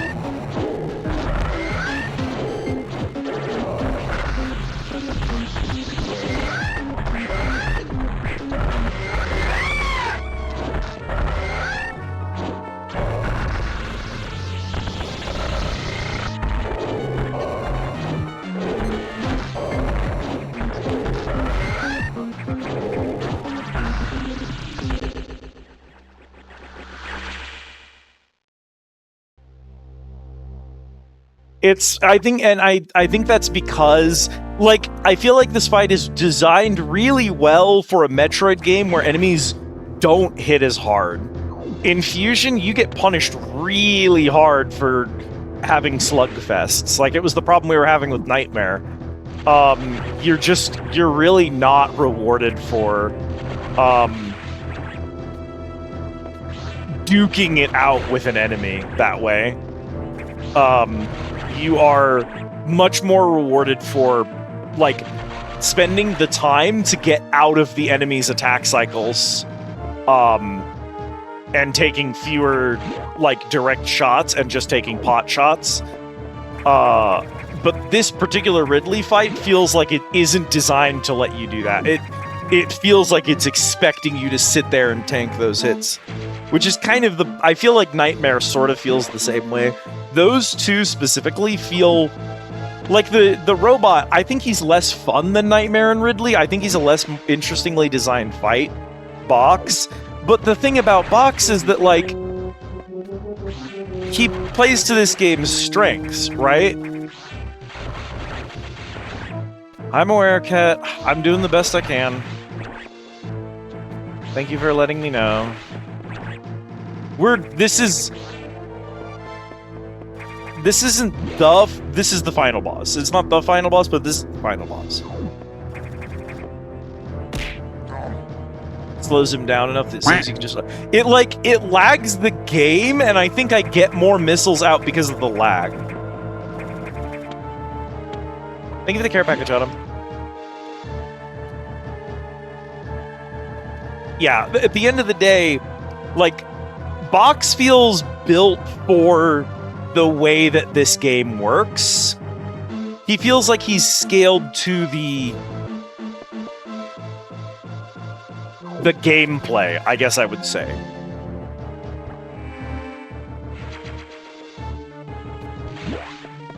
He feels designed for how Fusion is balanced, whereas Nightmare and Ridley feel a little bit like they're maybe borrowing too much from older design principles without being in the game where those design principles worked.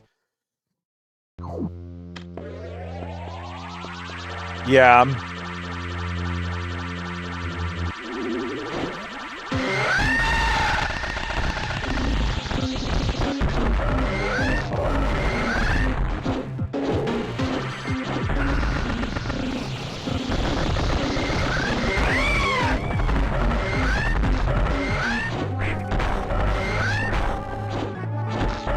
He gave up on that attack.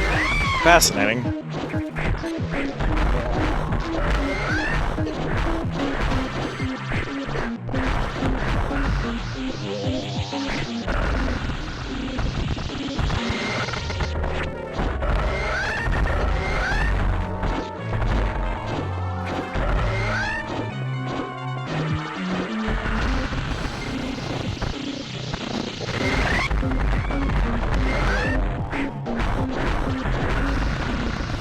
Oh.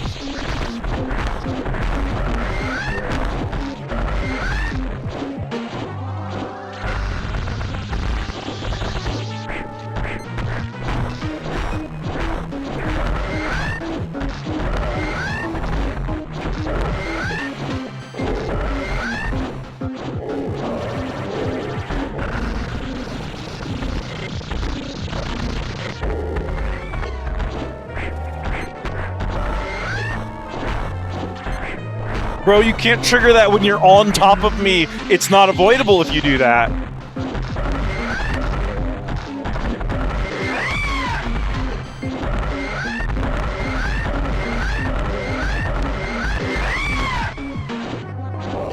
Yeah, I can't get out of that.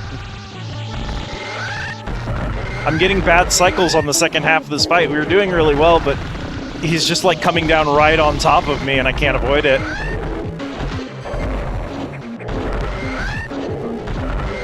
Oh my god! I'm not making it through. I'm not making it through. Damn it! I don't know how many colors he has left at that point. Like, I don't have a good gauge on how close we're getting on that. Oh, I'm just gonna, every time I fail, I'm just gonna run and grab a couple more pips of health from these dudes. And we're just gonna keep doing it. I think we're getting further. We have to get lucky on his behavior, because some of the time, if he decides that he wants to do his impale move when he's right on top of me, if he decides to do his charge when he's at ground level before he goes back up, that's unlike Nightmare. I can't control his directional behavior with inputs. It's a problem because he's got like, in some of the games, and I don't know if this is one of them, he has like 30 shades of red that he goes through.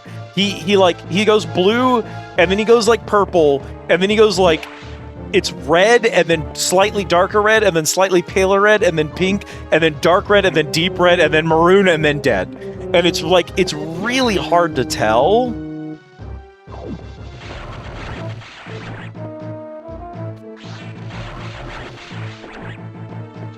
Like, what shade of red is his final shade?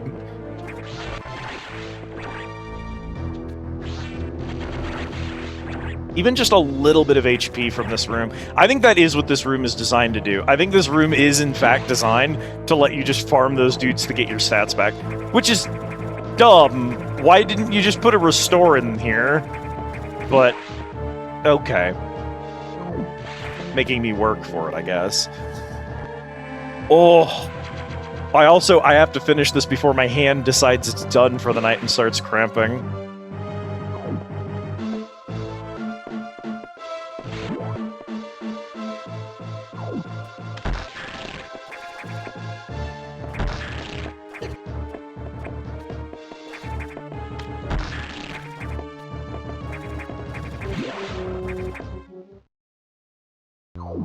All right, Ridley.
I'm losing so much HP to him just being on top of me whenever he feels like it.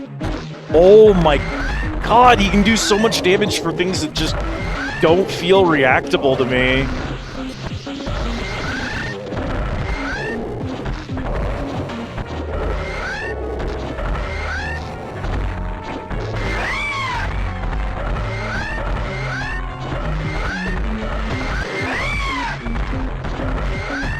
See, he did that tail move 3 times into the corner.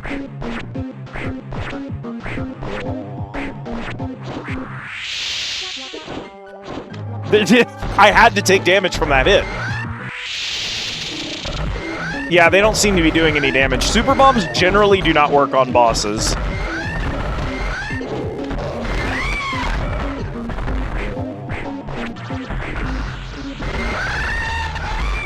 Oh, we got him, we got him, we got him, we got him. We're not done yet, we're not done yet.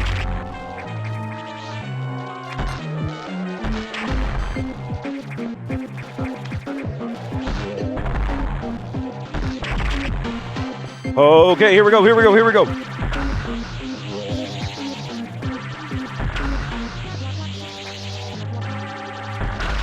We out of this bitch! I was not about to lose to the X-Parasite. Not after beating Ridley. Woo, that's rough. That's rough. Oh, the charge beam is the preferred method? That's really interesting, because Ridley is, like, hyper famous for being weak to specifically super missiles. It's his iconic weakness is super missiles. He's like the one boss that I will always immediately empty my entire stock into.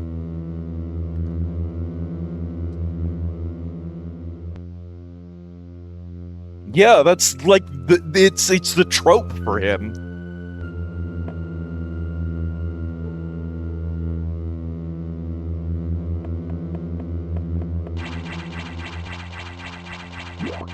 Anyway, now we have unlimited power. Everything dies immediately. Nothing is I'm fear nothing. I fear no man.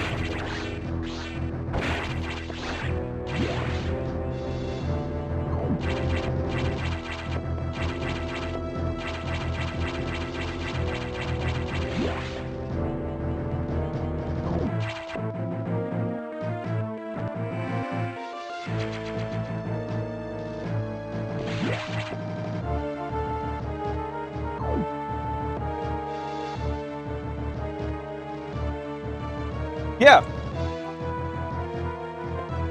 I don't play a ton of Metroid, and I'm not some lore expert, but I do know Ridley is weak to super missiles. He has a specific weakness to super missiles.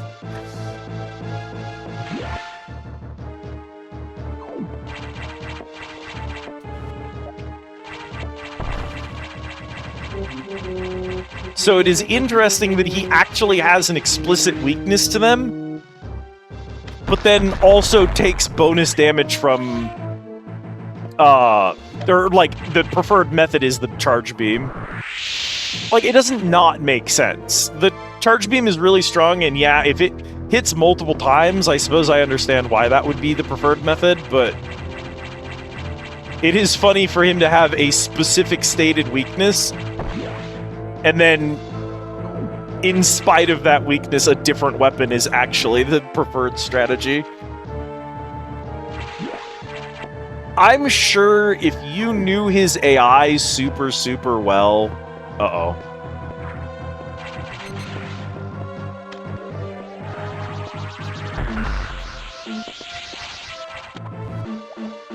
Yeah, because they're transfiguring their genetic makeup into the thing that they copied, is what they're doing.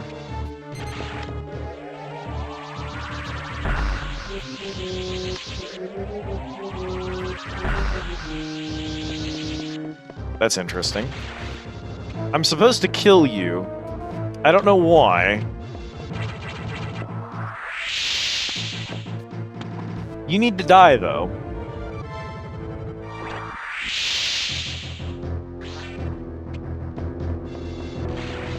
Nope, that door is still closed. What the heck? What the heck? Why? What are we doing here? What are we doing, game?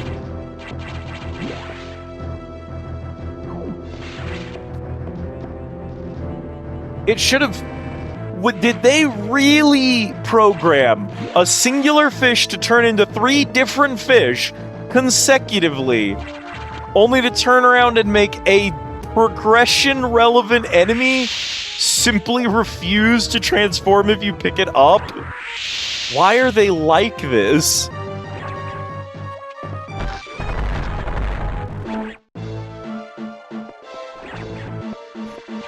Oh, so we're doing this again, huh? Oh, interesting. It's a legit charged wave beam. They just, in this one game... it is possible that it's something to do with Parasite X. I mean, that is not technically Ridley, to be fair. Why not just have a gold pirate? I suppose so, huh?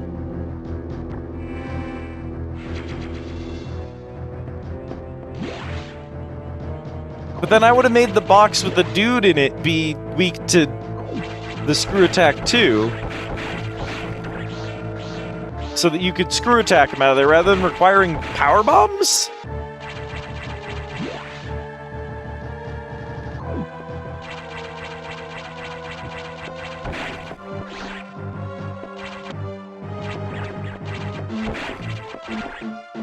No, I don't believe there was an N64 Metroid.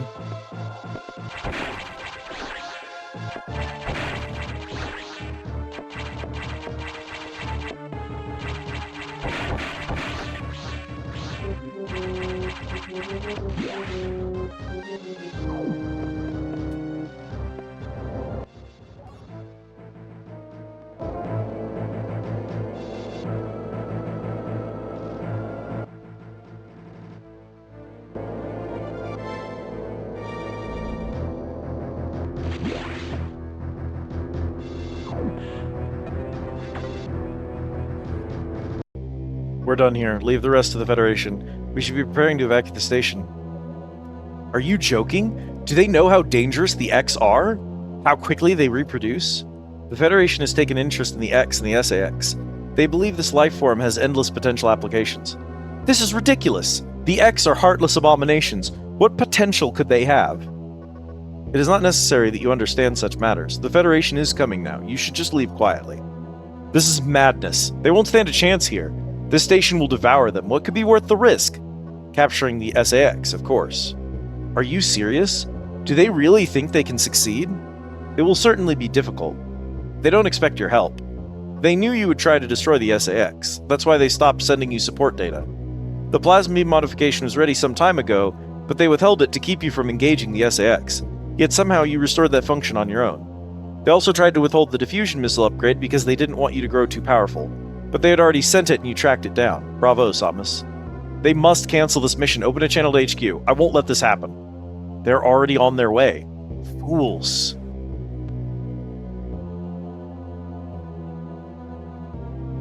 As soon as the Federation ships land, the X will overwhelm them and absorb the knowledge and power of their occupants. The X are just waiting for the hunt to begin, and then they'll spread across the universe. Galactic civilization will end.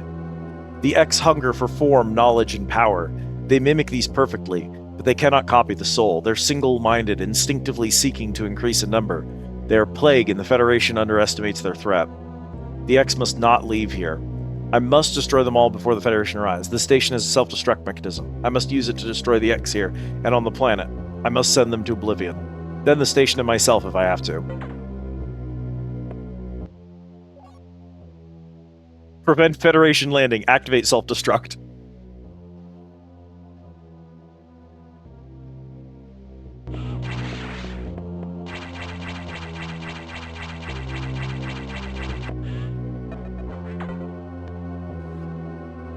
Open the hatch.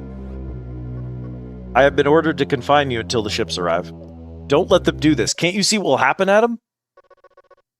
Adam? Who is Adam? A friend of mine.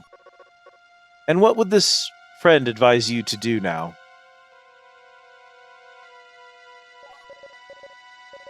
He would know that the only way to end this is to short the self-destruct cycle. He'd know how important it is. Did this Adam care for you? Would he sit in a safe command room and order you to die? He would understand that some must live and some must die. He knew what it meant. He made that sacrifice once. So, he chose life for you, our fair warrior, Samus Aran. Your Adam gave his life so that you might keep yours. For the sake of the universe. How foolish. How dare you? How could you hope to understand, machine? You know that detonating the station in high orbit would not guarantee the complete extinction of the X parasites, even though the station would be utterly destroyed.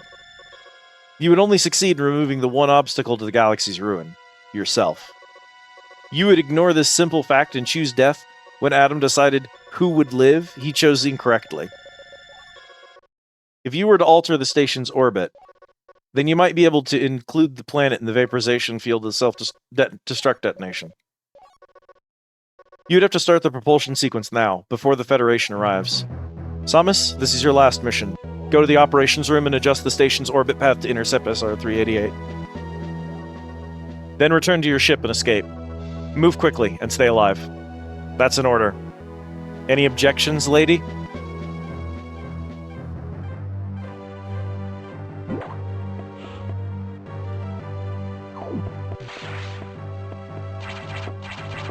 They stuck his brain in a computer!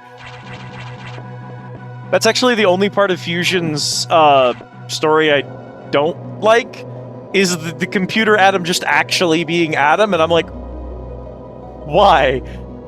When you have more context for Adam, it makes a little bit more sense, but within the context of this game, it's such a weird bit. I don't get it.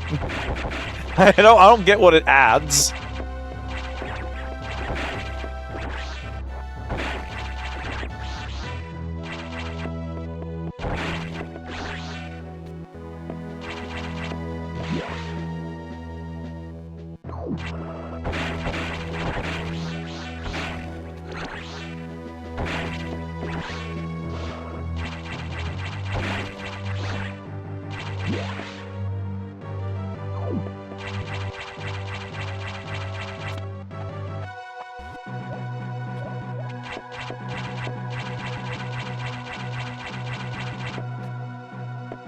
Where am I headed?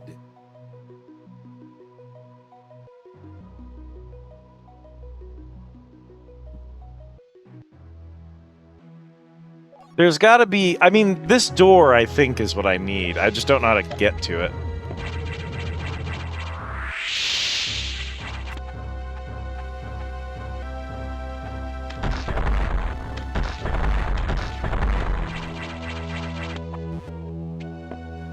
I mean, I'm gonna go immediately to that scene, and there's gonna be a fight and a runaway sequence.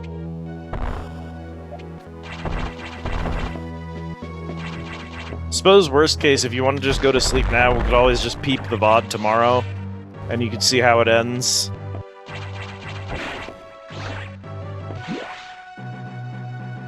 Why don't you go get some sleep then?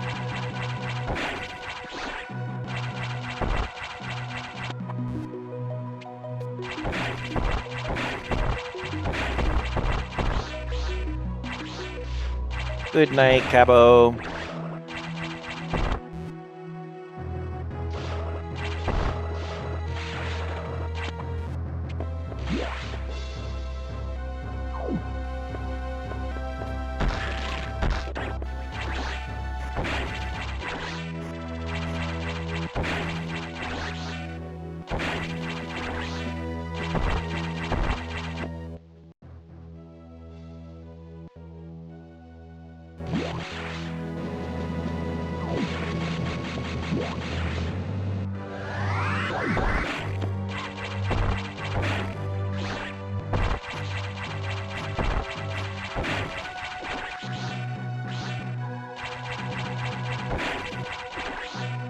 Yeah, a little bit. Partly it's designed that way, like, they designed the sections that you do after obtaining Screw Attack to be specifically easy to do with Screw Attack so that it would feel good at this point in the game to have it. Because in some of the other games, Screw Attack does not fix all of your problems. It just makes navigation easier. Ooh, boy.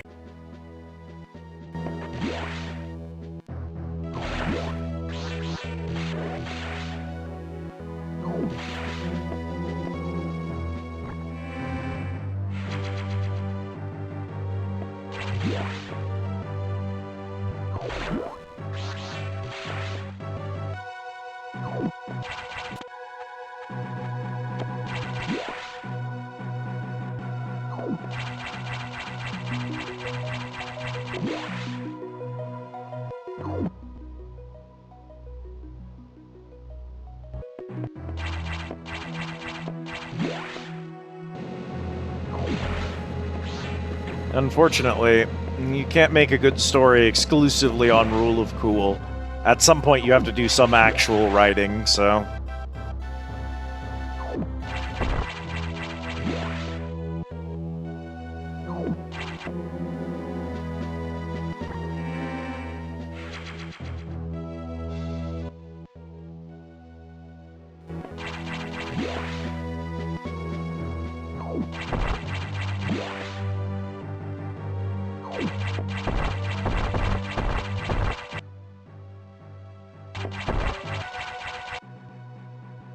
I don't really want to be bothered to go over there, even with Cat gone.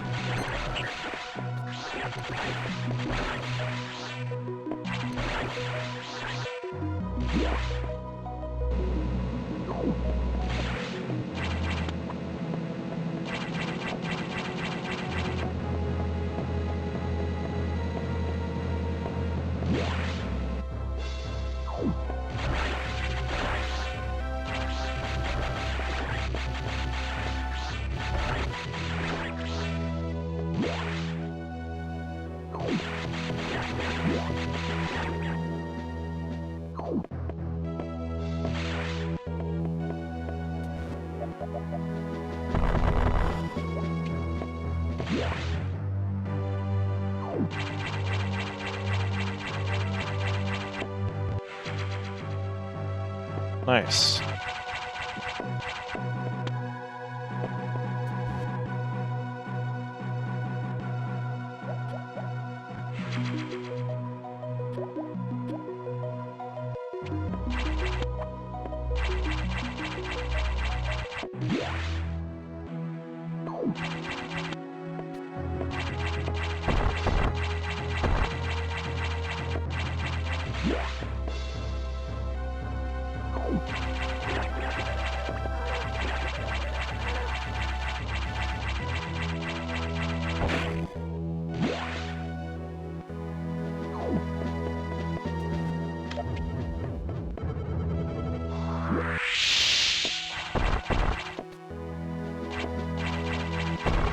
It is so funny that you see this in the first zone, and it's one of the earlier doors that you unlock.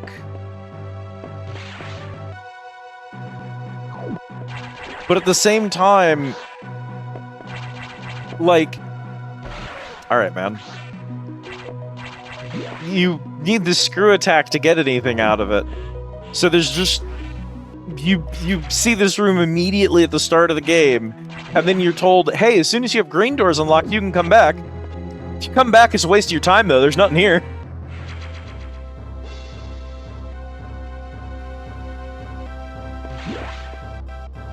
I mean, things like the room transitions here are just things that you live with when you've got,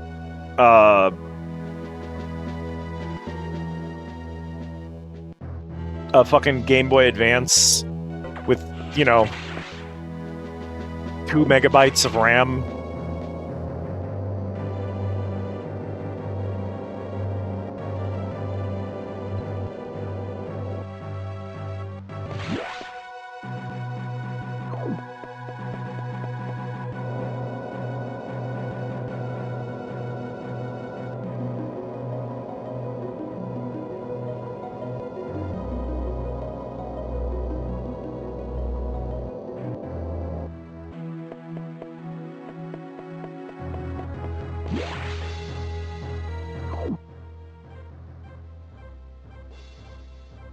Okay,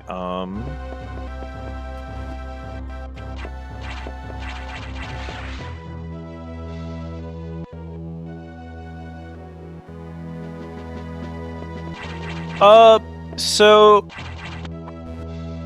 my experience with Final Fantasy, I liked 1 a lot. And then 2 made me mad, and then 3 made me mad, and then 4 made me mad. And I like understood 4. Like, I got what it wanted to be and what it was trying to do, and I appreciated it for that, but I still, like, didn't really have a fun time playing it necessarily. And then when I got to 5, I will say that 5 has its faults. 5 has some things I'm not fond of about it. It's got a couple of, like, really weird dungeons. But I have, at the very least, compared to any of the other FF games that I've played so far, 5 is the one that, like, after 1, finally made me, like, start having fun again, if that makes sense. What a bastard.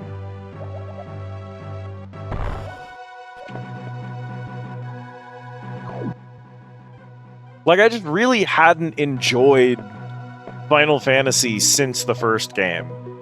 And I started playing 5, and I was like, oh, baby, we're home. Through the safe room, okay. 3... So 3 has this system where you can swap a character's class to a different class.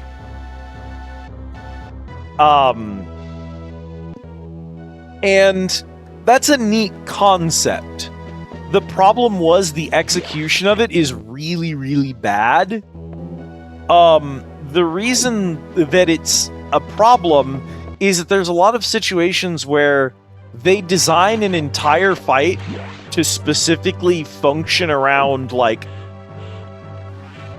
They do not design... People will tell you that they design the fights around encouraging you to play a specific playstyle. So let's look at the Shrunken boss, where your melee attacks do 1 damage and you die in a single hit because you are shrunk during the entire fight.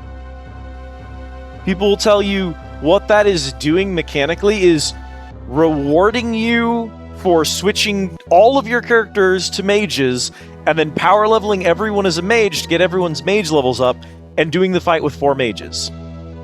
That actually is not what that system is doing. What it's doing is punishing you for using melee. And every boss in 3 feels like that. Every single boss is like, I'm punishing you for designing your fights around this. For, like, designing your team around this. I'm punishing you for having a team composition. And that is such a weird approach to game design. 5 definitely has fights that are easier if you have specific classes, but I at no point in 5 felt like it was like, oh, you're using melee? Fuck you. You lose. This fight just automatically sucks if you're using melee. Why would you use melee in this fight? Obviously, you shouldn't be using melee in this fight. 5 never felt like that to me. 3 felt like that a lot. Also, not to be a hater, I am something of a, like, actual real-world published author with a degree in English. So I'm kind of picky about story. 2 and 3, their stories are just... They're bad. They're bad. They're really, really, really bad. I have been told that the Pixel Remaster of 3 does a lot of work to help fix that. I don't know, I played the original. But they're bad. 4's story is also bad, but it's funny bad. And that's kind of what Final Fantasy is going for. And honestly, I'm with it. By the end of 4, I was having a really good time with their weird dog shit story. I think 5's story is just actually good, but also weird and silly at the same time. So I think 5 is the best of both worlds.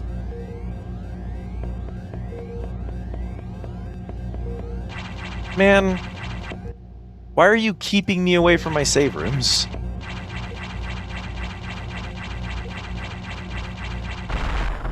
Oh, Jesus.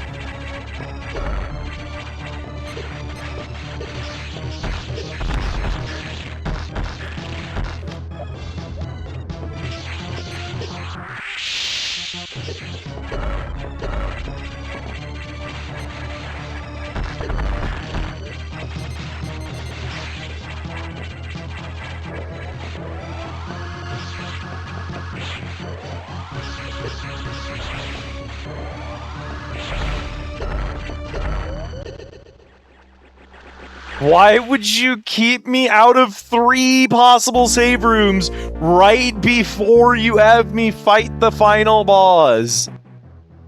Story is definitely underwhelming there too. Astral, I have a clip. I have a clip of me during the ending where a specific character is revealed to have been alive and okay in spite of doing a specific thing that really obviously should have killed them. And I I think it is the most legitimately upset I've ever been on stream. I'm just so clearly tired of the game's shit. It's so funny.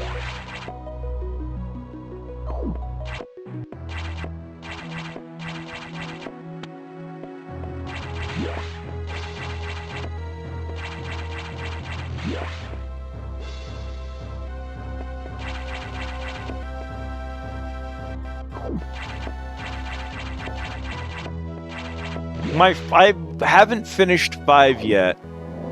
The reason for the Final Fantasy project is that I've been playing a lot of 14. I've really grown to like 14. And 14 is full of references to the other Final Fantasy games. And I thought it would be a fun stream project.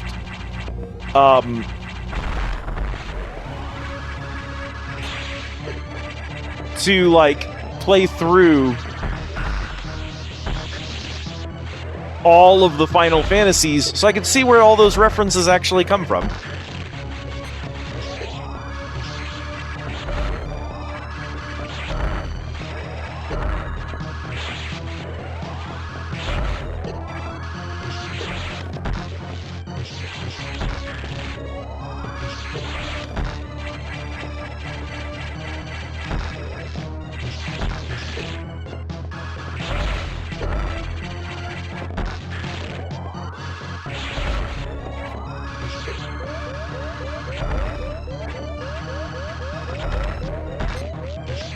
Oh no! Ah! She was also blinking, so she was also at low health, and I couldn't get her outdone.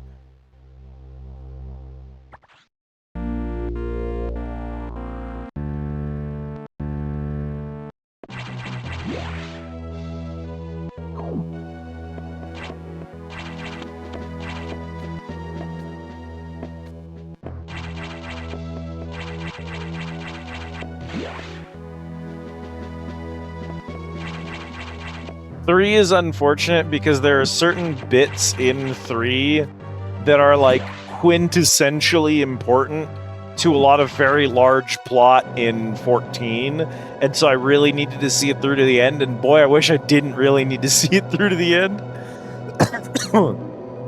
Don't worry, we got this.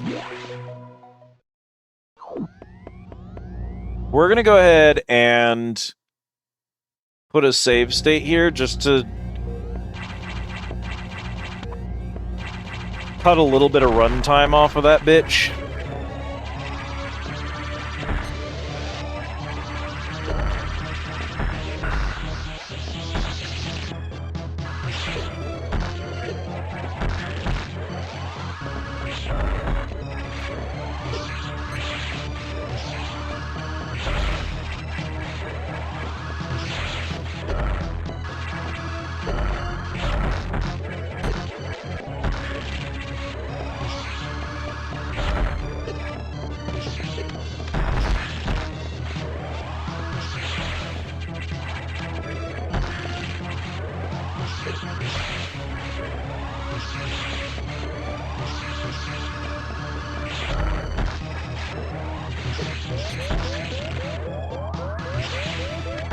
Oh my god! She has abilities I do not have, and it is annoying the shit out of me. She moves in ways I can't move, and I wish that they had made this a more direct. She has exactly the toolkit that you have. I don't mind her having the different beams or anything like that, but I'm annoyed that she's got, like... She's got screw attack tech I do not possess.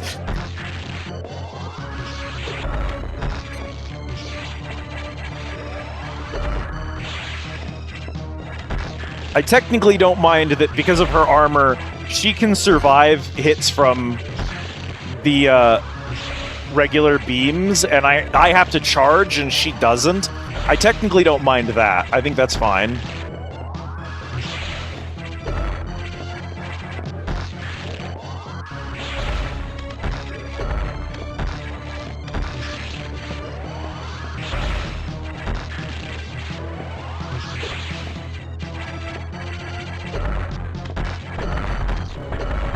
You can't just, oh my, I lose that matchup.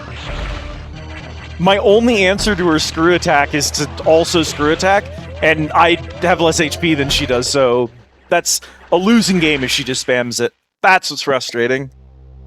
she can just choose to use that, and I automatically lose.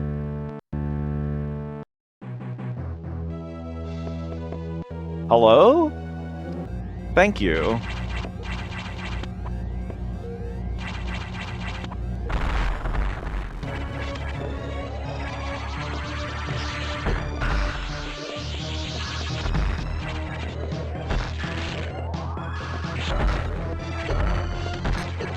Oh my... Bro, what?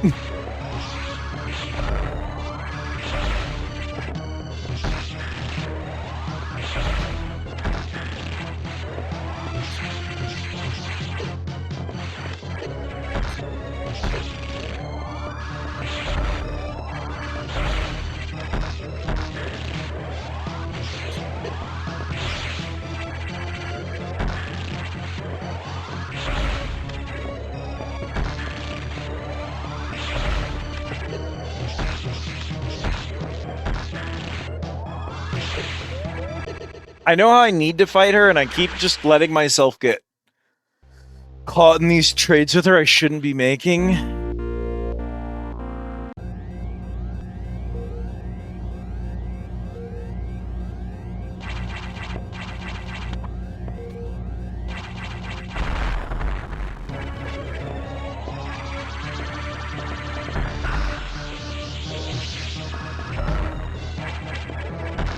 I need to do that, I need to hit her, and then I need to get above her with screw attack.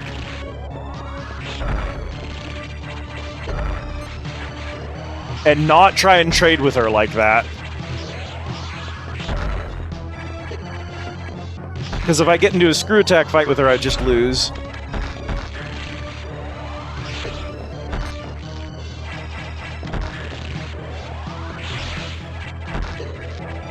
Her screw attack does so much, her laser does so much. I don't know that I can do that. Oh my god. The airship explosions in FF1 are so funny. Or FF1. FF3 are so funny. I legit rage quit the game the first time that they made me build a battering ram to cross a mountain, which is like, it's an airship. The whole point is that you can go over stuff. And then they're like, okay, sure, but also, what if we built a mithril battering ram? And I'm like, well, it had better work. It immediately blows up the airship, and it's like, no, I'm done. I'm done. I absolutely am not tolerating that. So the first time I played the game, I rage quit it because of that one bit. Bro, you can't just always be doing your stupid... She has this ability to just instantly screw attack out of a standing position. Not up, but over. No, we have Varia suit.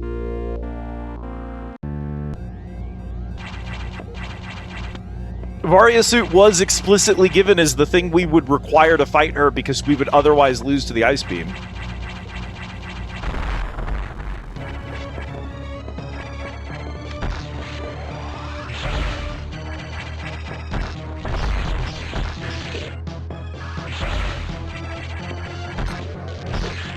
Which is why I can freeze her with the ice missiles, but she can't freeze me with her beam. She's doing that because I don't have my armor. There's no way, dog. There's no way. You can't be doing that shit to me. She is definitely programmed to body block, and that is annoying because, again, this is supposed to be a mirror match. But she isn't behaving the way that I would in the same scenario. Maybe she is. Maybe she's behaving the way that I would in like another Metroid game. Because this is kind of how you solve fights in the earlier Metroids. So I guess she's got that going for her.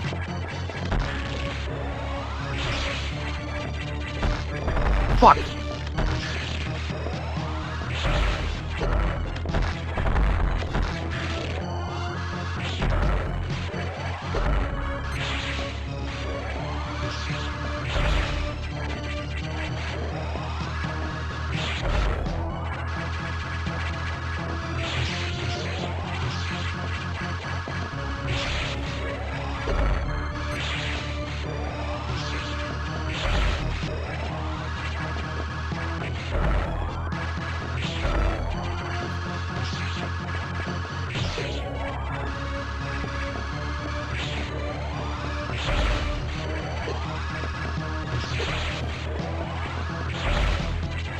It is very funny to me that in this game specifically...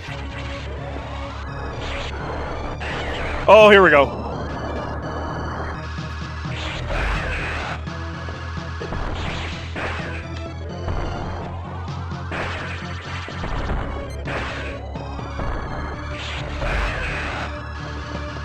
In this game specifically, in the lore, you get...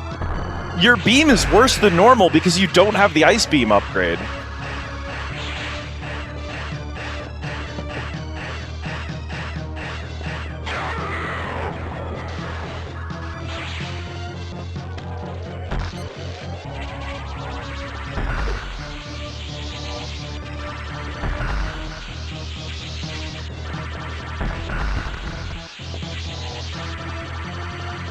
And the missiles are explicitly better than normal because you have the ice missiles.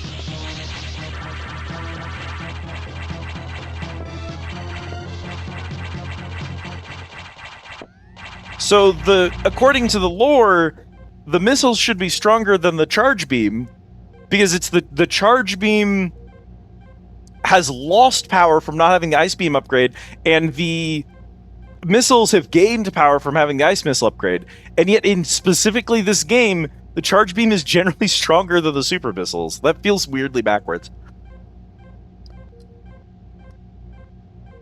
I did not know that either, and I was too afraid to approach it because I didn't remember if it had another phase.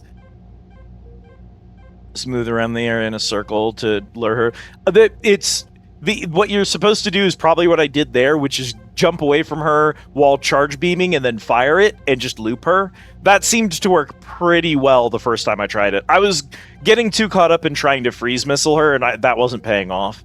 The reason that there's a bunch of platforms in this room is so that you can deal with her in her phase 2.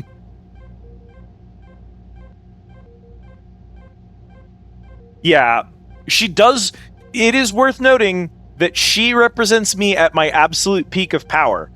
Not only at all of my tools, which I mostly have back at this point, including some upgrades, but she also has my armor at its peak. We don't, I believe, have maximum armor. I think there's a suit upgrade we're missing at this point.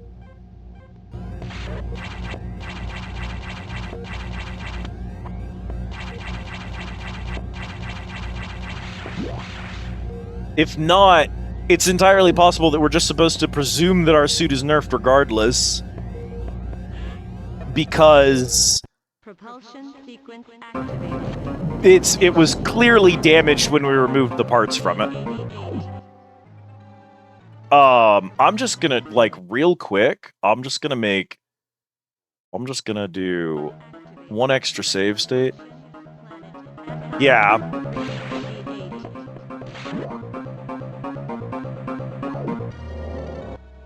Let's see.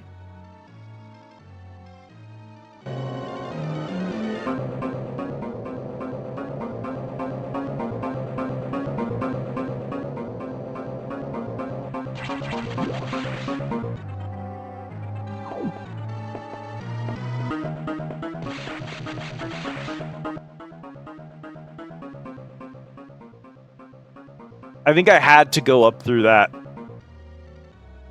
No, I'm going the right way. I just gotta go this way.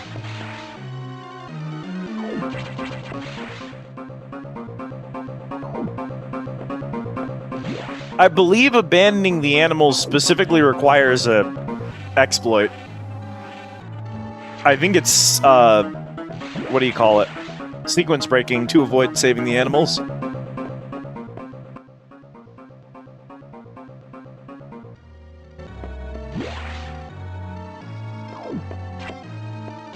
Yeah, that would be a bad time to save, Samus.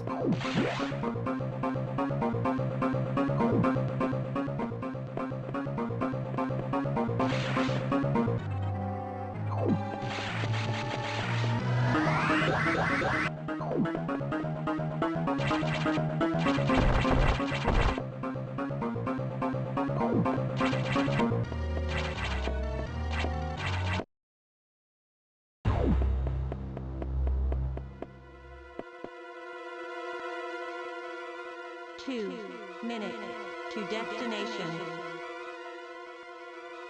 And that's it. This is the reason that Metroid Fusion is actually the last game in the series.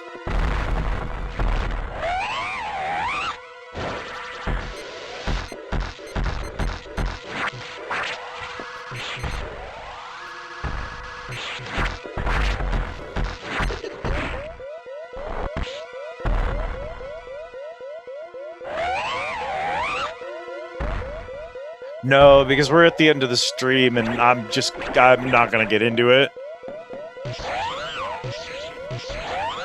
Mostly because Dread's story is so sloppily put together that I couldn't, despite having played it very recently, and despite having played Fusion, like, literally a billion years ago, I still remember almost all of this game's beats.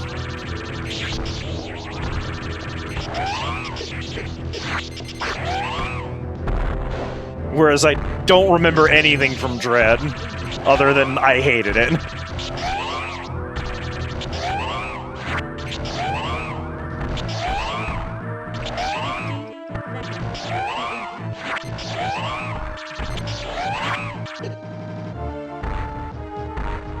Another problem that Dread has is it, like, Samus is an important character with a lot of important character traits, a lot of protagonist bullshit, and that's fine.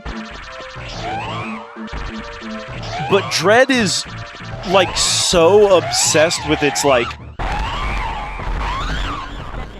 protagonist nonsense.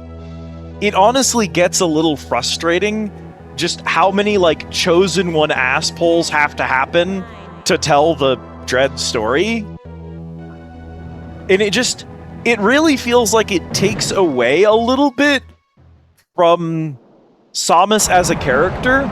A lot of what Dread's story is doing is making Samus important because she's supposed to be. Not because of what she does and what she achieves, but because she's supposed to be important.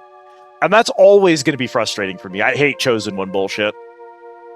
That perfect military mind, the wisdom of Adam Malkovich, continued to serve even after death. Until today, I had no idea the minds of leaders and scientists were frequently uploaded to computers. My incredible reunion with Adam may have saved the universe.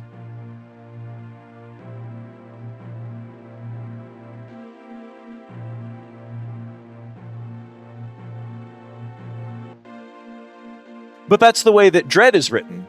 Samus is important here because he shows up to do something that no one else was gonna do. That's the important thing here, is that Samus is here because she's a bounty hunter who has worked very hard to earn a reputation and to get where she is. The whole Chozo superpower ultra laser thingamajig, it's nonsense. I'm sorry, it's just nonsense. By the end of it, I don't even know what's going on.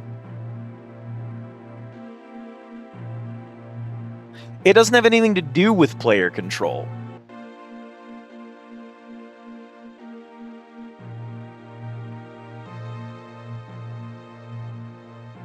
How will the beings of the universe view our resolve? I doubt they will understand what we did, the danger we barely averted. They will hold tribunals and investigations. They will hold us responsible. Adam understood this, and he spoke to me in my anger. Do not worry. One of them will understand. One of them must. I've reflected upon his words, and I see the wisdom in them. We are all bound by our experiences. They are the limits of our consciousness. But in the end, the human soul will ever reach for the truth. This is what Adam taught me. Just one detail still bothers me. The ship can only be started manually. Yet, before I faced the Omega Metroid, the ship moved on its own, guided by someone's hands. Is it possible? Adam?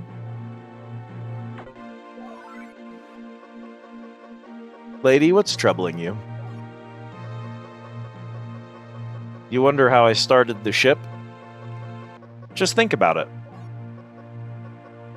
They lent me a hand.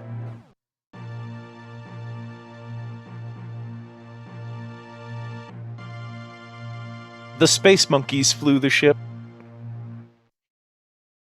That's the plot of Fusion. The space monkeys flew the ship. Forget Dread's ending. Forget the giant super laser. Forget the Chozo sacred prophecy. Forget the fate of the universe. The space monkey flew the ship. Nothing in this game is more important than the space monkey flew the ship. You would think that something so simple and mundane would undercut the power of the importance of the character who saved the galaxy by destroying the parasite, but it doesn't. Samus survived and was able to save the universe because in her compassion, she chose to spare a bunch of animals who were not related to her mission, who very easily could have ended up being a liability. She chose to save them. The thing that makes Samus special in Metroid Fusion is that she is compassionate and she cares about people. The thing that makes her special in Dread is a Chozo super laser. It's rule of cool bullshit. It's not interesting as a plot device. It doesn't tell anything about her character. It doesn't give us anything meaningful about the world. It doesn't move any plots forward. It's just an ass pull in order to do rule of cool bullshit.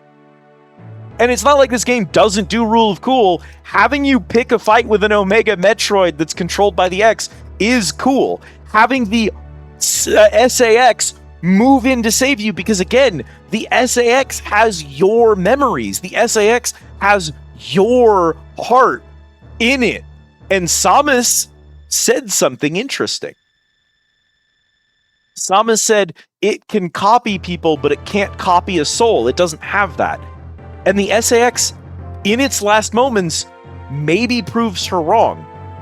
It showed that some of who Samus was is in there because it jumped in to save her against the Omega Metroid.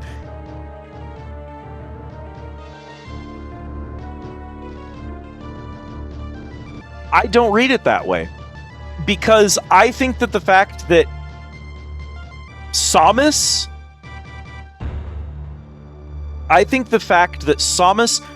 Here's the thing.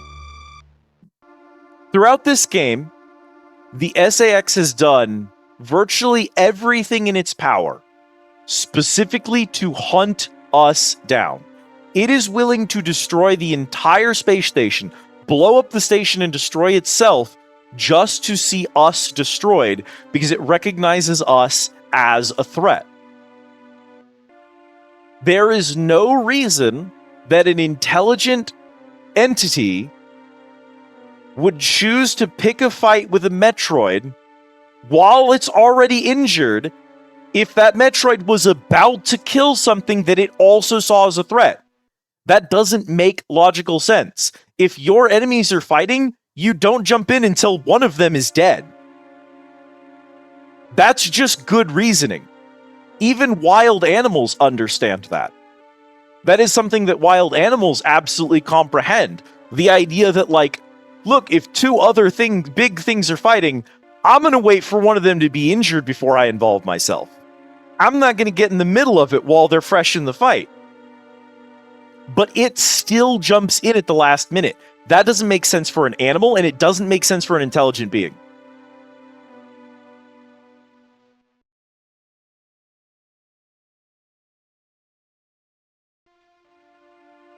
I think that if that's difficult to follow, that's okay.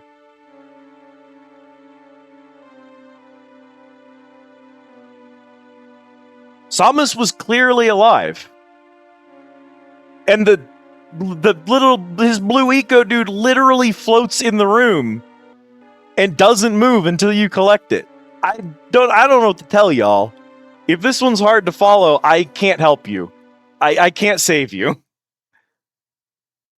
It doesn't even try to run away. It doesn't even wiggle around like the other ones do. It literally floats still and waits for you to collect it. I even paused to show that off.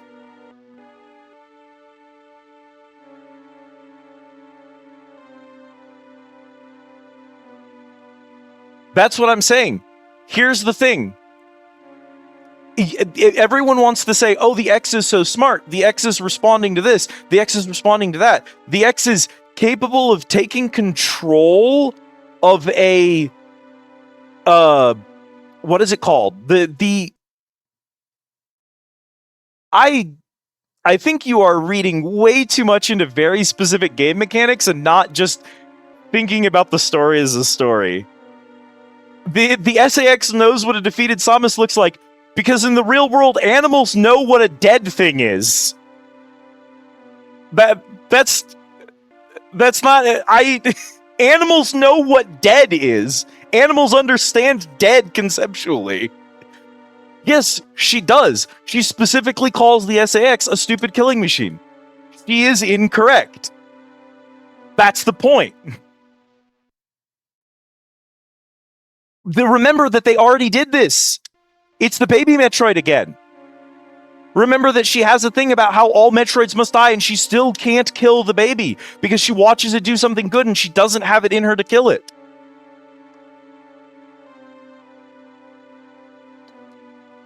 We're doing it again with the X. We've already done this before with Baby. The themes are mirroring themselves. Fusion is mirroring back the themes of the Metroids with a new species. It's reinforcing the narrative themes of the franchise. If that's... I don't know. I do not know how to explain it any more than that. Like, I feel like this isn't like a deep cut or like a game theory. Like, I think it's pretty surface level observation. Also, just think cinematically for a moment. Here's another one. Think cinematically.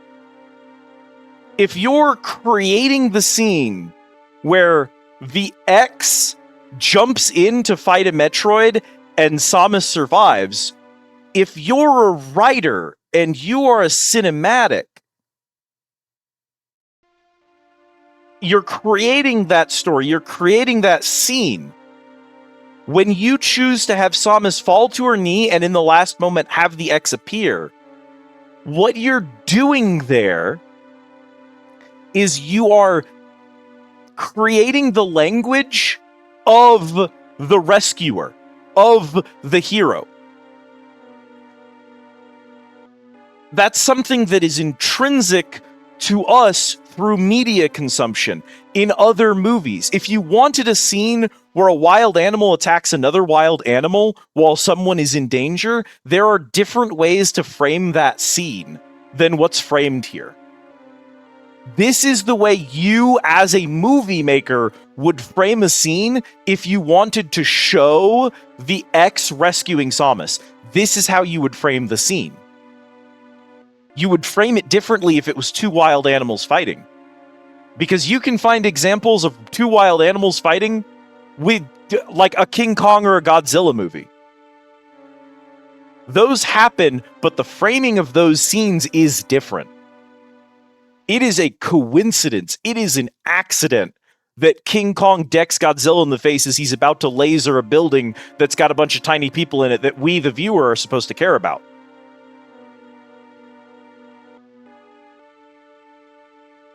No, there's been a lot of debate because people are bad at literacy. I'm sorry. It's because they struggle with theming and concepts. That's why there's a lot of debate. There's not a lot of debate about this amongst, like, literary critics. There's a lot of debate about this amongst obnoxious YouTubers and weird people on Reddit. And it's not that there can't be other readings. That's not what I'm saying. I'm not saying there aren't other readings. What I'm saying is there is clearly a reading here, and saying, oh, that's not it, isn't right. That's just not correct. You don't say, well, that doesn't make any sense, because it does make sense. There are other readings that you could pull from this. I could find other readings. If you wanted the dumb animal reading, I could find that for you. Here's the thing. I would have to go looking harder to find that. So what I'm looking at is what I think the creators of this have put into it, shows, at its core, Samus as being a person of compassion who, through her experiences, through her traumas, learns to worry about and care for other life in the galaxy, and to find it her goal to protect that life. And I think we see that theme over and over and over again. And I think saying the SAX is an animal that doesn't play on to the themes that the rest of the franchise is doing. So that's a reading, but it doesn't fit with the more large-scale themes of the rest of the work. And I don't know why you'd want to take in a reading that doesn't fit the major themes.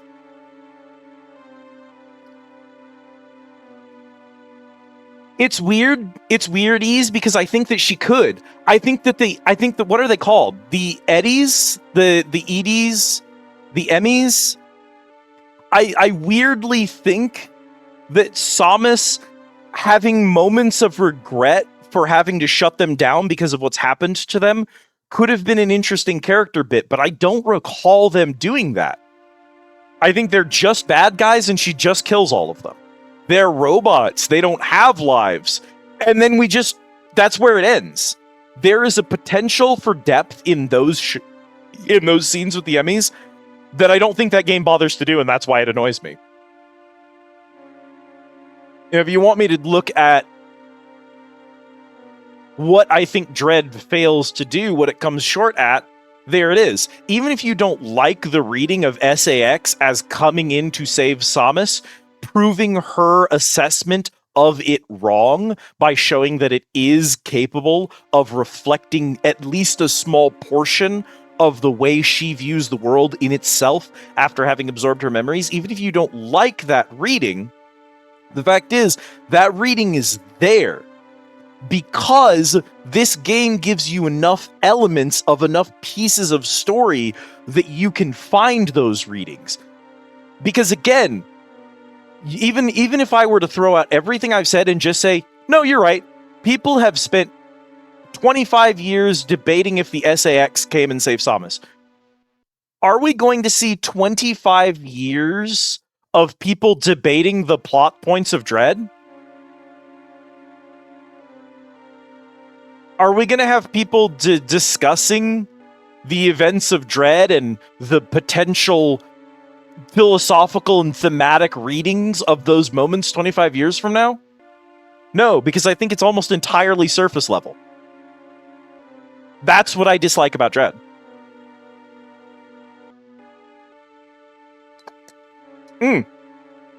That's actually, I was trying to think of a good example. Specifically, I was trying to think of a good example to give you of how I would frame it if I wanted to show a pack of animals.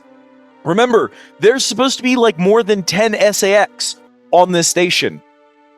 We are supposed to believe that there are 10 of them here, at least 10, according to Adam's estimations.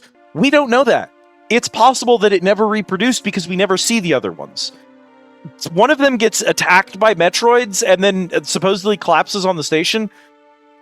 Rule of cool, which this series loves, there's no reason that SAX necessarily got destroyed when the station fell off. There's no reason it couldn't have fought off the Metroids and escaped like the way Samus did.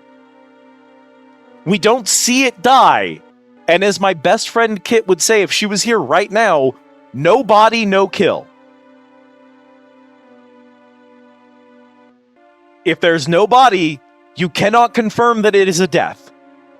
So no body, no kill. We didn't see the X destroyed. We didn't absorb it, so we don't know that it's gone, right? They could have chosen to make it more explicit. Regardless, because of that, we never see more than one SAX ever at any point at any time. We don't have confirmed that they are just an animal that reproduces, that makes a bunch of them and then attacks. That is an assessment by Adam, and you have to trust Adam to believe that. If I wanted to frame this scene so that it looked like a pack of wild animals attacking their enemy, I would have made there be 2 or 3 SAX attacking it. That's how I would have done that. I would have had the X try and scatter after it kills them and have you need to grab one, or have one of them scatter and bump into you.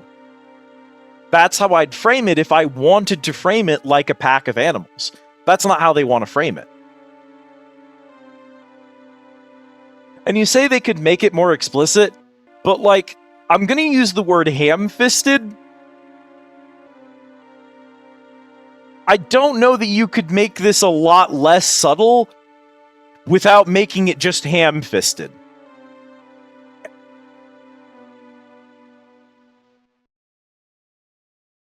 Sure, I actually think that is actually a really good reading. At its core, despite the X constantly trying to destroy Samus, for some reason, at the end, it recognizes her as one of them.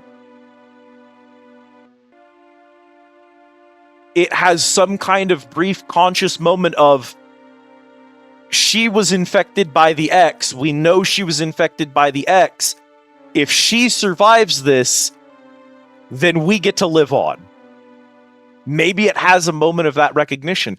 And that creates this really twisted kind of reading for it, where it saves her because it sincerely believes that as long as Samus is alive, the X gets to come back. And I think that that's also interesting. I think that's another really interesting reading. And I don't think that one, unlike the wild animal one, I don't think that one conflicts with the other themes of the series. I think that actually clicks with the themes of the series. I think that plays into the horror of fusion.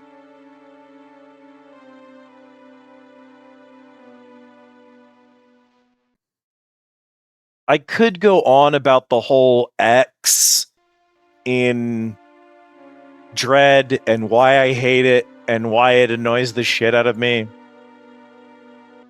Again, I think the reality is I don't remember enough of Dread to talk about it.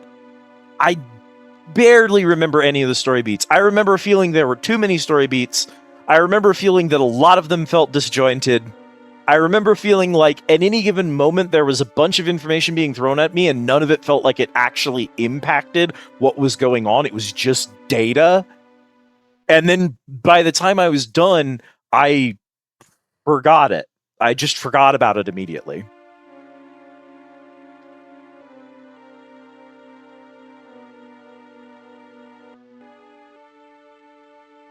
Yeah, I don't see a way Dread plays into the rest of the series other than my ultimate takeaway from Dread.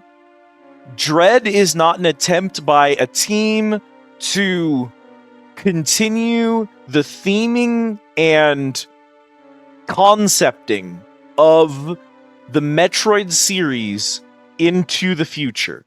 It is not an attempt to continue building upon a solid existing foundation.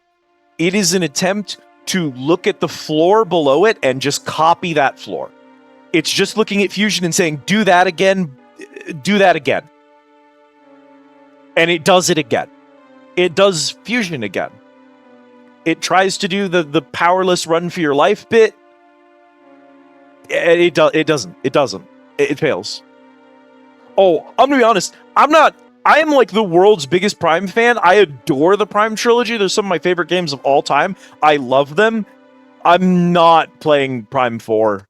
I'm not. This team, this company, Nintendo in general, but like whatever they're doing with Metroid, they've lost the sauce. Metroid is gone for me. Metroid is well and truly done, and its story is complete. And I'll allow Dread to be part of that, but I have no interest in acknowledging Prime 4. What a disaster. I'm not going to play it, and I don't think about it when I think about Metroid. But I also think that Nintendo has been, as a company, dead to me for a few years now. There's just a reality that I don't see how you could possibly look at that company and have hope for their future, because they don't have one. If at any point the governments that they are currently relying on, mostly the Japanese and American governments, decide, hey, your whole copyright bullshit, it's not gonna fly anymore. We're not doing that. You're not gonna keep acting the way you're acting. If at any point they decide that, Nintendo's business model falls apart. They rely on lawsuits essentially to keep them afloat at this point. They're a disaster company. Sure, all their games make $1 billion every time they release one. But they don't know how to exist without having some kind of like legalized monopoly on ideas. Don't get me started on the Pokemon thing. Pokemon grosses me out now as a franchise because of what they've done. The idea of like trying to copyright like summoning allies in video games so that they can take down someone who's competition for them when they are the like most, what is it? They're the most profitable franchise of all time. Like no, I'm not giving your company any more money. No Switch 2, no Prime 4, no Pokemon 76. I'm done with Nintendo. So like Prime 4 is over and done for me. As far as I'm concerned, Dread is the send-off the series needed. And like I've been saying, Dread's a 7 out of 10. It's a good game. It's fun. It has some neat stuff in it. It's animated well. It plays pretty good. It's generally satisfying to work through. I like Dread. That's about where it ends, though. Like Dread does not wow me in the way that Prime and Fusion do.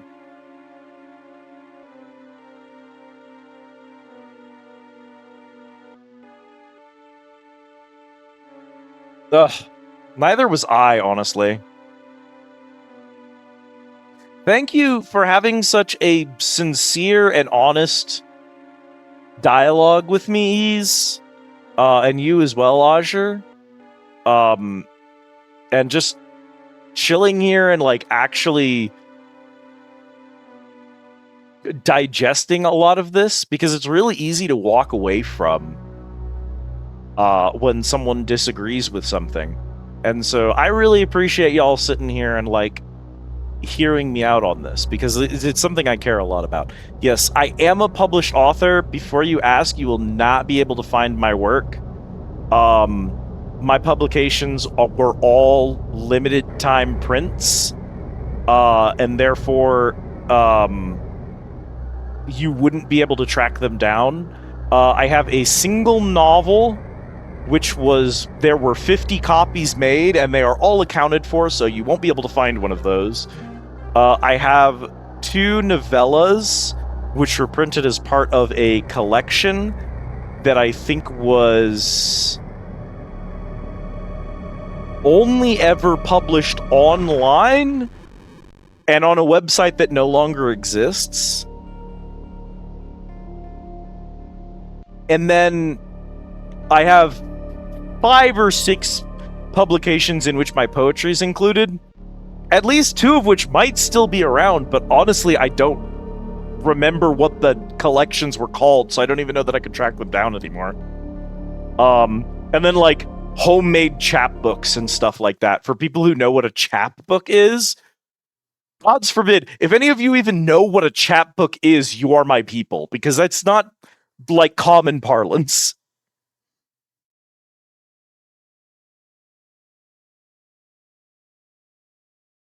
It's like, at the end of the day, also, this is a really important one to think about when you do critical analysis of media. Ooh, a treat. It's important to remember that there's a lot of different ways of thinking about it. So some people, some groups, and historically different groups have been kind of the like go-to of how literary analysis has worked. Some believe that the most important part of a work of media is the author's intention. What the author was trying to say, what themes the author wanted in the work, are what matter, and our job is to analyze the work from the lens of what did the author want to say.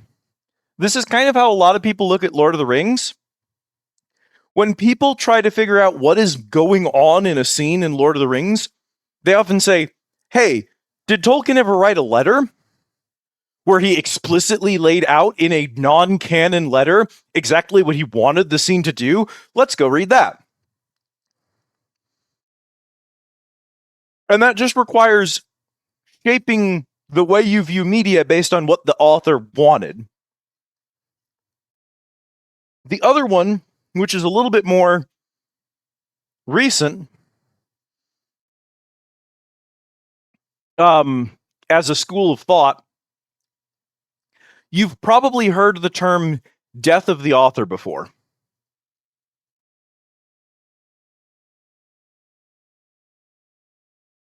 And what death of the author refers to specifically, when someone creates something and then releases it into the world, that's it. It's gone. It's out into the world. The author is dead to the media. What physically exists of that work is what matters. It does not matter that George Lucas has gone on record as saying that Luke always wanted to be a jizzler when he grew up. If in the Star Wars movies, Luke doesn't talk about how much he loves being a jizzler, that's not relevant to the story. It doesn't matter. It does not matter that he says, well, I would have loved to do like a jizzler arc in the middle of that. It's not important because it's not actually in the work. That's sort of the next key way of looking at it. Most modern literary analysis uses both of these to some degree. It's important to understand what it is that an author intended for their work. Like, if someone wrote a book specifically to be incredibly transphobic, and then they did such a bad job of writing it that it sounds like an important trans allegory, and a bunch of trans people are like, oh, I love this. It's probably not good to embrace that. Even if they wrote it poorly and it sounds like it's for you, knowing that they intended transphobia with that is enough to make you want to avoid it, even if they failed to achieve that.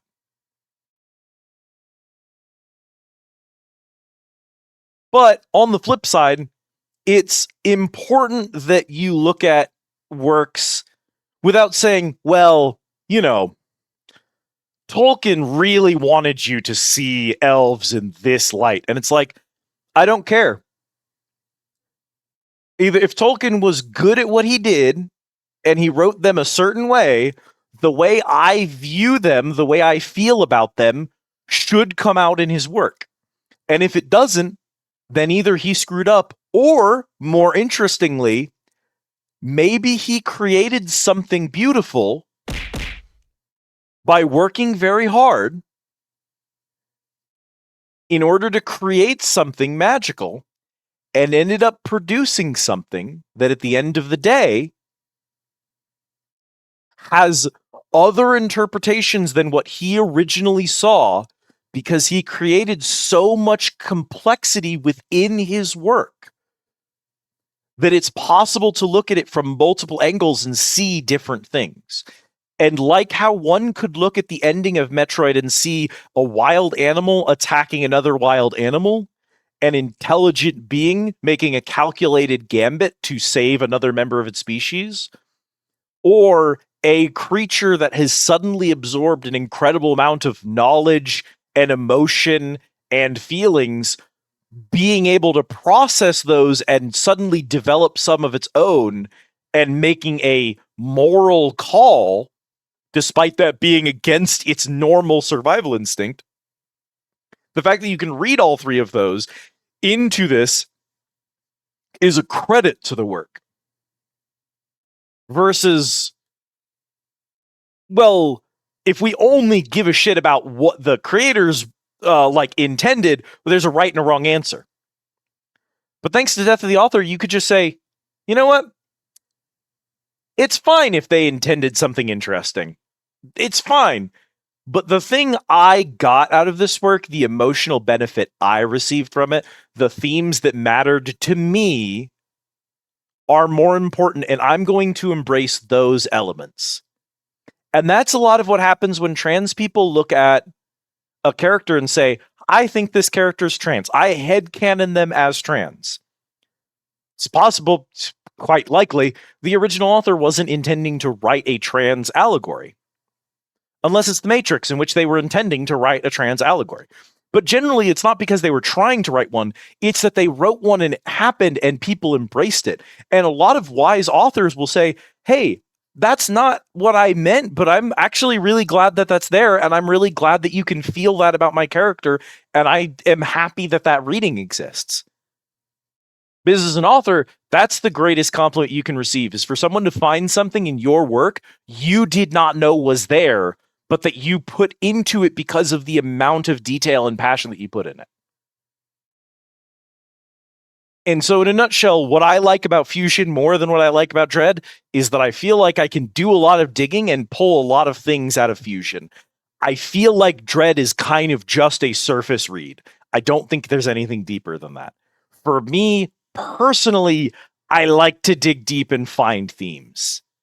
It is okay to like surface level stuff. There is nothing wrong with preferring Dread. It's not my cup of tea. Because I like works that have deeper components to them. I like works that have more levels of complexity. If the surface level stuff is fun, that's good. That's good. I think Dread's surface level stuff is fun. I hate it because in my book, it's trying too hard to be like Fusion, but it doesn't really get why Fusion succeeded. And so to me, that's the frustrating thing. But I digress.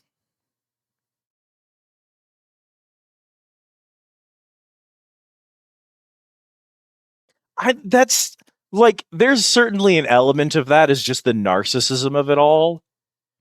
But I would need to play Dread, and I would need to take apart every scene one by one as we went through it in order to break down all of my issues with it. And today was a Fusion stream. So what I will say is Dread did not land with me, and Fusion did. And that is what we're going to end on. If Dread had come out like closer to Fusion, perhaps, I think I think it would be different.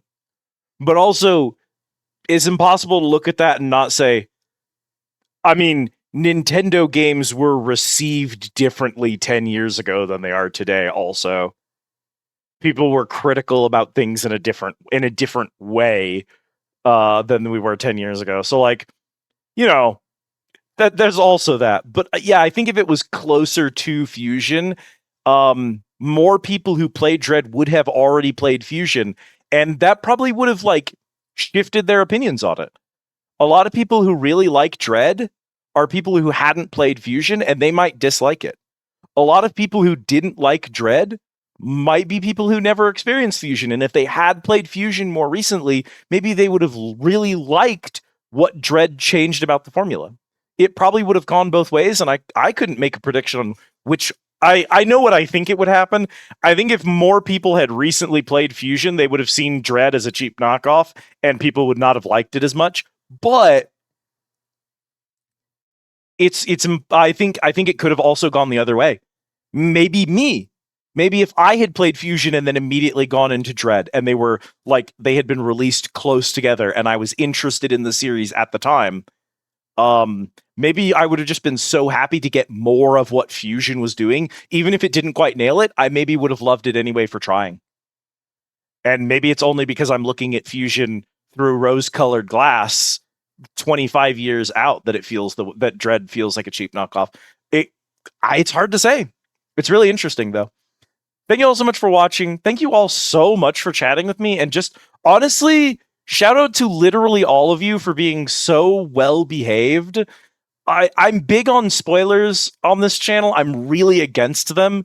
And like, I often, with games like this that are older, I have hard time keeping people behaved. And you were all very well behaved today. I often have a really hard time with backseaters. Backseaters will very frequently jump onto like basically calling it a me problem, but all the backseating today was just trying to be helpful and offering elements of the design that I wasn't aware of or that I wasn't seeing from the right perspective. And I really appreciate that. We almost had that spoiled at the start of stream. And I had to carefully warn people without giving anything away. If my compatriot Kat, who went to bed a little while ago, she had never experienced this. And I was really hoping that she would get a rise out of the reveal. I thought that would make her feel. I thought she'd probably hate it, but like I kind of wanted to see her hate it. It is like the one thing I don't get about what it's. I don't get what that adds to Fusion. But that's an entire. I could make an entire fucking video essay on why I don't understand the Atom bit. But anyway, so I was.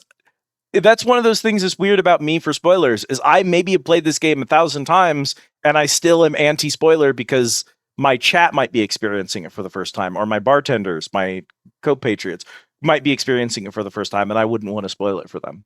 But y'all were behaved. None of you spoiled anything. Y'all were willing to chat with me, even when we disagreed about interpretations and opinions on games. We all had a civil conversation. That does not always happen in Twitch chats. So thank you all for being so polite and so understanding tonight.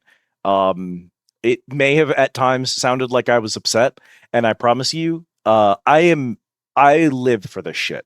I live to sit here and discuss this type of stuff, and I am having a great time having this conversation with y'all, which is why we're still awake.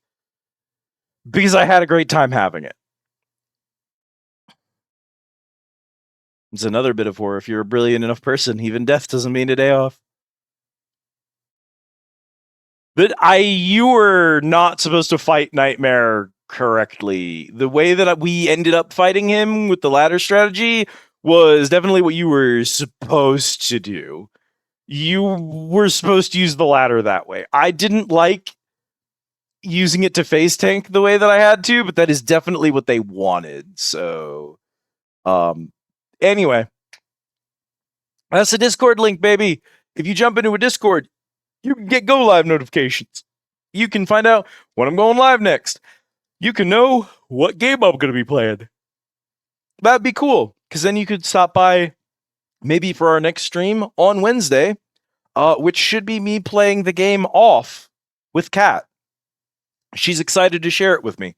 I have no idea what to expect other than it's like Earthbound. I've never played Earthbound, so I still don't know what that means. But so look forward to that on Wednesday. Also, if Kat is alive on Friday, which is a big if, maybe we finish FF5 on Friday. No guarantees, no promises. I never guarantee anything on this channel because Lord knows. Those are raid messages. Cap at the top one if you're a subscriber on this channel. Bottom one if you are not. Regardless, I still appreciate you being here, chatting, lurking, catching this later on down the line as the VOD. Every single one of you is supporting this channel, and you mean the world to me. We're going to copy those raid messages. We're going to drop them in Callie fucking Calypso's chat. Wish her the best. I'm probably going to bed immediately after this because I'm exhausted. But thank you all so much for watching, for hanging out, for lurking. It's last call to Squid Easy. If you haven't already, pop into those redeems and get your bartender the usual. You only get one of those per stream. You don't want to miss your drink. And then once you're done, wow, Tech 4, nice. Oh yeah, when you get your drink, you get XP because I programmed a fucking JRPG mini game into my Twitch chat because I'm a very sane and normal person.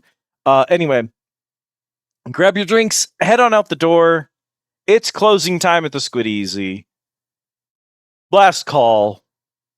You don't have to go home, but you can't stay here. Thanks for watching.